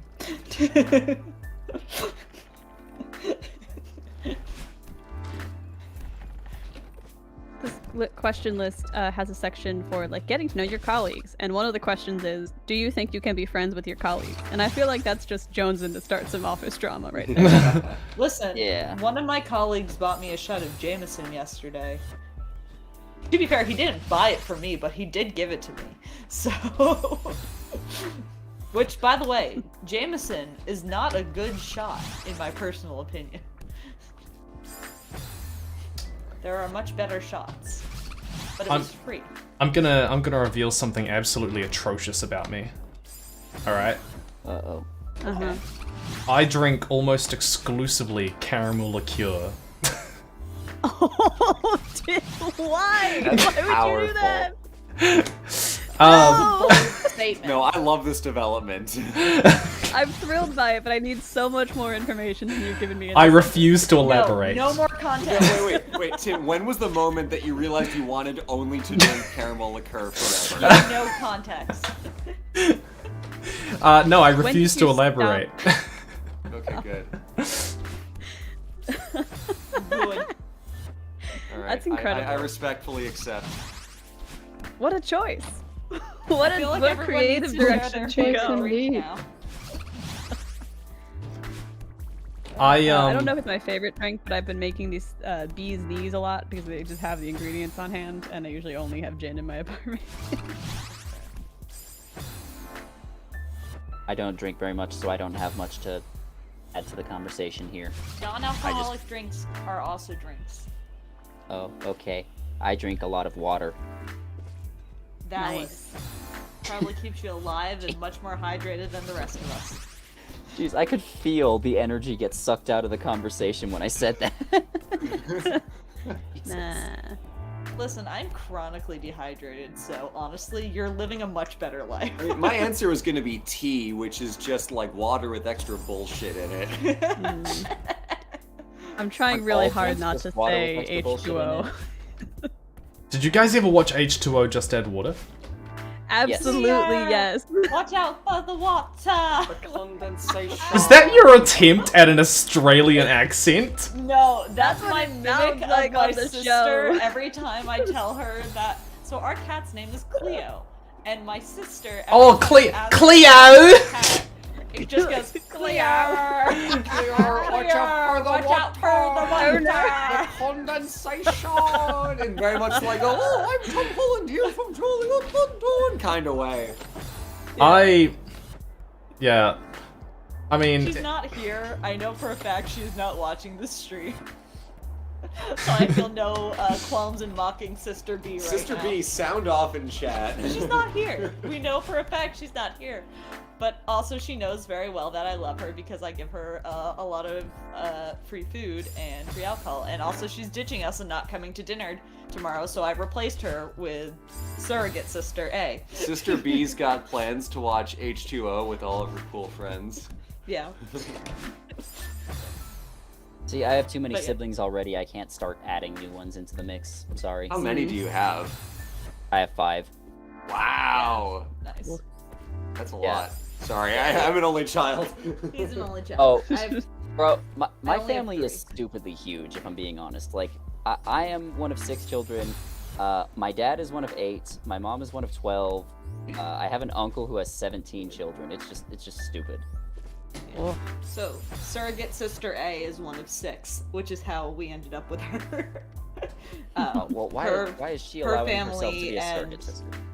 Well, because her family and my family are very close, and she's like the older sibling I never had. Well, my entire But yes. family is a grand total of like 7 people, extended family included. I have no cousins whatsoever. Oh, well, Yeah, that's I have it's a- probably for the best. Trashy people. I have over 100 first cousins, and most of them are trashy people. My cousins and I are pretty close. Most of them are decent. Yeah, I have I'd a lot say- of cousins and I keep discovering new ones. People just show up at family events and it's That like, oh, happens hey, to me there's more of too. us now. Let's see. Sorry, go ahead. I just said yeah, same. Oh, sorry. I thought that was the start of a sentence. There's a My solid bad. chance that one of my cousins could be on here right now and not have any idea that know. I'm the one that's here. Yeah. It could happen. Indigo, what else you got for questions? Oh, wait, I never keep the said train my rolling. favorite drink. Oh, sorry, your down favorite to drink. the- Sorry. oh, yes, please. Mojito. Mojito? Okay, that's a good one. Nice. Or So I had to a scroll down to the Moscow Mule or section anything with pomegranate. Chat, what's labeled your weird favorite drink? questions to ask people. What do you like to drink? What's your smash main? No, Link. what is your favorite beverage? We're not on that question yet. Bruschetta, a Negroni. We did that one already. Smash Bros or Pass is way later down on the list. No, I didn't ask. I want to know what everyone plays. Yeah, no, sorry, I was joking. I made I do- Link. Nice. Link. I also made Link. No, you don't. Nice. I always start with Link, and then after I die a few times, I switch to Pit. But I tried to start with Link. I play exclusively Pikachu with the green bandana on him so that he can be called Bandanachu. I do not accept any other variants. No other outfits are acceptable. I just feel like that's right. You can't fight crime if you ain't cute, and that also applies to Smash Bros. What? Do you know, I never played Pokemon as a kid. Oh. Because that was like the big game series for me and my brothers as a kid, because there were 3 of us and you get 3 starter Pokemon usually, so each of us would kind of duke it out over who got to pick which one. and what did you pick? Usually I was the water type. Yeah, you've got kind of a water type Squirtle. vibe. You want to say that to my face? I'm just saying, you know, if I was to see a Squirtle, I'll be like, oh yeah, that's Sophia. understandable. You know? What really locked it in was like Ruby, Sapphire, and Emerald, where the starters were Mudkip, Trico, and Torchic, because my middle-ist brother, I'm the oldest, so the middle brother took Torchic, the youngest took Trico, and I took Mudkip. Wait, do they change the starters? Every game, yeah. Game, yes. Well, what? I thought they were like the iconic, like. No. So usually they're kind of like the iconic ones from their game, but like the first 3 from the first games are probably the most some of the most well-known Pokemon, because they've been ported into a lot of the others, but they're not the starters in the others. I don't believe you. It's like it's the same with the legendary Pokemon. Like there's a new one every game. Yeah. Hey, hello. Hello. Welcome. I've unmuted because I've heard Pokemon talk and I was like, oh, I know things about this. I've been playing Scarlet for the last like week or so while moving. Very inefficient use of time, but I have completed my living dex, so we're doing great. Oh, by the way, Indigo, text me your new Yeah. address. I need to send you a card. Oh, I wait, sent it no. to Blue Yeah, and Red Indigo already, so... texted me her address the other day, and I was driving. The points of communication in Casa OSP are quickly breaking down. I'm telling you, y'all should just move in here. We can have an OSP house. Just moved to another. I moved from New York to Philly recently, so now I'm back in my home city, and it's only making the accent worse. But I do have a list of questions to ask people, and it scrolled back up. So hold on, I gotta scroll back to the weird section because that had some promising questions in it. Okay. Question number 214. If you could play one song every time you walked into a room, what would it be? Final countdown. Makes no sense. Especially like when I wake up in the morning and just go to make tea, it's like, it's the final countdown. I would have Clearest Blue by Churches. Such a good song. Very good. I support this choice. Thank you. No one else supports Churches. Actually, chat, can you tell me? Wait. Out of band. context, that makes a really funny The sentence. band. Churches, can you please, chat, can you please tell me if you know the band Churches? And if you like them? Because Guess the spelling of their band name in chat. if you I want to be less alone. I don't know them. I would play the Nigerian national anthem. How's that go? Because- Please give us a rendition. Okay. Oh, I have no idea. I've never heard it before. There you go. I love it. You're really making a strong commitment. It's like, this is gonna be the one, and if I don't like it, oh boy, I hope I will by play 500. Yeah, hopefully. But see, the thing is, none of you know what it is either, so maybe it's an amazing song. That is very true. I have ADHD, and so usually if I'm walking into a room, I'm going to walk into it several times because I've turned around and left and forgotten what I went into there for the first place. So I think the song Oops, I Did It Again playing every time I walk into a room would be very funny and thematic. I love alternatively, that. Also relatable. Yeah. Every time I forget my keys in the other room and just turn around and be like, oops, and then I leave and it starts over again, and it just keeps doing that over and over, and I only ever hear the oops part of the song. Looking at the sheet music to the Nigerian national anthem, I'm sure there's a lot to say for instrumentation, but it looks fine. Like, all national anthems are kind of boring, like, on a level. Like, there's the Marseillaise, and then there's everyone else's bullshit. Like, you know. Give me the Marseillaise. Someone commented. The Marseillaise is good! Someone commented, Tim standard. likes churches because there's a spike in the name, because the U is a V. Pretty sure that's actually an upside down spike. Donate for more spike. Yeah, Death donate. on impact. Also, Wall of Kron donated $100. Thank you very much. Thanks. Oh man, I'm already tired. This is not a good sign. I knew. I gotta bring the energy back up. I knew that it was a.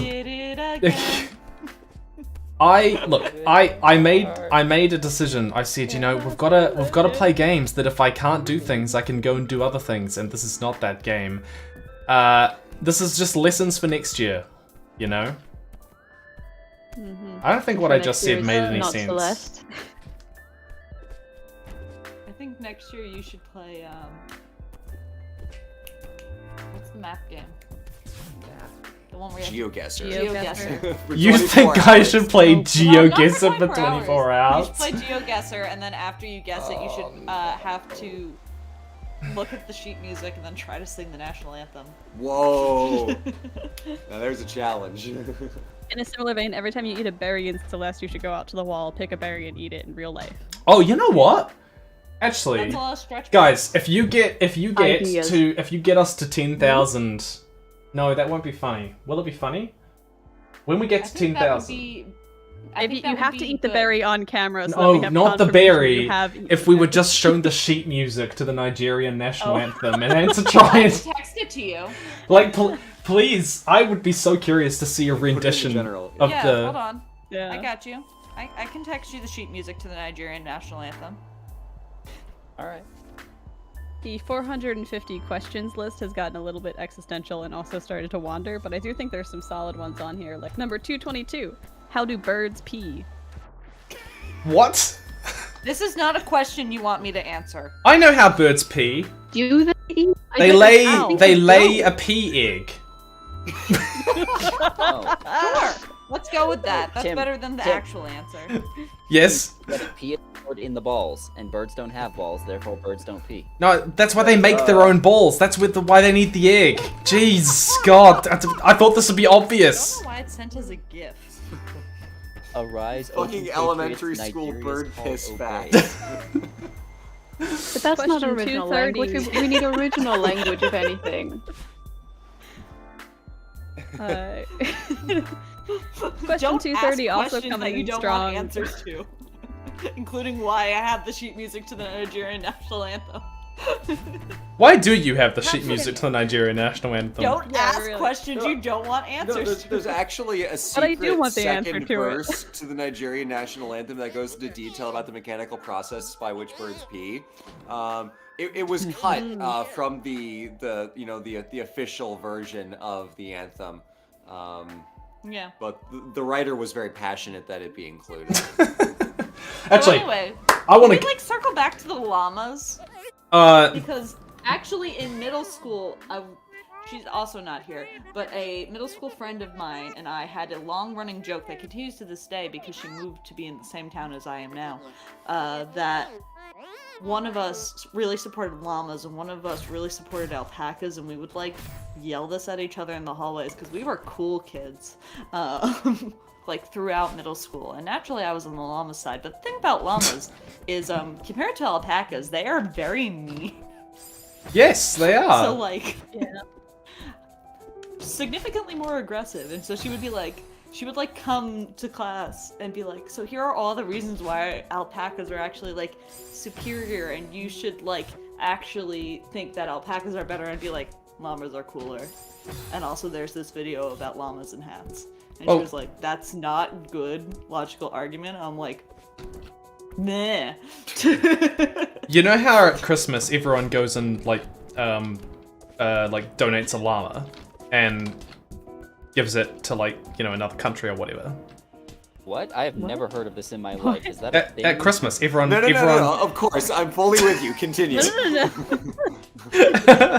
At Christmas, everyone buys a llama. Is that not a thing? What? Is this No, an wait, Australian there's a thing charity that I'm too that does American to this. know about? No, I'm kidding. I'm kidding. Wait, It doesn't is this happen. like Heifer International? No, it does not happen. I wanted to see if I could convince you. Alas, you Well, would... there's a charity that actually does do stuff like that. They do. You could tell me any tradition you wanted to and say everyone in New Zealand does this at this time of year, and I would 100% just believe you inherently.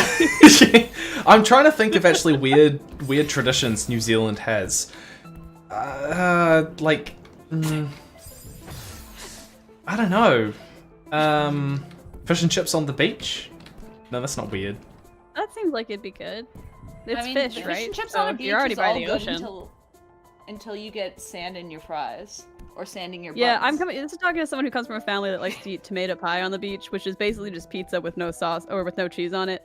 And so sand sticks to that like a magnet, but still, it's beach food. You only eat that at the beach.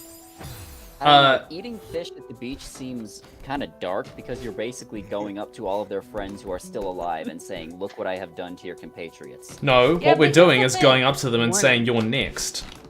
Women want me, fish fear me. You know. Fish have sinned, so it's fine. What? Well, according to the Bible, we've all sinned just by existing. Yeah, but fish. And fish even more You're so. on Fish had no fucking ice, repentance. fish. Here's the thing. No, fish, biologically, having been around for a significantly larger portion of the world's existence than humans, have a greater mass of sin. sin over the millennia.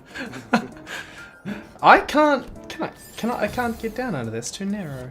I don't. As Yeah. a certified Catholic TM, I can tell you that fish have sinned.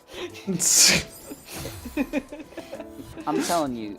No one questioned this. I forgot where I was going with this, but yeah. Okay. I don't think that we were going anywhere with this. So anyway, donate to Doctors Without Borders. Yeah. And vote on Maybe the next they'll game convince Tim will the be fish playing. to repent of their ways. I don't think that's possible. Anyone can do it, they can. We mean vote for Mirror's Edge. Oh, I remember this. This took me ages. I don't know anything about Mirror's Edge, but I do know things about Bioshock. So I'm gonna be the devil's advocate here and say, actually, you should vote for Bioshock, maybe.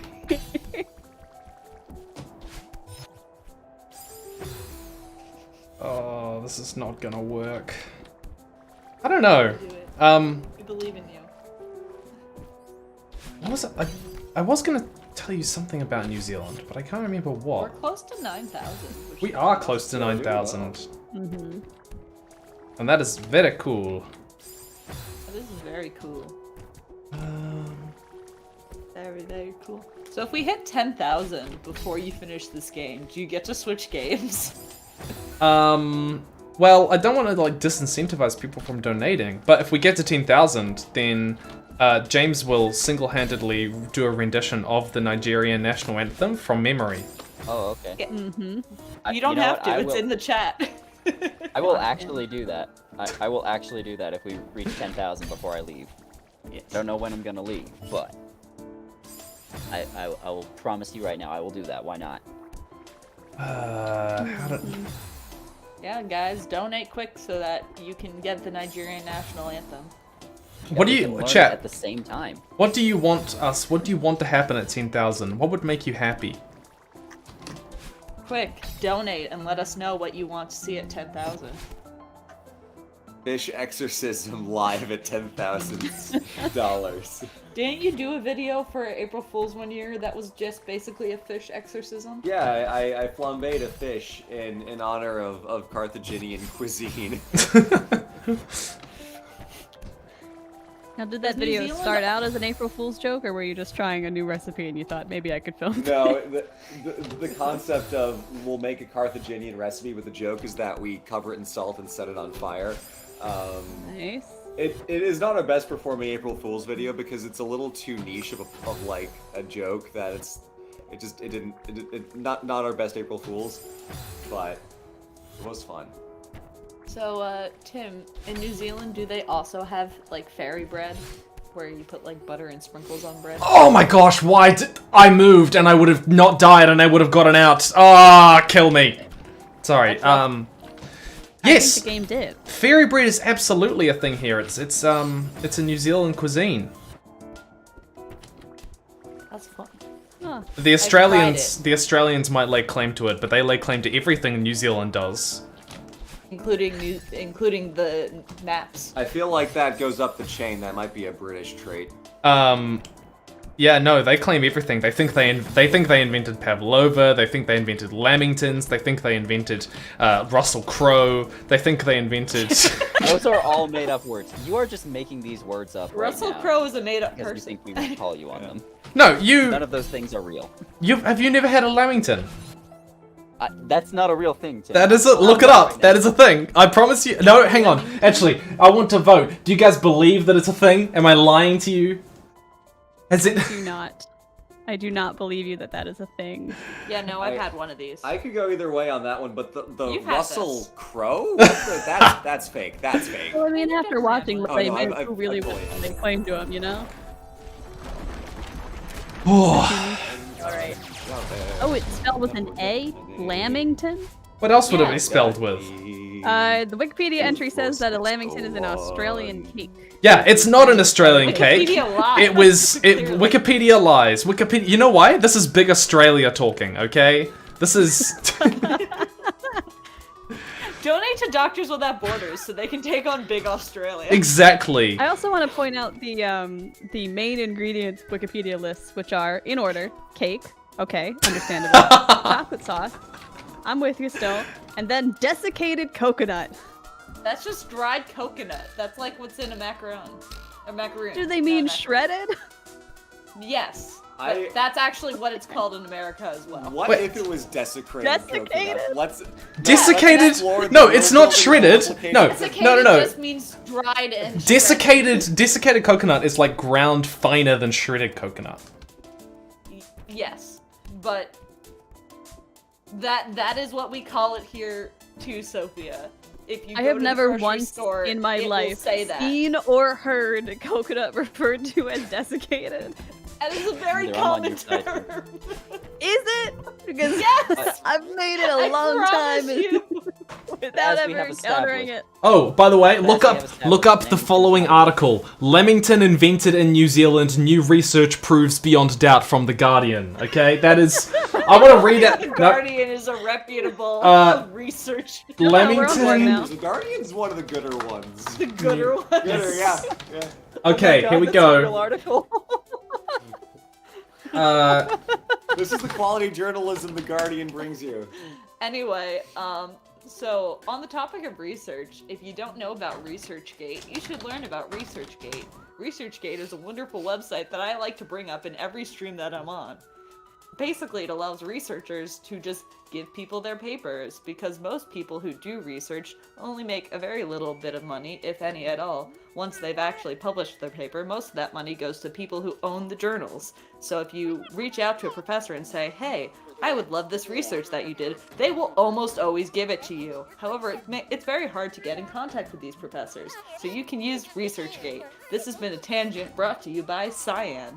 But seriously, if you're a student, it's a great resource. When I was in college, I wrote half of a thesis because I wasn't going for honors in the major, and so I only had to do half of it.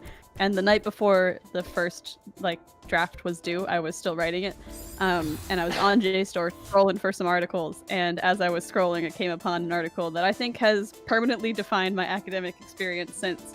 It's called "Some Principles of Clowning," and it really took me out of the moment. Oh, banana milk? Banana flavored milk. What? That's a thing. Yes, it's a thing. It's not very nice, but it is a thing. I guess that makes sense. I guess. Well, it's like strawberry and chocolate milk. Strawberry milk here. Yeah. Yeah, it doesn't taste like strawberry, but... Oh, we have coffee milk too. Oh, yeah, but that's just coffee. No, it's like a specific syrup that you put in milk. In like the Northeast. Oh, like creamer? No, not like creamer. It is like chocolate syrup that you mix into milk, except for it's coffee flavored.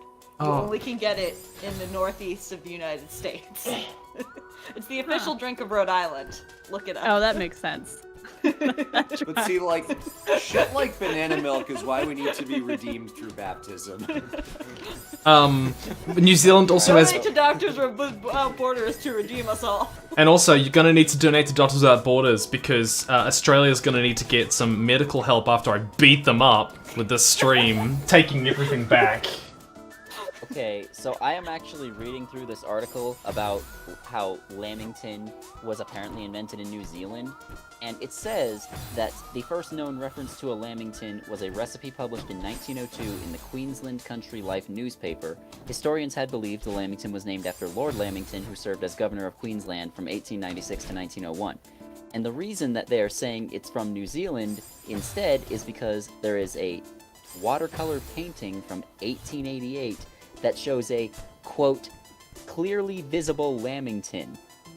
And I am looking at this painting, and the lamington... So it's defined, it's decided. Okay, I'm glad you've brought this new evidence to light. I'm glad that it's decided, and we can put this matter to rest now. It is... So Tim, wait, this quick is like question. 6 pixels. Was it not a called a lamington. Lamington then, or was it just like it was a Lamington and they hadn't named it a Lamington yet? It says it was originally named a Wellington, but I'm telling you, this thing is like 6 pixels in size. It could be Didn't anything. you just learn what a Lamington was like? Yeah, 5 minutes you're not allowed to tell me what's a lamington, what's not a lamington. I am allowed to tell you that you are coping really hard over the fact that they were invented by Australians. No, they were not invented by Opium was Australians. also You know what? Australians were invented by New Zealanders too. Like opium, but for coping? Yeah, copium is like when you delude yourself into thinking something is true. Do you want to know another thing? New Zealand was meant to be one of the states of Australia. And we are in the Australian Constitution that if we ever join, then we will be incorporated as the 6th state? 5th state? I think it's 6th, right? There's I think 4. they have 6 already, so it'd be 7. Oh, yeah. Good to know none of us know Australian geography. Oh, that can't jump on that. That's really annoying. It appears there are already... 1, 2, 3, 4, 5. 1, 2, 3, 4, 5, 6, 7. There may already okay, be we 7. were all wrong. So Tasmania is a state. Western Australia, South Australia, Northern Territory, Queensland, New South Wales, Victoria, Tasmania. Oh wait, one of them And is New a Zealand. territory. Yes, One of one of those them is a territory. Oh, fuck! So 7. So I was right. 6 states, 1 territory, and apparently New Zealand. Well, not anytime soon. We ain't joining them. Look, hey, I love my Australian brothers and sisters. You just said you were gonna fight them. No, I will. I will fight them. It's like how, you know, you're the only one that's allowed to beat up your brother, that sort of thing. Oh, yeah. Naturally, yes. Yeah. Exactly. Any so- British people left in the chat? In like the No, voice Dom chat? left. Wonderful. So we can all gang up on Britain, right? God, British people. Alright, we can gang up on the English, okay? Oh, Leave yeah, the true. Scots, The Welsh- the Irish, and the Welsh. The Welsh are You know, awesome. we'll leave the Scots and the Irish alone. The Welsh are also a fair target. Now I really want to know what your issue is with Wales specifically. It's basically just England, but smaller. Actually, that's one thing. American tourists, if they come to New Zealand, they'll be like, "Hi, how are you? Wow, isn't this such a..." And you're like, "Leave me alone. Leave me alone. I am... Why are you talking to me?" It's actually... I remember when I went to the United States, and I was just like checking things out of a supermarket, and the and like the person was just like, you know, that started talking to me like actually really enthusiastically, you know, going, oh wow, you know, how is your day going? What are you thinking? And I'm going, and I'm starting to go, why are you talking to me like this? And it's because New Zealand is just, we're very private on the whole. So that is a cultural difference, and that is not a criticism, because that's, I mean, you're not going to criticize people being nice, are you? Yeah, no, I use self-checkout for a reason. Yeah. There's a reason it exists, and there's a reason that I use it. I don't know. It's one of those things where it's like you don't notice it until you go somewhere else, and it's like, oh, I don't have to make small talk to purchase this chocolate bar. I can just live my life. But also sometimes the small talk is nice. I bonded with a lady at Target the other day because she was singing the Shirley Temple music from the DVD box commercial that would play at like 2 in the morning, the animal crackers and my soup one, and we both kind of commiserated over that because now it's stuck in both of our heads. It's nice to bond with the people of the world. Are we $30 away from 9,000? We are. Nice. Guys, we're almost there. Think about it. Just tell us about spikes. I Help love the spikes. doctors with Spikes their are borders. a major part of my life.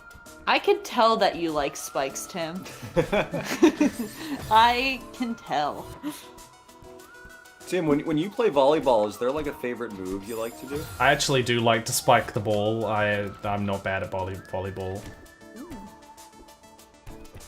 Do you have a favorite dinosaur from the land before time? I do have a favorite dinosaur from the land before time, and it is it's the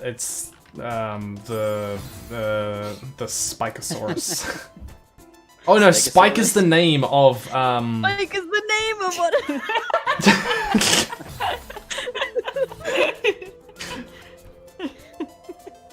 One spiky boy. I remember Dimitri was the name of the pterodactyl. Yes. Well, Spike is also a minor character. Spike was the hardest. God, died. Spike was the hardest boss in the 3rd Spyro game. Yep.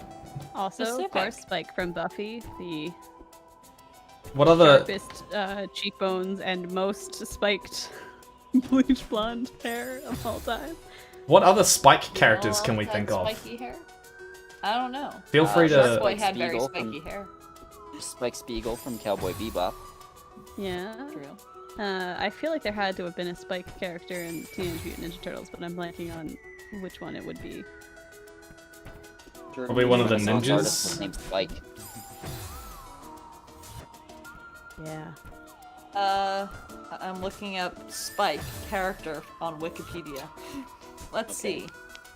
Spike, the character, Spike Spiegel. Spike, a main playable character in Ape Escape video game. Spike from Buffy. But we're not gonna read through this entire list. Like. No. Yes, I am. Organically, or else it is not. It's about how many spikes we know, how many spikes are like part of our psyche, you know. So I, like, Spike, really the Marvel understand comics. Spike. There are several Marvel characters. It's actually not that long. Spike from Dragon Ball. And Michelangelo Spike Scarlatti in the Canadian series. Wait, I came all this way, and it's not even for a frickin'. That's only for a stupid strawberry. What? Have you gotten? Oh, you're at 9,000. I am at 9,000? I'm exactly 9,000. 90%. Thank you very much. So just think, guys.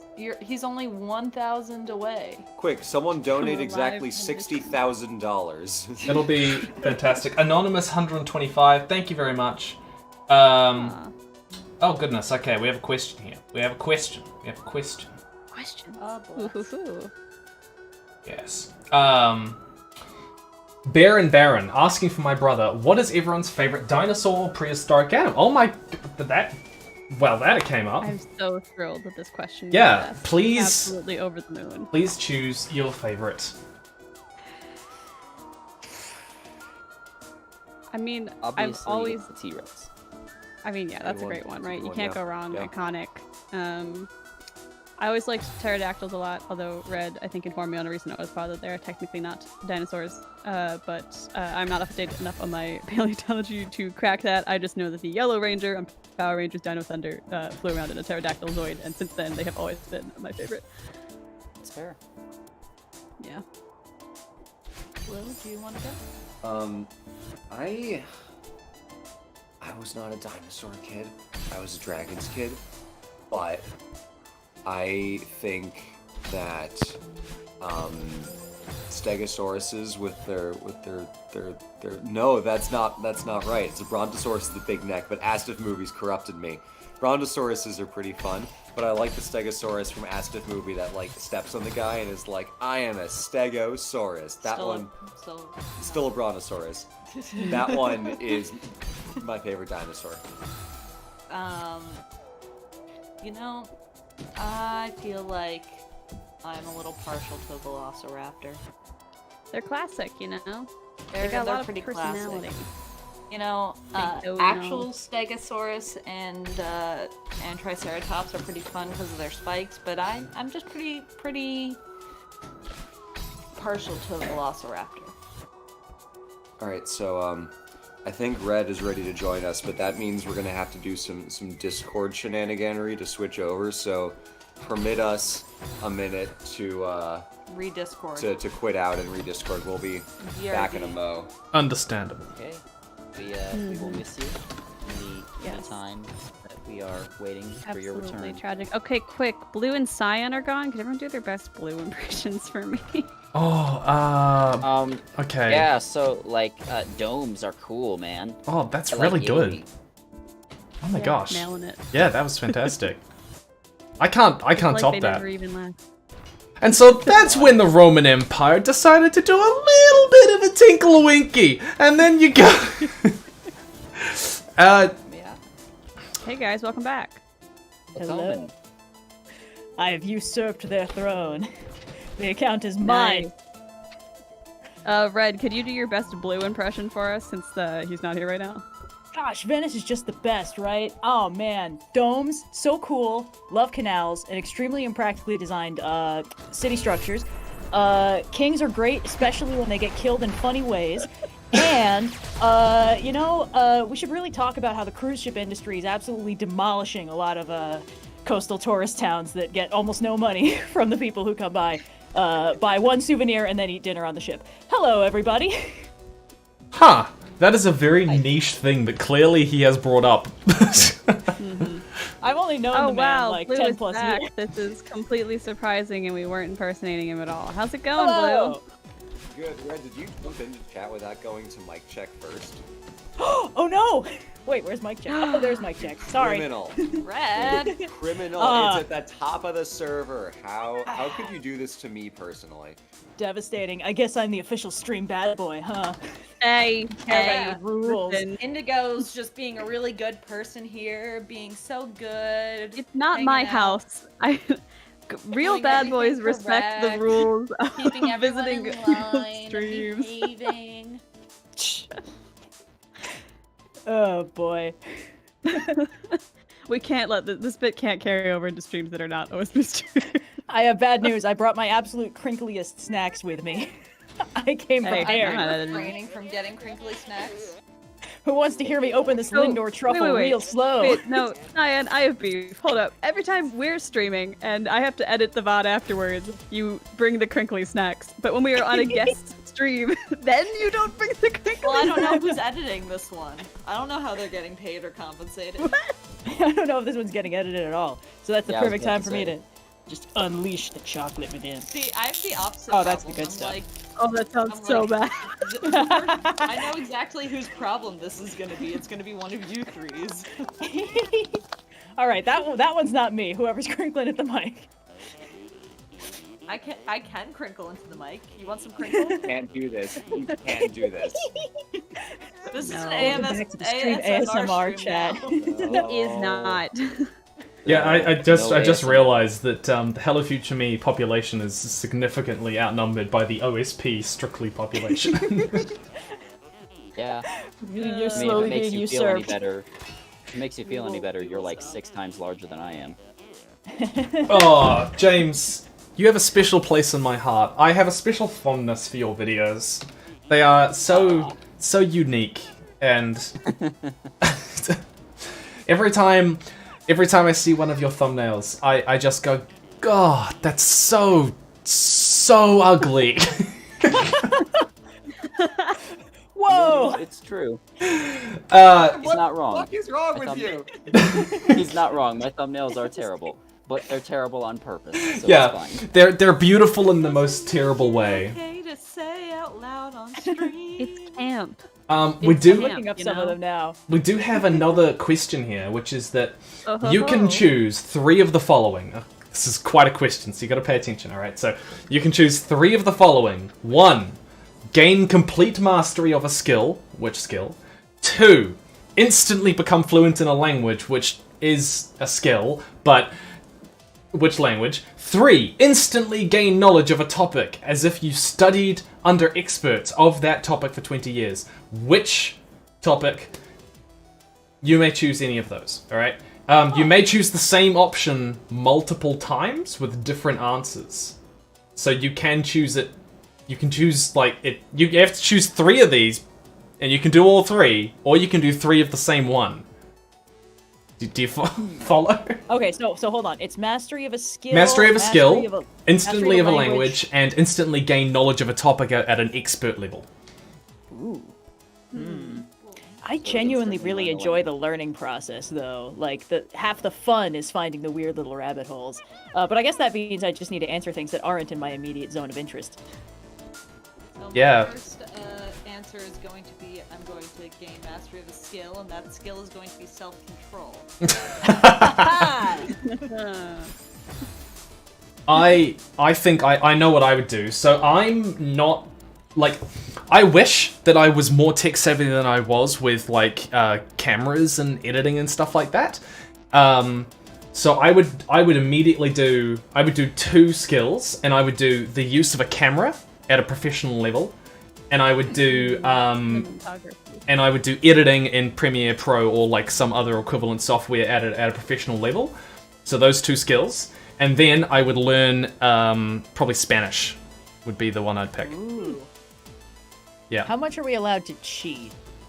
I mean, preferably none. If your skill is cheating. Ah, there we go. I would like to master the art of disguise. Actually, you know what? No, I'm gonna make myself into the perfect heist team member.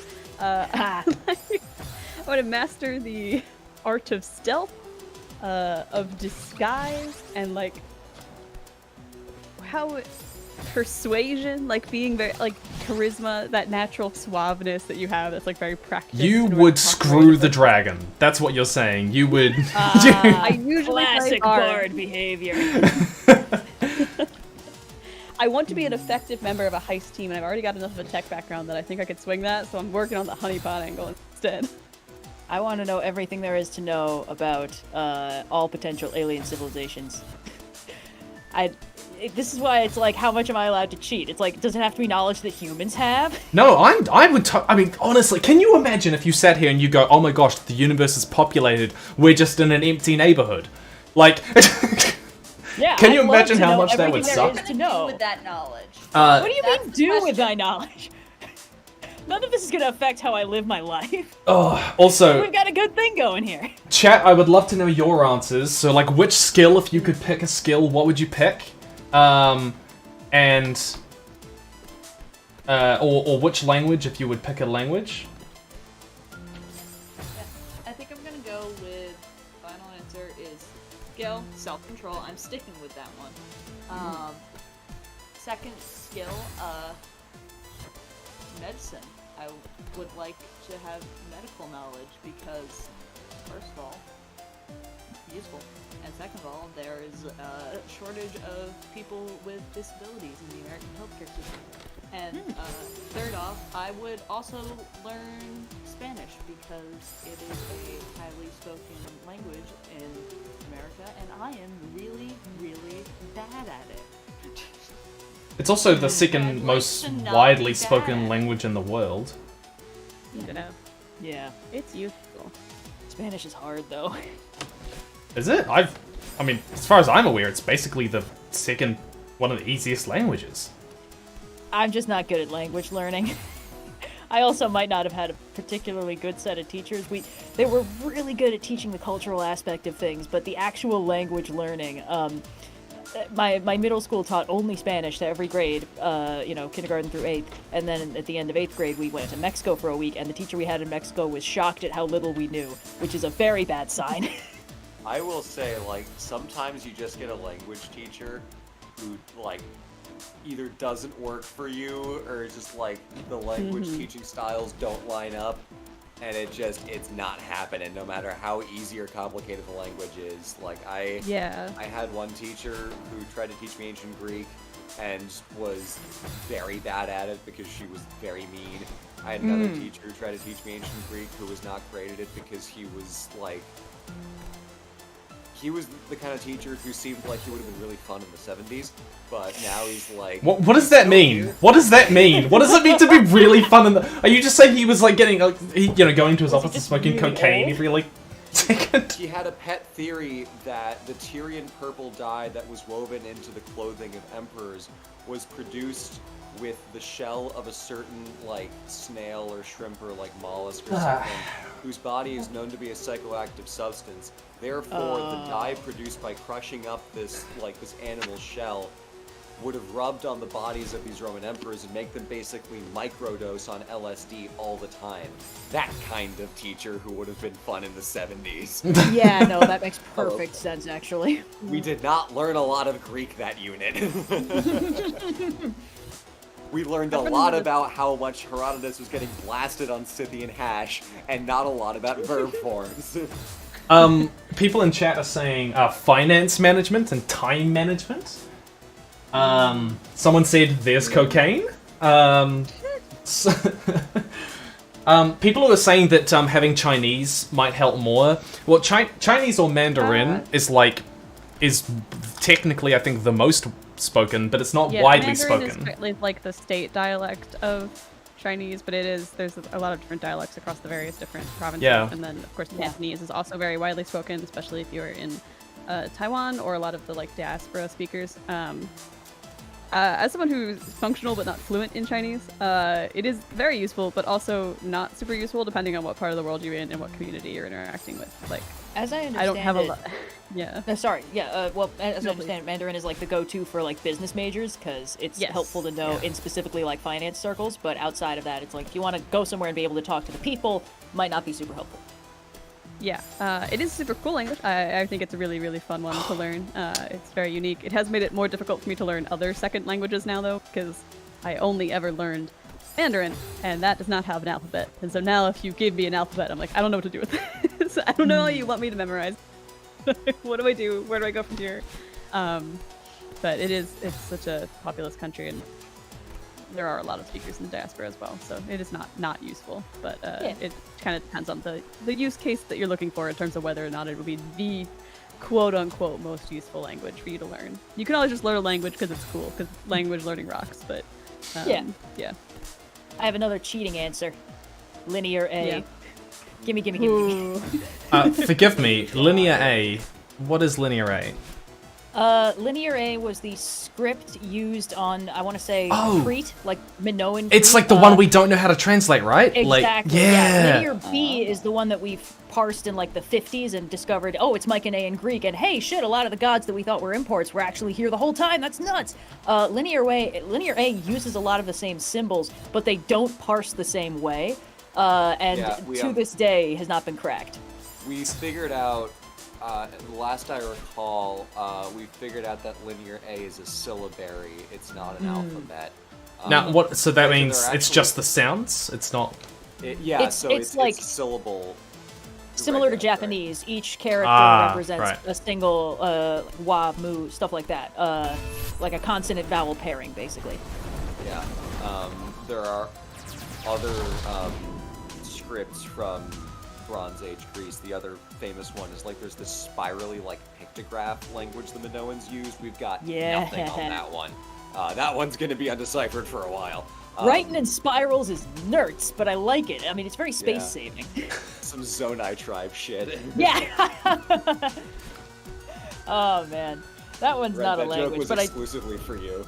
I very much appreciate it. I So do know want to you're playing get. Zelda right now. I'm playing Zelda as we speak. I finished. Well, not right now, obviously. The sounds would be too distracting. But I finished the Champions Ballad, and now I'm finding more excuses to not save Zelda yet.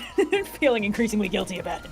I do want to get really good at all the fake rune languages for Zelda, because they're all just like alphabet ciphers, but they're so cool looking, and it would be fun to know what all the runes say without being like, ooh, mysterious.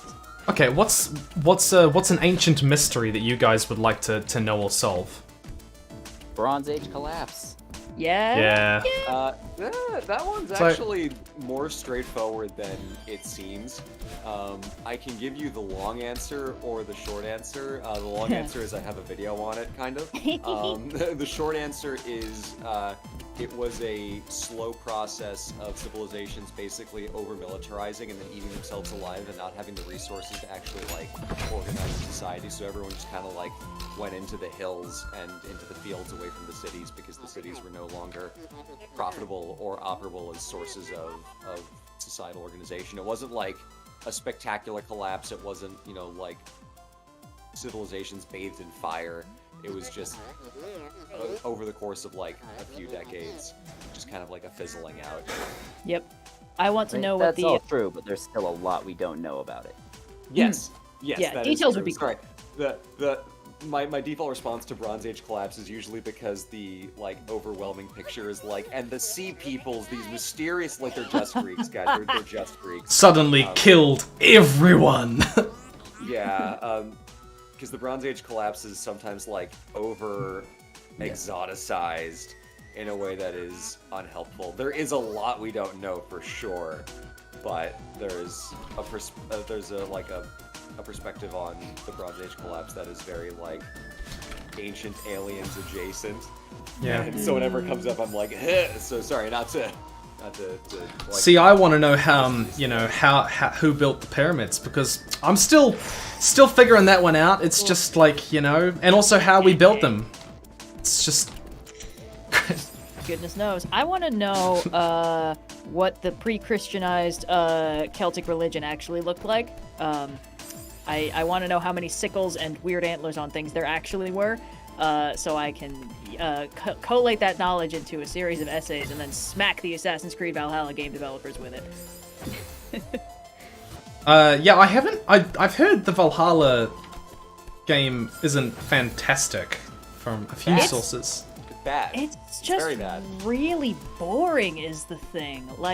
That's the part that bugs me about it the most. Obviously large swaths of it are crushingly inaccurate, and then they do a lot of narrative backflips to turn everything into the AC general lore of it was ancient aliens, and then they disintegrated and turned into genetic memory in the human population, so some people are also gods, I guess, which is some Stargate bullshit. And then then they were also here's the Wrath of the Druids expansion. Everyone's wearing at minimum 2 human skulls with antlers on their heads, and they're using sickles, and we're calling them druids. And no, we don't know anything about druids. So, but it's a case where just the information barely exists, and once it's gone, you can't look hard enough to find it. It's just people just make stuff up instead. Did you guys ever watch the Vikings TV show? I did not. It's saw the first 2 episodes. adaptation of the saga of Ragnar Lothbrok, and then his sons and his many sons. And I mean, it starts off actually really, really good, and the quality of the story is still pretty good throughout the majority of it. But it does start to compress the historical timeline a lot in order to sort of make it out that sort of the sons of Ragnar Lothbrok did everything. Yeah, and I mean, that's what we do with these stories these days, isn't it? Yeah, gotta compress it. Oh no, Anyone I got watch chat any on good TV Stargate. lately? Oh boy. Hey, I love Stargate. I've only seen a little bit of it is the problem, so I worry I've set them up to fail. Stargate is amazing. I mean, obviously, Stargate Atlantis is the best one, but I will actually agree with that. That's how I'll make chat mad, by saying that Stargate Atlantis is the best one. Stargate Atlantis is the best one because it has Ronan Dex, the best character. What? Why is Jason Momoa? I know who he is. Why is Ronan the one that you're focusing on? He's the one character that I like in every show he appears in. He's the grumpy Lancer type with too many knives. I love that guy. He's always great. Yeah, I mean, he's pretty good. He was fun in his role. He should have died at the end, though. I will say that. Aww. No, seriously, it's the final episode, and they decide to try and kill him, and then they bring him back for no reason whatsoever. The reason was specifically to make me happy. And I appreciate it, Stargate writers. You can't see me, but I'm saluting right now. SG-1 is good, but it is very repetitive, and like I get why people love it. Obviously, it's kind of it's the series that began it all. But I think Atlantis is the better series. I realize it that has the funniest explanation for where Atlantis physically is. Space. Oh, I didn't get the last ding dong. No, not the last ding dong. I don't know what this means. Ding-a-ling. It's Celeste. I don't know if that helps. I also don't. Usually when OSP streams, I try to play the games that you guys are going to stream beforehand, except for maybe the Assassin's Creed ones, because I ain't got time for that. But, this is not our stream. Celeste is not on the list. New Hades, though. Heyo. New Shout out to Hades. the bisexuals in the crowd. This one's for you guys. Supergiant Games is really good at designing hot people for everybody. Yeah, they are.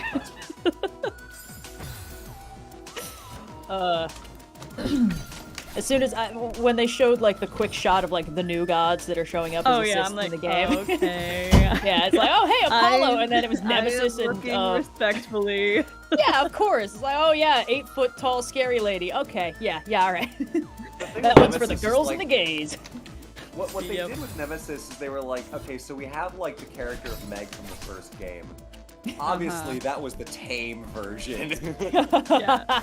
Now we're just gonna turn the dial up a little bit, and we'll take it. Like the bold-faced version of. Yes, it's Meg is in bold. italics. She's in bold. Yeah. And then they were like, to balance it out, here's Moros, I guess. He's I don't know. He looks kind of morally ambiguous, but he's got beautiful hair. I'm excited for Melinoi and Hecate. I think that's super cool. Yeah. Yeah. There was a very brief moment where I was convinced that they actually were doing that Tumblr made up. Goddess from we it there. I all was worried like, about don't. the same. When Chris messaged me about it, he was like, "God, tell me it's not Vesperian." That was a crazy story when that happened. Well, they just made up a whole with Gorbachev or Goncharov. Goncharov. My post about that like is extremely popular on unheard Tumblr. of. It made my notes unusable for like a week. That post on Tumblr has had more likes than any of our tweets by a couple Oh yeah, by like an order of magnitude. Yeah. Let's pretend I am not on Tumblr. What are we talking about right now? Oh boy. Okay. I'll take it. Yeah, As sure. the audience surrogate who kind of knows what's happening, read please the short version. The short version, certainly. There was a post a while back where someone had these like bootleg shoes, or not bootleg, you know what I mean, knockoff, and they had this like a poster for a made-up Scorsese movie on them, for some ungodly reason, like on the tongue of the shoe. It was like Goncharov, the greatest mafia movie ever made, and they were like, why do my shoes have an advertisement for a movie that doesn't exist? And then nobody cared for like 3 months, and then one day all of Tumblr woke up and was like, hey, what if we just pretended that movie was real? And they did what Tumblr does best. They treated it like something to make a Goncharov fandom discourse? about. Goncharov. Oh, hello. I have tuned back in. Hello. Yes, I'm giving the short version. So basically, for like the following week, people were just posting as though this were a real movie that they'd all gotten really into, in the sense that they would like post think pieces about characters that didn't exist, or like, oh man, I went absolutely feral. Fan fiction, everything. Yeah, fan fiction, fan art of key scenes from this movie that didn't exist. People unpacking Beautiful the minutiae. Yeah, beautiful posters. The minutiae of the acting choices of crucial scenes and the themes of the movie, of time and running out of. And like, basically day one, there were a few people who were like, hey, if you're gonna do this, please tag the posts Unreality so people don't actually think they're losing their minds. And most people were pretty good about that. And word got out, so nobody was like really losing it after the first like few hours. But it's dying down, thankfully. It sort of got run into the ground, I think. And now it's just a big communal in-joke for the time everybody on Tumblr collectively lost their minds about something that wasn't a real thing. It was hilarious. No. Like, I'm on funny. Tumblr, and I woke up one morning and I was just like, what the hell is on my dash? Like, what did I miss? And then I was confused for like half a day until somebody was like, oh yeah, there's this thing. And then they actually explained it to me. I was like, okay. What? Also, I just want to warn chat, I remember this room specifically, and when I played it the first time, and I had to turn on God mode to get past this room. So, yeah, I mean, I'm gonna give it a shot, but I don't know if I can. Yeah. Not to backseat game, but I don't think you're supposed to touch the red stuff. Oh my gosh. Oh no, Red wasn't even here for the worst of it. I produce and host a movie review podcast where the guests pick the movie. I did it. And the amount of people I had, Tim has been on it. Red and Blue have both also been on it. No, I did the room, guys. I did the room. Oh, yeah! Woo! Even better. Also, Hey, love that for you. here is one of my homegrown strawberries. In fact, I have a little bowl of them and raspberries and stuff. Yeah. I'm gonna eat it now. This is gonna be some nice strawberry eating ASMR. Yes, incredible. Everyone be silent. Everyone. No, don't listen. We need that good crunch. Sorry, Sophia, were you saying that people were asking if they could request Goncharov Yes, for your... constantly. So many people emailed and tweeted everything like, you should do Goncharov. Not only is it a movie that doesn't exist, but I don't get to pick. Someone else has to come on the podcast. No, Indigo, what you do is you release the next episode of Movie Struck titled one number above what it was, insist that the number you skipped was Goncharov, and let everyone else fill in the blank. Yes! Oh, it's genius! Ooh, I can't if believe only you this had actually come got out close to Scorsese on that April. episode, too. Like, what a pull. I know. Real deep pull. Um, And all all of right, us were yeah. there. Yeah. Yeah, we all got to guess, shared our favorite you beat me to experiences. it. I know. I knew you were gonna do it. I saw it in your face. Oh, this is great. I love that. Oh boy. That's much better than I- the just do it as an April Fool's episode. Yes, I want to blanket statement say I always appreciate it when people ask me like, "Oh, are you gonna do this movie on the podcast?" Great that you're listening, but also I, by definition, have no control over whether or not movies will be featured on Movie Struck. Please do not ask me. Sure, maybe. That's the answer. The answer is maybe. Person in chat saying that Neil Gaiman hates Goncharov posting Will Wheaton loves it though. This is true. I follow Neil Gaiman on Tumblr, and like I guess he just got bombarded by people in his ask box being like, what do you think of Oh, yeah. Goncharov? So like for the whole day his replies were like, please stop, please go outside, please find a second joke. Yeah, that's the best way to deal with annoying people on the internet. Ask them politely to stop. Yeah. To be fair, they did seem like worried that they were actually disappointing him, so So friends, unlike this movie, we are actually for reals within 1,000 of the goal. Yeah. And it appears that there are over 300 of you watching.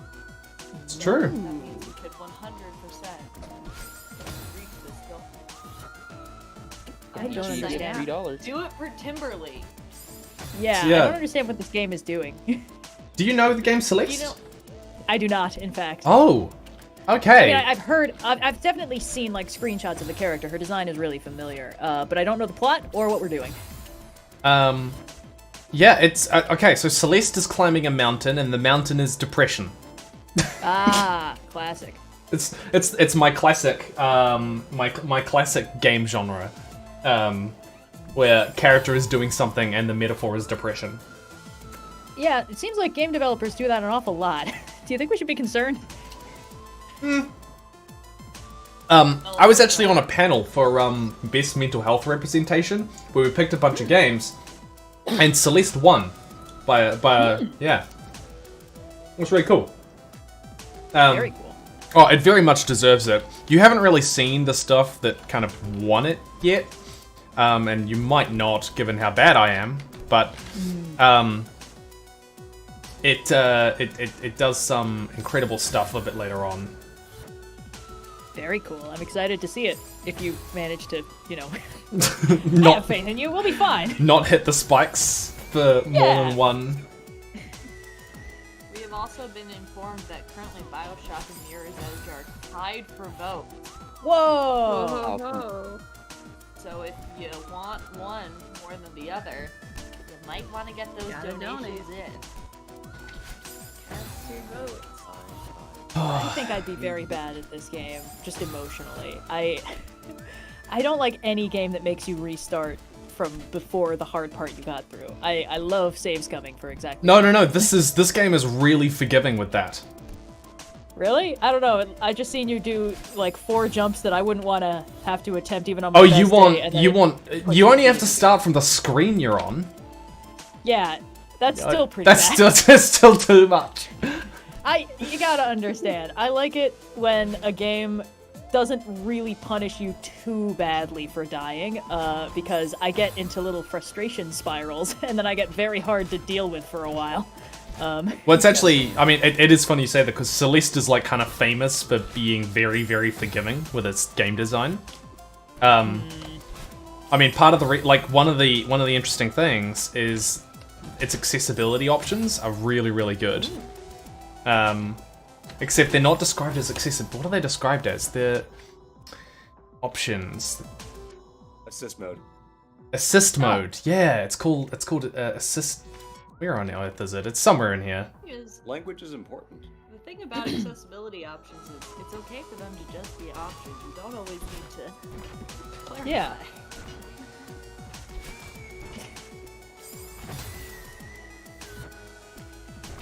I'm sorry, I've just watched you jump face first into the same blob thing. 4 times. 8 times. Can you please not count my failures? I'm trying not to, I'm sorry. I'm just invested in your success. It's Just hitting the same blob every a time. big face blob. It's got the blob. It's got the blob. All right, everyone donate for Mirror's Edge because it's a fast, fun game that's not like. This. Yeah, I mean, man, can you imagine? Can you imagine if you guys made me play another platformer for 4 hours? I'm sorry, I just caught your donation. Giga Chad Blue and Cyan destroys with facts and logic and $25. We don't get to decide what we're called. Oh, alright, so that's a Tim original. Good to know. Well, congratulations on being assigned Giga Chads at birth, I guess. I know. We're Giga Chad privileged, apparently. It's all part of the Sigma grind set. Is that the meme? Yep, Sigma grind set. You got it. Yeah, great. Oh my gosh. New type of guy they're testing out. I got like real I close. just dropped.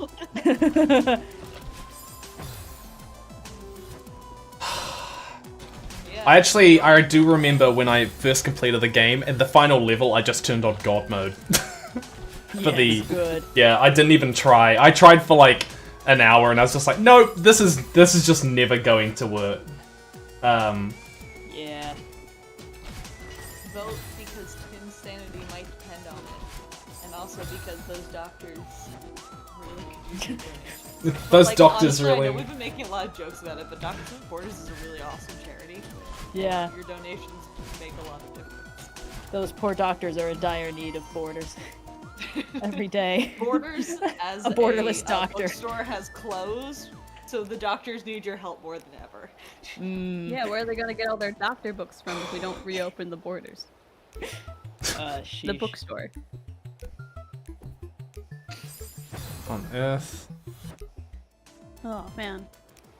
I realized that this year I read about 3 books total, and now I live near a Barnes and Noble, and I was like, oh my god, I can purchase books again. I can read a book very easily, because that's the thing though, right? Because the 3 books I read this year, 1 was a book I already owned, and then 2 of them are books I bought in January, and I just finished them this month. And one of them I don't even think I got all the way through. It was oh, it makes me feel on the stream sad. I started The Color of Magic, and oh no, it's good. Oh no. But Yes. I got 2/3 in, and I just haven't made it any farther. And I couldn't tell you one concrete reason why. I just every Well, time I start reading it, I get about 2 pages in. And then I I mean, the Color of Magic is. Guards. Yeah, the Color I of Magic know is it's the wrong one generally to just. start with, but that's the one that they had. Okay. Okay, God. The Color of Magic is generally regarded as not his best one. No, it's his first one. It's still quite good by other writer standards, but considering how good he gets, it's like, this is not indicative of the quality you're gonna expect from later books. Which is why, you know, this is always what I do. Whenever I try and get somebody into like a long-running franchise, I'm like, I gotta pick something out of the middle. Like the thing that I know they'll like the best, that is most indicative of the parts of this that they'll like in the long run. And then they can start again from the beginning with just that tasteful sprinkling of spoilers they don't have context for yet. And in this case, it's guards. I think for this particular... That's the thing. For this particular book series, Red, I think your strategy is great. But consider that it kills me to not know every possible bit of information possible when I'm reading or playing something, so I need to start at the beginning. Oh, wait, that's right. I need all of the information. Yeah, I just remembered you're the one who, like, what? Wait, plays every why am Fire I Emblem here? game? Oh my gosh. I will see every in-game conversation, so help me. Yeah, okay. Star Wars movies are just background reading for the ultimate visual dictionaries they sell. Indigo, have you ever explained the wrap-up raps on stream? Oh my god, so, sorry, I just put a Kit Kat in my mouth, hold on. I was trying to snack. Bring it out. Let me unwrap my second truffle and buy you some time. Oh, that's the Cyan, good Blue, stuff. and I Back to the played... ASMR stream. Oh god, it's so bad. Oh god. No. More people who actually do good ASMR. Everyone It's else got is that good hack. squeaky plastic sound. So, Cyan, Blue, and I, and a bunch of other friends all played in a D&D game together for years in college. And especially when we first started doing it, it kind of petered off towards the end there, but at the first, like, year or so that we played, every time we'd come back, I did a wrap-up rap, because I was the notes taker of the group, and I'd just make a parody of a song to kind of Weird Al, but with the things that had happened to us in the last session, usually. Some of them were really good, and some of them were really Thank you for chat telling me to take the upper path. I didn't realize I could do that. Nice. Wow, Backseat Gaming has actually saved the day for once. Yeah. Like that off the cards. Oh my gosh. Everyone's going, go up, go up. I know, I'm sorry. See, people who love this game must be finding this agony.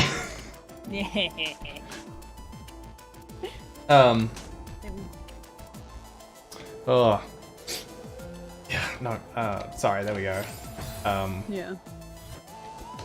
Every time I run into something that could be conceivably wrapped, my brain tries to autocomplete it with the Donkey Kong rap. You know, the one that lists all the members of the Kong family. Yeah, my problem is I'm actually pretty good at, like, improvising songs, but I'm not a great singer, so I just sort of say words to the tune of... This has happened because we did the reading stream, Red, and I got all of the song parts at a Midsummer Night's stream, and I had to make that scansion work. Oh, yeah! And it was not awful. It could have been much worse. Yeah. But I don't play a bard and on Rolling with Difficulty. I play Fanny, who is a mechanic and also an artificer, and definitely does not sing. So it's just biding my time until someday someone runs a one-shot in that campaign that I get to play without a bard character for, and then it's all over for you guys. Oh man, I'm so excited for that possibility. Both Noir and I are constantly on the precipice of playing bards at all times. It's just a matter of giving us the opportunity to not be playing Beardla and Danny, who are characters we like playing a lot, so it's not likely to happen anytime soon. I gotta get back to designing a horror one-shot I was working on. Not in a separate thing, but in D&D. Just building out an area where some shit went down. But I had like, it's my standard MO. I made like 36 hours straight of progress with nothing else going on, and then I put it down for 3 months. You know how it is. Yeah, I ran the Call of Cthulhu one shot that we did recently, and I did about 3/4 of the prep for that over 3 months, and then I just made up the ending while we were recording the episode. I could kind of tell because no. we took care of those last few cats pretty quick. Yeah. Sorry, spoiler alert. Yeah. The last 3 Eldritch Abominations. Mysterious creatures, not of this earth. Who can say? Yeah. What they may or may not be based off of.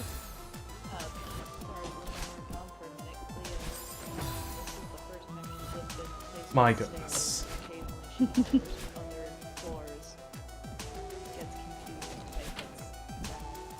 Aw.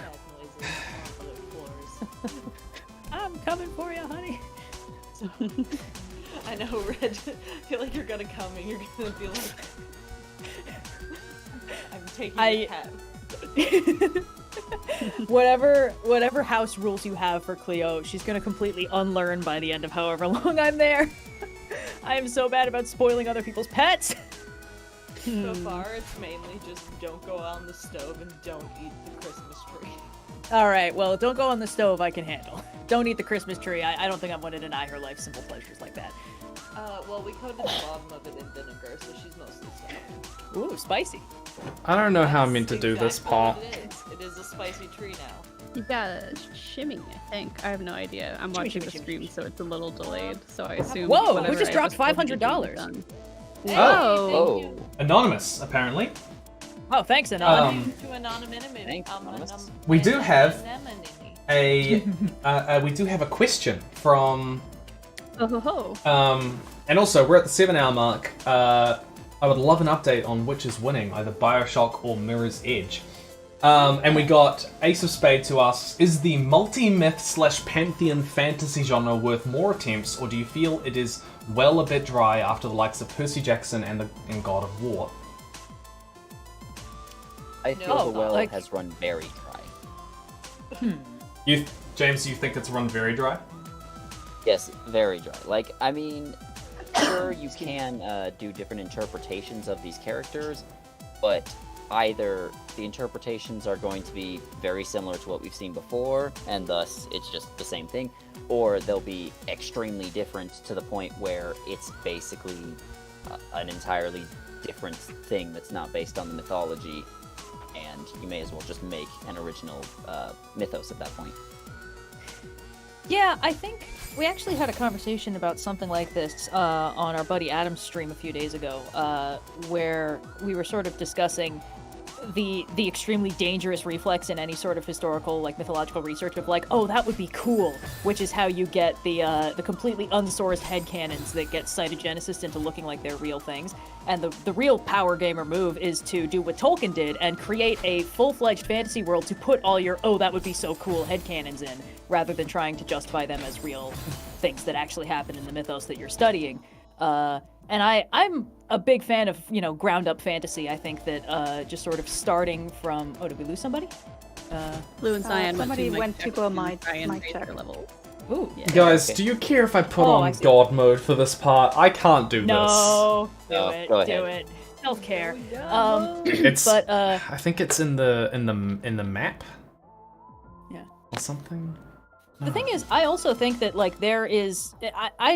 I think that whenever there's the question of, like, are there still good stories to be told in this genre, the answer is always yes. Like, originality is a tool for creators, but it's not the be-all, end-all determiner of what is and is not a good story. A simple meal well made is still worthwhile. I think that there are still good stories to be told in this sort of, like, what was it called? Pantheon fiction, which is a cool name for it. I think, like, specifically the crossover pantheon, like, multiple sets of gods. I don't know. I like them less than I like original Percy Jackson is just the Greek gods, and I liked that a lot because it didn't need to get complicated with the world building. Because trying to world build a coherent reason for multiple pantheons to exist without crossing over is a losing battle, because that's just, you're trying to reconcile real stories and myths with a fictional structure that you are creating wherein these things are all literally real and powerful, and trying to explain how that works it's a losing battle. Like, there are ways to make it work, but it's really hard, and it gets harder the more stuff you incorporate into this all myths are true concept.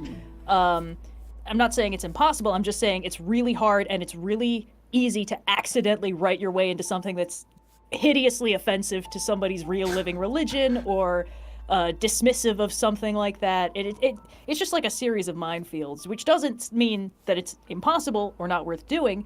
It just means that it's a lot harder than I think it looks, because if you start off with like, oh, all myths are true, that sounds like it should be the easiest thing in the world to write. Any myth that exists is true, but then you start trying to make them work with each other, and they just don't.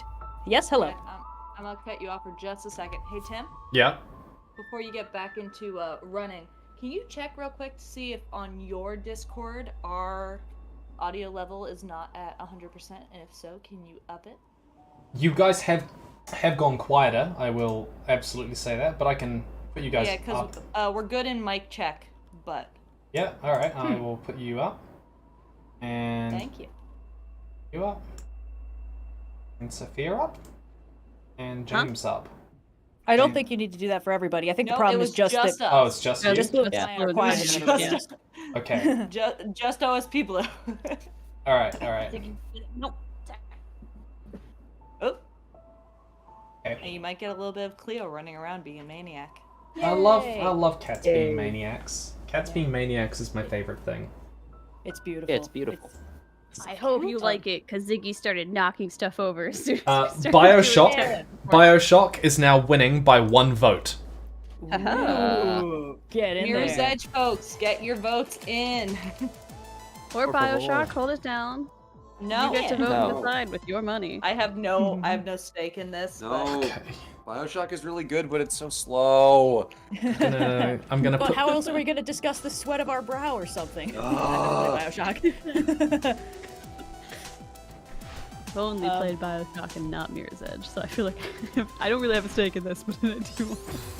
Yes. But yeah, sorry. I think that there's always worth to write in any genre. I think that the question is inherently meaningless. But that said, I personally think that it's easier and sometimes more rewarding and less controversial to just write a ground-up fantasy series. And I think that that is a genre that people need to write more in, because I really like it, and there's almost nothing for me. It's like, if you don't extremely gritty George R.R. Martin style political fantasy, it's like you got old school Tolkien, and you got stuff for children. That's all you get. So you're right. And I mean, I don't disagree that sure you can still write good stories in every genre.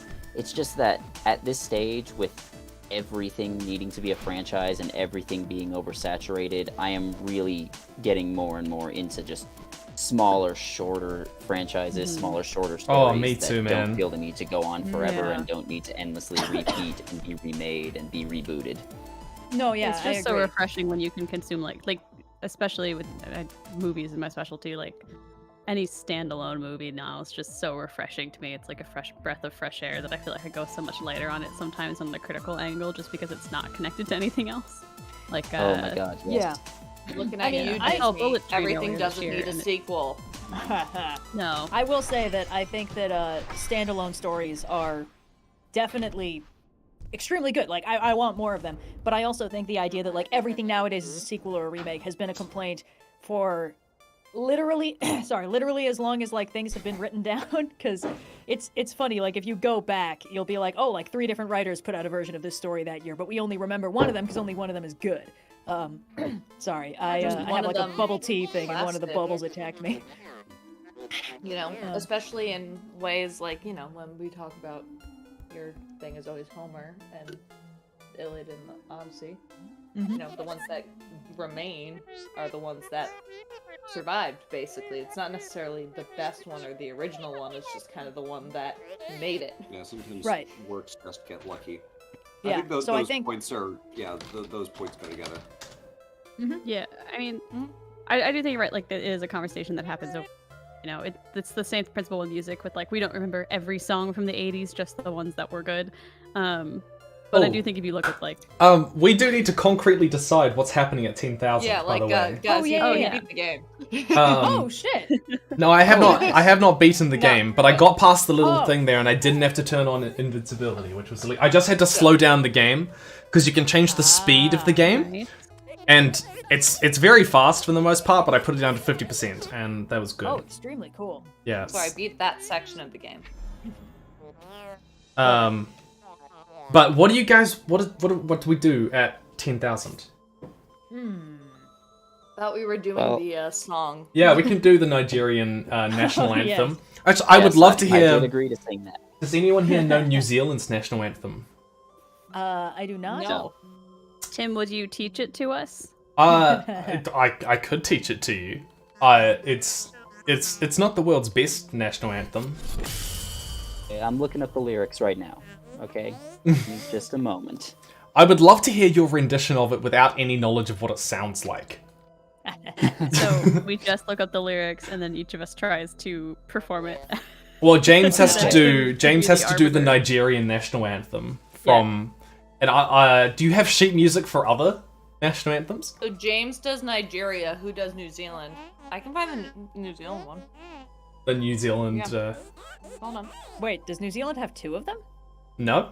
Oh, I see. No. God Save the Queen is counted as one of them, but it's not. No, it's. Well, he didn't save Oh. her last time. I was gonna say, how will that work out? People. Oh, this one has. I was eating a cookie, so I was. This one God has a fun defend background. New Give me a Zealand. sec. I'll send that to chat too. Which awesome in general. okay, chat. Which country would you like me to try and sing the national anthem of purely from either from lyrics or from the sheet thing? Oh, that's clever. This is They a rhyme file, free land sorry. with Zealand. No, see, this is where you need to learn the mysterious power of the New Zealand accent, which is that we have no vowels. We just have Real in Zealand. What does guide her in the nation's van Why mean? does it look like it's sent as HTML It text is New on yours, Zealand, and Blue? 4 of its closest friends, one of whom may be a dog, are going to get in a van and go solve mysteries together. It's not that complicated. It's The short foundational for principles of- image. it's short for Vanguard, I believe. Ah. Here we go. That It's sounds a like better they put it in image. there because they needed something that rhymed with man. Oh, that's always so funny when you run into poetry where you can kind of tell that the poet was like really struggling with a rhyming dictionary. Oh God, okay. I don't think I can recommend this because it was the We hit driest thing I've ever 10,000. read. Oh, did we? Hey! Oh shit! Oh, hell yeah! Yeah. Let's go. $405 from Epic Green Elf. Hiya. There we go. Thank you very much. Yeah. All right, I think we'll have to wait. Who's gonna make up the Hyrule national anthem for us? The Hyrule National Anthem. I got That's it. Hold on. Yeah. Yeah. It's dangerous to go it alone. Here, take The this. Hyrule National Anthem is like 1 minute and 30 seconds of you staring in silence as it plays instrumental music in the background. All right. Okay. The I whole will. lullaby you- just plays in the background. It's just you dodge rolling, going hut hut hut hut hut as Zelda's lullaby blasts. Right, I like whenever we get on one of my little reacts moments. Every once in a while. Oh no! I should try and sing the American National Anthem to the tune of a popular song. Yes. Oh, Yes, from please memory do. though. Yeah. Yes. Which We'll look up song? the lyrics. I'll look up the lyrics to make sure you're getting it right. Yeah. Okay. All right. Chat. Give Do you me not know it? give me a popular song that I should know the sound of, and I will try and sing the American National Anthem in that tune. Oops, I Did It Again by Britney Spears. Yes. Ooh. Oh, part of that kind of works too well. Oh, by the way, Streamlord, Streamlord, Streamlabs, the charity center. They apparently shared it officially to amplify the reach. Because I was getting in contact with them for some support stuff, and they've been really helpful. Not sponsored or that's anything. They just sent me an email. Thanks, Streamlabs. All right, what's said? Let's do it to the tune of "Oh Canada." Oh, yeah. That's good. Oh, I kind of want to. I feel like that would be awful. Or the Avengers theme. The Avengers theme. Oh my gosh. Do-do-do. Da-da-da, da-da-da, da-da-da. Oh. The hypest shit in 2012. All right, guys. Okay. Do you want? I think the three options are All Star, All Star, But no, I can't spoil it. Crap. What were the other ones? Oh, Canada and what was the other one? I've forgotten. Off my head. The Avengers theme. Which one do you want, chat? Which one of those three? I say All Star. That sounds incredible. I still think very humorous about Oh Canada, but All Star also a very good option. I think All Star. All Star's gonna win. Very American. Yeah. I mean, All Star Spangled Banner, more like. All Stars and Stripes, baby. Hey. Now, we were talking before at the start of the stream how genuinely awful I am with music. Okay, like it's unfathomable how bad I am with musical lyrics and music. So this is going to be this is going to be a train wreck hitting another train wreck. Okay. Everyone in chat needs to imagine all of us saluting you the whole time you're singing, because they can't see us. Oh, someone just donated.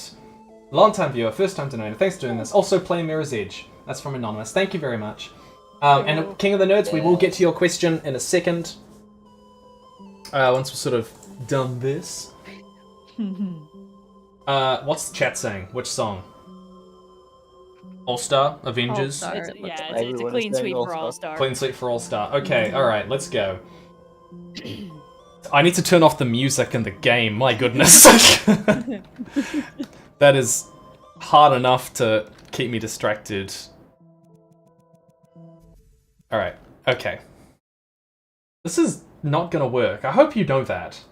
You want me to send the lyrics? I feel like it's only fair if we get lyrics, you get lyrics. I've got the lyrics in front of me. Okay, good. I've just got like the "Oh say can you see" lyrics. Is that fine? It's only a lot of them have multiple verses. It's only the first verse. What? That's the entire song? Yeah, once you get past there, you just kind of freestyle the rest of it. Okay, alright, okay. And in the style of Smash Mouth, okay. Yeah. This is not gonna work. Alright. Alright. Oh, say... Oh, God, Power through. You got this.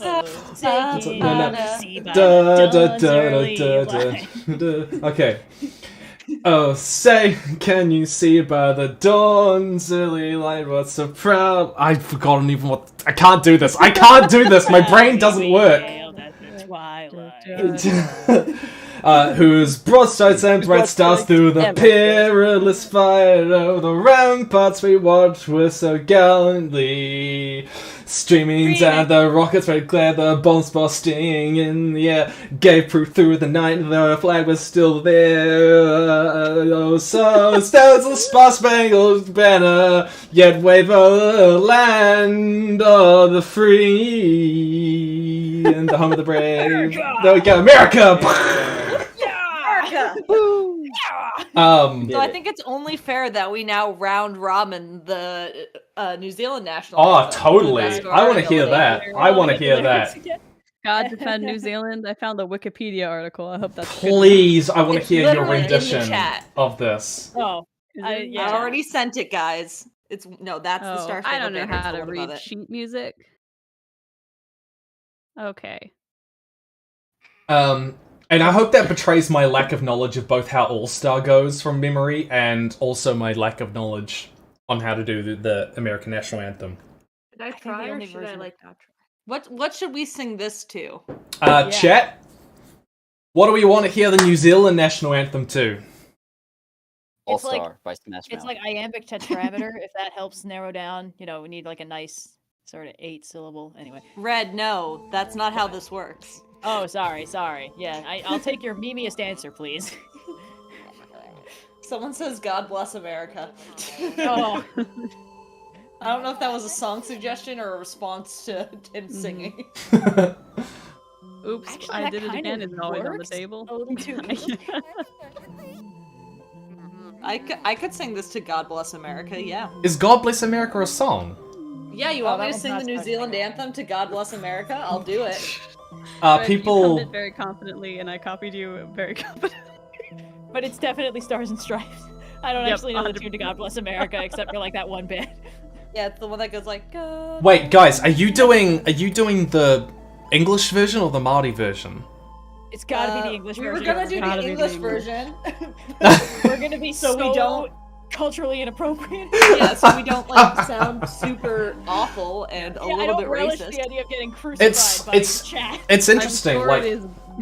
I don't know if you guys have like other indigenous translations of your story, but like in New Zealand, we tend to sing the first, I think it's 2 verses in Māori, and then the verses in English. Oh, that's very cool. I think the U.S. is still trying to pretend that the indigenous inhabitants don't exist anymore, so that they can stop, being guilty about that. So No, chat, I'm not going to try and make them sing the Māori verse. I don't want them to get clipped for, like, butchering the language or anything like that. That'd be unfair. Yeah, I'm sure it is a absolutely gorgeous rendition. We are just incapable of providing it to you.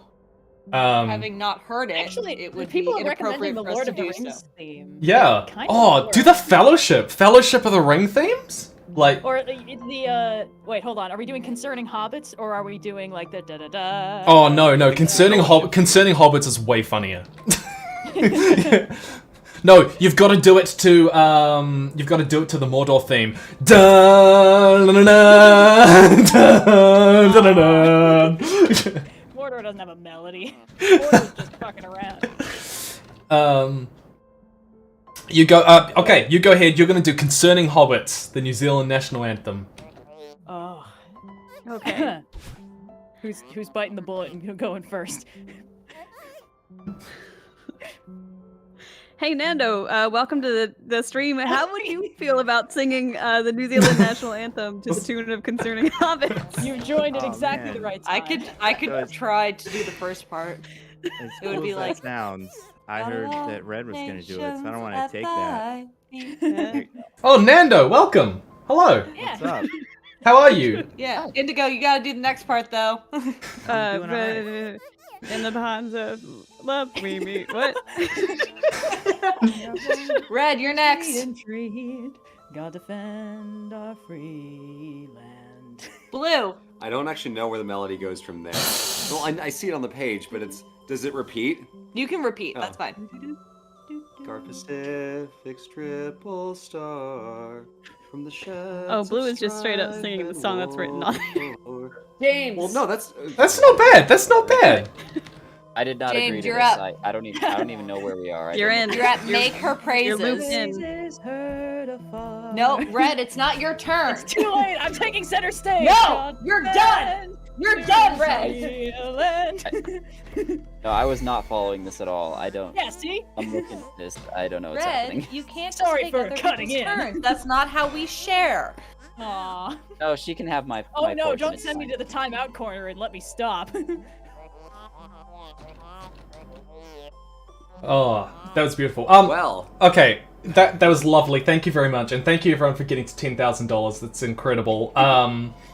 Nando 200. though has just yeah, we're $200 past it. Nando has just joined us. Nando, would you like to introduce yourself? Talk about what you make, where people can find you, and stuff like that. Yeah, I make videos and podcasts, mostly videos. Well, actually, I mean, by volume, more podcasts. But people mostly know me from my YouTube channel, Nando View Movies, where I make videos about movies. And now it's been a lot of like casting things and pitching sequels to things and stuff like that. And then I have a podcast called Mostly Nitpicking, where we pick a movie every week and then just kind of go into detail about some of the weirder things in it. So, like, for example, last week we did Willow, and this week we did the third Twilight movie, whatever that one's called. Nice clip. It's the one with the Confederate vampire who Yeah. was on the side of the South, but it's because of some sort of vampire Alamo that's happening at the same time as, it seems like it's happening at the same time as the Civil War in America, but it's not really connected to that. It's complicated. This is a weirdly popular trope in vampire teen fiction of the mid to early 2000s. Yeah, I was about to say, wasn't that Vampire literally a Alamo? plot point in Twilight and the Vampire Diaries? And the Vampire Diaries, yes. Oh god, I think I remember hearing about that. Tim, can you also check what you have in Nando's? I will in a second. Once. Once you're not dead. But yeah, those movies are weird. That one also has the back, because it has two backstories in that movie that are more interesting than what we're watching. It's Confederate vampire Civil War story, and then one of the other vampires whose name is. Game volume down and Nando up. Oh, I'm gonna have trouble with this. What are the names of some of the girls in the Cullen family? Is it that aren't Rosalie? Alice? Yeah, Is it Rosalie. Her Rosalie? backstory is Yeah. insane. She's so cool. She does like I spit on your grave in the Great Gatsby times to Yeah. you know, her horrible She's husband. like, When a wedding. why am I not watching a movie about this lady? What? Okay, sorry. Could you tell me what exactly she did or happened to? It's nuts. Nando, take it away. Yeah. So when Bella is about to get married to Jacob, well, I don't know about getting married to Jacob, but or not Jacob, excuse me, Edward, and like kind The other of one. decide to be a vampire or not. Rosalie's the one who pulls her aside and is like, "You don't want to do this. This isn't a good idea." And she tells, "This is my story. I had the perfect life in what seems like, you know, Great Gatsby, like 1920s New York place, married to this great guy who would get drunk all the time with his friends. And then one day she walks by him on the street and he's hammered with all of his buddies. And it's like night maybe. And they're like, hey, look at you. And she's like, all right, you. And then they like beat her up, maybe do some other stuff, leave her for dead. She becomes a vampire. She's saved by the cool guy, the one from Supergirl. What's his name? Peter Facinelli, vampire. The doctor, Yes, the dad. the doctor, yeah. And then she goes and gets revenge on all the guys in a row, ending with her ex-husband, or ex-boyfriend, I can't remember. Fiance, yeah. Fiance. But like she does it in the wedding dress. It's like a horror movie kind of vibe, and it's just much cooler rocks. than whatever they're watching, like we're doing. That is She very like cool. smashes down the door, reveals herself in all her bridal finery, and then it cuts to modern times. She's like, I was a little dramatic back then. It's like, give me that fucking movie. Why do I have to watch this instead? You gotta remember that, like, I mean, a lot of these people who write these sorts of stories, like, they are genuinely imaginative people, but they're just more interested in telling this kind of other story. And it's... Yeah. Everyone else in the Cullen family is more interesting than Edward and Bella. Pretty Shame. much. One of them can see the future, and she uses it for like karate and stuff, and like in her Alice fights. is so It's pretty cute. cool. Alice is the best. Yeah. I think And- after watching the Amanda the Jedi videos about it, I was like, no, you know what? Yeah, I'm on Team Alice too. I think that I think they should leave the boys behind. Oh yeah, for sure. Yeah, I mean, the the only boys, ship I those two respect. guys are the worst parts of those movies. Yeah. Except for what's his name, the Jacob's little Top Gun volleyball family that like runs around. Oh, without their yeah, friends. yeah. That's pretty Yeah. funny. Like, Yeah. and it's werewolves. Yeah. What the fuck is that like? Pretty That dorky. Tom Holland ass little one that's like, Mhm. oh, I don't- immediately becomes a Jacob fanboy. Has Yeah. sure thing, Mr. You Stark. said Tom Holland in the same way that you would use the term twink. Well, I mean, Tom Holland kind of is the ultimate twink. Oh. Were it not for the existence of Timothy Chalamet or whatever his name is, yes, 100%. Chalamet. Timothy Chalamet feels like the Tim Burton version of Tom Holland, if that makes sense. Right? Yeah. That's exactly accurate. Yeah. makes I'm Think of sorry, it, I was blonde with the big prepared for bottle that eyes.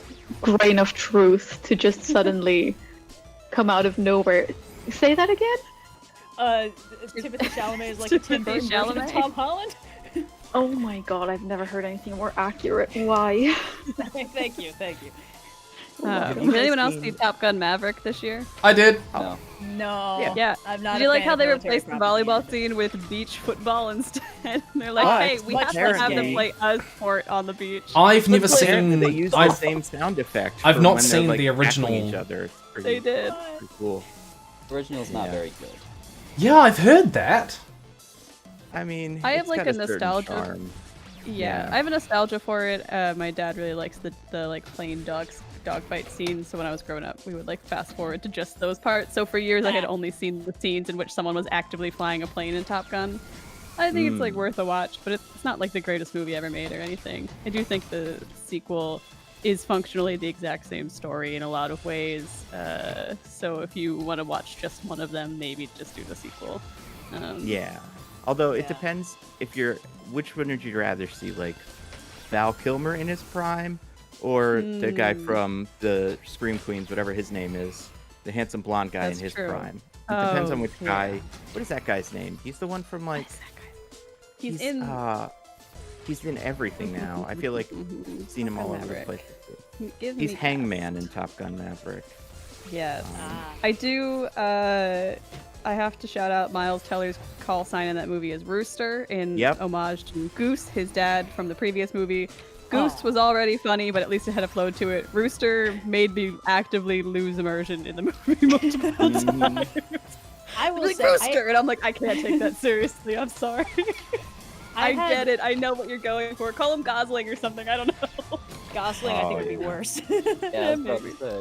I had no intention of watching the movie, and I still don't, and I won't. But it was kind of funny when I saw people reacting to it, like, man, like, I know it's just blatant military propaganda, but the action is so cool, and it's like, that's because it's blatant military propaganda.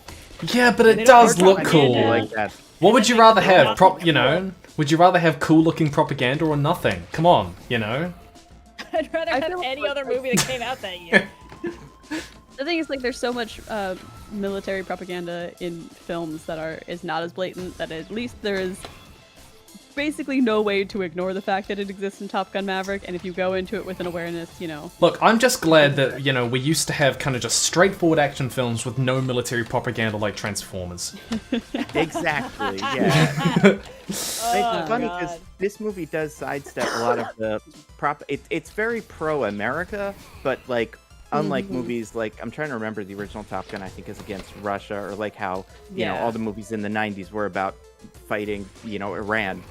There is no bad guys in this. They're there, but they're not from anywhere. It is hilarious how much they're like, we're gonna take down the enemy. Yeah. The bad guys. It's like Call of Duty has been doing that too. They've been like scrubbing the country serial numbers off of the bad guys so that you can mow them down indiscriminately without worrying that you're contributing to some sort of real world political agenda. Because God knows Also, a military shooter is striving to be apolitical. That being One said, guy is Glenn Powell, Hangman. Yes. Oh my God, that guy he's a stud. Like, he's gonna be a star. I feel like I see him in these movies and I'm like, you should be all the superheroes.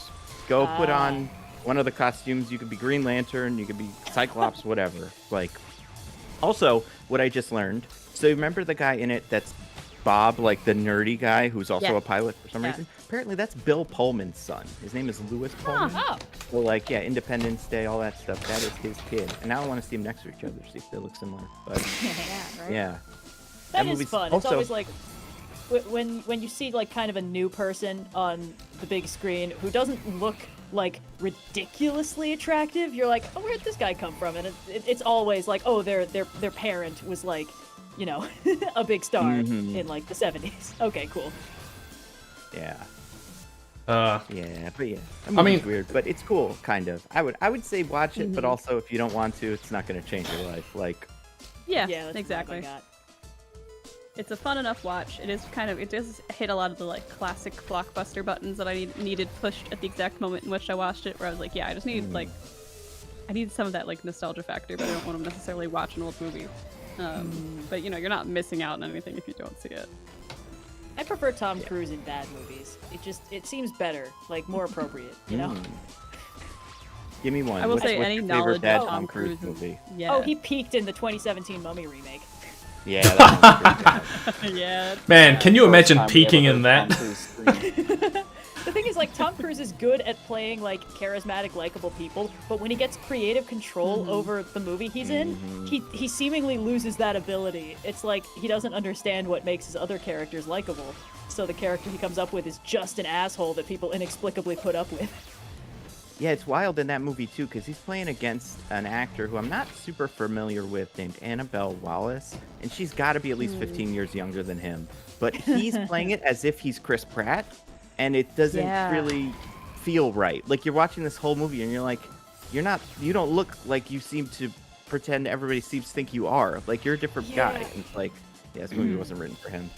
No, I mean, this is also the movie where he fights Russell Crowe, and Russell Crowe says, "You are a younger man" to him, very blatantly. Yeah! Russell Crowe is 2 years younger than him. To be like, fair, Tom that's the Cruise, only we good get scene it. in the movie. That's what's great.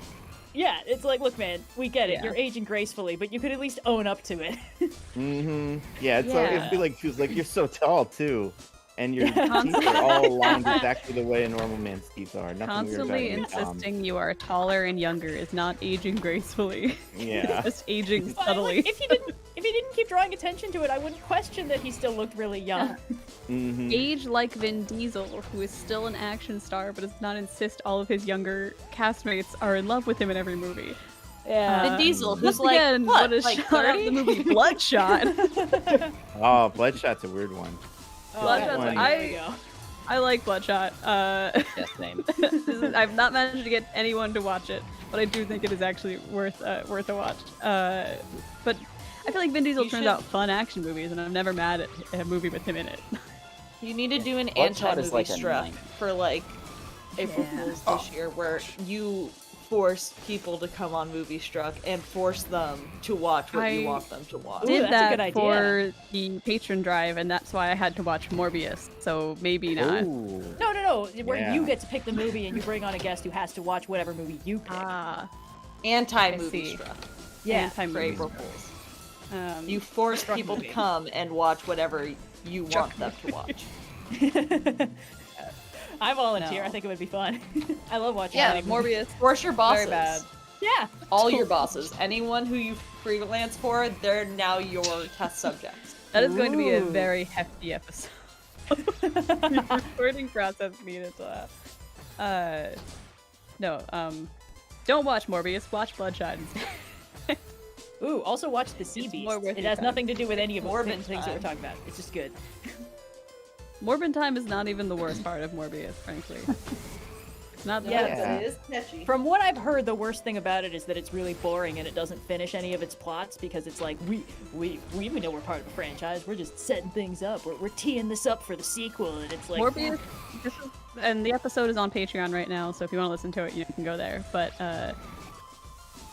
Morbius would have been a better movie if they actually committed to Morbius just being a villain. Like, I could see a world where this actually was a really good movie, but instead they're too committed to, like, I have to hit, like, the superhero origin story beats, and it's so soulless and boring. I'm like, I know at every point in that movie, I knew exactly where it was going and was going to end up, and also had no idea why they were making the choices they were making, which is a terrible combination for a movie to have because it's just uninteresting.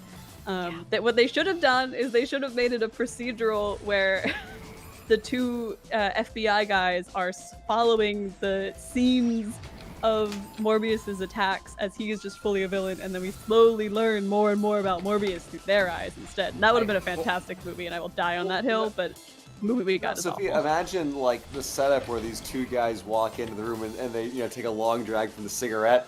Yeah. Also, by the way, More Mirror's about all those Edge. guys. Mirror's Edge is ahead by 2 votes right now. Oh boy, Yes. it's happening. So it is Don't very, wait, very my close. friend. And I do need to address 20 these minutes. questions. Anonymous. Ooh. Andy is Beth's son. Mike is Dave's brother. And Beth's... God. I'm just gonna post it in the chat so you Is can this a actually riddle? see. A riddle? It's literally Are we doing a riddle right We're doing a riddle. Oh, okay, hell yeah. here's I'm putting it in general. Here is the. Okay. You can see it there. Andy is Beth's son. Mike is Dave's brother, and Beth is Charles's daughter. Who is Mike's grandfather? Dave is nowhere on this list. I gotta see it again. Okay, Wait, hold on. Andy is general? Beth's son. Mike is Dave's brother, and Beth is Charles's daughter. Who is Mike's grandfather? What?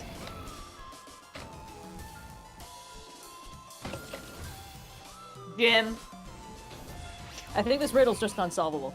Yeah, Mike and Dave aren't This is connected to nonsensical. anybody.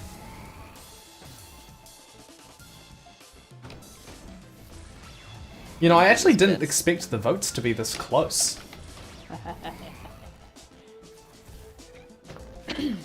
Solving for Mike. Real question, is Mike related to Doug Dimmadome, owner of the Dimsdale Dimmadome? That's right. boy. Doug Dimmadome, owner of the Dimsdale Dimmadome. What on earth are you talking about? It's a Fairly Odd Parents reference. Oh, I Yeah. loved that show so much. You don't remember Doug Dimmadome? Apparently not. Say you loved that show and you don't remember Doug Dimmadome, owner of the Owner Dimsdale of the Dimsdale Dimmadome? Dimmadome. Then you're a Not right. Then He's you, like a one-off really need joke. to go back and get a rewatch because that was a wonderful show and deserves a rewatch. But there's no such thing as fake fans. A Colonel Sanders type with a really big hat. As I understand it, he is in one scene in one joke in one episode, and then someone did a YouTube poop remixing his only lines He's of in dialogue. Actually, he is a reoccurring character. That Yes. one scene is from the one with his son, Dale Dimmadome. Oh, of course. How silly of me. Yes. So he is a reoccurring character. He's Sorry, I never always watched introduced- Fairly Odd Parents. In the pantheon of Butch Hartman TV shows that have aged weird, I was a Danny Phantom kid.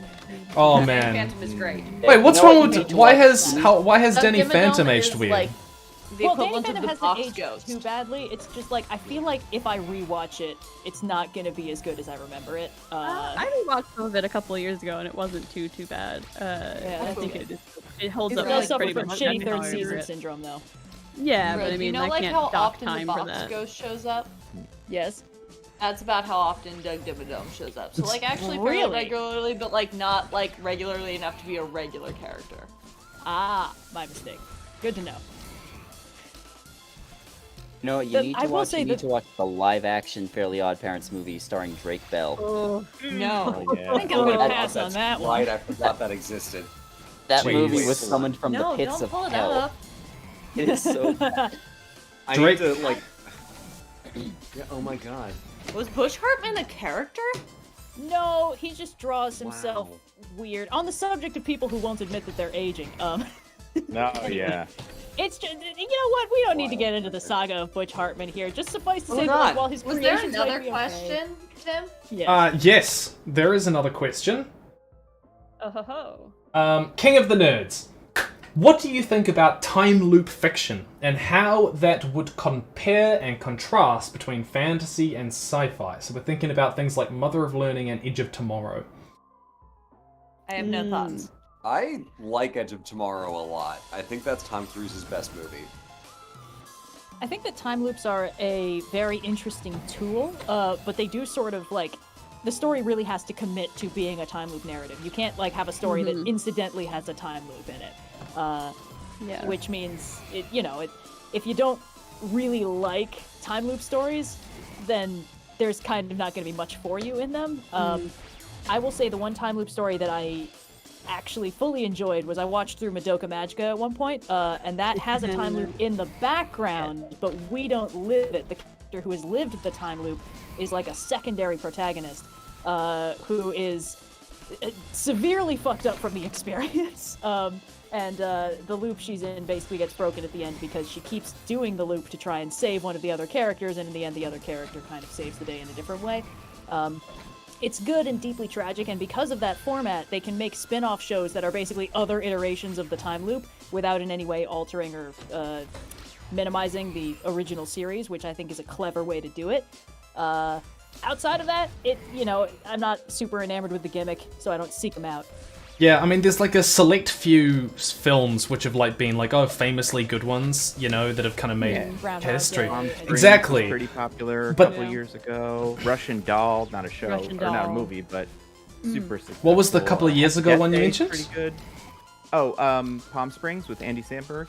Oh, It was a great Oh movie. yeah, that one was really good. Pretty good time loop movie, yeah. I don't remember that. I don't even. Yeah, It was a Hulu original or something like that. Yeah, But- it was kind of weirdly distributed. Yeah, it holds up, and it's like it's another one of those because you got two kinds of time loop movies, and then I feel like there's a couple I'm not remembering, but like there's the ones where the time loop is like a metaphor for that they need to grow up or whatever, like Russian Doll or something like that. But then there's other ones like Happy Death Day where it's just a plot device, and those I think can work in a way that's a little bit more reproducible. Whereas the other ones, I feel like it's kind of like, okay, this is kind of like a time travel story where you're like, I know where this is going. I know what this is about. Like, this person has something they got to get over in their past. But, like, if it's just a thing that we can kind of have fun with and, as an audience, just enjoy, kind of like time travel is in some movies, then I feel like it can work. I'm trying to think of another example of a time loop I think movie. time loops can be like a really great way to drive some really character-driven stories in a weird way. Like they're one of those tools that pops up in sci-fi and fantasy sometimes where really the focus is all on this one character and how they interact with the loop that they're stuck in. If it's just one character, obviously if there are more of them in there, it's a different situation. And I think that those stories can be really interesting in ways that you can't get without the time loop. But I do. What? Sorry, you just reminded me of an example of one episode of, I want to say 3 Below, one of the Tales of Arcadia series on Netflix, which was cute because it was A, a crossover with the protagonist of one of the other shows, and B, basically a time loop had been happening, and one of the characters had already been through it several times and remembered it. Like, time was resetting for everybody, but only he was remembering it. And basically, like, we don't know that going into it, but he's acting a little bit weird, and, like, we've already seen the other show, so we notice. And then when the protagonist of this show, like, kind of notices the time loop happening, he's like, oh my god, you remember too? Okay, here's what's going on. Here's everything I figured out. We gotta figure out how to get out of this. And I was like, oh, this is cool. Like, I'd say the one downside to a lot of time loop narratives is because typically only one character remembers things through the reset. Their character development is going to be self-contained. Their dynamic with other characters only evolves on their end. So having multiple characters wrangling a time loop can actually be really interesting because they're kind of getting through it together. I've seen another thing like that before. It's a game, I'm pretty sure. I can't remember what it was though. Oh, there's time loops have been. There's one game I'm trying to remember what it's called. It's really interesting because you basically live out the same night over and over again through a time loop. There's several. I mean, Outer Wilds is a time loop game, right? Oh yeah, that's right. World, whichever one that is. Outer Wilds, yeah. There's also, of course, Majora's Mask, and there's that. Oh fuck. It's a game that I only know because there was 0 punctuation about it. That was really funny, but it's like. It's a time loop where they keep getting, like, someone keeps breaking into their apartment and murdering them, and they keep trying to solve it. I'm thinking 12 minutes. Yeah, and then at the end it turns out it's way worse. I looked it up on Wikipedia because I was curious. It is bad. I just bought Returnal, which I hear is a lot of fun, which is like a PlayStation game that's kind of that, like a PS5 game. But there's also that game Deathloop, which I've never played, but was popular for a while. I don't know. They seem fine. I think the takeaway is kind of like time loop games, and, you know. Yeah, that's the thing. It works really well for video games because it's kind of already what's happening every time that you die in a video game. Same level again.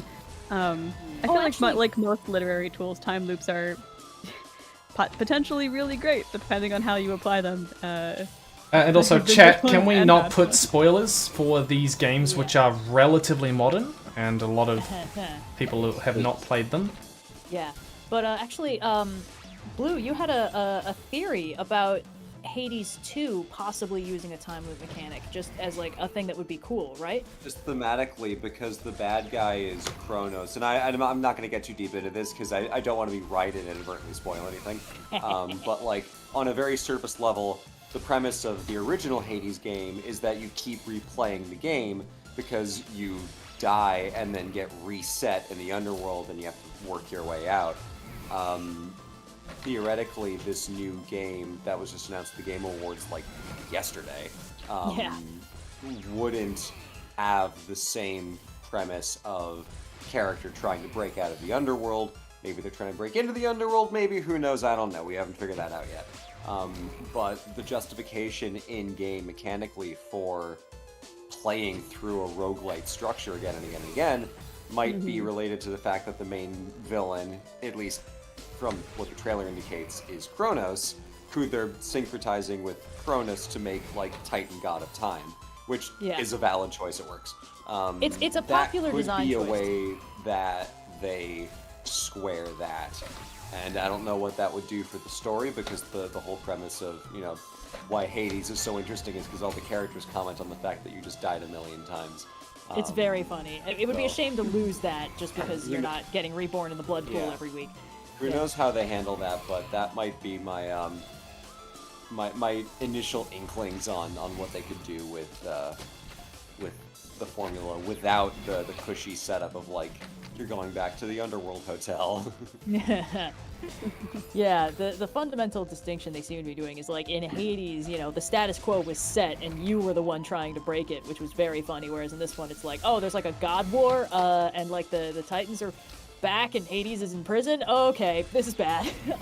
So, I'm excited. I think it'll be really cool. Oh yeah. There's actually a narrative trope which is relatively closely connected to the idea of a time loop that I really love. And it's not actually a time loop, but it's when a character has to realize that they've been doing the same thing over and over, like for 1,000,000 times, and like for whatever reason, you know, they wiped their memory or whatever. Have been.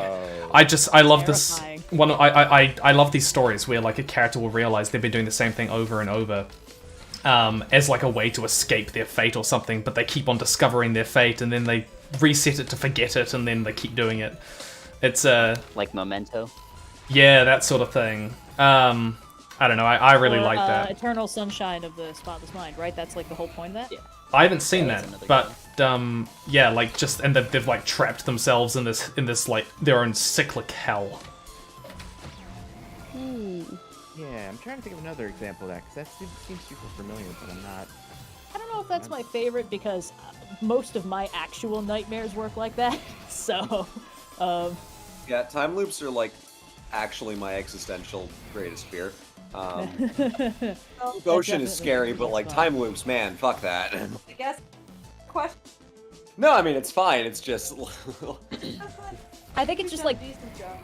Usually, shortly before I wake up from a bad dream is when I realize that I've just been like repeating the same loop over and over again, and I'm like, oh god. So, seeing that happen to somebody else in a story is like it's on the border between, oh, that's kind of cathartic, and like, no, thank you. Right, not like, oh no, that could be me. It's not fun. Yeah. Any other questions? Yes, there is one. Ooh. But I'm just.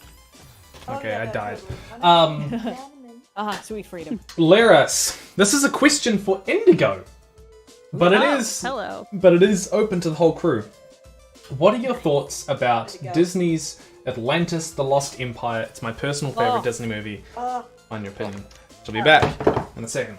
Super fun. Well, thanks for asking. I actually did a write-up of this movie on my Patreon a few months ago. I do like written reviews there, but I think it's still a pretty fun movie. They do really incredible character work with a relatively simple plot. I think if you're going to rewatch it, you're rewatching it for the characters, not the plot. But I really like that style of animation. Also, the kind of chunkier look and heftier outlines, everything. Everyone's a little square. I love that.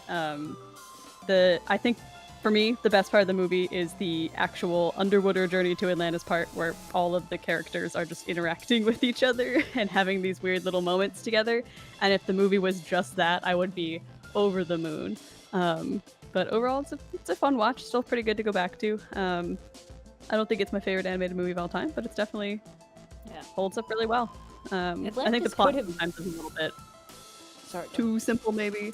At times, like I feel like it's a little bit like you kind of know where it's going once they actually get to the whole Atlantis of it all. But again, the characters are so fun that I'm completely happy to watch them live out a very simple plot. Atlantis could have used a tie-in show, and they were gonna get one, but it was so terrible that it got scrapped immediately. And it's like, well, that's why, how it became guys? 2. It was just like the first couple. Which is also why it sucked. Hey, let's take 3 episodes of a TV show, mash them all together, and sell it like a movie. It's like, it would be so easy to just write these weirdos having fun, adventure archaeologist stuff happening. It wouldn't be hard, but they didn't. Anyway. Yeah, it's a really good movie. It's, I'd say, kind of a masterclass in efficient character writing, because it's not a super long movie, and most of the characters don't get too many lines each if you really look at it. But what they have, every line is funny or directly indicative of an important part of their character, or both. I mean, for crying out loud, like when they're all deciding to join Team Good Guy, that's the origin of like, nobody got hurt. Well, maybe somebody got hurt, but nobody we knew. And it's like, all right, I guess he's a good guy now.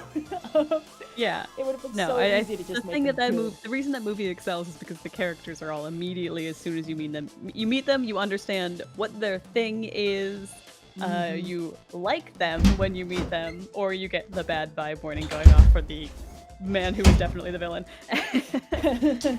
You mean the stern military gentleman is not the hero in this adventure archaeology story? Shocking. These white men are dangerous, said every animated movie from that era.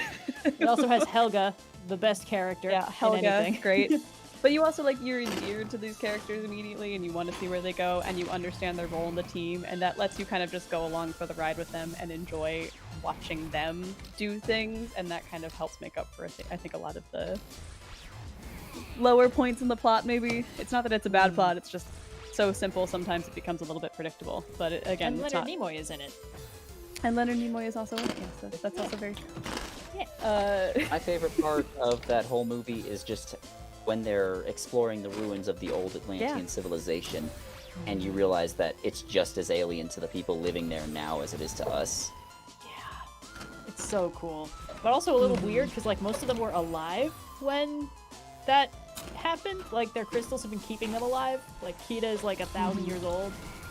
So it's a little weird that they've all forgotten their civilization. It feels to me again, maybe there were very simplistic drafts. plot. Yeah. It kind of feels like there were 2 drafts of the movie that sort of got mashed up. And in one of them, it's like, you know, this is the descendants of the Atlanteans. You know, they've lost their culture and their language because, they haven't had access to it. They've been living in this tiny little, like, sunken pocket without access outside of it, really. And then there's the version where they're all, like, magical, crystal-powered, immortal beings, which is how you can have Kita and her mother, like, have that flashback to her mother getting absorbed by the crystal. Because you can't really do... By the way... Sorry, we are 2 minutes away from switching games, and Bioshock has pulled ahead just. So if you want to switch that, you've got 2 minutes to donate. You've got to vote. Every donation gets a vote. Now, folks. My little elves are working hard to count.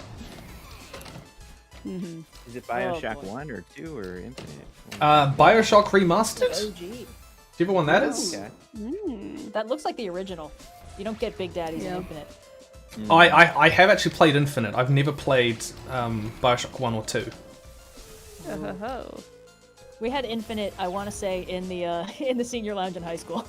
It was not fun. It was pretty fun. We got a lot of memes out of it. A lot of book We got of a lot cash. of memes out of it. It gets weird in the second half. The first half of Bioshock Infinite's fun, and then it like eats its own asshole and the plot starts making 0 sense. I remember enjoying it. Like, I don't really. I found out way later that apparently it's like renowned as not a great Bioshock game. The thing is, like, it's fun, and the gameplay mechanics are fun, and the performances are all good, and the animation's quite nice, but, like, the stakes completely disappear the first time you go into another universe and don't come back. And the characters don't seem to recognize that, because it's like, oh, we got given a quest objective to, like, go get this gunsmith to help out, and then, oh no, he's dead. Oh, we'll just go to a universe where he's alive. And then they keep acting like in this new universe, like the person who gave them the quest is still gonna remember that and be interested in them coming back. And it's like, you don't know if you met this person. You don't know what you've been doing. And it's just a little bit weird that nobody addresses it, because it feels like a plot hole rather than, like, if it was intentional, they didn't explain what the intention was. And then they just kind of keep universe hopping. They get like 8 universes deep and they never go back to the original one.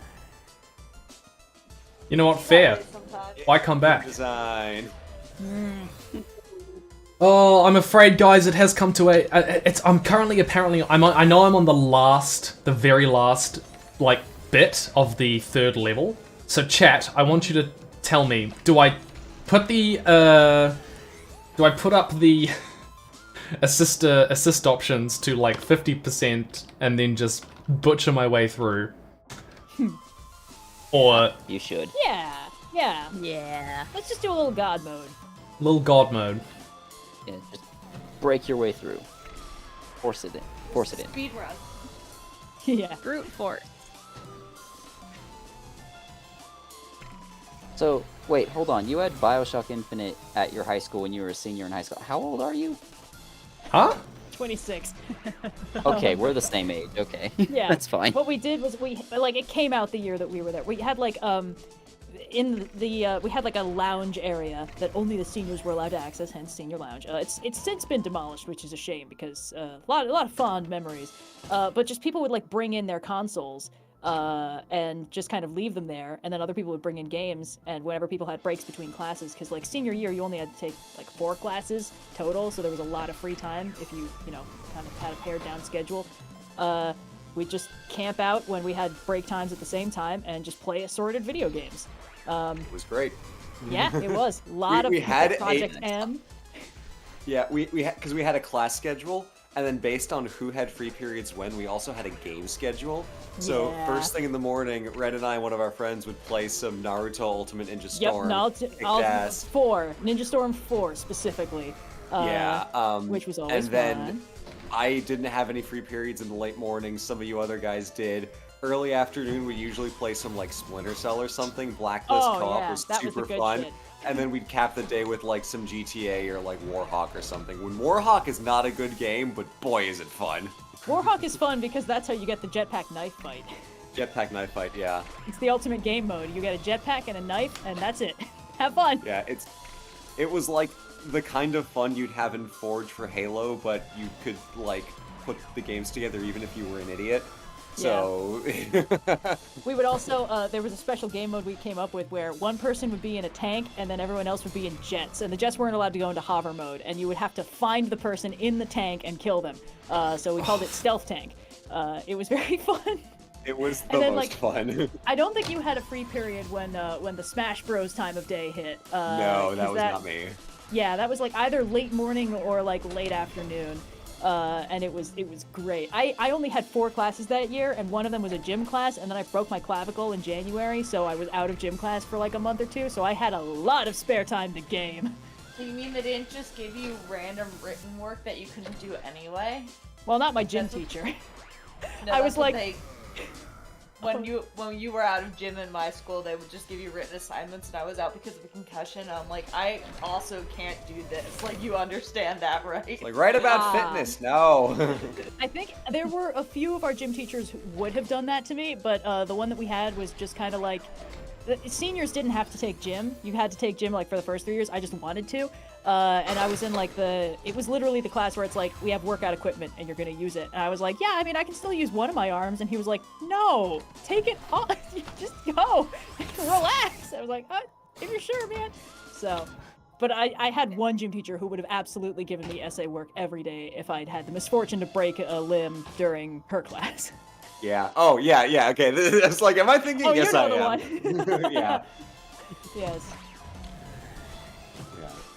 Our high Sorry, that school was our tangent on that subject. Oh, the fun I memories. also had a very specific video game tangent, but it's not like we did not have a spot in which to gather because I went to a very large public high school. But somewhere on the server for our high school, someone had put one copy of the game Halo so that you could play it on any computer that was connected to the server.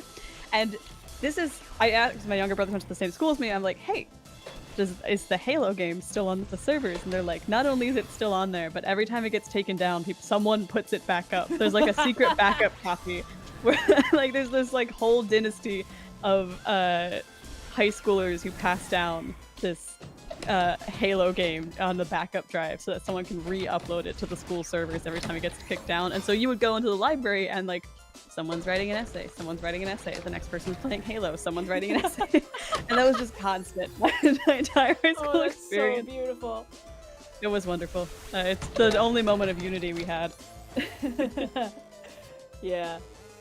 I think our CS teachers were too tech savvy to let that happen, but we made do. We had that good Splinter Cell Blacklist to get our FPS. It wasn't even unique to the comp sci classes so much as it was just like someone in the school made sure they had the copy of Halo saved locally somewhere like re-upload it. Sorry, Tim. I'm seeing your progress shift from like, all right, let's do the platforming to let's just book it as fast as we can. This is I remember I did not have nearly as much trouble with this when I first played it. I got this like boss battle on the first time virtually. I don't know. Playing video games for 8 hours straight when you first played it. Oh, You're telling me that you're not just as functional as you were when you started this bright-eyed and bushy-tailed? What are you doing, man? We live in a capitalist society. There's no time to rest. Every single time I go, make sure you do an open-ended game so that if I ever find something too hard, I can just go and do something else. And I thought, you know what, let's shake it up this year. Well, lesson learned. It is fun, though. It looks like a fun game. Oh my gosh. Sort of. Not Okay, really. I'm 6 Fun minutes for into this. If I don't get this within the next 3 tries, I just have to go God mode. Good. Okay. Give in to your power. That's 1 try. That was Chat says the lightning shows what path the flying head thing he's gonna take. I know what path the flying light. I I'm sorry. Tim, have you checked the lightning to see what path the flying head thing he's gonna take? I'm sorry. I'm too busy trying to figure out the spikes still. Hey, chat. Chat Donate says to avoid. Doctors Without Borders Yeah. to inform Tim about the lightning. Yeah, the spikes are pretty rough, but as I understand it, the trick is to not touch them. Yes. Oh, thank you for clarifying. I was not. Anytime. Are we the bad kids? Yes. Join me in the bad kid corner. Everyone And in if the you don't chat get saying better that at their this- school also had a secret Halo file on the system. Heck yeah. I want this to be I am just gonna. I'm turning on. I've been too small for a secret Halo file. I'm just taking. I'm just It's the beauty taking. of public school. Someone is always out there doing something. Yeah, Our we were school just had playing through. secret Wi-Fi that I was on, which is a special thing. Ooh. Well, it was more the tech Wi-Fi. It was for like teachers and tech support, but I was friends with the student tech support workers, so they put me on it. It was not allowed, but also done, and no one cared.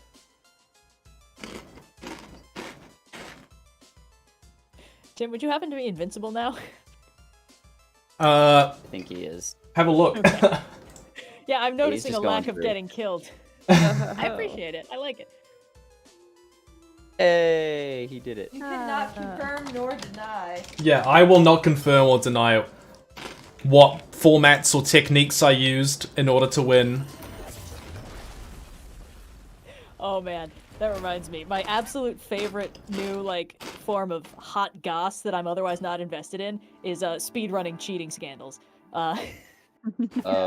I care so little about speedrunning. I cannot imagine enjoying doing it, although the people who do are clearly very passionate about it, and I respect that. But I love hearing about how people have cheated to do it.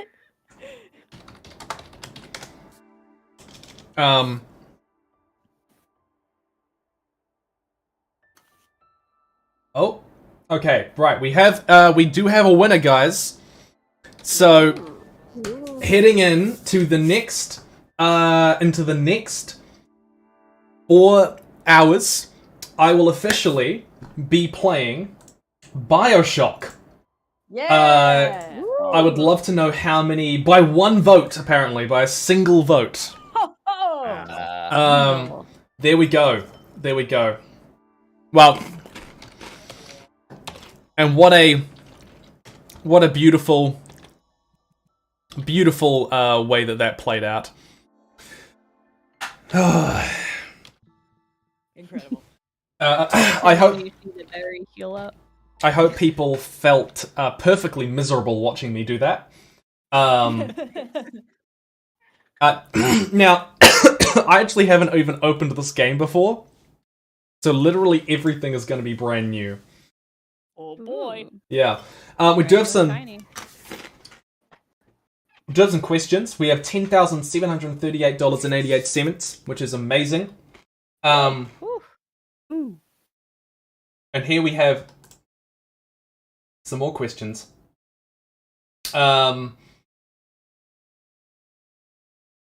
Love your channel and all you do. This is from Eric L. Just wanted to ask if you have ever seen The Secret Life of Walter Mitty and what your opinions on it. Also, tell Nando that he is pretty cool as well.